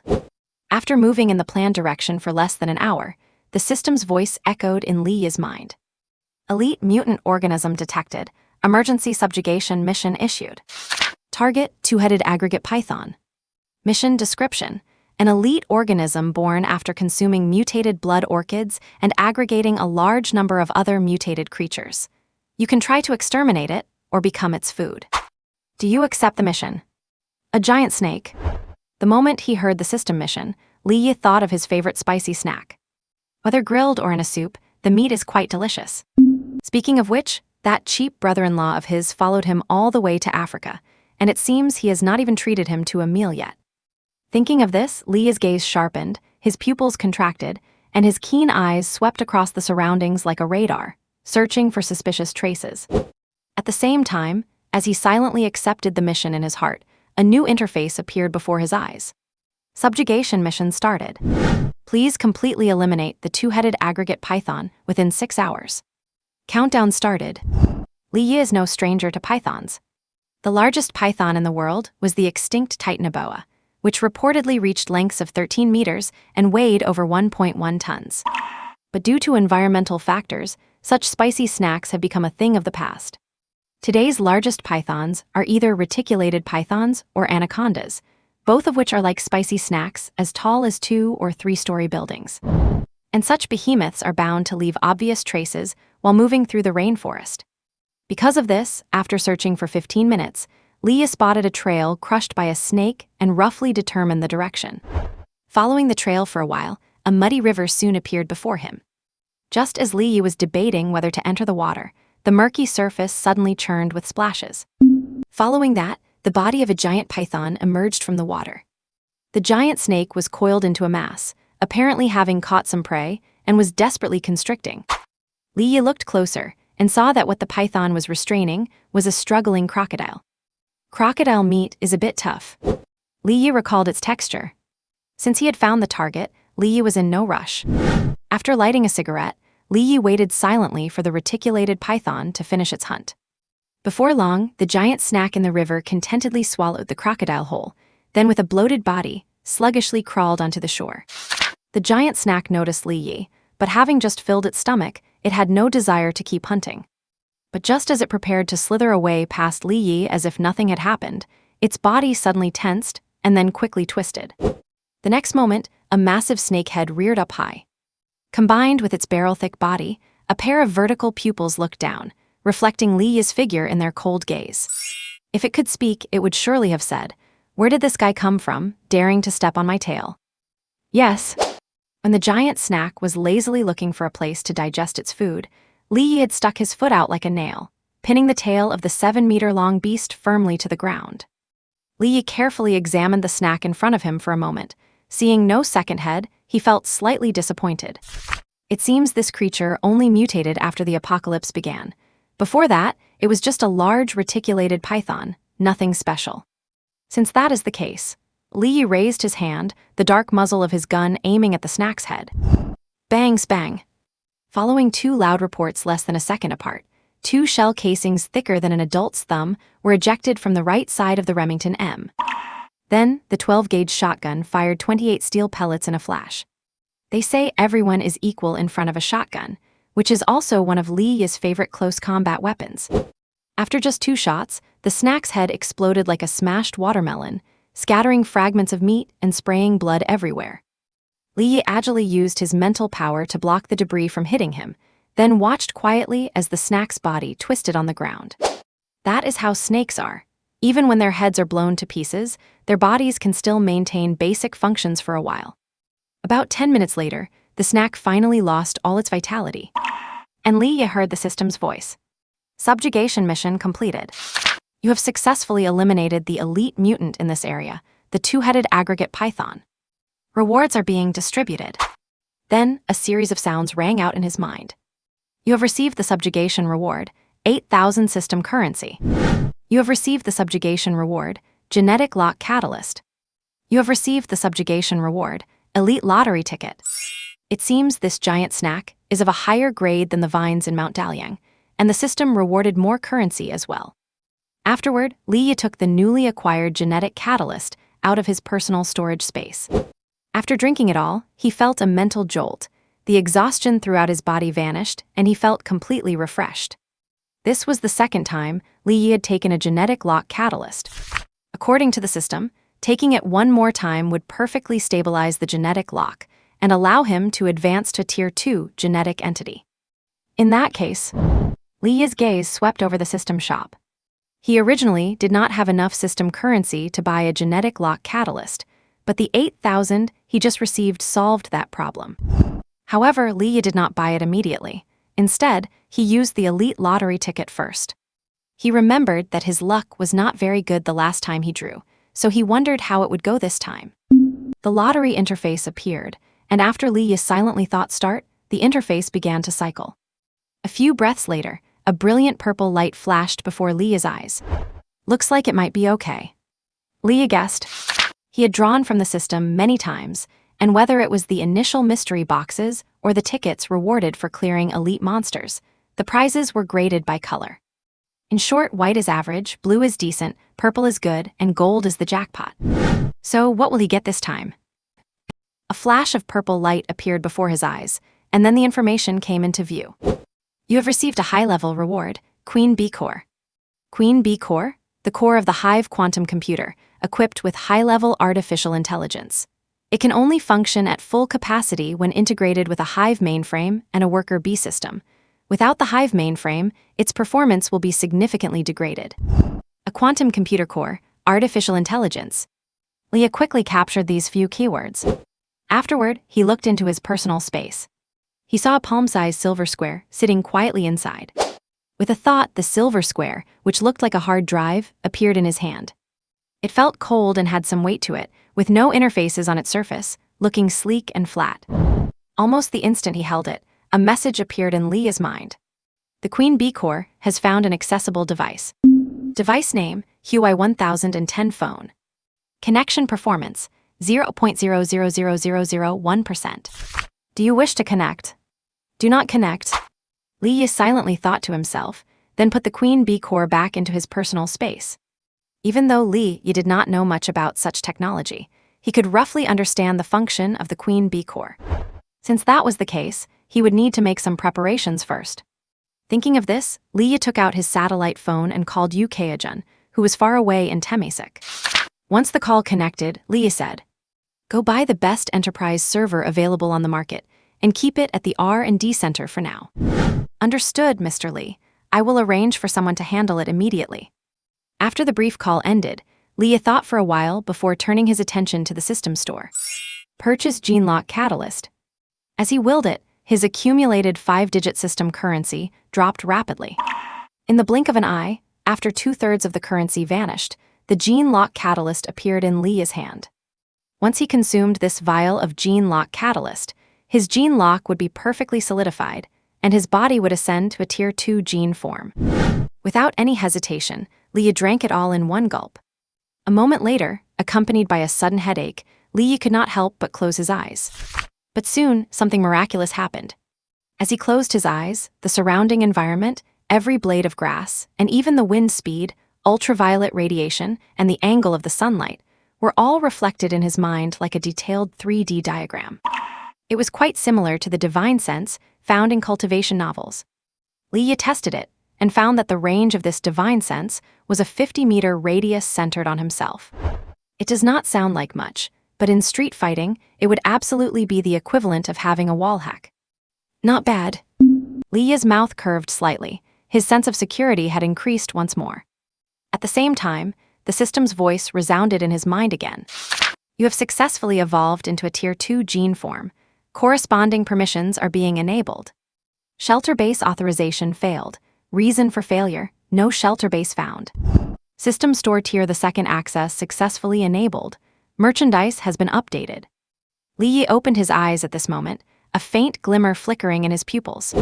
After pondering for a few seconds, the system store interface appeared in his eyes once more. There was not much change from before, except that new items had appeared under each category. Leah checked them carefully, and a few items were quite noteworthy. First was the exoskeleton combat armor in the weapons and equipment category. Exoskeleton combat armor, the basic combat suit for gene warriors possessing powerful strength and endurance. It can be equipped with various weapons and includes Hive network interfaces, brain-computer interfaces, etc. Then there was the mass-produced gene warrior modification surgery in the genetics category. Mass-produced gene warrior modification surgery. This technology is dedicated to creating gene warriors in batches. Depending on the grade of the evolution liquid, these warriors can achieve the same level of physical evolution as gene evolvers, but cannot open their gene locks. Finally, there was the loyalty chip, which Leah desperately needed. Leah had been worried about not having enough manpower, and the root cause was that there were too few people he could trust. With the loyalty chip, he could rapidly expand his team and turn it from a small group into an organization. However, this price. Leah curled his lip, he would have to save up bit by bit. But regardless, this trip to Kinshasa had been very fruitful. With a good mood, Leah dragged the tail of the big snake and headed back toward the military academy at an unhurried pace. And half an hour later, when Leah returned to the military academy gate, he was greeted by a row of dark gun barrels. But soon, those guns were quickly lowered. Immediately after, Feng Cheng, slinging his Type 56 rifle, trotted over and explained. "Sorry, Mr. Li. I heard gunshots in the rainforest just now and was worried about danger, so I initiated a temporary lockdown. You did well, but those 2 shots were fired by me. No need to worry." As Li spoke, he pulled his right hand, and with the sound of rustling grass, the big snake was dragged out. Everyone was startled to see the giant snake, nearly 7 meters long. Such a giant python, if it had ambushed the camp while they were prepared, it might not be a problem, but if they were caught off guard, it would truly be difficult to handle. Li said, "Clean it up in a bit and throw it in the pot tonight. Is not someone here from the kitchen squad? You know how to cook snake meat, right?" Yes. Feng Cheng nodded repeatedly, then beckoned to a teammate to drag the giant snake away. Afterward, Li returned to his camp room, closed the door, and immediately communicated with the system. "Confirm temporary shelter," Li thought. Soon, the system's voice responded. "Temporary shelter is being confirmed. Temporary shelter confirmed successfully. Please name the shelter." Li thought for a few seconds and then said, "Name it, Kinshasa Shelter." The system quickly provided new feedback. Temporary shelter successfully named. Failed to connect to the main shelter network. Shelter upgrade and management functions cannot be enabled. Li nodded. He did not care about the connection failure. In fact, he planned to set Temesek as his main base. This had its advantages and disadvantages. But the most important advantage was, if someone wanted to bomb his main base, they would have to consider the entire population of Temesek. Simply put, the entire city of Temesek was Li's human shield. It might be a bit despicable, but until he had enough countermeasures and deterrents, Li would not care about the morality of his methods. In short, as long as he lived, anything could be dealt with. If he died, who cared if the world flooded? While Li was thinking this, a new system voice appeared in his mind. Survivor shelter established successfully. You have successfully recruited over 20 survivors and stored over 10 tons of effective food and fresh water. Construction task 2 completed. Rewards have been issued to your personal space. Hearing the system's voice again, Li narrowed his eyes slightly. It seems that today truly is a bountiful day. Knock, knock, knock. Just as Li was planning to check the rewards he had just obtained in his personal space, there was a knock at the door. "Come in," he said, and the door was pushed open to reveal Su Yang, looking completely haggard. Li was not surprised by Su Yang's arrival. In fact, ever since he acquired his divine sense, everything happening in the entire camp was plain to see whenever he chose to focus on it. Brother-in-law, Su Yang always felt a sense of fear and dread when facing Li. That was why he had spent the entire night mentally preparing himself before coming to see Li this time. And there was no need to ask about Su Yang's purpose for coming. "I want to go back home. Grandma's health is not good, and I think it would be better for me to be by her side to take care of her." Su Yang stated the reason he had been rehearsing all night long.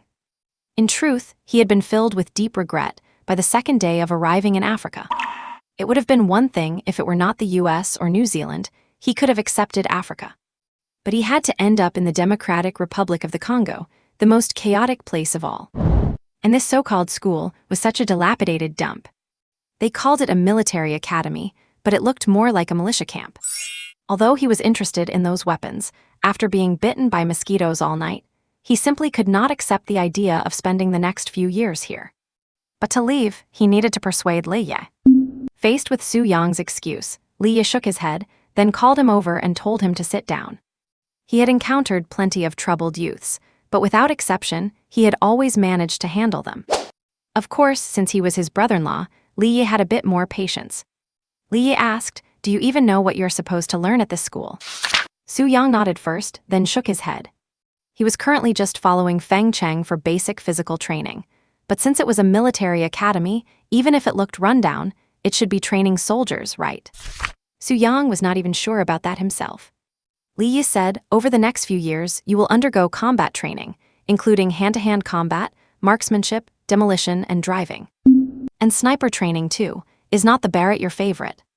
As he spoke, Li reached under the table and produced a Lin sniper rifle in his hands.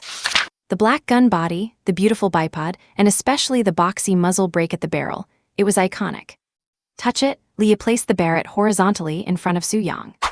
Looking at the Barrett, Su Yang's eyes lit up, shimmering with longing. Once his hands touched it, the cold sensation traveled through his tactile nerves and straight to his brain. Leah simply let Su Yang hold the Barrett, and the latter did not mind the heavy weight at all, caressing it as if he could not put it down. It was his favorite gun in the game, or rather, it was a favorite among many players.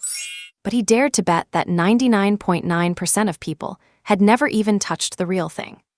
If his buddies back home knew about this, they would be green with envy. If there were any cell signal here, Su Yang would have taken a picture and posted it on social media to shock them all immediately. Leah let Su Yang admire and caress the Barrett as he guided him, saying, "As long as you study hard, you will not just become a sniper and use the Barrett, you can also become an assault trooper. Whether it is the M or the QBZ, both have great performance. Perhaps you could even become a mercenary one day." By the way, Leah changed the subject and asked with a smile, "Do you know how much a mercenary earns?" Su Yang looked up at Leah and shook his head. "This much," Leah held up 5 fingers, 500, and that is in US dollars. And that is just what they earn in a single day. Upon hearing this, Su Yang's face immediately showed surprise. 500 US dollars is nearly 4,000 yuan. Even though Su Yang did not have much social experience, he knew that many people did not even make that much in a month. And this was apparently just what a mercenary made in one day. But the real surprises were yet to come. Leah continued, "That is only when there are no combat missions. If there is a combat mission, that figure can increase tenfold. Earning 1,000,000 yuan in a month is not an impossible feat." Listening to Leah's words, Su Yang had completely forgotten his original goal.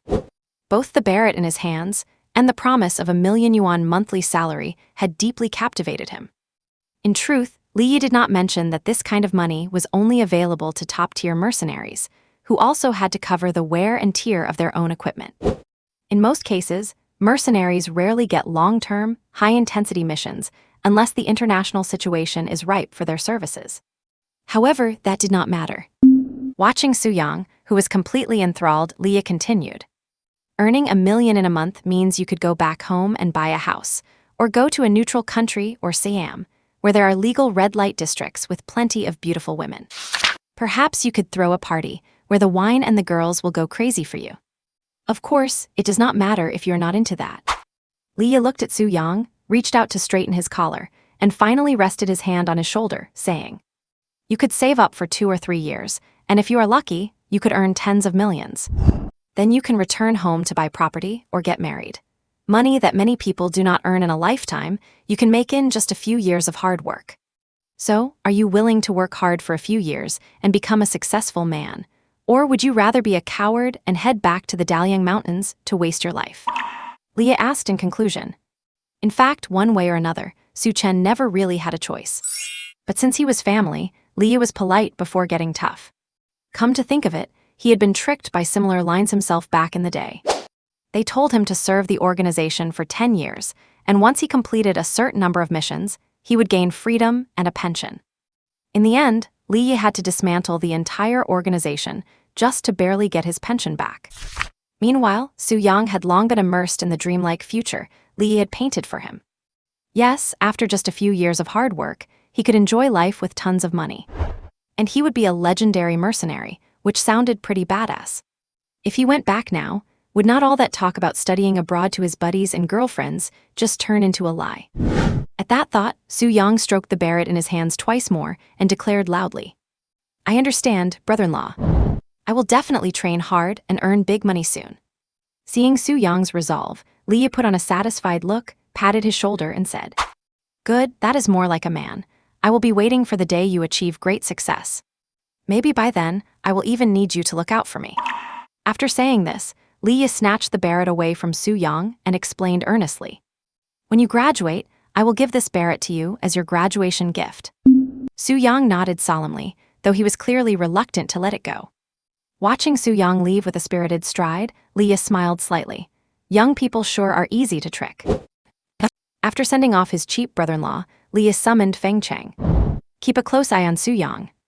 Leah said to Feng Cheng, "My point is, do not treat him like a child, and preferably do not even treat him like a human." Feng Cheng immediately grasped Leah's meaning. In plain words, as long as it does not kill him, train him until he is half dead. For Feng Cheng, who had trained fresh recruits before, this was no challenge at all. Then, under Feng Cheng's surprised gaze, Leah picked up the barret and shoved it into Feng Cheng's hands, saying, "If he starts having emotional problems, let him touch this. Sometimes you have to coax him a little when needed." "I understand, Boss Lee," Feng Cheng said, while caressing the barret in his hands. Not to mention a little kid like Su Yang, even he found it hard to resist this thing. Anyway, he was going to satisfy himself by touching it enough first. "By the way," Li Yi said, pulling out a small manual and handing it to Feng Cheng. "This is a special operations training manual I wrote. You guys should study it, as these courses will be implemented later." Feng Cheng put down the barret, opened the manual, and his eyes lit up after a while. He did not doubt the value of this manual at all. After all, Li Yi was an elite operative from a secret unit, one they had verified themselves. As for why such an elite soldier would come to this godforsaken place in the Congo to open a military academy with the local army, Feng Cheng figured that was not for him to ask, nor could he ask. In short, he had already concocted his own theories about various secret plans from China. Because of this, Feng Cheng viewed Li Yi not just as a boss, but as a superior officer. "Even though we have retired, we are still contributing to the country." That was what Feng Cheng and his team were thinking. After seeing off Feng Cheng, Li Yi finally checked his personal space. The space held quite a few things now, and Li Yi focused directly on the two new items at the very end. The first item: ammunition production line, capable of mass-producing standard caliber bullets. Not bad, it can be used for self-consumption or sold. However, Li Yi preferred to use it himself. After all, constantly buying weapons and ammo from the system store was not a long-term solution. Furthermore, he currently had no stable way to obtain system currency. The second item: human repair pod, capable of quickly healing external human injuries. Now that is a good thing. Although Li Yi himself might not need it for now, it would be extremely useful in the future. Of course, it would be even better if he could reverse engineer the science behind it. But Li Yi had no intention of releasing this to the world just yet. After reviewing the two reward items, Li Yi made some minor adjustments to his upcoming plans.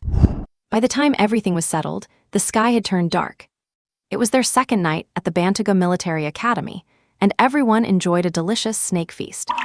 When a new day arrived, Li Yi dived back into the tropical rainforest. The Congo rainforest is second only to the Amazon, covering an area of 2 million square kilometers, roughly equivalent to 33.6 times the size of Tinglao. The rainforest is rich in species and is a paradise for flora and fauna. Li Yi intended to spend some time in the jungle to see if he could further progress his system tasks. The Conquest Mission 2, assigned by the system, had two requirements.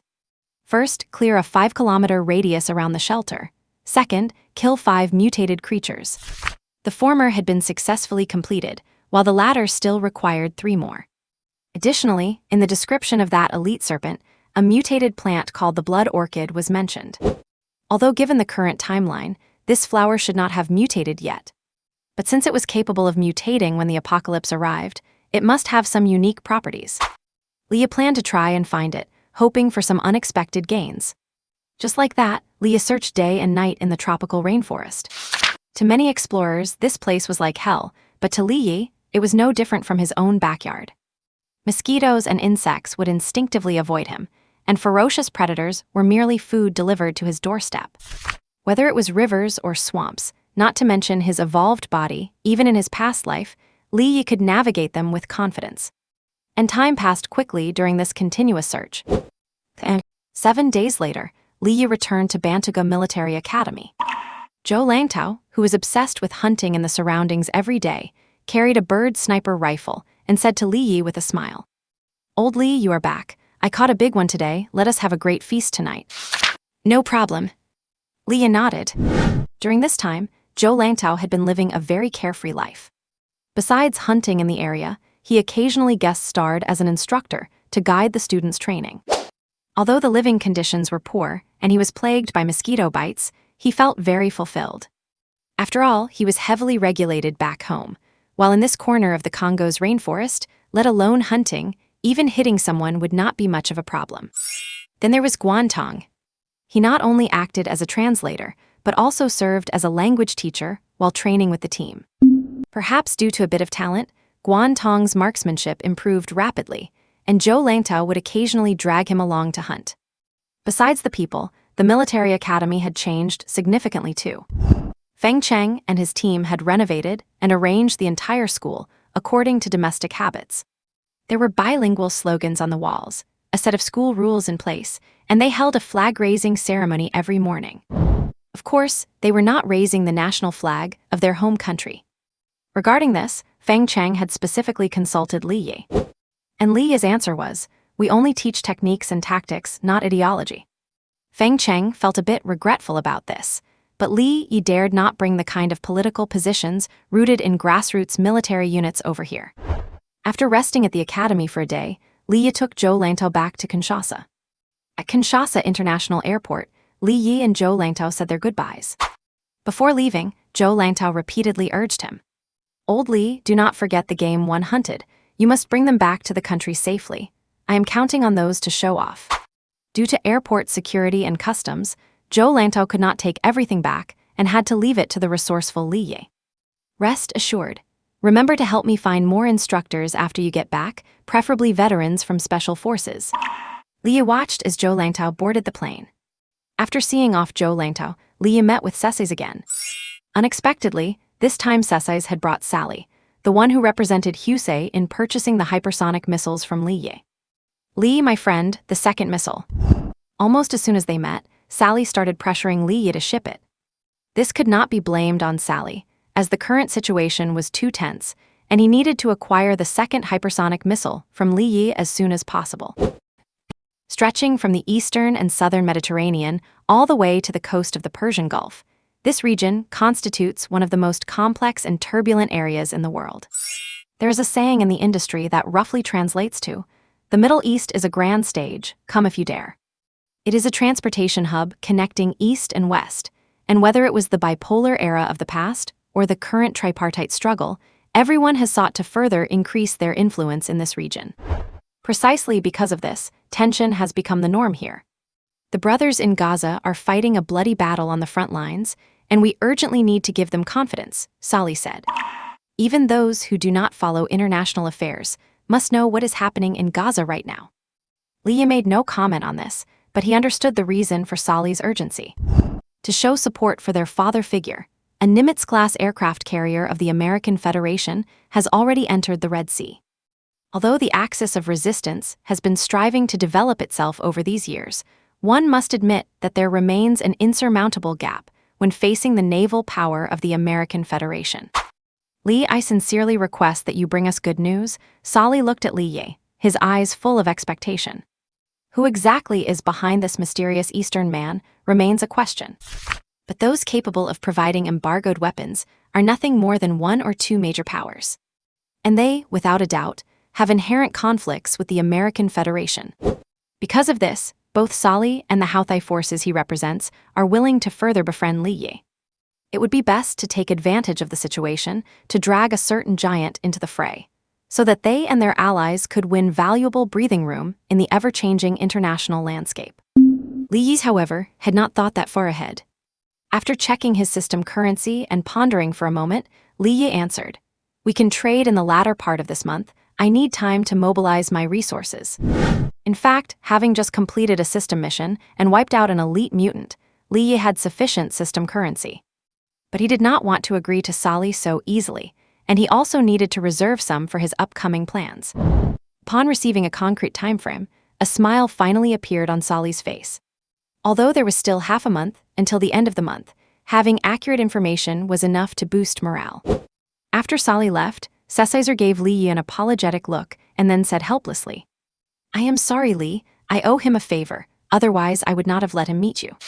"Do not let it happen again," Li Yi said. "Of course." Seeing that Li Yi was not angry, Sesaiser felt a little relieved. Although it seemed that he and Li Yi had a good relationship, their status was actually not equal. Li Yi could provide him with high-quality, low-cost military equipment, including embargoed weapons that were otherwise impossible to obtain. Yet he could only provide Li Yi with a base for growing raw materials. In short, Li Yi could change partners at any time, while it would be almost impossible for him to find an ally like Li Ye. Because of this, Caesar cared deeply about Li Ye's attitude. In a sense, bringing Sali to meet Li Ye was not just to repay a favor, but also to test Li Ye's stance. As for the result, it was neither good nor bad. After discussing a few more things, the two took a car to the raw material plantation. Compared to last time, because the cultivation was going smoothly, the size of the plantation had doubled. In each glass greenhouse, planting boxes were placed in an orderly fashion, with automated irrigation equipment standing by on the side. There was not much Caesar could do for Li Ye, so he paid extra attention to the plantation. He not only hired talent for cultivation, but also introduced quite advanced automated equipment. The entire greenhouse could automatically adjust temperature and humidity, and monitor the state of the plants at any time. A plantation of this scale and level of intelligence was extremely rare in all of Africa. "You have done well." Li Ye carefully examined the plant leaves and expressed his approval to Caesar. "This is what I should do," Caesar replied with a smile. To ensure that raw materials could be delivered to Li Ye on time, and in the required quantities, Caesar had indeed invested energy and money. During times of chaos, he even deployed special troops to protect this plantation. After taking a few photos of these special crops, Li Ye sent them to Kang Hongfei. According to the technical specifications, these crops would mature in half a month. After subsequent precise and complex processing, they would eventually become the core raw material for Tier I gene repair serum. By then, Kang Hongfei would be able to synthesize the serum immediately. After inspecting the plantation, Li Ye and Caesar returned to Kinshasa together. During this time, the two reached a new deal. It was also an arms trade, but the primary subject was different. This time Caesar would pay using the Dr. Congo's defense budget, and Li Ye did not need to offer a discount, as it would be strictly at market price. As for the timeline, it was scheduled for 6 months later. After finishing everything, just as Li Ye was planning to leave Kinshasa, he received an unexpected call. The call was from Old Huang, the broker who ran a Cantonese-Chinese association in Kinshasa. "Mr. Li, I hope I am not disturbing you," Old Huang started with a thick local accent. "Speak your mind," Li said directly. "It is hard to explain over the phone. If you are in Kinshasa, why not come over for some tea?" Old Huang suggested. Li checked the flight time on his ticket, and immediately had the driver arranged by Caesar change direction toward the Cantonese-Chinese Association. In the vintage-style living room, Old Huang greeted Li Ye very warmly upon seeing him. Because he was in a hurry, Li Ye had no intention of making small talk and went straight to the point. "Tell me what is going on." Old Huang quickly explained why he had reached out to Li Ye. This time it was not about rescuing hostages, but a proper protection mission. Several Cantonese bosses had contracted small mines in Dr. Congo. Things started smoothly, but they were later blackmailed by locals under the name of environmental protection. After paying a cleanup fee, they did not expect the other party to escalate things and start demanding protection money as well.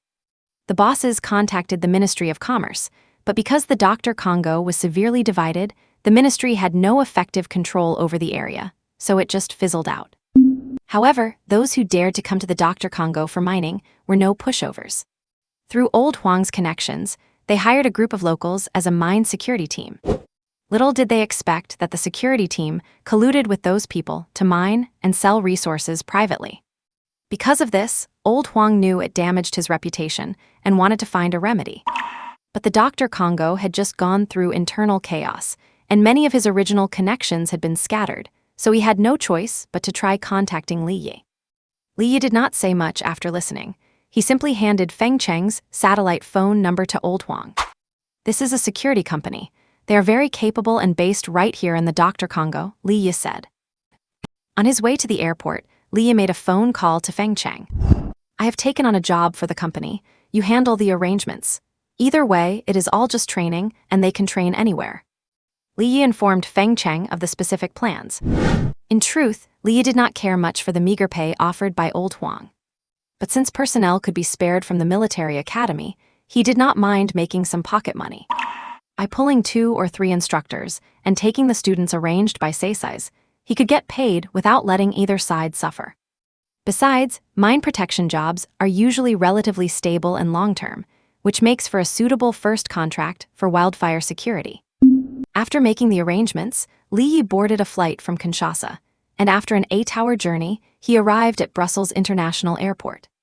This is the capital of the Kingdom of Belgium, bordering several European countries. Though it is called a kingdom, it shifted to a federal system many years ago, following the example of the American Federation with its separation of powers.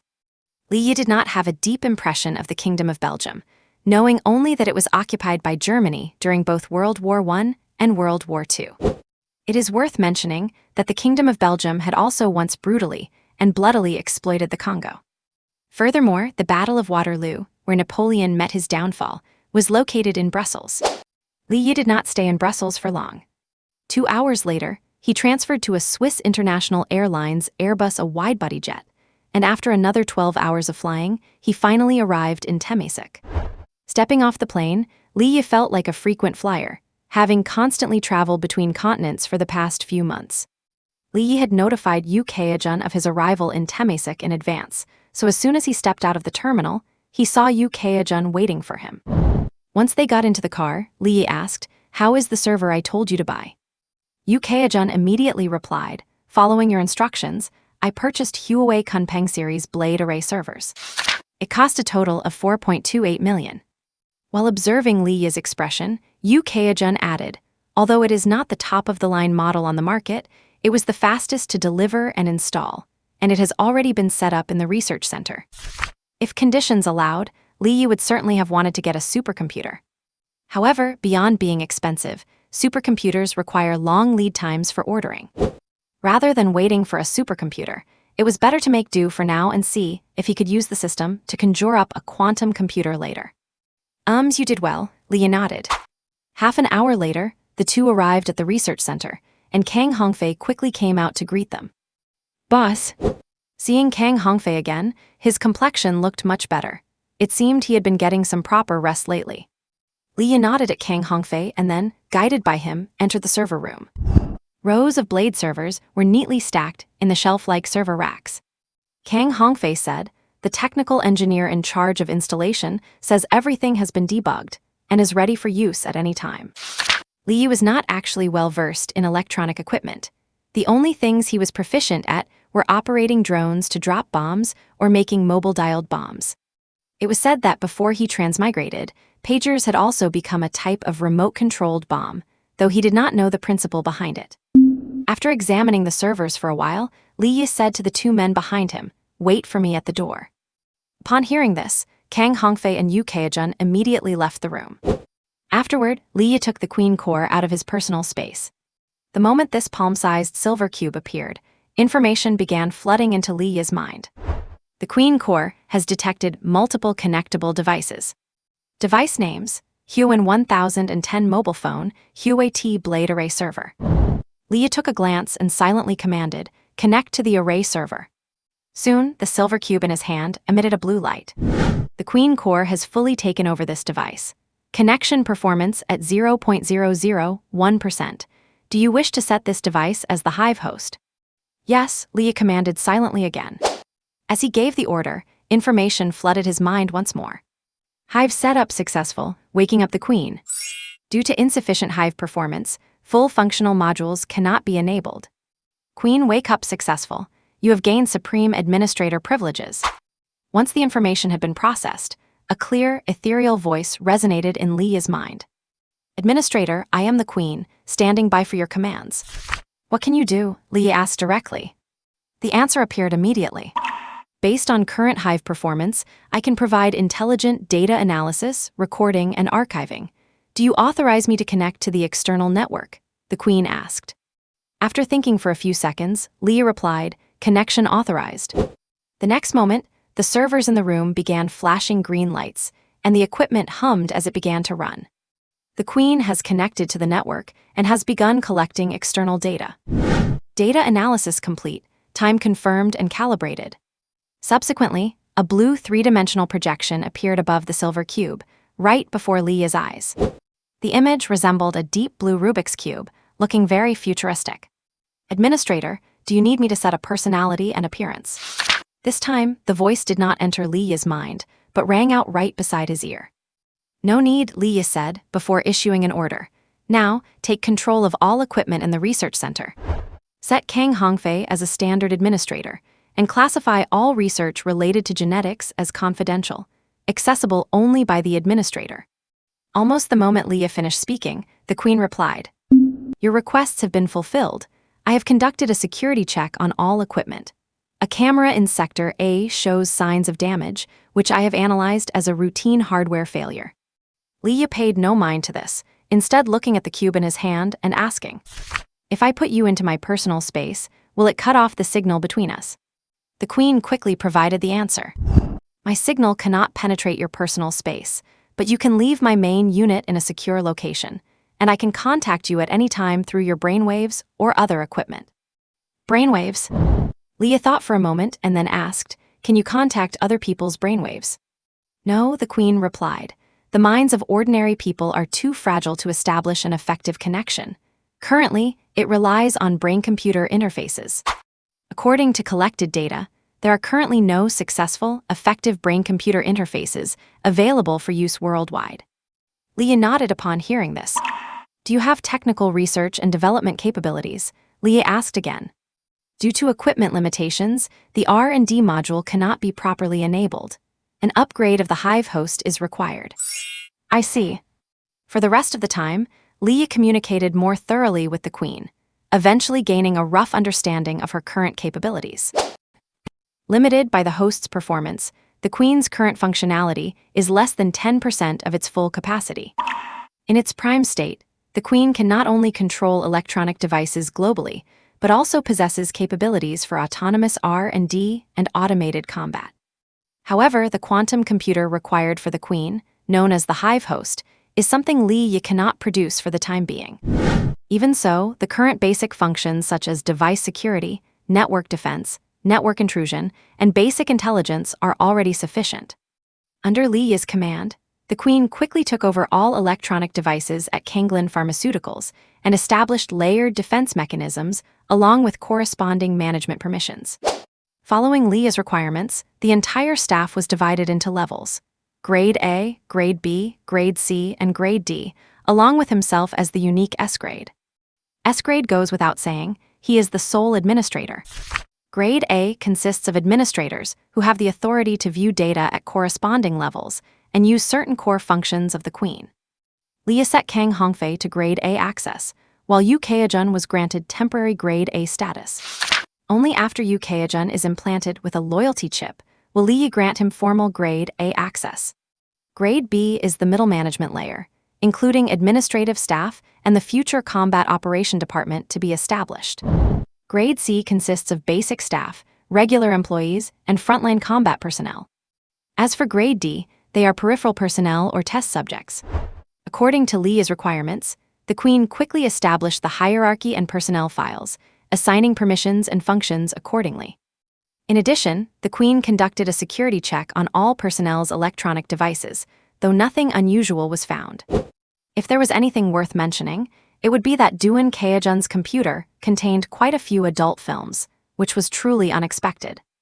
After arranging these matters, Leah walked out of the server room, taking Kang Hongfei and Yu Keijun into a conference room. Once seated, Leah placed the silver cube representing the Queen's core on the table, without offering any explanation to the two. After both men finished reporting their recent work progress, Leah looked at Yu Keijun and said, "Your recent work has been excellent. Would you consider working for me for the rest of your life?" As soon as Leah said this, Yu Keijun was momentarily stunned, completely unable to grasp Leah's meaning. Kang Hongfei, on the other hand, wore a thoughtful expression. "Mr. Li, I am very optimistic about our company's prospects. As long as you do not mind, I intend to work here until I retire," Yu Keijun replied after some thought. He had learned from Kang Hongfei that the new drug's R&D had already overcome technical hurdles, and the next steps were mass production and market launch. By then, the entire Kanglin Pharmaceuticals would rapidly rise. Although Li had not given him stock options, such a simple job combined with a multi-million annual salary and industry status was not something anyone with sense would easily walk away from. But he clearly failed to comprehend the underlying meaning of Leah's words. Leah simply said, I am now officially inviting you to join us." As Leah's voice faded, the printer in the conference room suddenly started running automatically. Immediately after, a freshly printed document, carrying the scent of ink, was held in Leah's hand. Leah pushed the document toward Yu Kaejun and then said no more. Yu Kaejun immediately began to look at the document in front of him. The content on the document appeared mostly in table format, and after carefully reading a few pages, Yu Kaejun began to understand. This document was a rather unconventional personnel structure file. Personnel were divided according to levels A, B, C, and D. Different levels corresponded to different benefits and permissions. None of this seemed unusual, but what caught his attention was that besides standard salary and benefits, there was something called destiny points. Yu Kaejun had a premonition that perhaps these destiny points were the key. Soon, when Yu Kaejun turned to the next page, his eyes were filled with disbelief. This was a destiny point redemption table, and the items available for redemption left him both surprised and bewildered. For instance, 100 points can redeem one gene repair agent. Yu Kaejun knew a bit about this. It was Kang Hongfei's main research project, reportedly capable of completely curing any genetic disease. Another example, 200 points can redeem a single-use authorization for the Combat Operation Department. Combat Operation Department. Yu Kaejun knew clearly that the company had no such department, so this must be another force in Leah's hands. And based on the wording, it seemed to be a department capable of armed combat. But this still was not the most surprising part. 500 points can redeem genetic evolution fluid. According to the document's description, the genetic evolution fluid could significantly strengthen the human body and had the effect of extending lifespan. Besides these, there were other strange redemption services.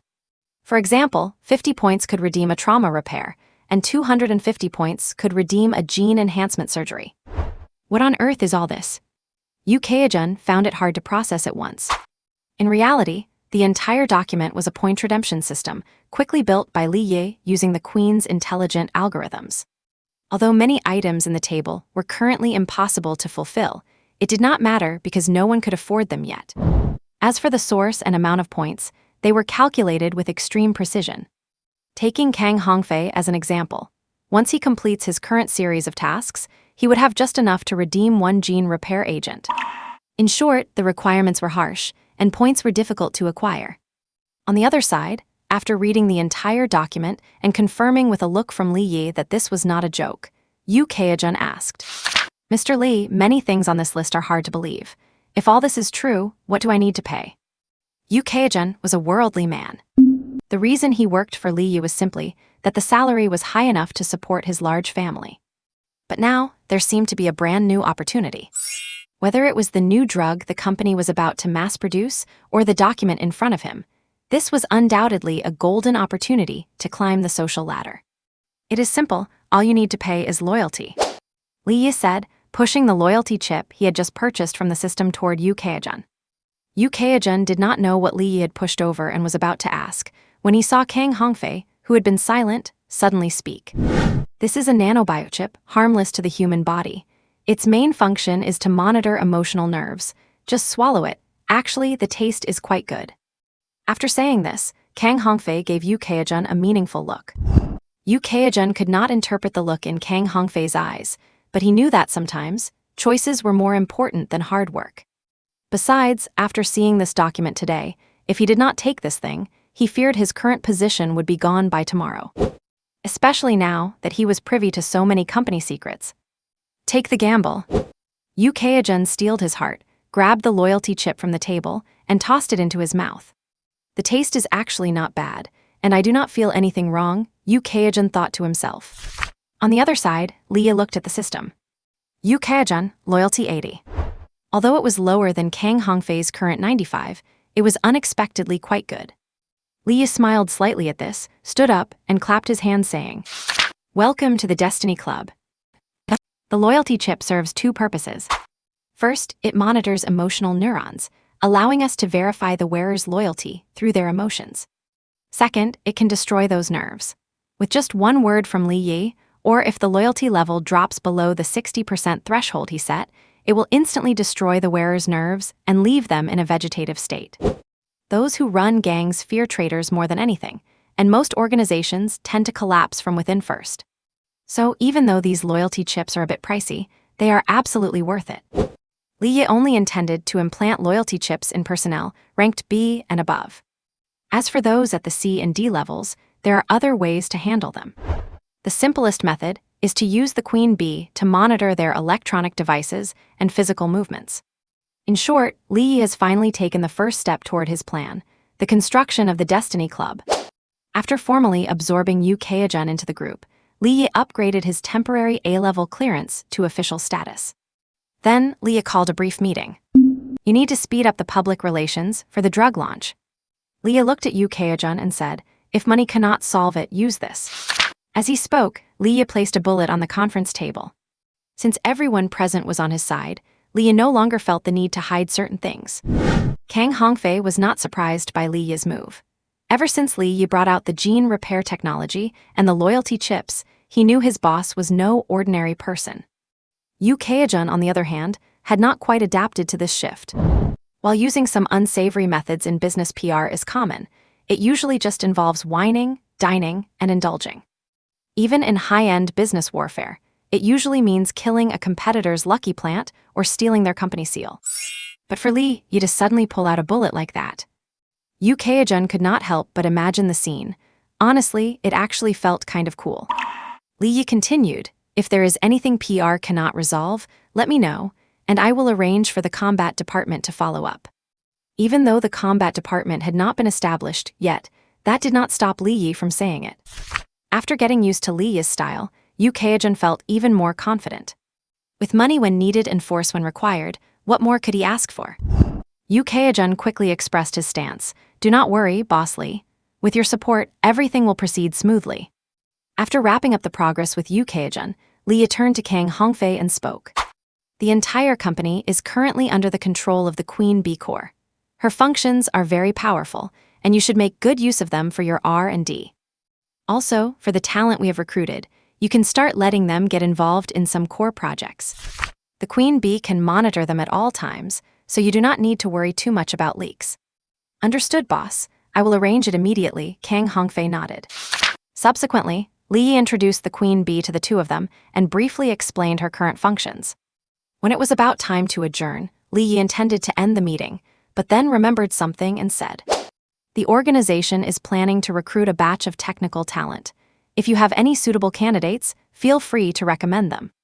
The requirement is that regardless of the field, they must be top tier. According to Li Yi's vision, the threshold for joining the Destiny Club would be incredibly high. But since they are currently short-handed in every department, the criteria can be relaxed slightly. Both of them thought about Li Yi's words seriously. Yu Keijun eventually shook his head. Most people he knew were in the business world, which clearly did not meet Li Yi's requirements. And if he brought in another business expert, what would his own role be?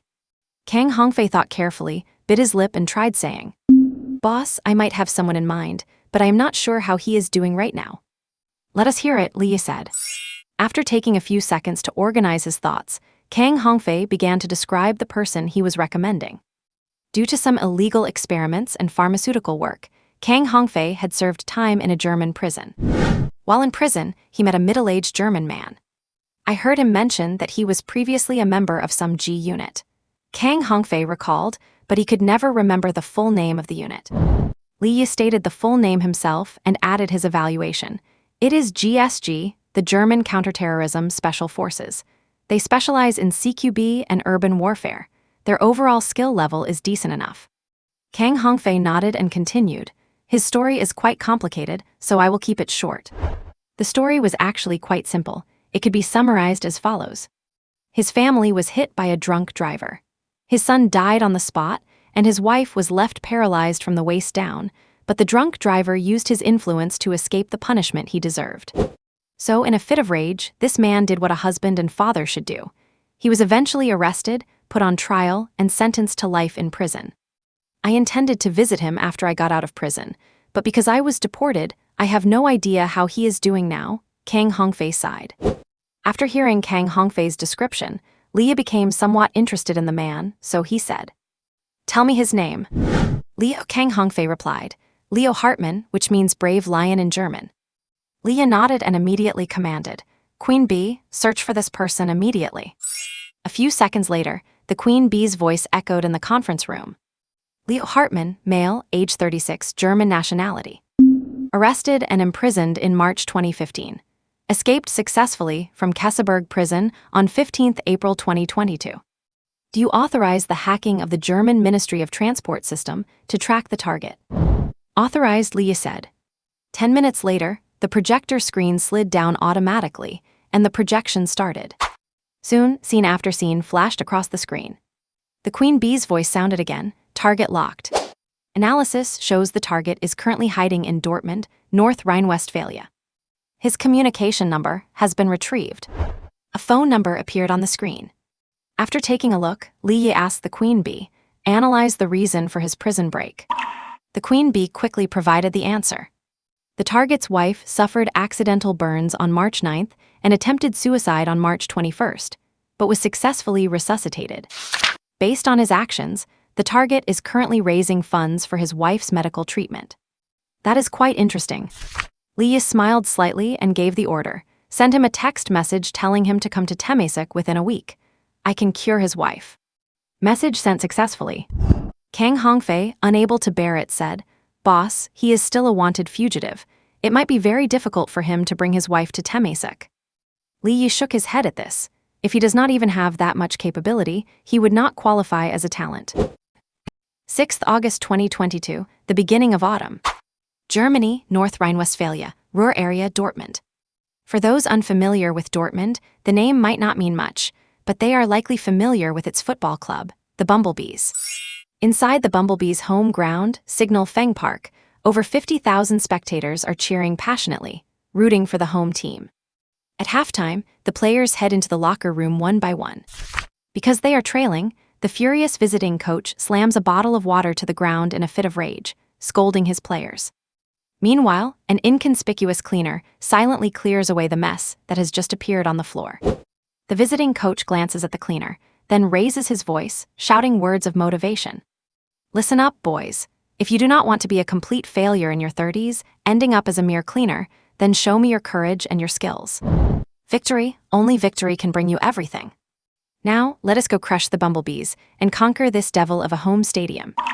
As halftime ends, the visiting team players file out of the locker room. The cleaner, who is indeed in his 30s and considered a failure, picks up his mop with a blank expression to wipe away the water stains. A complete failure. Leo shakes his head, revealing a self-deprecating smile. Thinking of his wife lying in the hospital, whom he cannot even visit, perhaps he is not just a failure, but someone who has lost absolutely everything. But at that moment, as the referee's whistle blows on the pitch, his phone rings simultaneously. Leo furrows his brow instantly. Aside from one trusted comrade, no one should know his new number. A telemarketing call, or has he been exposed? With a sense of tension and anxiety, Leo looks at his worn-out phone and finds a text message. Mr. Leo Hartmann, we cordially invite you to come to Temesek for an interview. Please proceed to the following coordinates on your own. Once you pass the interview, you will be granted access to a medical pod. Perhaps your wife really needs this opportunity. A very strange message. The text contains his real name and mentions his wife's illness, yet the phone number is just a string of zeros. Leo's first thought is whether he has been betrayed by his comrade. But he quickly dismisses the idea. If that were the case, they would not need to send a text. They would simply dispatch a police unit to surround and arrest him. So, who on earth has the capability to track his location and send such a message? By the time the football match ends, Leo still has not figured it out. But the sender's intent is quite clear: to invite him to Temesek to join their organization or faction in exchange for medical services for his wife. It sounds exactly like what he desperately needs, but Leo still has his reservations. Just then, the phone rings again. Leo takes a look. It is an unfamiliar overseas number, likely related to that text message. After hesitating for a few seconds, Leo takes a deep breath and answers the call. He does not say a word, but a voice he vaguely recognizes comes through the line.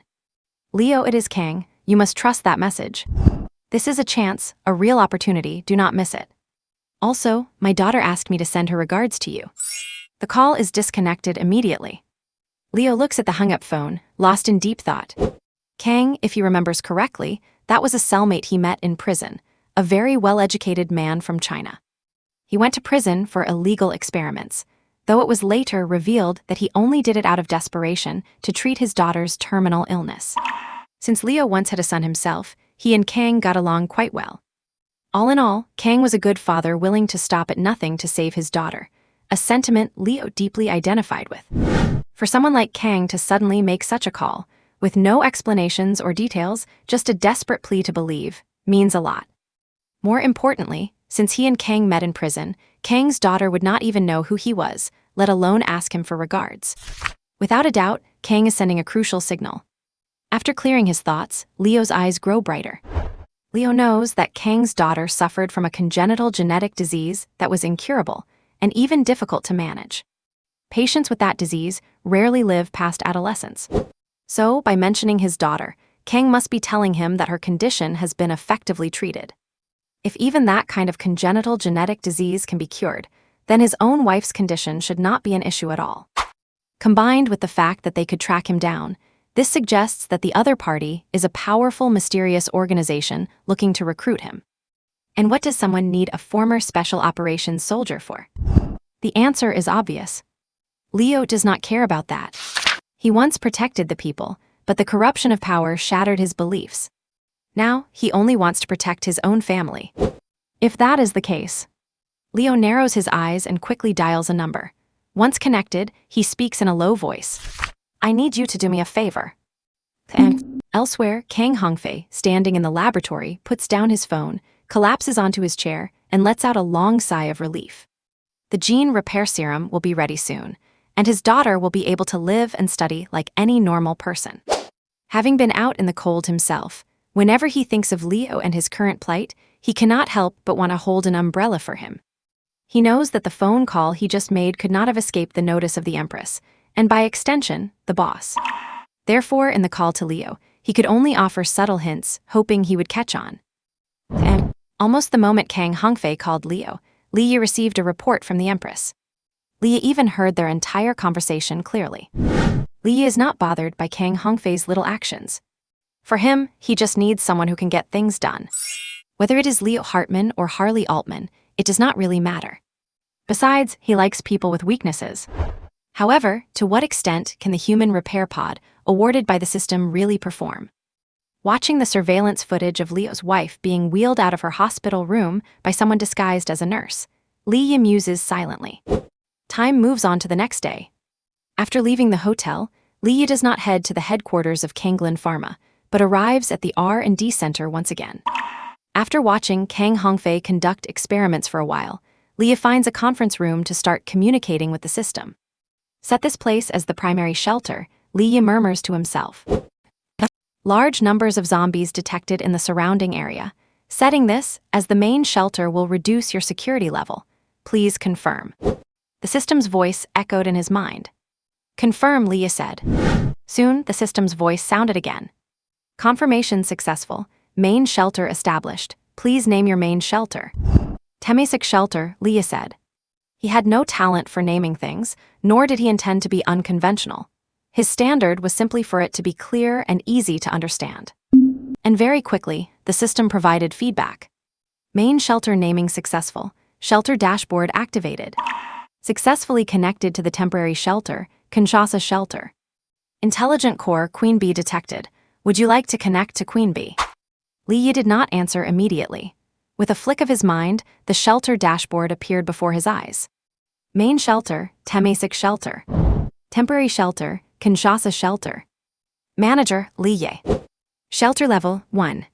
Sheltered personnel, Kang Hongfei Yujeajun. A very concise dashboard.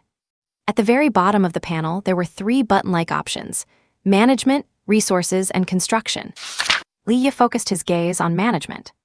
Within the management option, only the names Kang Hongfei and Yu Zhejian appeared. Besides that, he could also see their corresponding status below each name. For instance, Kang Hongfei's status currently displayed as excited, which was not surprising, as Kang Hongfei was always like that when performing experiments. And Yu Zhejian was displayed as thinking. After exiting the management interface, Leo looked at resources. Soon a list appeared, but aside from a Queen Bee core, it was empty. It seems that non-system items are not displayed. As for the final option, construction, As Leah's thought moved, images and text appeared before him. Leah looked slowly, and soon his mouth curled up, unable to hold back his joy.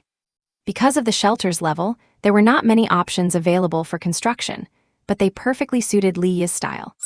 For example, vertical missile silo can launch various types of missiles. Construction requirement, 500,000 system currency. Another example, radar control center, provides monitoring and early warning via radar. Construction requirement, 600,000 system currency and a multifunction radar. Although there were no nuclear reactors, aircraft carriers, or shipyards for nuclear submarines as Lee had hoped, what could currently be built already gave him a strong sense of security.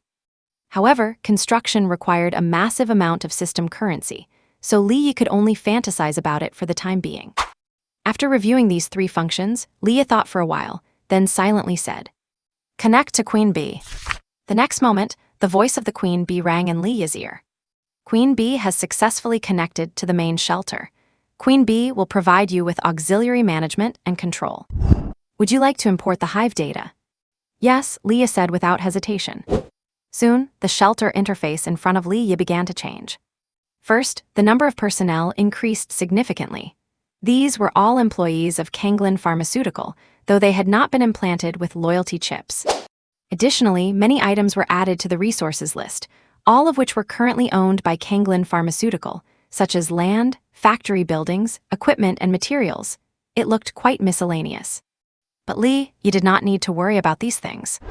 With the assistance of the Queen Bee, he only needed to give orders, and the Queen Bee would independently formulate the optimal plan and best execution scheme, making it very convenient. After thinking for a moment, Lee gave an order to the Queen Bee.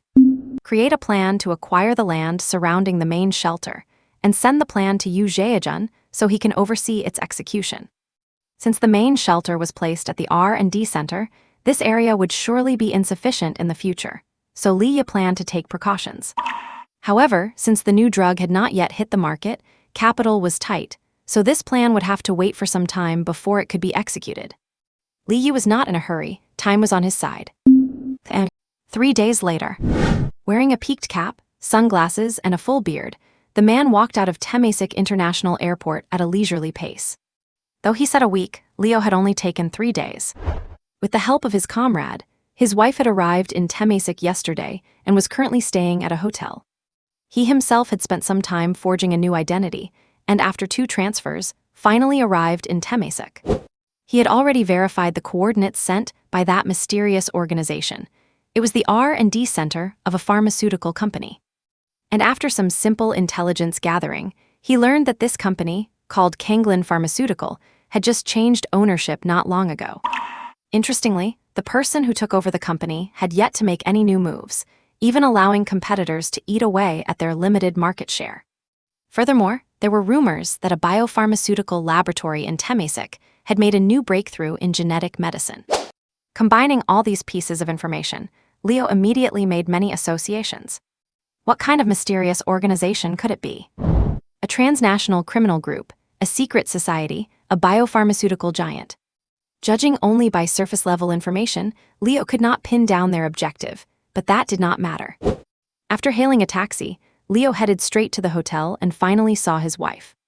After a tender moment, Leo looked at his wife's burned face and said earnestly, "Honey, wait for me here. Do not do anything foolish again. Our son will watch over us." Leaving those words behind, Leo left the hotel and cleared any traces of his visit. He was still on the wanted list, and his wife's sudden departure would surely alert the authorities back home. Therefore, he still could not meet his wife openly. After disguising himself again, Leo drove a rental car to the Kanglin Pharmaceutical R&D Center. He did not rush in, but observed silently from nearby for a while. No matter how you looked at it, this R&D center was just an unremarkable 6-story building. The only thing worth noting was that their access control seemed quite strict, requiring not just ID, but also fingerprint and retina verification. And just as he was thinking about how to sneak in, he found that his brand new phone, which had no SIM card inserted, suddenly received a text message. "Mr. Leo Hartman, welcome to the interview location. Please proceed to conference room 9 on the 3rd floor of the building for your interview. We wish you success." What advanced technical means?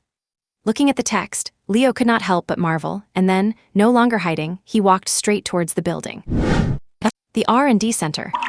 Leo walked into the building with his head down, only slightly lifting it once he reached the lobby, his gaze obscured by the brim of his hat as he discreetly scanned his surroundings.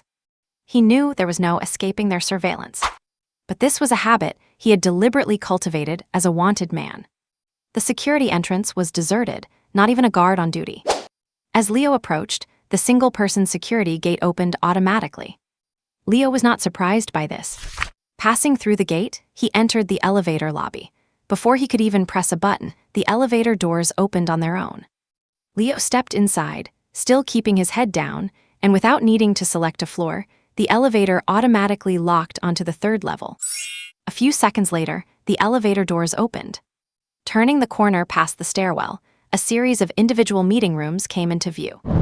And at the end of the corridor were several strictly isolated rooms, with yellow radiation warning signs plastered on their silver alloy doors. This is it.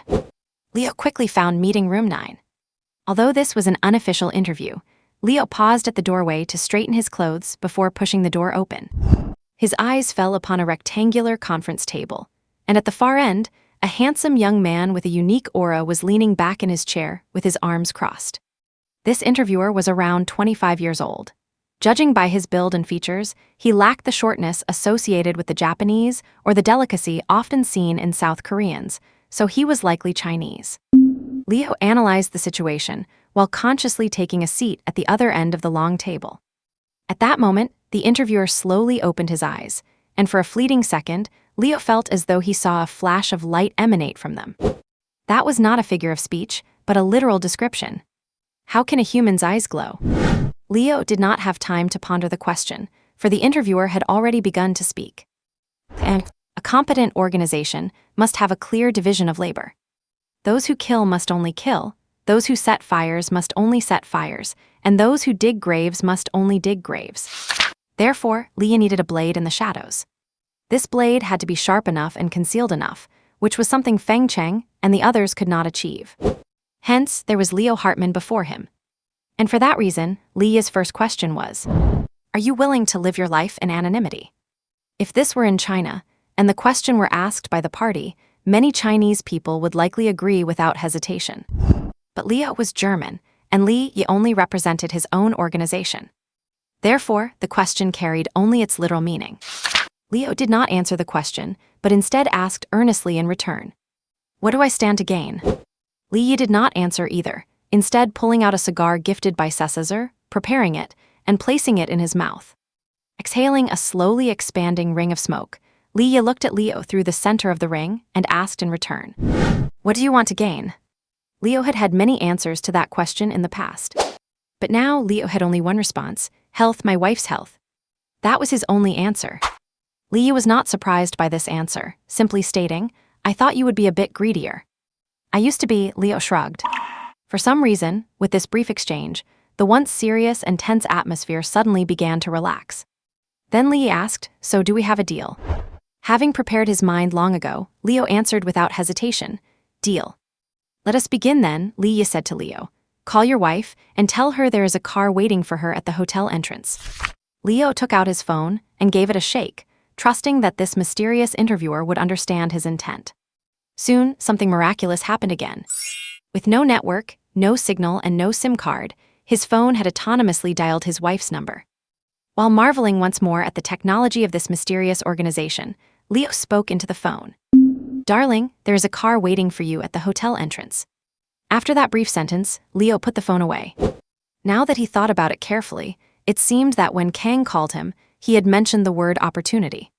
Mysterious methods, advanced technology, and this inscrutable interviewer, everything seemed to be heading in an unknown direction. 20 minutes later, Leo's wife appeared before the two men in a wheelchair. She was a middle-aged woman with paralyzed legs and severe burns all over her body, the scars on her face appearing ghastly and terrifying. Yet Leo kissed her cheek without hesitation and held her hand tightly. However, was there really a technology that could heal the skin of someone so severely burned? Even at this moment, Leo still held a sliver of doubt. Afterward, Leo stood up and led the two to the top floor of the R&D Center. As the elevator doors opened, Kang Hongfei, who had been waiting for a short while, appeared before the three of them. Leo did not speak, but Leo nodded openly at Kang Hongfei and winked, conveying the sentiment, "Long time no see."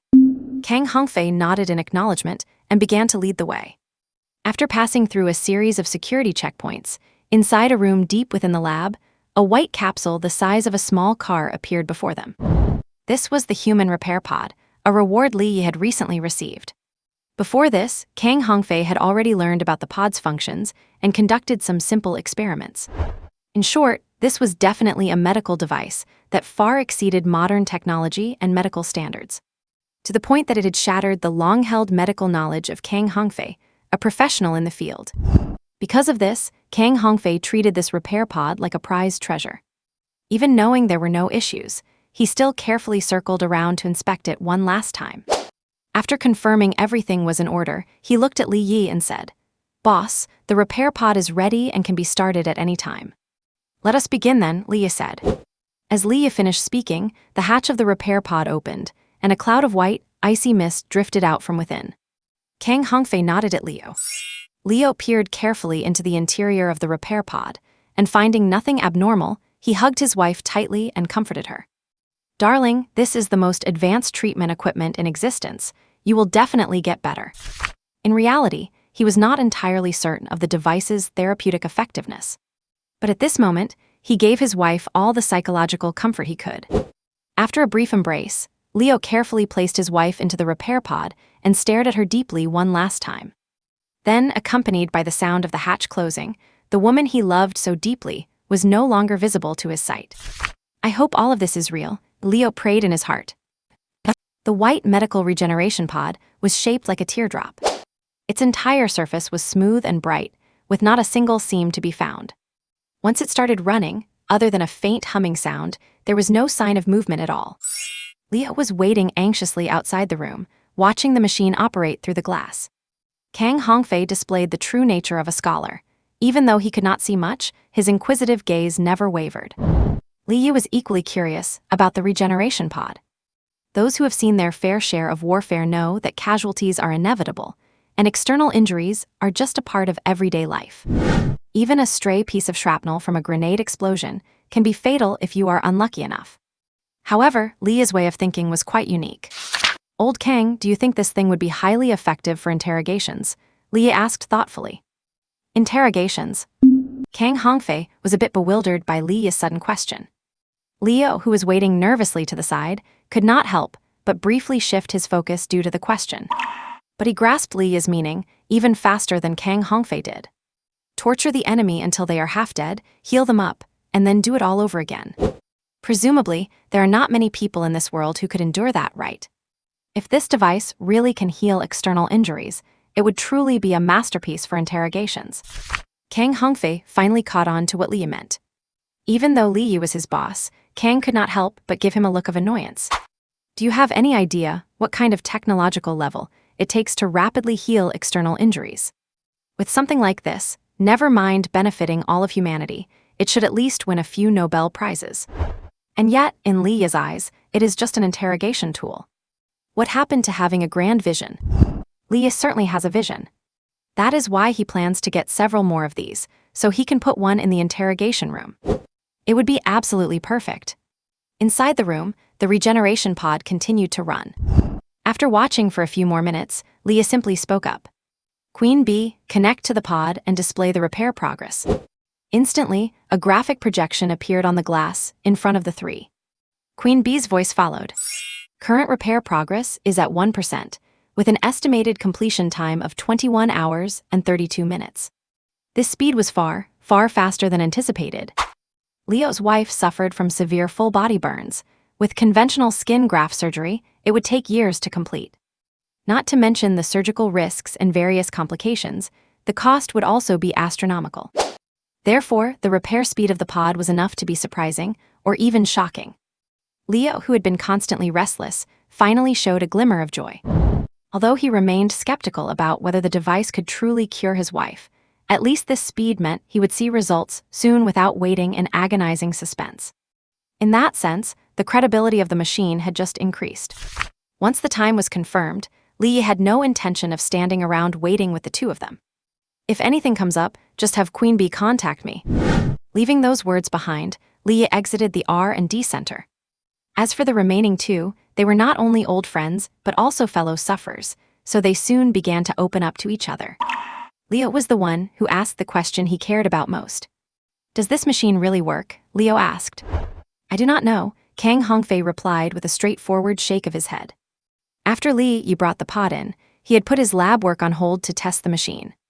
However, due to the limited time, he could only confirm that it could quickly heal minor surface injuries.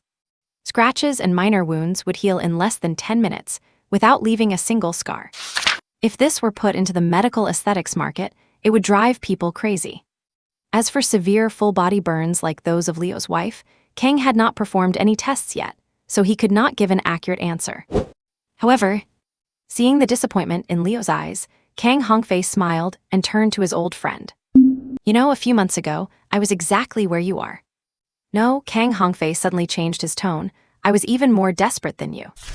Leo understood what he meant, because Kang's daughter's condition was far worse than his wife's.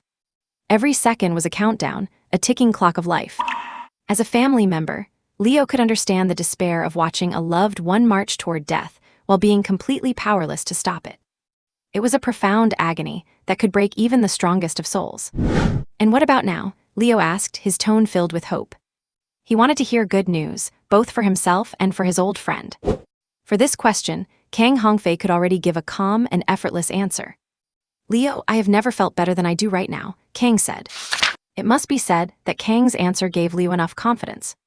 Looking at the machine in the glass room again, Leo was less nervous and more expectant. And after leaving the R&D center, Li Yi arrived at the administrative office area of Kanglin Pharma. It was located on one of the floors of an office building.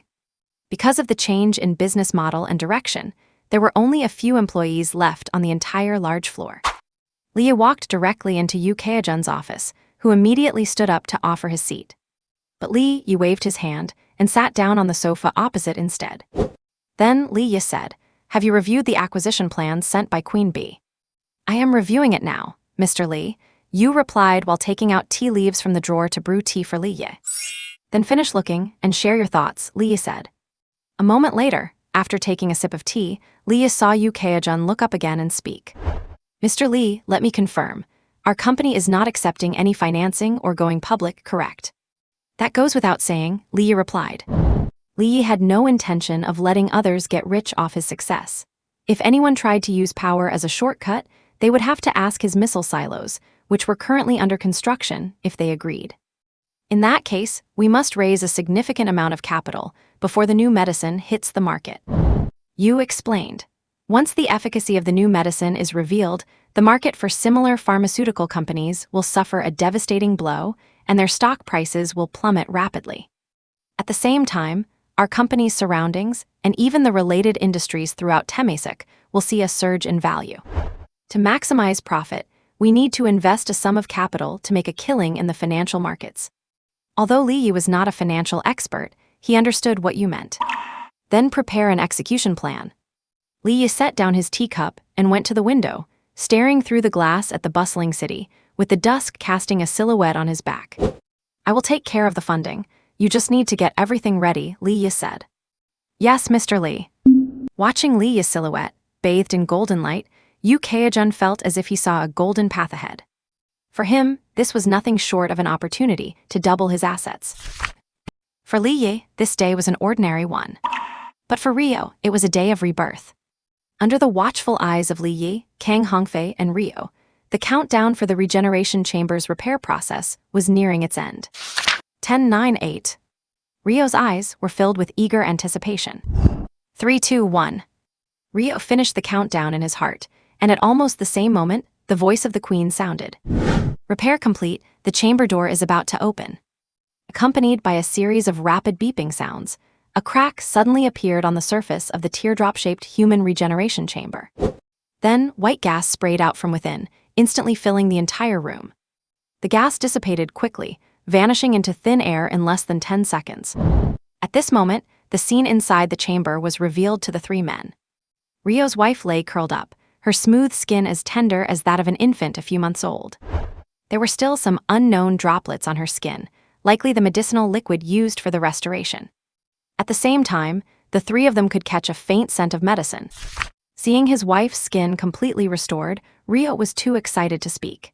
His eyes were red, and though he tried to say something several times, he eventually just nodded heavily. Kang Hongfei, however, was prepared. He took out his tools and carefully collected the residue of the liquid, his movements earnest and meticulous. Although he did not expect to reverse engineer the technology of the regeneration chamber, even learning the slightest bit was a gain. He intended to do everything in his power to repay Li Yi after his daughter was healed. Since he could not do anything else, he would focus on improving his knowledge and developing technology. As for Li Yi, he was not surprised by the result before him. To this day, the system had never let him down. After the three checked everything thoroughly, at Kang Hongfei's gesture, Rio carefully lifted his still unconscious wife onto the pre-prepared mobile hospital bed. Immediately after, he wheeled the bed toward the examination room on the second floor. An hour later, looking at the freshly printed test report, Kang Hongfei said, "The basic checkup is perfectly normal. The skin has been restored flawlessly, and there is a large amount of metabolic circulatory activity in her body. Do you know how a snake sheds its skin? Your wife used a similar technology to achieve skin regeneration, so there will not be any of the rejection reactions that might occur with a skin graft. If this technology could be introduced to the medical aesthetics industry, it would simply be." Kang Hongfei exclaimed, though he did not continue. He did not know where Li Yi had obtained such a regeneration chamber. Its technical level was beyond imagination. Thinking of Li Yi's complex genetic map, could his boss truly be an alien? Kang Hongfei shook his head and stopped dwelling on it. Regardless of whether he was an alien or not, he did not care. And just like Kang Hongfei, Rio did not care either. As long as his wife could regain her appearance, with his guidance, she would surely heal from her inner trauma, move past the shadows, and live a good life. He could not lose his family again. Shortly after the examination ended, Rio's wife slowly woke up. Looking at the brand new skin on her body, the burns that she once found so disgusting and hideous had completely vanished, and tears of joy soon welled up in her eyes. The next moments were for the couple to share, and neither Li Yi nor Kang Hongfei disturbed them. A little while later, in the same conference room where he had first interviewed Rio, Rio appeared before Li Yi once more. Seeing Li Yi again, Rio's heart was filled with gratitude. Since his son's passing, his wife had been the only light in his life. Now that this light had been preserved, his future would also head into a brand new territory. With these emotions, Rio walked up to Li Yi, stood still, placed his legs straight together, stiffened his torso, and lowered his head slightly. Then, Rio spoke with firm conviction. "Boss, I offer you my loyalty. This will be the wisest choice you ever make in your life." Li Yi placed his hand on Rio's left shoulder, much like a knight investiture ceremony in ancient Europe, and accepted Rio's allegiance. However, words were words and rituals were rituals. He still had to take the loyalty chip. Compared to words and actions, Li Yi only trusted his own methods. "Come, eat this candy." Li Yi purchased another loyalty chip and held it out to Rio. Without the slightest hesitation, Rio put the loyalty chip into his mouth. Then, the system interface provided feedback immediately. New member Rio Hartman added, "Loyalty 95. He seemed like a good tool. His loyalty had matched Kang Hongfei's right from the start, and Li Yi was very satisfied with that. Subsequently, Li Yi granted Rio B-level employee clearance. Next, you will join the operations department and serve as the leader of the Thor operation team. Li Yi pondered and made arrangements for Rio. Currently, the organization cannot spare personnel to assign to your team. You can recruit them yourself or wait for assignments, Li Yi thought. He actually hoped Rio would take initiative and solve the team member problem himself, but he could not say that out loud. There are no missions to execute at the moment, Li Yi added. Go see UK Ajun to apply for funds, then undergo recovery training and remain on standby. By the way, submit a list of the equipment you need for operations, and I will handle it. Afterward, Li Yi told Rio a few more details, bringing their conversation to an end. Before leaving, Rio hesitated and said, Boss, I am currently still a wanted man. Li Yi waved his hand and said, I have already had Kang Hongfei arrange plastic surgery for you. After it is done, you will have a brand new legal identity. Li Yi did not care about Rio being wanted at all. In fact that Rio was able to break out of prison and hide for several months was exactly what Li Yi valued. So what if he is wanted? In his previous life, he had appeared on the wanted lists of the U.S. Federal Secret Service and Intelligence Agency more than a few times, and the bounty was rumored to be in the 8 figures. Even Li Yi found that tempting. After seeing Rio off, just as he was about to think through the next phase of his plans, Yu Keijun suddenly called him.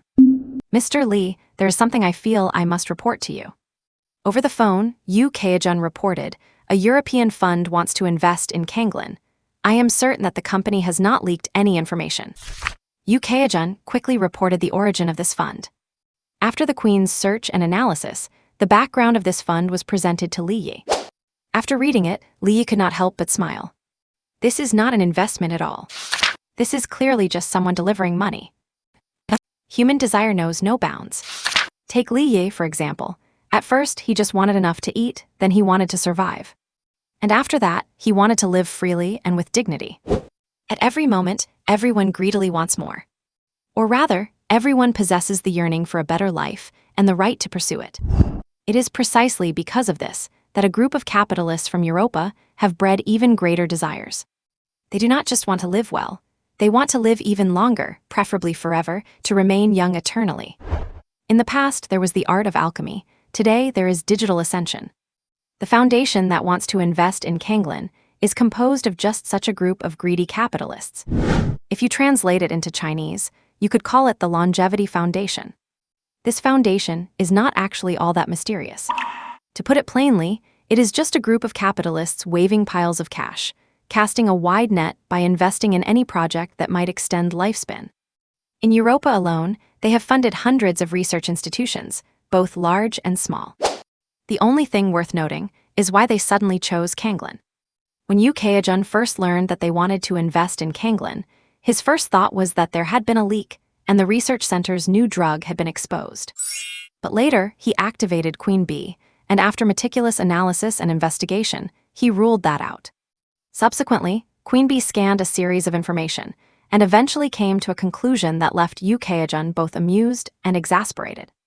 "Mr. Li, I did release some rumors earlier." On the phone, Yu Keijun explained, "I originally intended it as a warm-up for the upcoming new drug launch and to test the initial market reaction. Logically speaking, no one should have taken it seriously, considering we have not even published any relevant academic papers. But this Longevity Foundation, just because of this false rumor, screened every single research institution in Temesek with any potential, and eventually decided to fund almost all of them." Yu Keijun's tone was a mix of amusement and disbelief. These old money capitalists in Europa really have more money than they know what to do with, throwing away heaps of cash just because of a rumor. But I have to say, this shotgun approach might actually yield miraculous results. Yu Keijun knows that within the Destiny Club, there are indeed technological means to extend life. If Li Yi were willing to reveal just a little, these people would likely go crazy in an instant. After all, the greatest sorrow in life is when you die, but the money is still unspent. And when you are old, but your new bride just turned 18. "Mr. Li, I will decline them." After reporting the situation, Yu Keijun said this. Yu Keijun took it for granted that Li Yi would refuse this investment. After all, no one wants to share their money with others. But Li Yi said, "Do not rush to refuse. Perhaps you could give it a try. Do not we have a financial plan that needs to be implemented? The more money we have, the smoother that plan will go."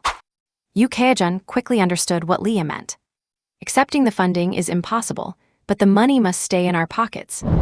"Mr. Li, I will draft a proposal immediately," Yu Keijun said. And 2 days later, Europa, France, Xinjinhua Manor. Ever since humanity birthed civilization, social classes have emerged. And the Howard family is, without a doubt, one of the upper echelons of that class structure. When the title of Duke passed to Norton Howard's generation, he was already born at the pinnacle of the social ladder. And after feudal dynasties were replaced by capital, after years of development, the Howard family, with their vast assets, had a prestige that even surpassed that of princes. Because of this, the aging Norton Howard was unwilling to relinquish either his wealth or his status. He needed health, he needed to live longer. But the human body has its limits after all. Now, he has been bedridden for a long time, with his remaining strength insufficient even to feed himself. He felt he had reached the limit of his life, and his children were also hoping he would return to the embrace of God soon, so they could inherit his astronomical fortune. But Norton was not willing to give up just like that. "If God needs me to accompany him, then I would rather forsake my faith," Norton roared in despair from his hospital bed. It seemed his betrayal had caught the attention of Satan. To Norton's astonishment, a strange image suddenly appeared on the tablet computer before him. A black envelope with gold-embroidered edges appeared on the screen. And on the front of the envelope was engraved a line of beautifully written text, "To Duke Norton Howard." Above this line, at the seal of the envelope, there was a complex crest. Although these were presented in electronic form, the old-fashioned style and the careful attention to detail made Norton feel a sense of favor toward it. Which old friend is playing a prank on me? With this thought, Norton reached out a trembling finger and tapped on the electronic letter. Then, an invitation appeared before him. "To Duke Norton Howard. Dear Duke Norton Howard, we cordially invite you to attend this year's Destiny Club seminar. We will discuss the common destiny of mankind. We will conduct an excellent upgrade for personal life. We will. Finally, as the chosen person of destiny, you will receive a small gift of destiny. It is but a token of our appreciation. The Destiny Club." Norton slowly finished reading the invitation, but the reluctance and despair in his heart did not diminish. He received many similar inexplicable invitations every year. They were nothing more than attempts to extract cash from his pockets. In fact, he had already shelled out piles of cash, and the Longevity Foundation was led by him. But unfortunately, despite spending so much money, there was almost no effect. His body continued to age day by day, and his organs were tortured by illness at every moment. So is this the end? Norton turned his head and, through the window, looked at the large tree in the manor. His father had planted it when he was born. And now, while he has reached the end of his life, that tree has grown ever stronger and will continue to remain evergreen. I heard the children have already started infighting over the inheritance. It seems they really cannot wait for the day I die. Norton scoffed at himself. And just then, the butler walked to his bedside and whispered in his ear, "Master Norton, a package for you has suddenly appeared in the study. Security has checked it. It is not dangerous." "Which child sent it?" Norton asked expressionlessly. "No, none of them." The butler shook his head. "It is signed by the Destiny Club." The fog-covered city glows, with brilliant lights under the cover of night. The cafes and pubs along the Thames, the gentlemen and the hoodlums, together with the falling maple leaves, paint a portrait of this heart of Britain. When Leo stepped out of the bookstore, he was already carrying his wife's favorite book. He walked down the street seemingly aimlessly, while in reality, he was constantly following the instructions of the Queen Bee. This mission was being carried out with unusual ease. In fact, Leo felt that calling it a mission was a stretch. It felt more like a vacation. The Howard family's Amaranth Manor seemed heavily guarded, but with the Queen Bee's assistance, Leo moved as if through an empty house, easily placing the item into the study. Looking back now, his former cellmate, Kang Hongfei, was absolutely right. This was not just an opportunity, it was a golden chance. "New identity has been updated, please take." In his earpiece, the voice of the Queen Bee sounded like music to Leo's ears. Amaranth Manor. Beside Norton's sickbed, the head of the manor's security detail was reporting with a nervous look on his face. "Mr. Howard, the alarms and surveillance are all working perfectly. There is absolutely no way anyone from the outside has been in the manor." Norton glanced at the box in the butler's hand, then said in a flat tone, "Thank you for your service to the Howard family." "No, sir," the security captain wanted to say more, but the butler had already gagged him and shoved him out of the room. Only then did the security captain realize, with a shock, that the frail-looking butler was actually able to overpower him with such ease. After dismissing the security captain, Norton summoned his private medical team. "Mr. Howard, the test results are in." The team leader presented the report to his employer with a frown. Norton scanned it briefly, then said coldly, "So, you have taken so much of my money and bought the most advanced equipment, only to tell me that you cannot detect anything at all." "I hate to admit it, but that is indeed the case, sir." The team leader admitted frankly, then added, "If you grant us permission to conduct animal or human experiments, then I guarantee we will find something." Norton glanced at him, said nothing more. The butler understood, and escorted the head of the medical team out. Once the room was quiet again, Norton could not help but fall back into deep thought. The mysterious invitation, the mysterious little gift, everything pointed to the fact that the sender had an extraordinary background. The so-called insignificant gift was a vial of pale green liquid. There was also an instruction manual. According to the manual, this vial of medicine was called Destiny Number 1, and it claimed to significantly improve all bodily ailments. Dye naturally would not believe it easily, so he had his medical team test and analyze it without breaking the seal on the vial. But there were no results. As for animal or human experiments, Norton let out a cold laugh. If the effects of this medicine were true, it would undoubtedly be his lifesaver. Even if there was only the slightest chance, he had to grasp it. So this gift of destiny. Norton squinted his eyes and looked at the butler who had served him for years, then spoke. "Jack, you are my most trusted old friend. Do you think I should place this bet?" The butler held the small box, pondered for a few seconds, then met Norton's expectant gaze and answered sincerely. "Sir, you have already made up your mind, have not you? Destiny has always favored you, and I believe it will be the same this time." The butler's words left Norton in silence. In his youth, he had used high-stakes gambling to bring his declining family back to the top, completing a magnificent transformation from a feudal aristocrat to a capitalist noble. And now, could he still win the gamble? Was this mysterious medicine a call from God or a poison from Satan? A moment later, Norton let out a long sigh. As long as he was still attached to worldly wealth and power, he actually had no choice. Perhaps Jack had seen through everything, which was why he offered his blessing. That was what he liked about Jack. This butler, who was the same age as his own son, could always read his thoughts. "Jack, let us join the table." Norton finally made his decision, and for this gamble, his stake was his own life. "As you wish, sir." The butler opened the small box, revealing a test tube the size of a thumb. The pale green liquid inside looked just like fresh green shoots. Following the instructions on the manual, Jack carefully opened the test tube and quickly administered the liquid into Norton's mouth. It had no taste, nor any particular texture. Norton swallowed every last drop of the liquid.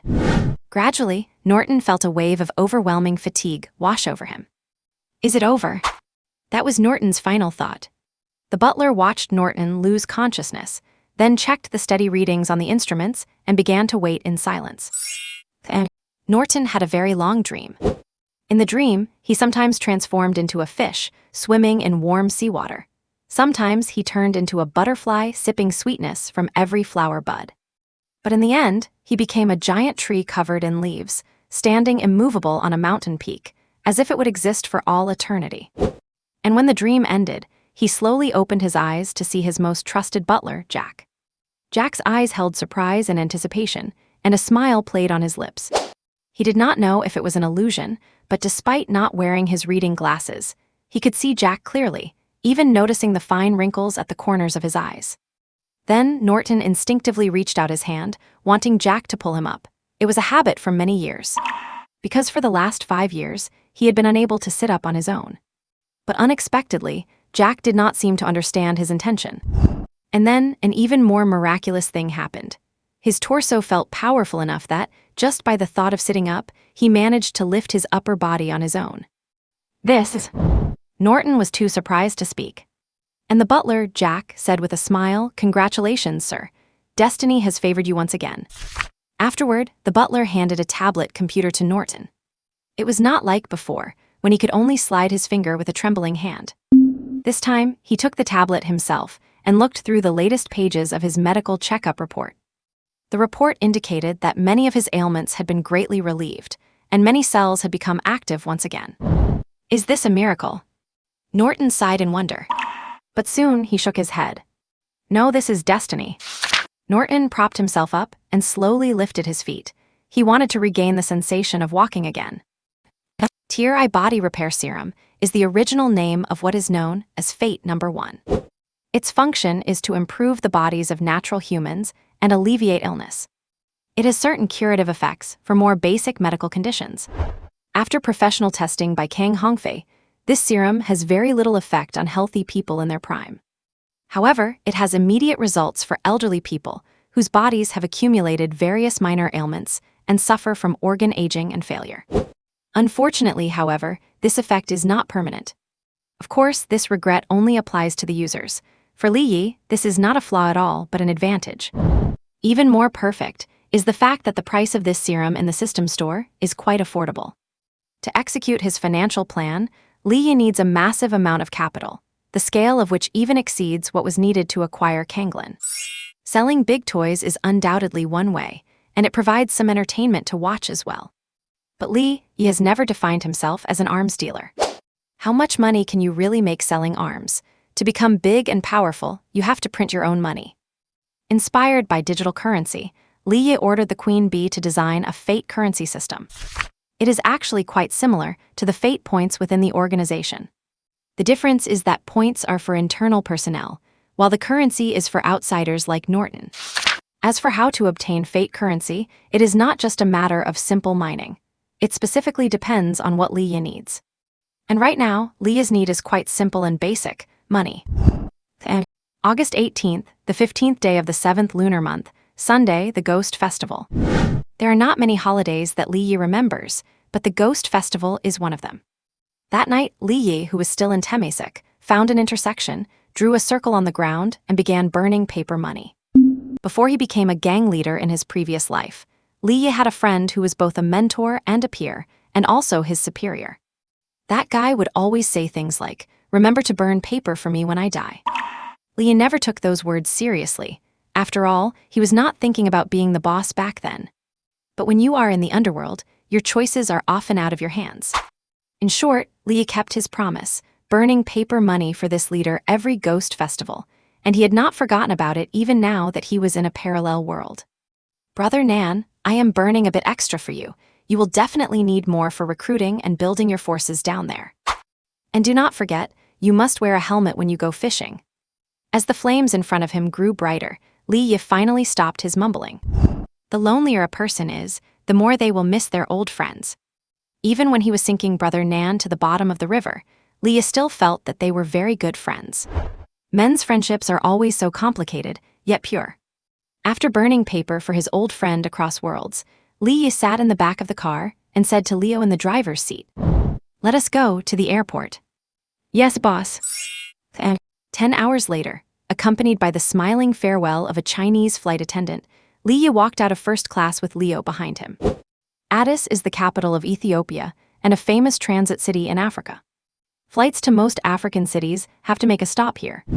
Li Yi also needed to transfer, but this time his destination was not Kinshasa, but Djibouti. The last time Li Yi went to Djibouti, it was to launch rockets for the Houthis in the Red Sea. And this time, on top of launching rockets, Li Yi was preparing a unique meeting. Due to the time difference, Addis was still shrouded in night. After entering the hotel, while Leo was checking in, Li Yi called C's. C's had been very busy lately, and due to his status being different from before, he could not appear in Addis at will. After expressing his apologies for not being able to greet Li Yi, C's got straight to business. "Li, the raw materials are ready. Shall I arrange for someone to send them over?" C's asked. Fine, Li Yi did not refuse. Afterward, C's took the initiative to tell Li Yi about the construction progress of the military academy. With stable investment, the Bantaga Military Academy had completed its first round of expansion. Although the conditions were still simple and shabby, at least it finally looked like a school.